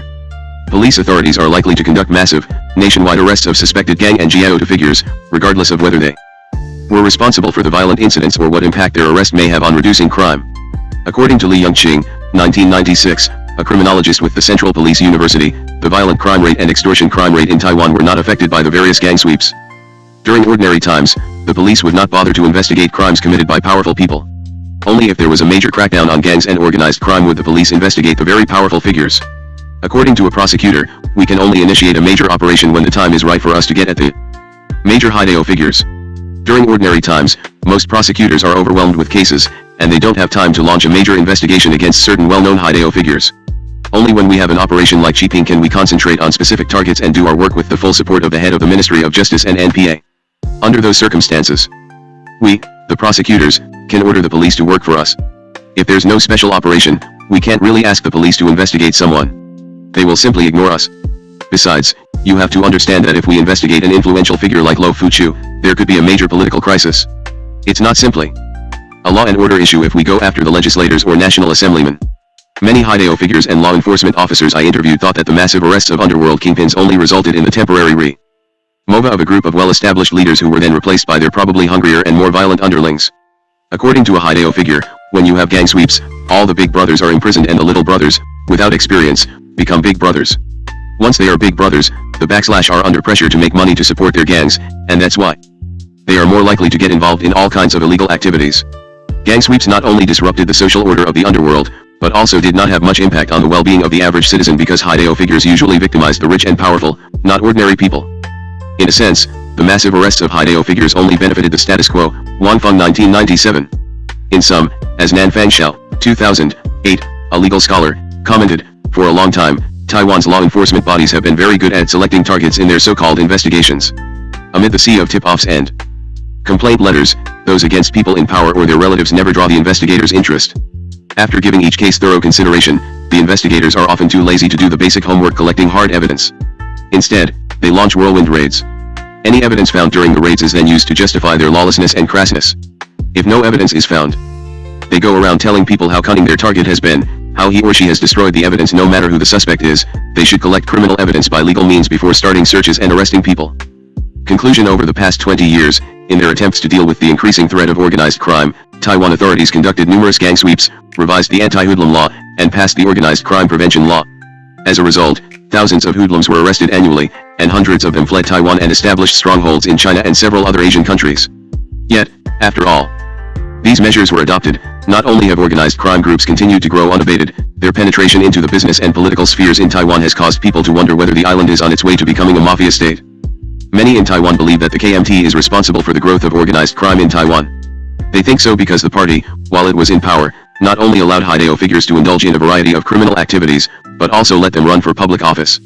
It is widely believed that had the party decided to wipe out the Taiwanese underworld, it could have done so with relative ease because of the visibility of the Hideo figures and the party's enormous law enforcement resources. However, to continue to exist as a ruling party, the KMT was in a bind when it came to the fight against organized crime, as Tian, 1996-15, has noted. The KMT is now in a no-win situation. Failure to prosecute guilty parties would further the KMT's image as a corrupt political machine. Successful prosecution, however, which may involve most city and county councils, could severely shake the KMT's local electoral foundation. Without the support of local factions and their controversial vote-getting practices, the party in power may face a stunning reduction in its reliable voter base. In the 1980s, when the KMT encountered external challenges from the DPP and internal challenges from the non-mainstream KMT members, it relied on local faction leaders for the control of local politics, business tycoons for campaign finance, and Hideo figures for force and muscle. As the threat to KMT supremacy continued to grow in the 1990s, the party intensified its reliance on the three groups cited above by ushering them into the realm of both local and national politics. Consequently, to make sure these groups followed the party's orders, crime control strategies and decisions became politically charged and highly partial. Those local faction leaders, businessmen, and gangsters who failed to support the KMT were labeled hoodlums, and those who followed the orders of the KMT were allowed to enjoy both political status and business opportunities. The KMT, knowing that all the local faction leaders, businessmen, and gangsters were vulnerable to various pressures should they become uncontrollable, thought it was wiser to use these people rather than upstanding politicians to sustain their political supremacy. Under such circumstances, it is easy to understand why people who were targeted by the Taiwanese authorities during gang crackdowns cried foul whenever they were arrested. They believe, and to a certain extent their beliefs are valid, that they became hoodlums simply because the KMT wanted to get rid of them for their insubordination in the party. In fact, the KMT's alliance with the underworld is not new. When Chiang Kai-shek was fighting against the communists in China in the early 20th century, he relied heavily on secret societies in the Shanghai area to crush the communist-controlled labor organizations. Martin 1996. The current black gold phenomenon in Taiwan is, in a sense, just an extension of the age-old symbiosis between organized crime and politics in Chinese society, though the link between organized crime and politics in contemporary Taiwan may have intensified and magnified because of the rocky transition from an authoritarian to a democratic state. 8. Internationalization of Taiwanese organized crime. Just prior to the launching of Operation Clean Sweep in 1984, and again with the approach of Operation Thunderbolt in 1990 and Operation Qiping in 1996, hundreds of fugitives fled Taiwan to seek refuge overseas. Even though they initially had no intention of staying away from Taiwan for long, they ended up living abroad for months, or even years. Typically, these anti-gang programs lasted for years. As many fugitives started new lives abroad, they not only became entangled in the affairs of overseas Chinese communities, but also established connections with local crime groups in the host societies. According to the media and law enforcement authorities in Taiwan, due to the fugitives' strong connections with their followers in Taiwan, and their tendencies to travel frequently from one country to another, they soon established a worldwide network among themselves. Thus, according to some Western observers, the Taiwanese became the most powerful and important ethnic group in transnational Chinese organized crime in such areas as human smuggling and drug trafficking. Hood 1993, Myers 1996. Despite the magnitude of the alleged problem, there has been little scholarly research on the internationalization of Taiwan-based crime groups. In this chapter, I will discuss the diffusion of Taiwanese gangsters to various countries and the experience and activities of big brothers abroad. Moreover, the impact of Taiwanese gangsters on the host societies and the extent of their involvement in transnational crime will be assessed. Finally, I will evaluate the assumption that the outflow of Taiwanese gangsters has made them one of the emerging groups in transnational organized crime in the new millennium. Japan. In the 1970s, when the Japanese economy was at its peak and the Taiwanese economy had yet to blossom, a large number of people from Taiwan, especially sex workers, went to Japan to make money. For many bar girls and prostitutes, an opportunity to go to Japan was a dream come true because Taiwanese women were very popular. 193. In Japan and could increase their income significantly. According to Taiwan authorities, there was a close connection between crime groups in Taiwan and Japan, especially in the sex and drug businesses.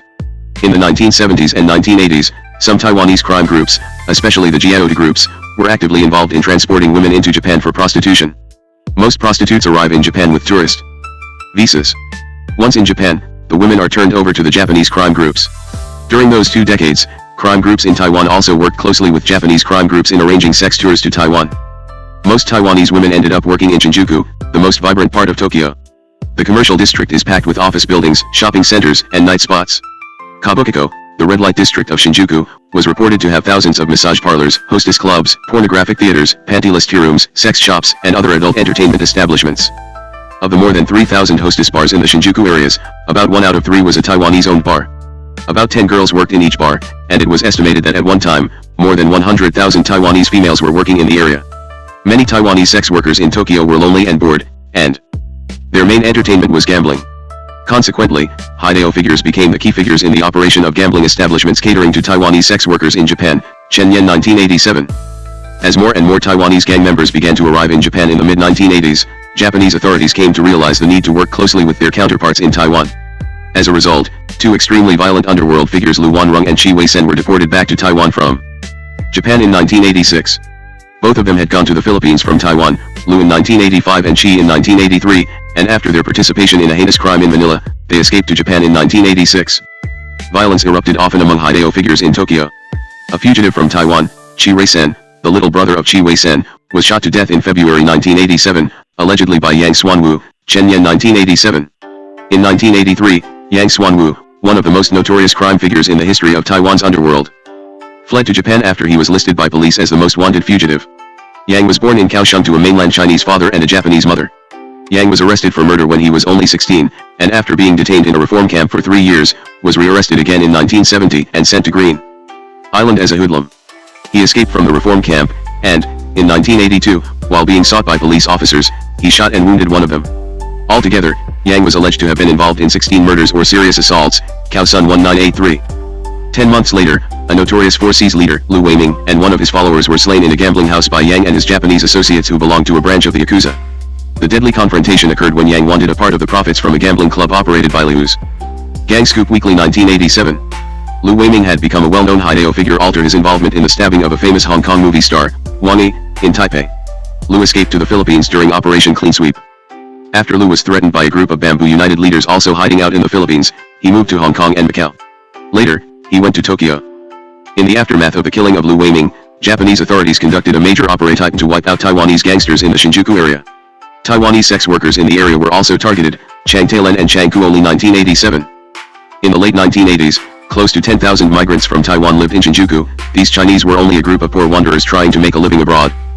Because they were an odd mix of people living in an unfamiliar world, there was no way for them to establish their own turf, much less to develop a sphere of influence by moving in on the Yakuza's territories. Heijin 1987. In the early 1990s, a large number of mainland Chinese began to migrate abroad, both legally and illegally. Chin 1999. Many illegal migrants went to affluent neighboring countries such as Taiwan, Japan, and Australia. The flow of mainland Chinese into Japan altered the balance of power in the Shinjuku area. SIN 1998b. As Taiwan began to prosper, and the Japanese economy began to slow down, fewer Taiwanese women went to Japan to work in the sex industry, and as China improved its relationship with Taiwan, more and more Taiwanese brothers began to go to China. Consequently, only a few Taiwanese brothers now go to Japan, and if they do, their only way to make a living is through the operation of gambling dens. However, with the number of gamblers from Taiwan on the decline, their survival in Japan has become all the more difficult. Ko-lin 1993. There is no evidence to suggest that brothers from Taiwan are being recruited by powerful Japanese organized crime groups or are involved in lucrative illegal activities. Their role in the Japanese underworld is marginal at best. They mainly rely on income generated by gambling dens catering to Taiwanese sex workers in Japan. However, as the number of Taiwanese bar girls and prostitutes has dwindled recently, so has the number of Taiwanese brothers in Japan. Southeast Asia. The Philippines has long been one of the most popular havens for Taiwan's Haidao figures because it is relatively easy to be smuggled into the country by boat. For instance, Lu Wanrong, a Bamboo United member who killed at least 3 people in Taiwan, escaped to the Philippines in a fishing boat. After his arrival in Manila, he was alleged to have been involved in a mass murder in which several adults and children were killed. Lu later traveled to Thailand, Hong Kong, Singapore, Malaysia, Korea, and Japan. Lu Wanrong 1987. Another Bamboo United member, Toon Kway Sen, the person who shot Henry Lu and was sought by the Taiwan police, also fled to the Philippines. Just like Lu Wanrong, Toon later traveled to other countries such as Thailand and Brazil. When Taiwan police tried to arrest Hsu Jinte, one of the most notorious gun smugglers in Taiwan's history, he, along with 4 other co-conspirators, fled to the Philippines. Each of them had to pay only $150,000 to the fisherman who helped them escape in his fishing boat. China Times Weekly 1987. Other fugitives left for Manila from the Taipei airport carrying fraudulent visas and passports. Many well-known Haidao figures stayed in the Philippines for some time after fleeing Taiwan. They include Nguyen Chunlin, a vice speaker of Changhua County Council who was charged with murder, Li Yuepur, the leader of the Kaohsiung-based Sagia Ti gang, Lu Weiming, a 4Cs leader who was later killed in Japan, Huang Xiaoqing, aka Yao Yao, a leader of the Bamboo United, Jan Lung Ian, a killer and an arms trafficker, and Feng Xia Chen, aka Er Ma, another Bamboo United leader. According to the authorities, about 20,000 Taiwanese fugitives were living in the Philippines in 1990. The majority, about 80%, were not Haidao figures, but other lawbreakers, mostly people who had committed fraud in Taiwan. United Daily News 1990. Even though it is still relatively easy to enter clandestinely into the Philippines, Haidao figures are becoming reluctant to go there because authorities in both countries have established a close working relationship. Over the past 15 years, many fugitives hiding in the Philippines were arrested and deported back to Taiwan, and on many occasions the Taiwanese police have gone to the Philippines to work hand in hand with the authorities there. Thailand is another Southeast Asian country with a large number of fugitives from Taiwan, many gang and Jiao figures settling primarily in Bangkok.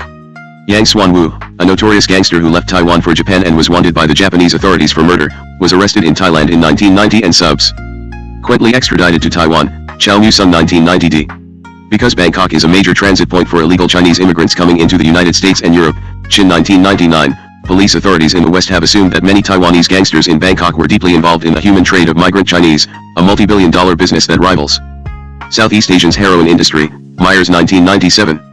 However, according to an anti-smuggling police officer from the CIB, most Taiwanese fugitives in Bangkok are people from Taiwan's travel industry. They are the very people who are involved in the Chinese human trade, not gang and Jiao members.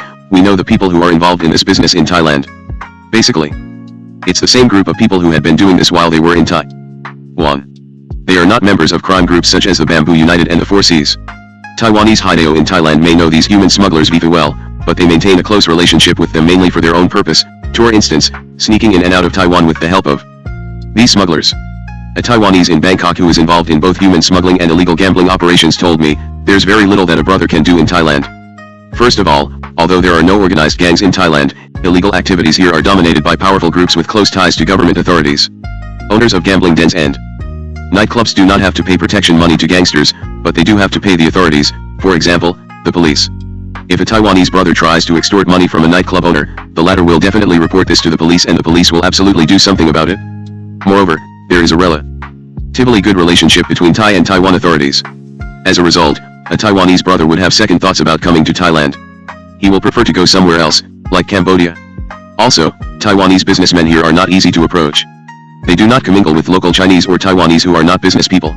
Consequently, it is quite difficult for Taiwanese brothers to exploit the businessmen from Taiwan. Vietnam adopted an open-door policy in the early 1990s and encouraged capitalists from abroad to invest in its economy.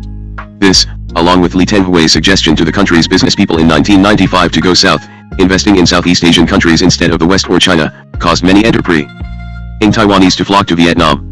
As they went south, Taiwanese brothers followed suit. According to a report in the United Daily News, 1997, about 800,900 brothers were in Vietnam by 1997. A brother whom I interviewed in Ho Chi Minh City, formerly Saigon, told me, "I came to Vietnam 3 years ago. After I found out that it is a good place to live, I decided to stay here most of the time. For me, there is not much to do here because there are not many money-making opportunities. I have a few brothers under my command, and we help Taiwanese businessmen here settle their disputes.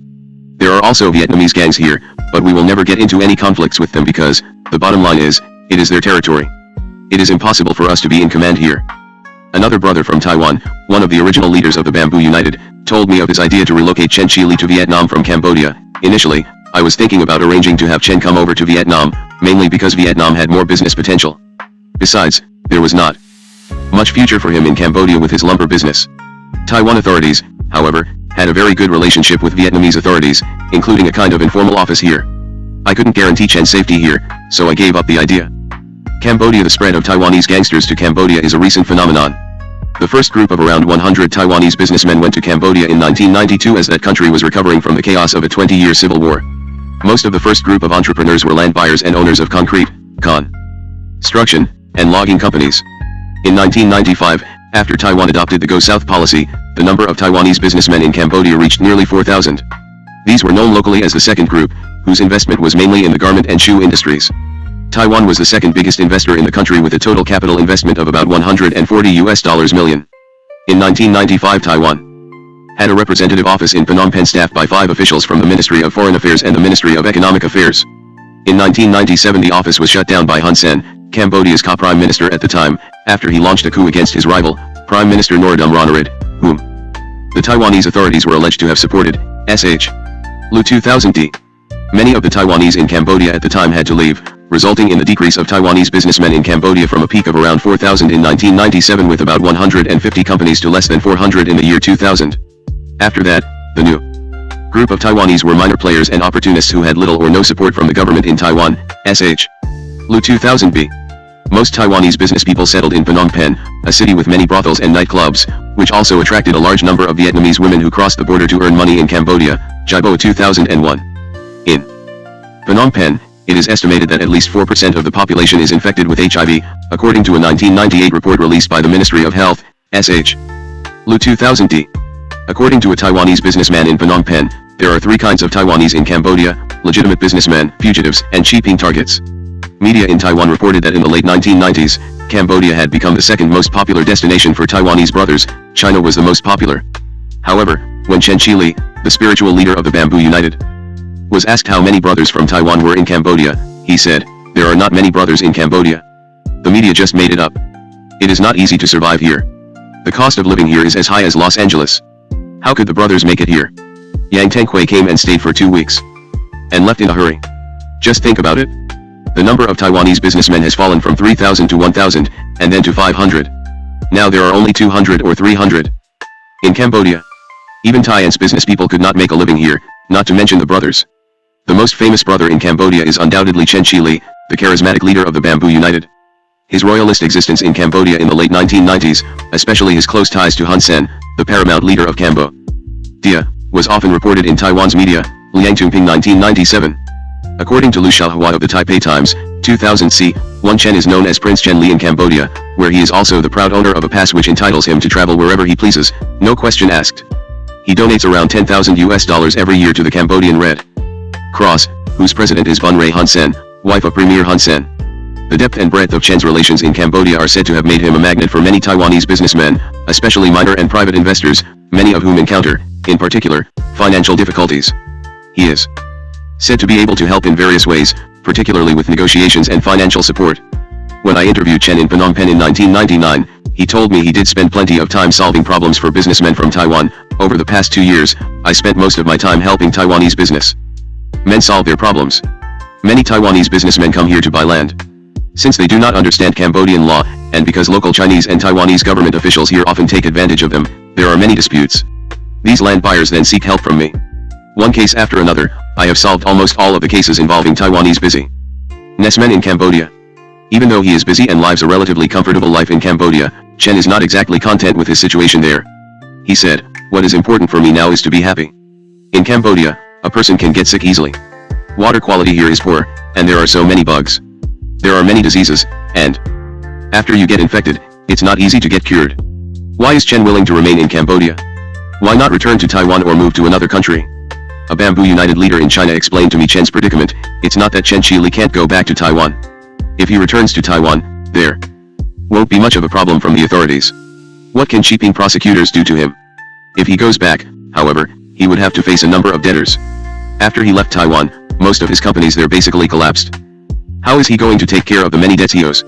Moreover, his project in mainland China, the construction project on Miasu Island, has already come to a halt. He has collected member fees from hundreds of people that amount to about NT$ 300 million, and there's no way he can refund the fees. He can't go back to Taiwan because he doesn't have the money. That's the real reason. In July 2000, Lee Jim Hsin, the head of the Taiwanese Business Association in Cambodia, was shot to death by 2 hired gunmen. Sh. Lu 2000A. Lee was killed after he was entangled in a business dispute. Right after the murder, dozens of reporters from Taiwan flocked to Phnom Penh to cover the story. Most of them tried to interview Chen Qili to find out more about the killing. When a group of reporters from a major television station in Taiwan interviewed Chen in his home in Phnom Penh, Chen criticized Cambodia for its lawlessness, and he brought out a large cache of weapons to make the point that guns were to be had for the asking. After the television station in Taipei aired the interview with Chen, Cambodian authorities raided Chen's home and arrested him. Police found 12 automatic rifles, AK-47s and M16s, 8 pistols, a grenade launcher, knives, and more than 2,000 rounds of ammunition in Chen's home. Chen was detained for more than a year before he was released in August 2001. He was convicted of illegal possession of weapons and sentenced to 3 years in prison. The court released Chen after citing the 1 year he had already spent in Phnom Penh's National Military Police headquarters after the raid on his home in July 2000. The judge suspended the other 2 years of his sentence and dismissed charges of his involvement in organized crime and the use of North Korean diplomatic license plates. Within days of Chen's release, the leader of the DPP caucus in the legislature flew to Cambodia to meet with him, allegedly to persuade Chen to return to Taiwan instead of going to China, a move that was viewed as a potential embarrassment for Taiwan authorities. Chen, however, decided to remain in Cambodia. The saga of Chen's arrest and subsequent release is over, but the problem of Taiwanese gangsters in Cambodia has not been solved. According to Cambodian military intelligence, at least 30 major Taiwanese gangsters are currently living in Phnom Penh, including Wu Tung-tang, the leader of the Celestial Alliance's Sun branch. Wu had been in and out of China for almost a decade and invested heavily in Fuzhou. In 1999 he was forced to leave that city after an affair with the mistress of a high-ranking official there. Because Taiwanese passport holders are allowed to apply for a visa upon arrival in Cambodia, and because there is no formal diplomatic tie or law enforcement contact between Taiwan and Cambodia, gangsters in Taiwan will continue to view Cambodia as a safe haven. Hong Kong and Macau triad societies or organized crime groups in Hong Kong and mainlander gangs in Taiwan have always maintained a close relationship because of demographic and cultural proximity. Dubrow 1992. Consequently, Hong Kong fugitives often flee to Taiwan, and Taiwan fugitives frequently go to Hong Kong to avoid prosecution. Triad members involved in drug trafficking often smuggled heroin from Thailand to Taiwan via Hong Kong. The Bamboo United established a branch, the Chow Tang, in Hong Kong in the early 1980s. However, because the criminal market in Hong Kong is tightly controlled by both triad societies and violent criminals from mainland China, crime groups from Taiwan have never been able to exert much influence on the Hong Kong underworld. After Hong Kong was returned to China by the British in 1997, the ties between Hong Kong-based triads and Taiwan-based crime groups weakened, as both groups became more interested in establishing a close relationship with China-based crime groups and Chinese law enforcement authorities, in the hope that they could expand their criminal activities to the mainland. Lin Hsin 1996b. When Operation Xiping was launched in 1996, many big brothers fled to Macau, a Portuguese colony near Hong Kong famous for its Las Vegas-like atmosphere. Even though Macau was about to be returned to Chinese rule in 1999, many brothers viewed the colony as an ideal place to go when they were in a hurry to leave Taiwan. Macau is an hour's flight from Taiwan, and visas are easily obtainable for Taiwanese citizens. Besides, some Taiwanese gangsters had moved their gambling businesses to Macau in the aftermath of Operation Thunderbolt. However, Macau was only their first stop. After staying there for a short period of time, these brothers went on to Guangzhou, Xiamen, and Shanghai, or to such Southeast Asian destinations as Thailand, Singapore, and Malaysia. Some brothers continued on to the United States and Canada. Lin Chao-Hsin 1996c. Taiwanese brothers stayed away from Macau even though they sometimes used it as their springboard to other safe havens. Not only was it hard to make money there, but also it was difficult for brothers to hold onto their money because there were so many gambling casinos. Besides, Macau is a tiny area occupied by gambling and sex establishments. Taiwanese gangsters there could get bored after a short stay. A brother who planned to settle down in Macau but has since moved to China told a reporter, "It was quite exciting at the beginning because there were so many sex and gambling establishments. But after a while, it was not only costly and bad for your health, but also boring. Every day you wake up, and you need to think hard about where to go to eat because there are not so many choices. After staying in Macau for a short period of time, you really get bored." Lu Yiheng. 1999b, 13, China. China is currently the country with the largest number of Taiwanese brothers. China Times Weekly 1999a. After China adopted an open-door policy in the early 1980s, it subsequently allowed people from Taiwan to visit the mainland. As a result, millions of former mainland Chinese now living in Taiwan traveled to China to meet families and relatives they had not seen for almost 40 years.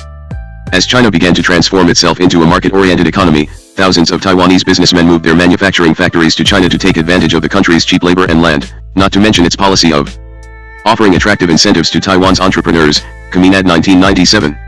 By the year 2000, about 400,000 Taiwanese business firms were in operation throughout China. The warming relationship between China and Taiwan also led big brothers to flee to China when they were wanted by Taiwanese authorities. Chang Jiao 1996. The first big brother to arrive in China was Chang Zhen, leader of the Yingqiao Jiaotu group in Taipei. Chang, a mainlander, arrived in Fuzhou in 1987. Later, he moved to Beijing and obtained a Beijing residence ID. While in China, he was alleged to be involved in arms trafficking, though he had other businesses, such as antiques trading. He was arrested in Beijing in 1992 and deported back to Taiwan. Li Jiorping 1992a. The massive exodus of fugitives to China began during the 1990 Operation Thunderbolt, 3 years after modern-day Taiwanese were first allowed to visit China. While most Operation Clean Sweep targets escaped to Japan, the Philippines, and Thailand, the majority of Operation Thunderbolt suspects fled to China, including well-known gangsters such as Wu Tung-Tang of the Celestial Alliance. According to Chinese authorities, the arrival of Taiwanese crime figures in 1992 signified a new trend. Brothers were beginning to come to China voluntarily instead of being forced to do so because of police crackdowns. Lu Zhenji. 1992, according to a media report, 300 Haidao figures left Taiwan for China after Operation Thunderbolt was launched. Li Jiorping 1992b. It is estimated that more than 1,000 brothers were living in China by 1999. World Journal 1999. According to Li Jiorping and Chang Chi-chun, 2000, the Jiaotu and indigenous Taiwanese preferred to stay in Fuzhou and Xiamen, while mainlander gang members were more likely to be found in Shanghai, Beijing, Shenzhen, and Haikou in Hainan province. Chinese authorities generally leave Taiwanese Haidao figures alone as long as they do not commit crimes. In fact, ever since the recent increase in cross-strait interactions between the mainland and Taiwan, Chinese authorities have viewed the presence of Taiwanese gangsters from a purely economic perspective. No matter how serious the crimes these gangsters have committed in Taiwan, as long as they bring investment money with them to the mainland, they will be treated as Taiwanese businessmen by Chinese authorities. Lin Chao-Hsin 1995b. A Jiaotu in Beijing said, "We have no choice but to come to China. Don't think that it's easy for us to be here. If I commit a crime in China, the police will arrest me, they won't allow me to live freely here. But the fact that we are wanted as hoodlums in Taiwan means nothing to the Chinese authorities, or the rest of the world for that matter. No other country takes this anti-hoodlum law seriously." Teng Chijin 1995:56. In 1996, during Operation Cheaping, China became the destination of choice for most Taiwanese fugitives. By 1999, the three largest crime groups in Taiwan had each established a base in China: the Bamboo United in Guangdong and the Pearl River Delta area, the Celestial Alliance in Fuzhou and Xiamen, and the Four Seas in Shanghai and Haikou. China Times Weekly 1999a. Fujian Province. When the late Chinese leader Deng Xiaoping adopted the open-door policy in the late 1970s, Fujian and Guangdong provinces were selected as the sites for China's experiment with a market-oriented economy. United Daily's Mainland China News Center 1993. Although Fujian was considered to have lagged behind Guangdong in economic reforms, the province was, in many respects, more developed than the rest of China. Duffy 1993, Lyons 1994. Fujian Province has long been characterized as the home of outward-looking people who are active in sea trade and smuggling. Sun 1992, Seagrave 1995. Its two major cities, Xiamen and Fuzhou, each have a thriving seaport. When 1994, Xiamen had been selected by Chinese authorities to attract Taiwanese investors because Xiamenese speak Minanhua, the dialect of southern Fujian, the same dialect spoken in Taiwan. The Fuzhou area, which encompasses 3 cities and 6 counties, is situated in the northeastern part of Fujian Province. Fujian Province is closest to Taiwan and shares with it many cultural aspects. Not only did the first group of legitimate Taiwanese businessmen settle in Fujian, but also the first wave of Taiwanese brothers. Their two main bases in Fujian were located in Xiamen and Fuzhou. Xiamen, along with Zhuhai, Shenzhen, and Shantou, the latter three all in Guangdong province, were the first four special economic zones established by the Chinese government to attract foreign investors. While investors from Hong Kong preferred to do business in Shenzhen, most of the early wave of Taiwanese investors went to Xiamen in Fujian province, Yang Lenkai 1988. The initial group of Taiwanese brothers who went to China also selected Xiamen as their new home. The first arrest of a big brother by Chinese authorities occurred in Xiamen. Jia Shiwei, the leader of the Pine Union Gang, was arrested in February 1991 by Chinese authorities for possession of fraudulent travel documents. Even though the Taiwan police made a request to extradite Jia to Taiwan, Chinese officials rejected the request. 4 years later, Jia also became the first big brother to be killed in China. According to a media report, Jia was shot to death inside a restaurant by a hired gunman because of his role in a major financial dispute in Taipei, Lin Chao HSIN 1995b. Besides the Pine Union Gang, the Celestial Alliance also was active in Xiamen. Some of the most influential Celestial Alliance leaders have settled in the city and are involved in a variety of businesses. Wang Feng 1996. Other Haidao figures have gone to Xiamen when they are on the run from Taiwanese authorities. For example, Jan Lung-Ian, a fugitive who had escaped from Taiwan many times, was arrested in Xiamen in 1998 and deported to Taiwan. Another notorious fugitive was Nian Chunlen, a former vice speaker of the Changhua County Council, who died in Xiamen after his car crashed into a pole while speeding away from the police in hot pursuit. Fuzhou is another city in Fujian province where many Taiwanese gangsters, especially members of the Celestial Alliance, congregate. Wu Tungtang, the leader of the Gang Sun branch, fled to Fuzhou in 1990 during Operation Thunderbolt. Even though he was arrested in Fuzhou in March 1991 and extradited to Taiwan, he snuck back to Fuzhou a few years later. It is common knowledge that Wu and his associates own a luxury hotel in Fuzhou. As long as Haidao figures behave like CEOs and not big brothers, they can stay in China without having to look over their shoulders. According to a foreign affairs officer of the Fuzhou Public Security Bureau, the arrival of Haidao figures really did not have any impact on law and order in Fuzhou. Nor was there any collaboration between Taiwanese gangs and local thugs. We do not have organized gangs, because local thugs did not like the idea of relying on Taiwanese gangs for money. As long as Taiwanese gangsters do not commit crimes here, we don't bother them. Even if Taiwan authorities cancel their passports, they can still stay here for a year with their Taiwan compatriots visa, and after the visa expires, they can ask for an extension. Besides, many of them do not come here with Taiwan passports, they use passports of other countries, for instance Singapore and the United States. Many of them have changed their names, and that makes it even more difficult to keep track of them. Generally, we wait for orders from Beijing on how to handle the broth. ERS. Since there are no written instructions from Beijing, our policy is not to do anything proactively. Even though there are relatively large numbers of brothers in the Fuzhou area, there is no evidence that they play a dominant role in the flourishing human smuggling in the area. The Taiwanese in the Fuzhou area who are involved in smuggling Chinese to Taiwan and the United States are not affiliated with the brothers. Chin 1999. Guangdong Province. 3 of the first 4 special economic zones of China were located in Guangdong Province, which is adjacent to Hong Kong, the financial and transportation center of Asia. As a result, the province is considered to be one of the most politically liberal and economically aggressive areas in the country. It is also the province with the largest number of underworld figures from Hong Kong and Taiwan. Shenzhen is considered to be the Hong Kong of China. The authorities are hoping to develop it into a commercial center to connect mainland China with Hong Kong and industrialized countries around the world. Kuminad 1997. For main young Chinese women, Shenzhen is the place to go if they want to work in the sex industry because hundreds of adult entertainment centers are located there, and a large number of businessmen from Hong Kong and Taiwan are active in the area. Lio Yexen 1994. The city is considered to be the major base of the Bamboo United in China, mainly because it is where one of the gang's most influential leaders, Chang In-lo, aka White Wolf, resides. Chao Mu-sung 1999, Pomfret 2000.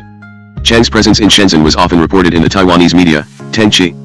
Jin 1998, usually focusing on Chang's influence in Shenzhen, his close relationship with high-ranking government officials, and his involvement in the rice business. I conducted 4 interviews with Chang in Shenzhen during my 2 visits to the city. Chang said, basically, I am doing fine here. After all, this is a Chinese society. China is like Taiwan was 10, 15 years ago. It is very satisfying to witness the daily improvement of life in Shenzhen. Chang'an. On my second visit to Shenzhen, Chang In-lo brought me to Chang'an, an industrial town not far away from Shenzhen where many brothers live. During my first meetings with Chang, he told me, you should go to Chang'an and Hozhou because many brothers are there, with a lifestyle that is typical of Taiwan Haidao. They spend most of their money on 2 types of people, Xiaja little sisters or sex workers and Lingdao local officials. Ajiao, the member I interviewed in Chang'an, told me, around here, we all look up to Beilang White Wolf for leadership. He's the one who is in charge in this area, and that means the Bamboo United is the most influential gang here. Mr. Lin, not his real surname, an influential figure in Chang'an who is a Bamboo United associate and a consultant for the Taiwanese Business Association of Chang'an, said, "Here in Chang'an, and other areas in Dongguan and Shenzhen, we all look up to White Wolf for leadership. He is a man with a great reputation, and whenever he speaks, people listen." He went on to tell me, "In Taiwan, I often associated with Bamboo United members. As a result, people considered me a Bamboo United member even though I was never formally inducted into the gang. I am the consultant for the Taiwanese Business Association of Chang'an. Before that, I served as the leader of the Taiwanese Business Association of Hozhi. To be a consultant means that I am responsible for solving problems involving Taiwanese businessmen here. I was not really that eager to take the position because it uses up a lot of time and energy, and my work is not necessarily appreciated by all parties involved. With the help of Mr. Lin, I was able to interview 7 brothers in Chang'an, among them some who were wanted by the authorities in Taiwan." A follower of Mr. Lin said, "I am on the run now because I got into trouble in Taiwan. I was planning to open a business store in Pingtung, but I received a notice from the police, charging me as a chronic hooligan, and that's why I came to China.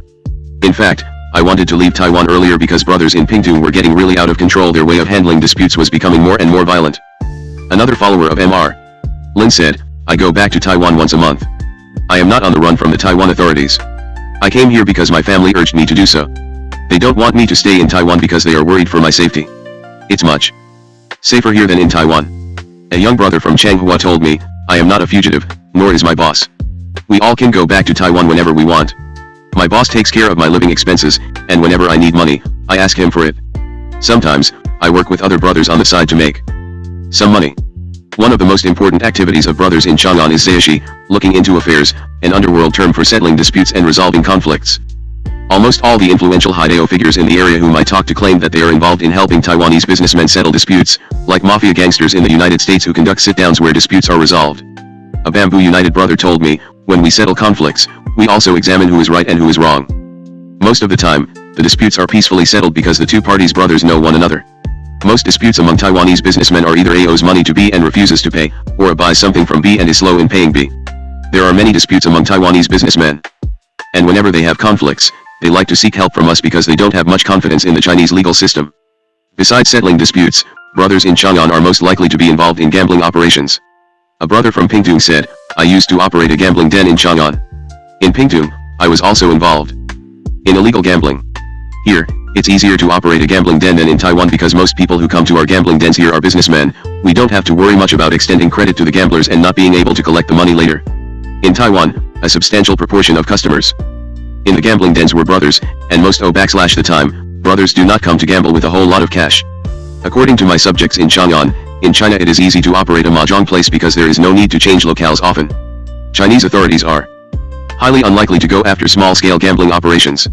In Taiwan, in order to avoid police raids, these places need to relocate constantly.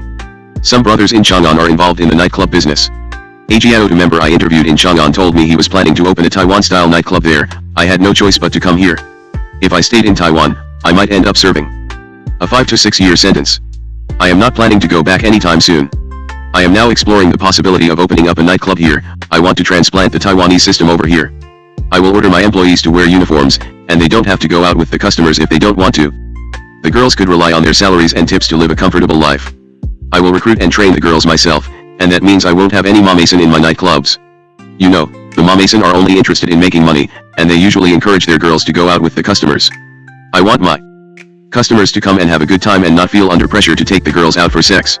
In other words, I want my girls to light up the atmosphere within the nightclub and not worry about entertaining their customers outside of the nightclub.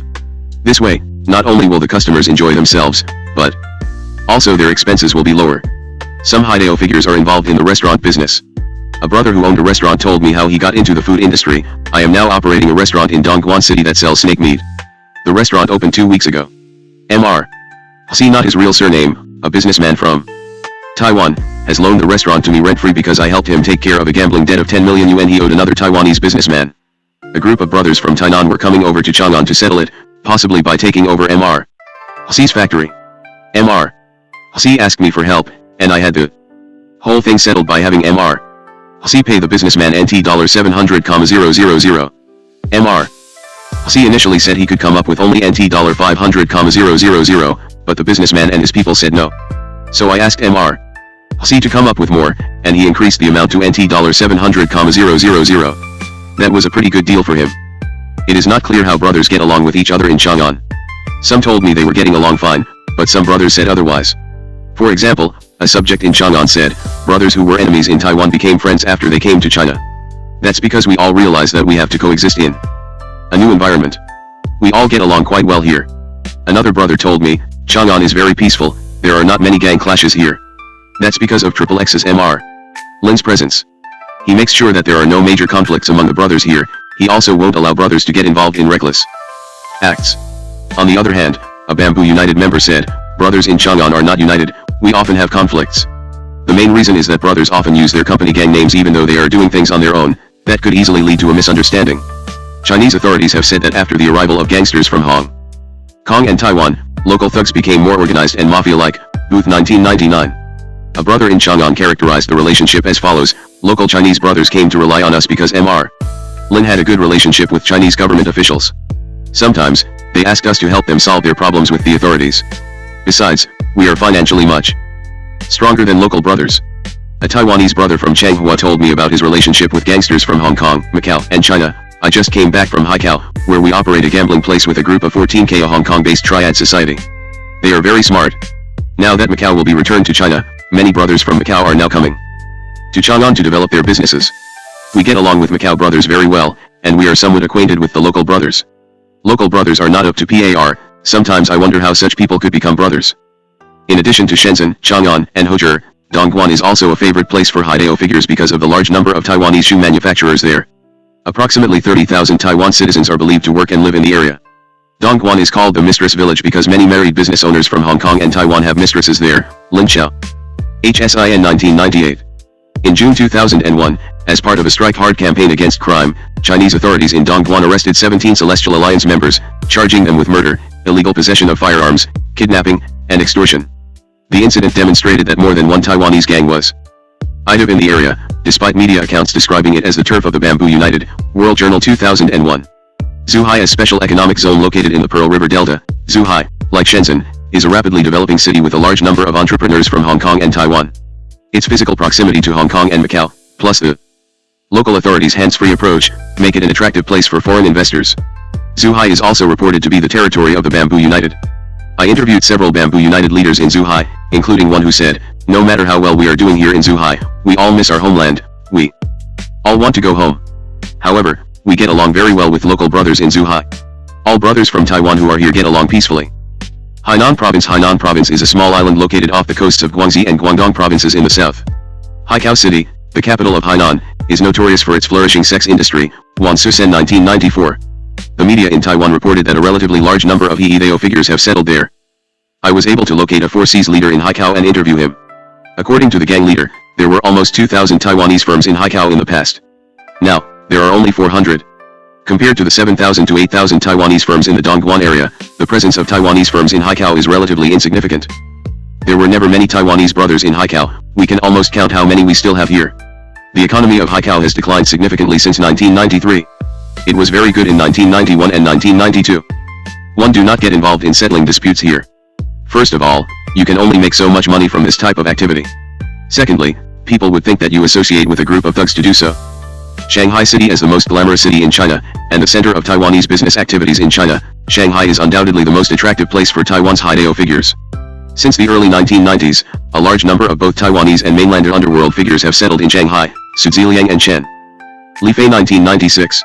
Even though it is considered by the Taiwanese media to be the turf of the 4Cs, members of the Bamboo United and the Celestial Alliance are also active there. One of the best-known Taiwanese gangsters in Shanghai is Yang Quannang, the top leader of the 4Cs. Yang fled Taiwan in November 1996 after he was listed as a cheaping target for his involvement in loan sharking and debt collection. When he was arrested in March 1999 for being involved in a fight, Chinese authorities put Yang on a plane headed for Macau, in the hopes that he would be arrested by Taiwanese police officers waiting in Macau, but somehow he was able to evade the Taiwanese police officers at the Macau airport. Lu Yiheng 1999a. In November 2000, a week after Yang sneaked back to Shanghai, he was arrested again. This time, he was extradited to Taiwan. The court in Taiwan found Yang guilty of operating an organized crime group and sentenced him to jail for 22 months. Lin 2001. The Bamboo United also maintains a strong presence in Shanghai. Some of the gang's original leaders are living in the city and involved in a variety of businesses. A Bamboo United leader I interviewed in Shanghai, who dressed and spoke like a corporate raider, told me how he was doing in Shanghai. I am a Beijing native. I am already very much adapted to Shanghai and doing very well here. Our company has recruited many local talents. Combining our business acumen with their practical experience, our company is doing quite well. I have already moved my children here, because schools are better than those in Taipei. Whatever you can get in Taipei, you can get here, too. Also, there are things here that you won't find in Taipei. It's a mess in Taiwan now, and there is no reason to stay there. The truth is, the world is big. Once you have decided to leave Taiwan, you can always find another haven somewhere else. Our company is basically a consulting firm. We act as the troubleshooters and arbitrators in the business world. For example, if a company has cash flow problems and asks us for help, we would then decide whether we should invest our cash in that company. Of course, one of the main determining factors is whether we can take over the company, mainly because we know how to operate a company. State-owned companies are not going to come to us for help because they can borrow money from commercial banks. Our customers are mostly small and medium-sized firms. Of course, not every brother in China is doing well. Many brothers were used to wining and dining in Taipei and, after they got here, could not give up that lifestyle. In China, however, they have to pay their bills, unlike Taipei, where they rarely had to pay a restaurant check. That's why brothers in China could spend most of their money quickly and get themselves in a financial bind. There are also a number of Celestial Alliance leaders in Shanghai. However, they are reported to be at odds with the Gangsun branch in Fuzhou. The United States. The arrival of Taiwanese fugitives in the United States began in the late 1970s. At that time, the majority of them were white-collar criminals who fled Taiwan after committing financial fraud or embezzling public funds. Because Taiwan and the United States do not have an extradition treaty, there was not much Taiwanese authorities could do to those white-collar fugitives in the United States. Because law enforcement authorities in Taiwan made massive arrests of underground figures in the late 1970s and early 1980s, hundreds of criminals from Taiwan sought refuge in the United States at that time. Most of them were members of the Four Seas and Bamboo United, and they went to Monterey Park, California, because the Chinese there were predominantly Taiwanese immigrants. In the beginning, these gang members from Taiwan attempted to operate high-stake gambling clubs, but with so few Chinese in Monterey Park able to gamble heavily, the gangs changed their operations, shifting from high-stake poker to modest mahjong games. Others became active in collecting debts, operating night clubs, and investing in such legitimate businesses as restaurants and trading companies. In 1984, 3 Four Seas members, along with a Bamboo United leader, kidnapped a Chinese woman in Monterey Park and demanded a ransom of $1 million to be paid in Tokyo, Butterfield 1985. John Elder, then police chief of Monterey Park, testified at a 1984 public hearing on Asian organized crime conducted by the President's Commission on Organized Crime that we had some people from the Julian Group, which is commonly referred to as the Bamboo Gang, come from Taipei to Monterey Park. They invited some of our young street gang members in, and they organized and established the Bamboo Group. They remained in our city at that time, laying out an operational structure, areas of responsibility, and all the crimes, and in effect took control over certain types of racketeer activities in our city and in the surrounding CIT. IES. President's Commission on Organized Crime 1984, 188, 2 months after Elder's testimony, 3 Bamboo United leaders arrived in the United States and killed Henry Liu, who had written a defamatory biography of the then president of Taiwan Chiang Ching-kuo. According to various accounts, Committee to Obtain Justice for Henry Liu 1985, Lau Pinping 1988, Kaplan 1992, Cheng Lianchen 1998, Wang Shichun 1999, Chen Qili, Sui Yifeng, another Bamboo United leader, and Vice Admiral Wang Xiling, head of the Intelligence Bureau of the Ministry of National Defense, IBND, met in July 1984 in Taipei. Wang criticized some of the overseas Chinese, Henry Liu in particular, for their betrayal of Taiwan. Chen suggested that something had to be done to such traitors as Liu and boasted that he controlled Bamboo United members in the United States. Wang urged Chen to teach Liu a lesson when the opportunity arose. Chen initially ordered Bamboo United members in Los Angeles to carry out the mission, but to no avail. Chen and Sui were then trained for a short period at the Intelligence Bureau and were given pictures and addresses of Henry Liu and other information about him. Chen and Sui arrived in the United States in September 1984. It is not clear what Wang meant by teaching Henry Liu a lesson, but Chen was determined to kill him. After Chen's arrival in the United States, Wu Tun, the enforcer of Bamboo United, joined him after Sui had to go back to Taiwan for family reasons. Chen and Wu went to Liu's curio shop at Fisherman's Wharf in San Francisco to attack him there, but they changed their minds when they found the area well patrolled. They then asked Tung Kui-sen, another Bamboo United leader in Taipei, to join them. When Tung arrived, they set up a plan to kill Liu in his home. After following Liu a few times, Wu and Tung snuck into his home and shot and killed him. Within a few days, Chen, Wu, and Tung flew back to Taiwan. Several weeks after the assassination, Taiwanese police and military personnel carried out Operation Clean Sweep, a nationwide raid on criminals. Chen Qili was the first person to be arrested. Hundreds of underworld figures, including Wu Tun, were also arrested. With the help of Bamboo United members in the Philippines, Tung Kui-sen fled to Manila. While the government in Taiwan was denying any involvement in the killing of Henry Liu, a magazine in Taipei broke the news that 3 Bamboo United leaders were responsible. Officials reacted immediately. They claimed that when Chen Qili was interrogated, he confessed to Liu's murder. Furthermore, they revealed that some intelligence bureau officers were also implicated. Chen and Wu were convicted at a public trial in Taipei, and both were sentenced to life imprisonment. Wang Xiling was convicted at a separate trial and also sentenced to life imprisonment. After Tung Kwei-sen fled to Manila, he was alleged to have been involved in a mass murder. He later traveled to Thailand and from there to Brazil, where he was arrested. He subsequently was extradited to the United States to stand trial for Henry Liu's murder. He was convicted and sentenced to 15 years imprisonment. He was sent to the federal penitentiary in Lewisburg, Pennsylvania, where he died in March 1991 after he was attacked by a group of fellow prisoners. Liu's murder and the subsequent trials and hearings were publicized worldwide. Countries with a substantial number of Bamboo United members, particularly the United States, became more concerned about the gang. As a result, 7 Bamboo United leaders and members, including Chang and Lo, were arrested in California, Texas, and New York for murder, drug trafficking, gun smuggling, and gambling, Libas 1985. Even though no Taiwan-based gangs are currently active in the United States, a small number of Haidao figures still consider the United States to be a safe haven if they have to leave Taiwan. For example, during Operation Qiping, Xiao Tengxi, an influential underworld figure and the head of Qi City Farmers Association, fled to the United States. However, because his passport was cancelled by the Taiwanese government, Xiao was arrested by U.S. customs officials and turned over to Taiwanese officials who promptly brought Xiao back to Taiwan. Lau Tai-sen, aka Jiajia, another Qiping subject, also arrived in Los Angeles from Hong Kong after he tied Taiwan. As a leader of the Ko-lin gang, Lau was known to be a heavy gambler and a violent criminal. In order to become a legal resident in the United States, Lau planned a fake marriage to a U.S. citizen. After Taiwanese authorities informed American officials of his whereabouts and him to obtain legal status through a fake marriage, American law enforcement officials arrested him inside a gambling club in Los Angeles and handed him over to the Taiwanese authorities, SIN 1998A. Besides the above-mentioned Qiping targets, some Haidao figures in Taiwan are reported to be naturalized American citizens and are in possession of U.S. passports. China Times Weekly 1997c. With their American passports, they are able to travel to most countries around the world without the need to apply for a visa, which makes them extremely elusive. The United States is not immune to the effects of the internationalization of Taiwanese organized gangs. However, in comparison with China and certain Southeast Asian countries, the impact of gangs in the United States is considerably less significant. Haidao figures from Taiwan may show up in the United States when there is a crackdown on organized gangs in Taiwan, but the number of fugitives is relatively small, and they normally go somewhere else after a short stay in the United States. Conclusion: according to the Ministry of Foreign Affairs of Taiwan, only 6 countries presently have extradition treaties with Taiwan.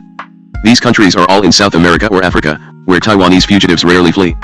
As a result, in order to catch fugitives who flee to countries with no extradition treaty with Taiwan, Taiwanese authorities had to rely on the following method. First, Taiwanese police had to get the support of the police of the country in which the criminals were staying. Second, after the criminals were located, the government in Taiwan would cancel their travel documents and the host country would deal with them as illegal residents and deport them. If the criminals forged travel documents, then local police simply expelled the illegal residents by putting them on a Taiwan-bound aircraft and sending them back to the Taiwan police, June 2000. Regardless of how difficult it is for Taiwanese authorities to capture Taiwanese fugitives abroad, the impact of the internationalization of Taiwanese organized crime is exaggerated by the media and Taiwanese authorities. It is true that many brothers flee Taiwan to avoid arrest, and their presence in China and Southeast Asia not only increases the number of gambling and sex establishments in those host societies, but also leads to occasional violent confrontations among themselves. Moreover, Taiwanese who are doing business in these countries are vulnerable to the exploitation of these Taiwanese fugitives. However, there is no evidence to show that the movement of a relatively large number of Taiwanese brothers resulted in the transformation of Taiwanese organized gangs into formidable transnational crime syndicates. That is because most of them live in isolation when they are abroad, with little or no connection among themselves or with indigenous criminal organizations.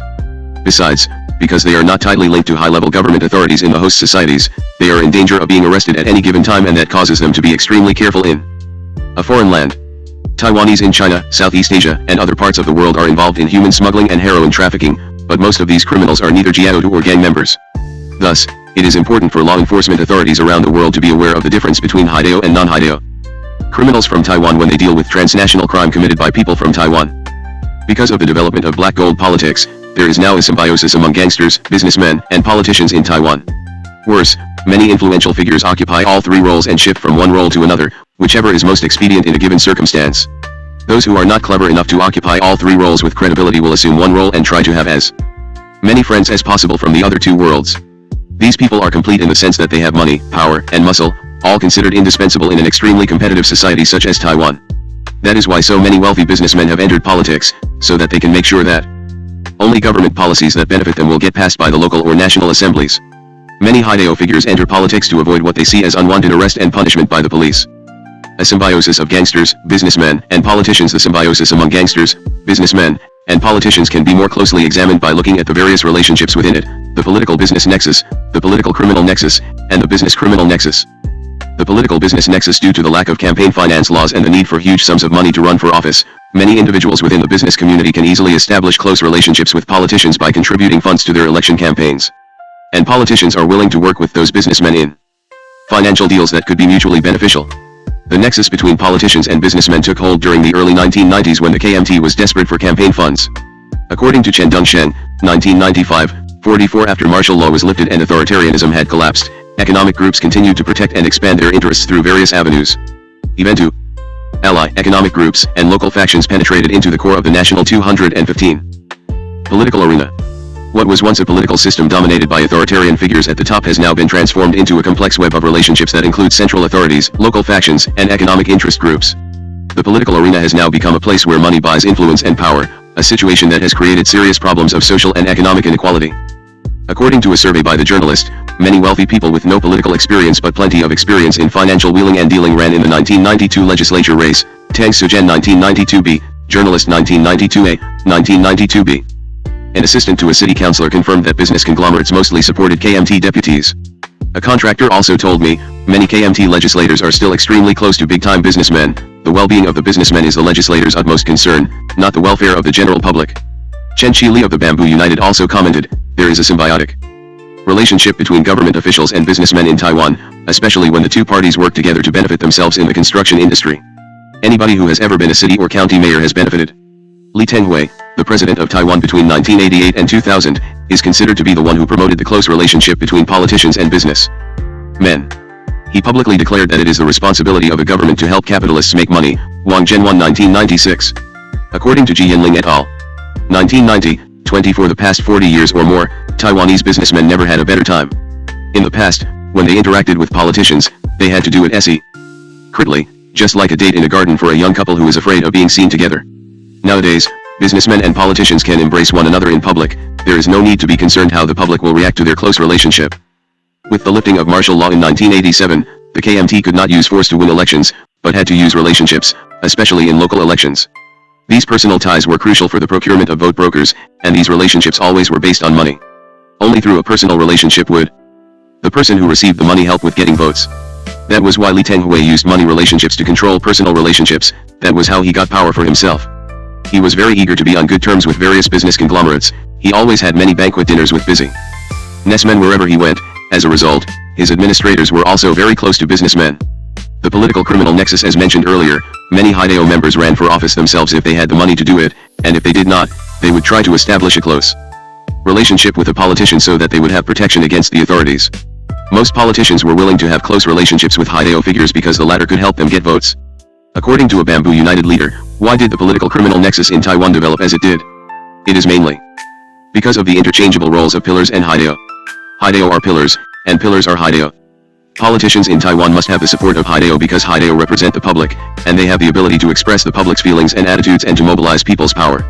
Without the support of Haideo, a politician could easily end up being alone at the top of the heap, isolated from other people. He or she really won't have any future in politics. As a result, almost every major gang figure in Taiwan has been approached by all three political parties for support during elections. Chu Kaozhen, a former legislator, was candid about it when asked how close politicians are to Haideo members. He said, "How could it be possible that a locally elected representative was not acquainted with Haideo T. Li Qiaonan 1996b, 51. Thus, as an independent legislator, Lin Weidu said, in Taiwan, because of its small size, most political candidates could not help but be associated with Haideo figures. Besides, you don't want to lose the votes controlled by Haideo people."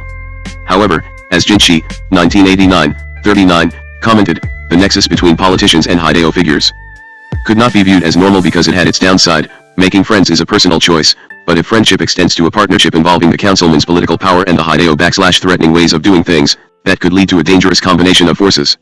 These two groups of people can then operate underground ballrooms, bars, night clubs, and gambling dens to make money. Or the councilman can hold shares in or act as advisors to the commercial sex business or illegal gambling industry. These are all lucrative businesses, and the councilman's involvement in these businesses is a detriment to law and order in our society.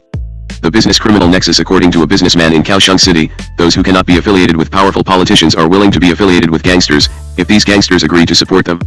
This way, these small-time businessmen can compete with their peers who are supported by politicians.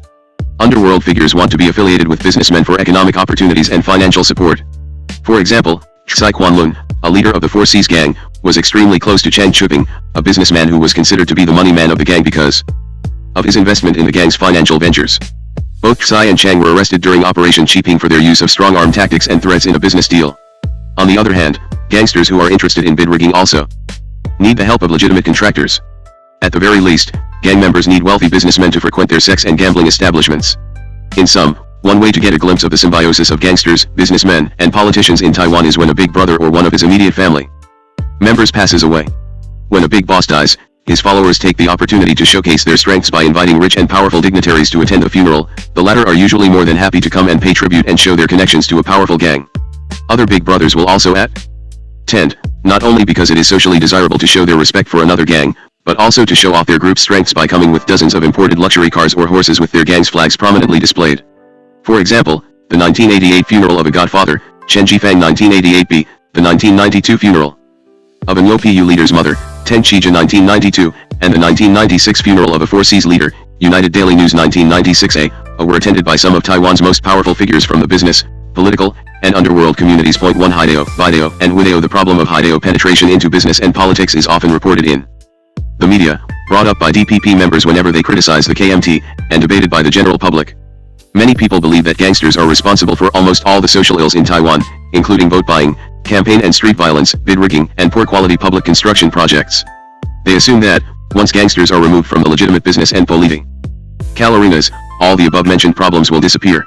However, there are also quite a few people who believe that corrupt government officials, Video, and controversial figures, Huideo, neither black nor white, but gray, do more harm to society than businessmen and politicians with Haidao backgrounds. Many observers feel that Video and Huideo play a more significant role than Haidao figures in the development and penetration of black gold politics into important sectors of the society. According to an NP legislator who is close to black gold figures in the legislature, black gold politics in Taiwan is not as serious as people think it is. There is no doubt that some gangsters are active in local politics, but nobody really knows how many local deputies are gangsters. Besides, I don't know how they define Haidao. People say there are Haidao legislators, but they are not the worst people in the legislature.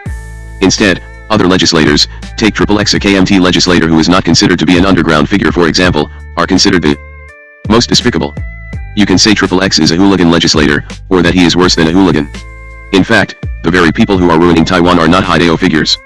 Rather, they are the corrupt officials, the greedy business figures, and people like Li Tenghui. These people's involvement in illegal activities serves our utmost concern. Jian Shiqi, the DPP legislator who was assaulted by Lo Fuchu, agreed with the NP lawmaker. It is not easy to say exactly how many Haidao legislators are in the Legislative Yuan. However, I want to stress the point that the existence of Haidao legislators is only part of the problem of black gold politics. There are many non-Hulao legislators who are affiliated with gangsters and are being supported by local factions. They are only concerned for themselves or the interest groups they represent. In my opinion, they are the real problem. The problem became especially serious after the abolition of the provincial government and the arrival in the Legislative Yuan of large numbers of former provincial assembly men. These newly elected legislators continued to act as rudely and shamelessly as they did when they were in the provincial assembly. Since their arrival, the Legislative Yuan has never been the same. Li Yuanse, the president of Academia Sinica and one of the most influential figures in Taiwan, also suggested organized crime is terrible, but corrupt officials are a lot worse. SC. Lu 2005. According to Li, the attempt to dissect black gold politics must focus more on Video and Huideo than on Haidao. In other words, corrupt and incompetent central government officials, county commissioners, town mayors, local administrators, and greedy and unethical businessmen are more detrimental to the development of Taiwan than Haidao elected deputies. Some believe that Haidao people penetrated into business and politics at the invitation of businessmen and politicians. Without the assistance and encouragement of the latter, the Haidao would never have stood a chance to make an impact on the business and political worlds. However, when someone has to be blamed for campaign violence and bid rigging, those who initially welcomed the Haidao now simply point their fingers at them and blame them for all the problems. According to Tu Mientai, an unofficial spokesman of the underworld, what disgusted me the most is that many Video people use Haidao figures and eventually turn against them. The Video rely on the Haidao in settling financial disputes, running political campaigns, and doing all sorts of dirty work. But when Bideo people need a scapegoat for the crime problem, the first thing they do is blame Heideo people. I don't think it is fair to be harsh with the Heideo and to be lenient with the Bideo. In a society where so many Bideo people are affiliated with the Heideo and actively involved in the kinds of activities only Heideo figures are supposed to be involved in, and so many Heideo people are associated with the Bideo and often play a key role in the conventional business and political arenas, it is not easy to differentiate between a Heideo figure and a Bideo figure. As time goes by, the criminalization of the Bideo and the bleaching of the Heideo results in the emergence of a large number of Bideo figures, people who are neither Heideo nor Bideo but rich and powerful enough to pull all the strings behind the scenes and who stand to gain the most. In my opinion, black gold politics is basically a collusion of money, brute force, and political influence. To obtain political influence, one needs money to buy votes and brute force to assure that vote buying is effective. Gangsters provide strong-arm tactics and business entrepreneurs offer monetary support. In return, a politician, after being elected, needs to pay back the gangsters and the businessmen who have helped him to gain, and usually maintain, political power. Later on, gangsters and businessmen came to realize that they did not have to be just the supporting players. Some gangsters had enough money and some businessmen had enough connections with gangsters to run for office themselves. Consequently, the underworld, the business community, and the political arena in Taiwan became so entangled that it is almost impossible to differentiate among gangsters, businessmen, and politicians.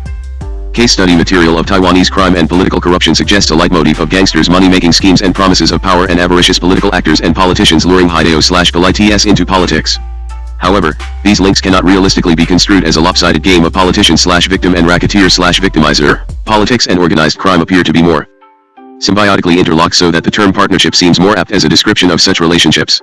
The study is an effort to illuminate how corrupt incentives and opportunities arise and how a system of illicit privileges and obligations preempts and excludes legitimate business people and ordinary citizens from economic and political participation.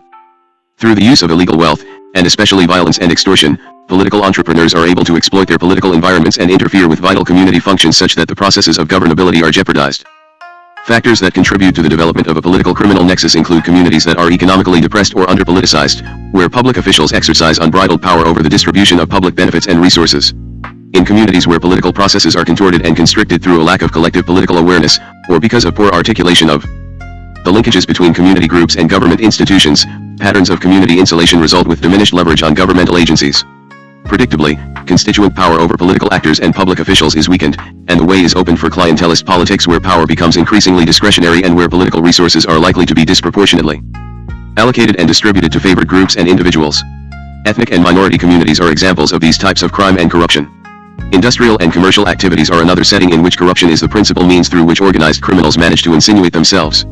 Furthermore, complicating the picture is the fact that criminals have developed strategies that exploit conditions of vulnerability within an industry burdened with a maze of codes, laws, and statutes, many of which are outdated, that create administrative incompetency, that discourage competition and investment, that significantly increase building costs, and that reduce the quality of public and private works products. As noted above, gangsters function as rationalizing agents in these work environments, facilitating the completion of projects through extra-legal means, mainly ensuring the reliability of labor inputs, and through interventions into the construction process in other ways, primarily by stabilizing the flow of building materials and supplies for a nominal economic rent in this case, or for payoffs. In this case, not only are laws circumvented and the components of the industry compromised, but builders themselves become enveloped in the nexus through racketeer-dominated associations of builders that are nothing less than construction firm cartels. This brings us to the issue of counter-strategies of control and containment, ways in which linkages among political authorities, gangsters, and business people can be broken, and the criminal grip on industries relaxed. In a business where criminal influence is demonstrably rampant, one reform approach involves broadening the pool of competitors for public construction contracts. Another important option entails sweeping changes in the regulatory statutes that shape the bidding processes, making them more transparent. In the past, the lack of openness in industry appears to have been a major factor precipitating widespread collusion among builders. A third device, which constitutes an entry barrier or gatekeeping tool that screens industry participants, requires state authorities to examine the backgrounds and performance-related histories of bidders so that, presumably, criminally tainted firms and individuals can be prevented from obtaining public works contracts. Perhaps the most common and widely known type of public susceptibility to corruption is the financing of electoral campaigns. It would seem especially difficult to generate substantive, legitimate funding in a climate of voter complacency and desperation in communities that are impoverished. Electoral campaigns oblige politicians to turn to the private sector for support and resources, and this is conducive to alliances and networks of criminals and political actors. Another aspect of the political criminal nexus that needs to be explored in both its historic contexts and contemporary settings is how the scope of governmental control policies that have expanded over the past 2 decades may actually contribute to the growth of political/criminal connections. As governmental regulatory activity increases, the candidates available for corruption may tend to grow, as more officials and authorities function in environments where criminal corruption is present. Policy recommendations. My research has convinced me that black gold politics and organized crime in Taiwan cannot be eliminated simply by conducting gang sweeps and incarcerating gangsters. According to Finkenauer and Waring, 1998, 22, 3 conditions have to be present to facilitate the development of mafias, a weak or corrupted government that is unwilling or unable to protect everyday transactions, lucrative criminal opportunities, and both excessive bureaucratic power and discretion among government authorities and governmental decisions that are unclear and difficult to monitor. Thus, to deal with the problem of organized crime, a comprehensive approach has to be adopted to remove these conditions in Taiwan.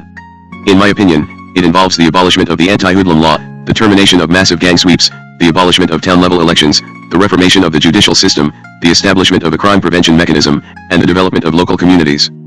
Abolish the anti-hoodlum law in Taiwan. The anti-hoodlum law has been in effect for more than 4 decades. Even though it was revised a few times in response to criticisms by legal scholars and judges for its lack of due process, the law is still an outdated legal tool that not only denies suspects their basic rights, but also helps to create a large number of hoodlums through its networking effect. Under the law, tens of thousands of young people from poor and remote areas are labeled, processed, and punished as hoodlums. Many wayward youths who might have been reintegrated into mainstream society after their rebellious years are stigmatized for life by the law and forced to become career criminals.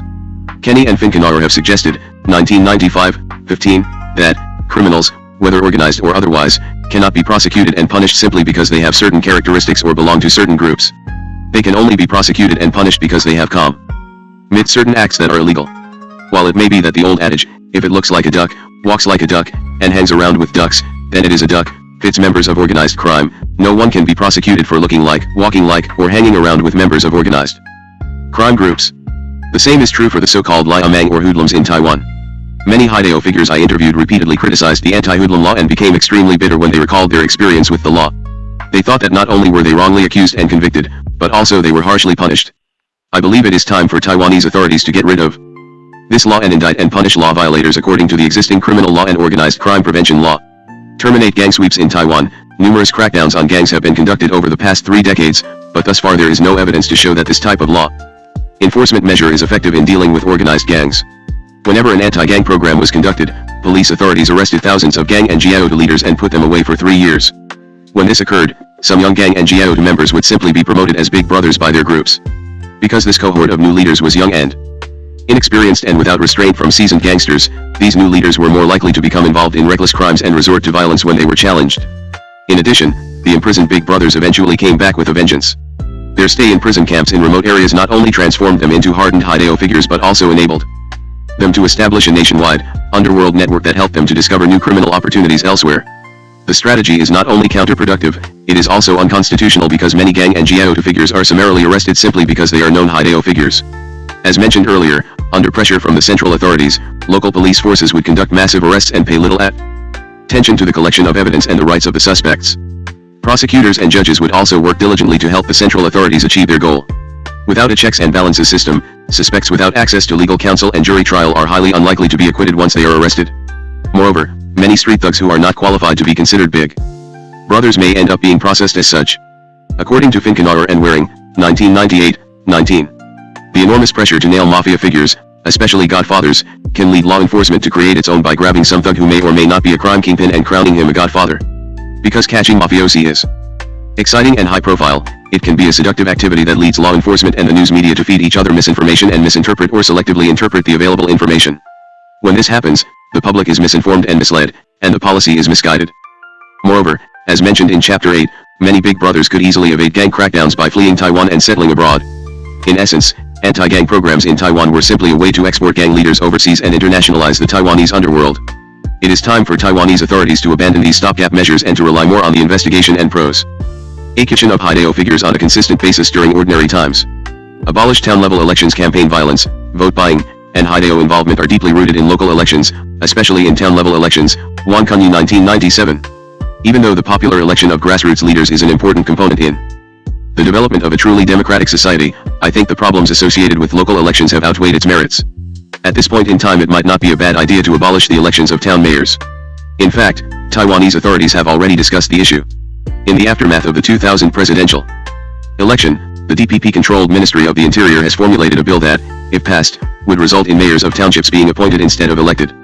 Under the bill, the mayors of townships would be appointed by county governments after the terms of incumbent mayors expire on August 1, 2002. Township municipal councils would be abolished altogether.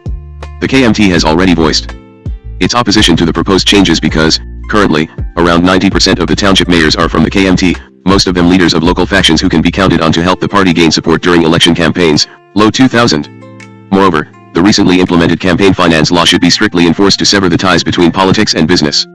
Reform the judicial system. According to a sociologist with the Academia Sinica, the words black gold politics have no real meaning. No matter what words are used, the problem is how to deal with various groups of people who fight unscrupulously for benefits for their own group.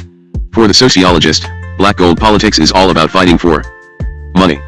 While it is not unusual for interest groups in most societies to fight for scarce social resources, it is imperative that Taiwan's judicial system can ensure that these interest groups compete fairly and openly, and if they do not, see that they are penalized accordingly. Otherwise, members of conventional society simply cannot compete fairly, and when that happens, disputes occur that invite extra-legal, criminal remedies and solutions.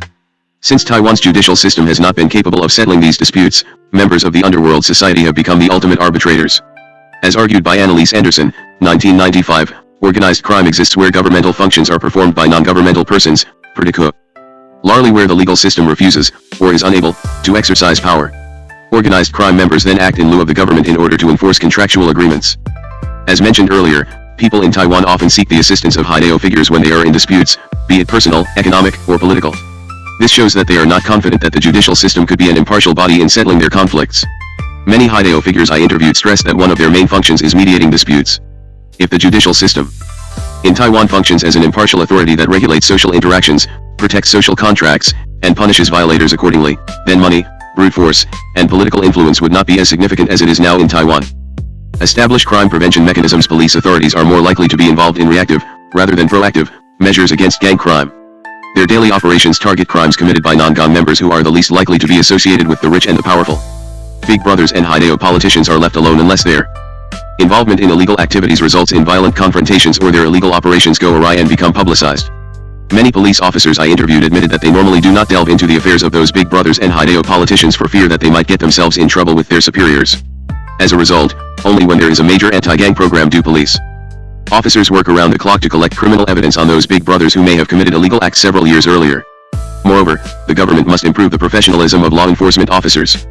Police corruption is an open secret in Taiwan, and unless the government makes a concerted effort to wipe out the bad apples within the police force, it will continue to be viewed as a corrupt and unprofessional force that can be easily bribed. Even though police corruption and political ineptitude toward Haidao figures hampered the fight against organized crime in Taiwan, the Taiwanese government was able to launch one campaign after another to go after these criminal organizations, and almost all prominent Haidao figures have been prosecuted and punished severely by the law enforcement agencies. This suggests that there exists a group of politicians and powers that be who are above the corruption and able to combat gang problems in Taiwan irrespective of the effectiveness of their campaigns. As a result, it is important to empower these groups or individuals in the future. Develop local communities. Even though Taiwan is considered to be a developing nation with the second or third largest foreign reserves in the world, social development in the countryside lags far behind that of the two major cities Taipei and Kaohsiung. Young people growing up in the countryside, with little education, professional skills, and connections, are most likely to join the armed forces, the police force, or the underworld. It is time for the government to pay more attention to the development of local areas and provide better education, professional training, and career opportunities to those underprivileged youth in southern Taiwan. Otherwise, many youth from these local areas have to be considered as potential recruits for the Taiwan underworld. Research sites. This research project was conducted primarily in Taipei, the cultural, economic, and political center of Taiwan. I arrived in Taiwan on December 1, 1998, and stayed until January 15, 2000. As a Fulbright research scholar, I was hosted by the Institute of Sociology of the Academia Sinica in Taipei. 1 For the first 2 months, I spent many hours in my office reading and collecting secondary information from newspapers, magazines, and scholarly journals. Thereafter, most of my time was devoted to scheduling, conducting, and writing up more than 100 interviews. Because Academia Sinica was distant from downtown Taipei, I had to travel to the city center where most of my subjects either worked or lived. By public transportation it took at least 1 hour from the Academia Sinica to downtown, and as a result, it usually took me a whole day just to complete one interview. During my stay in Taiwan, I took 3 research trips to central and southern Taiwan. Each trip lasted about 10 days. My purposes were to conduct interviews with politicians and Haidao figures, to speak to local residents, and to see firsthand what Taiwan is like outside of Taipei. I also made 4 trips to Southeast Asia and China, 1 to Cambodia and Vietnam, 1 to Thailand, and 2 to China. Each trip took about 10 days, and the main purpose was to interview Taiwan's criminal fugitives living in those countries. I found these research trips to be extremely rewarding, primarily because a. Most subjects I interviewed outside of Taiwan were major figures in the underworld, and as a result, they could provide me with insider accounts of that world. B. They were usually more cooperative than those subjects I interviewed in Taiwan because they were already known crime fugitives, and they felt they had nothing to hide or be concerned about. C. As fugitives living abroad, they were somewhat idle, and they tended to have more time to answer my questions, and D. I had the opportunity to conduct interviews and also spend many hours, and sometimes days, with them in their homes. Gradually, my understanding of these figures and their lives overseas became clearer to me as the research progressed. During the summer of 2000, I went back to Taiwan again to conduct more interviews and collect additional secondary data. Again, the Academia Sinica hosted me. During my second visit, I spent most of my time conducting interviews with either legislators or National Assembly deputies. Data sources: primary data between December 1, 1998 and January 15, 2000, one interviewed 5 types of respondents. First, local and national law enforcement and government authorities were asked about their assessments of the current state of organized crime in Taiwan. Interviews with these subjects focused on their knowledge of the development and transformation of organized crime groups, the exploitation of the legitimate business sector by organized crime groups, and the connection between politics and organized crime. Information and impressions about the effects of the infiltration of organized crime into the economic and political sectors were solicited, as well as their opinions about the obstacles law enforcement authorities typically encounter in combating organized crime. Second, I interviewed active or former members of organized gangs and Jiaoda groups. Questions were raised about individual and group characteristics, their perceptions of, and reasons for, involvement in legal and illegal activities, their view of their role in Taiwan politics, and their understanding of their role or function in the economic sector of Taiwan. Third, I talked to members of the Legislative Yuan and National Assembly. This group of subjects included those who were alleged to be members or associates of organized crime groups, those who were victims of organized crime groups, and, finally, those who tolerated or criticized the existence of organized crime members in the political arena of Taiwan. They were asked mainly about the extent of the nexus between organized crime and politics, and their assessments of the impact of such a connection. Fourth, I interviewed town representatives, town mayors, and city and county councilors. Like the previous group of subjects, this group included elected executives and representatives who had criminal records, those who were victims of organized crime groups, and those who were sympathizers with or critics of the political system, but on the local, rather than the national, level. The interviews with this group of key informants concentrated on how conflicts among grassroots interest groups and local factions may have facilitated the penetration of organized crime groups into local politics. Fifth, I interviewed a group of people who were familiar with the problem of organized crime in Taiwan. This was a diverse group of subjects, including PHY Bryans, contractors, small business owners, scholars, journalists, blue-collar workers, and Taiwanese businessmen in Southeast Asia and China. This provided another dimension on the problem of politics and crime in the society, one that reflected a non-law enforcement perspective. During my stay in Taiwan and my research trips to China and Southeast Asia, I interviewed altogether 117 subjects. 16 were interviewed twice or more. The following table shows how many subjects from each of the 5 types of respondents were interviewed. Study sample subjects and government and law enforcement officials 29 local officials and elected deputies 19 national elected deputies 12 Hideo figures 32 other key informants 25 total 117 I myself conducted all the interviews face-to-face with the subjects. Subjects were not paid for their participation in the project. I developed an interview guide for each type of subject that contained mainly open-ended questions. Each interview took about 1 to 2 hours. For certain subjects, especially those fugitives I interviewed abroad, the interviews lasted more than 4 to 5 hours. A few key gang leaders were interviewed on and off for 4 to 5 days. Because of the sensitive nature of the research topic, I did not tape the interviews nor did I take notes during the interviews. To make sure I recorded as much information as possible, I normally went right back to my office or my hotel room after the interview and immediately wrote down what had been said by each subject. 2 techniques were used to recruit subjects. First, the selection of respondents relied heavily on my personal knowledge of Taiwan. Because many businessmen and politicians in Taiwan do not deny their current or former affiliations with crime groups, and because many well-known gangsters in Taiwan tend to maintain a high profile, developing a sample for this research and finding the subjects was not a problem. Second, I developed sources of potential subjects through ethnographic contacts with individuals who would refer potential subjects to me. I was well aware that the use of personal contacts and referrals might skew my research findings. However, in research of this nature, there are few, non-obtrusive sources of information that are free of potential criminal taint. Thus, the researcher must be especially wary and intuitive about respondents and their points of view and the reliability of their information. Secondary data. Besides interviewing these key informants, I also collected 2 types of secondary data. First, official crime statistics and reports on organized crime were collected from government and law enforcement agencies in Taiwan. Data on national and local campaign-related violence and election outcomes were also collected. Second, a systematic approach was used to collect relevant information from newspapers, magazines, academic journals, MA theses, Ph.D. dissertations, and books written by journalists, former gang members, and academics. Source information is listed in the references section. Problems encountered in conducting the research. Conducting a research study on black gold politics in Taiwan, an issue that is not only extremely sensitive but also heavily politicized, is a daunting task for both local and foreign scholars. At the time I was collecting data for the study, KMT officials were busy preparing for the upcoming presidential election of 2000, and they were understandably resistant and somewhat unwilling to assist a foreign researcher in exploring an issue that had long been viewed by the public and the DPP as a hallmark of the KMT's incompetence and corruption. Not only was it difficult to find receptive KMT officials to participate in the study, but it was also hard to get substantive information out of those who agreed to be interviewed. They generally either downplayed the seriousness of the problem or pretended to have no knowledge of the political criminal nexus in Taiwan. Many law enforcement authorities were also uncomfortable in describing to a foreign researcher the involvement of organized crime members in politics.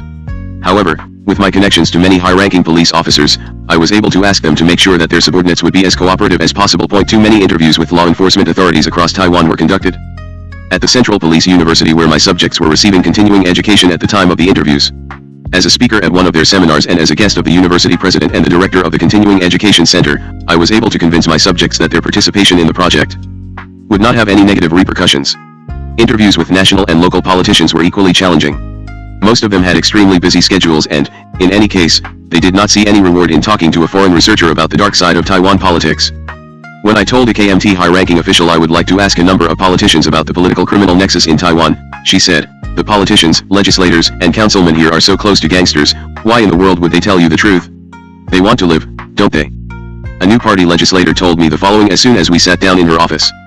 "I have to tell you that I am not particularly enthusiastic about telling you anything I know in order to let you a person from abroad, more significantly, the United States, write a book on negative things about Taiwan. I don't think the United States is friendly to Taiwan. People from the United States very often study Taiwan, and their studies do not really bring any benefits to Taiwan. If you were to tell me that you are writing a book in Chinese, and it will be published in Taiwan, I would be more willing to help." In general, DPP members were much more cooperative than KMT members, and local politicians were more receptive to the study than national politicians. Still, many DPP members had little confidence that the study could lead to any reform. As a former DPP city councilor told me, "I don't think your research is going to have any impact. It will be just like what the Taiwanese say, a dog barking at a passing train. A barking dog could not possibly have any effect on a speeding train." Because of the frequent crackdowns on organized crime in Taiwan over the past 15 years, and especially following the major gang sweep in 1996, most well-known Haidao figures were on the run while I was conducting fieldwork in Taiwan in 1999. As a result, I was able to interview only a handful of mid or low-level brothers in Taiwan. However, my travels to Southeast Asia and China to interview key gang figures who were wanted by the Taiwanese authorities allowed me to conduct many good interviews. Besides the 4 groups mentioned above, I also interviewed many other key informants who were eager to express their anger and frustration over the development of black gold politics in Taiwan. Nevertheless, some of them were also convinced that my study was just a waste of time because the problem was so entrenched and the KMT was so determined to preserve its power and privileges. According to a senior journalist I interviewed, "What's the point of doing your research? What good will it bring? The KMT is fully aware of the nature of black gold politics and its seriousness. In fact, the KMT supports Haidao mainly to sustain its own power. Why would the KMT eliminate Haidao? If the KMT one day got rid of Haidao, then the party would be finished as well. That's why the KMT is not going to do anything as a result of your research findings." One of the main problems encountered in conducting this study was the fact that few people in Taiwan are fully cognizant of the true nature of the problem. Most people learn about black gold politics either from rumors or the news media, and their perceptions of the problem are deeply influenced by their political orientation. As a DPP legislator pointed out, black gold politics is a very serious problem, but except for those few people who are directly involved in it or have been victimized by it, nobody can tell you much about it. After you have interviewed a large number of people, you will find that they all say the same thing. That indicates that they do not understand the issue very well. Regardless of these challenges and obstacles, I am satisfied with the quality, the breadth, and the depth of the data I have collected. I also believe that most of my subjects tried their best to tell me what they know about black gold politics in Notes Chapter 1:1. The ROC, or Taiwan, officially uses the Weijile system to transliterate names from Chinese, and the PRC uses the Pinyin system. Therefore, this book uses Weijiles for names from or associated with Taiwan, and Pinyin for names from or associated with the PRC. Because the Pinyin system is more widely used than the Weijile system, names that are not from or associated with Taiwan will also use the Pinyin system. In some cases other romanization styles are used for transliterating personal names and certain terms. 2. In this manuscript, if the source is in English, I indicate only the last name of the author, S. If the source is in Chinese, I indicate the full name of the author, S, last name first and followed by first name. 3. People of Taiwan categorize each other according to their place of origin, Taiwan or the mainland. The term mainlander refers to Chinese on Taiwan who either came from the mainland in the late 1940s or early 1950s or are the Taiwan-born offspring of those people. Taiwanese refers to only those Han Chinese who already lived on Taiwan prior to the wave of migration that occurred at the end of the 1940s and the offspring of those people. Walkman 1994. 4 Taiwan authorities consider adult gangs and jiaotu groups as organized crime groups but not triads. Chen 1992, National Security Bureau 1997, even though some Western writers use the term triads to describe all Chinese criminal organizations. Bressler, 198-1, Posner. 1988, for most Chinese scholars and law enforcement officials, triads refer only to those organized crime groups in Hong Kong that are alleged to be some of the largest, most dangerous, and best organized crime groups in the world. Morgan 1960, Booth 1991, Y. Chu 2000. 5 Jiao means corner, Tou means leader, and Jiaotu means a street corner leader or influential local figure. Besides individuals, the word is also used to denote a variety of both criminal and non-criminal local groups. Jiaotu was originally meant to describe those individuals or groups that were instrumental in managing and operating local temples and organizing religious ceremonies. Even nowadays, a Jiaotu plays an important role in local religious activities. Ho Ho in 1993. 6. Throughout this book, I will often quote the 117 subjects I personally interviewed. To avoid redundancy, whenever I quote one of my subjects, I will not repeat that he or she is my respondent. If someone quoted is not one of my subjects, I will cite the source. 7. In Taiwan, elected representatives can be categorized into 2 political levels, national and local. Nationally elected representatives include legislators, provincial assembly members, and national assembly members. Both the provincial and the national assemblies were dissolved in the late 1990s for political and economic reasons. Locally elected representatives include city/county councilors and town/township councilors. 8 Chinese secret societies were formed during the Ming era, 1368 to 1644, by patriotic Chinese for political purposes. These societies, especially the Hong societies and the Qing societies, played a pivotal role in the overthrow of the Qing dynasty, 1644 to 191-1, and the establishment of the ROC. Secret societies continued to be very active in the political arena thereafter, but some societies or members also increasingly engaged in criminal activities. After the communists took over China in 1949, some branches were re-established in Hong Kong and Taiwan. Although the societies have maintained a low profile in the past 40 years, they are now making a comeback in Taiwan, publicly recruiting new members and vowing to become more active in politics. 9. The 5 branches of government are the Executive Yuan, the Legislative Yuan, the Judicial Yuan, the Examination Yuan, and the Control Yuan, see Figure 1.2. The Judicial Yuan functions much like the judicial branches of government in other nations. 10. In Taiwan, most sex and entertainment businesses are lumped together and called special businesses. 11. When the respondents were asked what makes you feel most ashamed to be Taiwanese, 22.9% answered black gold politics, 15.6% said the lack of a law-abiding spirit, 15.1% mentioned the decline in social order, and 1.3% indicated low diplomatic status. Taipei Times 1999b. 12 local factions are interest groups formed by local elites with the support of the KMT. These groups can be found all over the island and, with the blessing of the KMT, they dominate the economic, political, and cultural arenas of local communities. In turn, these groups support the KMT as the ruling party and actively participate in local elections to support KMT candidates. M. Chen 1996. 13. Besides the 2 special municipalities of Taipei and Kaohsiung, there are 23 cities and counties in Taiwan, and each has its own local government and elected body. The elected body is called a council, and it has approximately 20 to 50 councilors, depending on the size of the city or county. Each council has a speaker and a vice speaker, selected among councilors by the councilors themselves. 14. Business tycoons can get themselves nominated as legislators at large rather than having to win an election by funding the election campaigns of a few party favorites. Chapter 2:1. It is a custom for people in Taiwan to hang as many banners as possible when they arrange the funeral for their family members. As a result, close friends and relatives of the deceased are obliged to send a banner to the funeral to show that the deceased was well connected or an important person. Banners from the rich, the famous, and the powerful are especially welcomed, and their banners will be displayed at the most prominent place. For many politicians and elected deputies in Taiwan, it is probably the most important custom to follow if they do not want to lose the support of their constituents. 2. The new party, NP, was formed in 1993 by a group of former KMT members after a power struggle erupted within the KMT. NP members are predominantly mainlanders who support the reunification of Taiwan with mainland China, Rigor 1999. 3. The Chungli incident, the Kaohsiung incident, and the Formosa magazine incident are all major confrontations between the KMT and the emerging opposition force organized by the Taiwanese. In those unprecedented incidents, the Taiwanese opposition group mobilized the masses, held street demonstrations, and engaged in physical altercations with the police force. 4. The current exchange rate is NT $34.50 equals $1. 5. Heroin is called no. 4. Si how, in Chinese. 6. For Chinese, face is equivalent to respect. To give face to someone means to respect Thai person, and to not give face means to disrespect. Under most circumstances, face giving, or the lack of /it, is reciprocal. To save someone's /c is to try to not embarrass that person. People who are rich and powerful are considered to have face. A person who behaves inappropriately is viewed as someone who throws away one's face, meaning the person has no self-respect. Bloodworth 1965. Chapter 3:1. Heijin involvement in political violence will be discussed in Chapter 6. Chapter 4:1. There are two types of firms, construction and development companies. To be a construction company, it is necessary to have a construction license. The development companies are mainly involved in retailing of real estate property and investing money in the building of real estate properties. A construction firm is unlikely to have many projects going on at the same time, and as a result, it will lease its license to other firms that do not have a license. There are three grades, A, B, and C. It is not easy to upgrade to a construction license, even though each and every B or C grade firm wants to eventually become a grade A construction firm. 2. However, a former commissioner of the National Police Administration later disagreed with this assessment. According to him, it is absurd to say that gangsters play a critical role in maintaining order within the construction industry. Their penetration into the industry only leads to higher construction costs and poor construction quality. 3. Feng was arrested during Operation Clean Sweep and Operation Thunderbolt.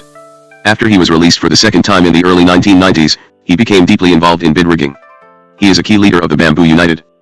4. Liao was promoted shortly after the CK's airport scandal and became the head of the Ministry of Justice. He only spent a year at the MJIB. 5. When Chang In-lo was asked what was he doing at one of the meetings, he said he was simply trying to meet businessmen in the construction industry in the hope that they might provide him with business opportunities in the future. When asked why he was handing out his business card to people at the meeting, Chang shot back saying, "Does my business card look so threatening to you?" Wang Quanguo 1997, 172. Chang explained he was at the restaurant at the invitation of Feng, not knowing that the construction people felt threatened by his business cards. 6. In my interview with Liao Chenghao, he told me that the qualification bid and the price bid were conducted simultaneously to prevent Heijin people from pressuring those who were qualified to withdraw from the price bidding process. The MJIB agent also confirmed this. Chapter 5:1. Except for Yunlin, all 6 other counties have a city that bears the county's name. 2. This means voters in Taipei are unlikely to be influenced by vote-buying tactics. In Taipei, a candidate for city council needs to spend only $2 to $3 million in the campaign. This amount would be considered extremely low in an election for the same position in southern Taiwan. 3. Before it was abolished in 1997, the provincial government of Taiwan was located in Taishung City. 4. One of the mayor's relatives was recently killed inside a nightclub. It is not clear whether he was at the wrong place at the wrong time or murdered because of his role in the operation of the nightclub. 5. Lin was called American Po because he was the son of an American sailor and a Taiwanese bar girl, and he looked more American than Chinese. 6. About 40 councillors were elected in Taishung County and about 800 councillors nationwide. 7. Yang Tiansen was threatened, according to a popular theory, because he withdrew his support after Yan Qingpiao decided to run for Taishung County Council Speaker. Yang's last-minute, unexpected decision was believed to have cost Yan the opportunity to be the Speaker of Taishung County Council. 8. A local farmers association is like a bank because it operates a sizable credit union. The general manager has the final say on how to manage the deposits. This enables the general manager not only to grant loans to those who are on good terms with him, but also to play an important role in local elections. The general manager can use the credit union under his control to perform as a cash machine for candidates who must buy votes to win. 9. According to Taiwan's anti-hoodlum law, Type A hooligans are chronic hoodlums without legitimate jobs, Type B hoodlums are chronic hoodlums with legitimate jobs, Type C hoodlums are former Type A or Type B hoodlums who have become elected deputies, Type D hoodlums are those who do not pose a threat to society anymore but are not yet reformed well enough to have their names removed from the official list of hoodlums. 10. Most legislators are elected by the voters, but a small number of them are handpicked by their political parties. Depending on how many seats a political party has won in the popular race, the party is given a certain number of seats, and it is up to the party to assign its members to the legislature as legislators at large. 1. Speaker and Deputy Speaker are selected by their peers in the council. In Taiwan, it is common for councillors who want to become leaders of their respective elected bodies to pay their colleagues a large sum of money for their votes. These people are willing to spend a fortune to be elected Speaker or Deputy Speaker because it is they who can benefit most from bid rigging and other money-generating opportunities. 12. The Legislative Yuan, the highest legislative body of the state, has 225 members, 168 members elected for a 3-year term in multi-seat constituencies, 8 members representing the Aboriginals, 41 members elected by proportional representation, and 8 members representing the overseas Chinese elected by proportional representation. The legislature has the following functions and powers: general legislative power, confirmation of emergency orders, hearing reports on administration and revision of government policy, examination of budgetary bills and audit reports, right of consent, amendment of the Constitution, and settlement of disputes concerning self-governance. 13. Chinese people often passed out gift money in red envelopes. 14. Indeed, in 1997, With the support of the KMT, Lo Fuchu was elected by his peers in the legislature to become the co-chair of the legislature's Judiciary Committee. In response, 30 prosecutors wrote a letter to the authorities protesting the spiritual leader of the Celestial Alliance having the power to monitor the Ministry of Justice's attempt to sweep away gangs, saying that this was a world-class joke. Maji, June 1997a. 15 Bowing before fellow committee members is a ritual practiced under local governmental protocol when making reports or presentations. Chapter 6.1. It was widely reported in the media that Wu Tse-yuan, while running for commissioner of Pingtung County in the early 1990s as a KMT candidate, relied on a group of mobsters headed by then Speaker of Pingtung County Council to harass his opponent in the race, the incumbent commissioner who is a DPP member. This will be discussed later in this chapter. 2 to this, a DPP member who used to be a rising star in KMT local politics responded, "Black gold politics is not the result of the DPP's anti-government demonstrations." Even though the KMT accused the DPP of recruiting hooligans to be the instigators of those street demonstrations, they actually happened naturally. It's not the DPP's intention to recruit Jiao members to fight for the party's cause. These allegations, plus the sour grapes theory, are what the KMT does to rationalize its relationship with Haidao figures. It really doesn't make much sense. 3 According to Liao, I wasn't the only person who was kidnapped and locked up in a dog pound. Many experienced this before me, but I was the only person who reported it to the police. Chapter 7.1. The Department of Police Administration, a department under the provincial government of Taiwan, was also a major law enforcement institution before the provincial government was downsized in 1998. 2 From May 26 to September 25, 1984, the Taiwanese police announced that gangsters had to surrender to authorities.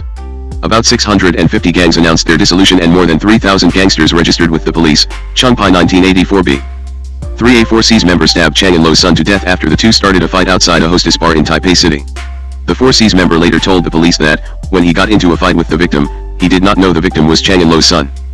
4 Before the passage of the Organized Crime Prevention Law, there was only one article within the criminal law that dealt with gang membership. According to Taiwan's criminal law, Article 154, if a person was convicted of being a member of a crime group, he would be sentenced to jail for a maximum of 3 years. If the person was the leader of the group, he would receive a netto 7-year jail term. Sunanghong 1997. 5 According to the law, any group that is repeatedly involved in illegal activities but refrains from using threats or violence is not considered an organized crime group. 6 Meaning the subject wanted to make sure that he would not be handcuffed upon arriving at CK's airport in Taipei and would not be sent to Green Island as a cheating subject. 7 Nowadays, both local councillors and National Assembly members can be arrested while the meetings are in progress, with the exception of the legislators.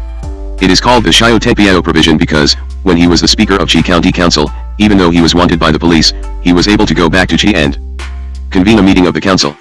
The police could not do anything about it because at that time, the law said he couldn't be arrested. Being deeply humiliated by Xiao's mockery and heavily criticized by the public, the Taiwan authorities revised the law to allow police to arrest elected deputies, with the exception of lawmakers. Chapter 9.1. If politicians do not want to be identified with Haidao, especially when it is considered undesirable under certain circumstances, they will find excuses such as a politi cal figure, you need to participate in many banquets and you know that there are many Haidao sharing the same table with you, and you can't really do anything about it, or you can't really conclude that certain politicians are affiliated with Haidao by observing the politicians' participation in the Haidao or their relatives' funerals. On most occasions, the politicians have no idea to whom flowers are sent under his or her name. Appendix 1. Academia Sinica, founded in 1928 in China, is the most prominent academic institution in Taiwan. While affiliated directly to the Presidential Office of Taiwan, Academia Sinica enjoys independence and autonomy in formulating its own research objectives. Its major tasks are to undertake in-depth, academic research on various subjects in the sciences and humanities and to provide guidelines, channels of coordination, and incentives with a view to raising academic standards in the country. In recent years, under the leadership of President Li Yuanze, Academia Sinica has been transformed into a modern research institution. Many of the 25 research institutes are now headed by world-class scholars and staffed by highly trained, motivated, and creative young investigators. Over the past 15 years, I became acquainted with many high-ranking law enforcement officials from Taiwan after I met them at international conferences on Asian organized crime. Some of my friends are professors at the Central Police University, and some of the former and current students at the School of Criminal Justice at Rutgers University are themselves law enforcement officials, and they all helped me in obtaining the cooperation of several key government figures in the fight against organized crime in Glossary of acronyms, common terms, and well-known people. Video. The Upper World.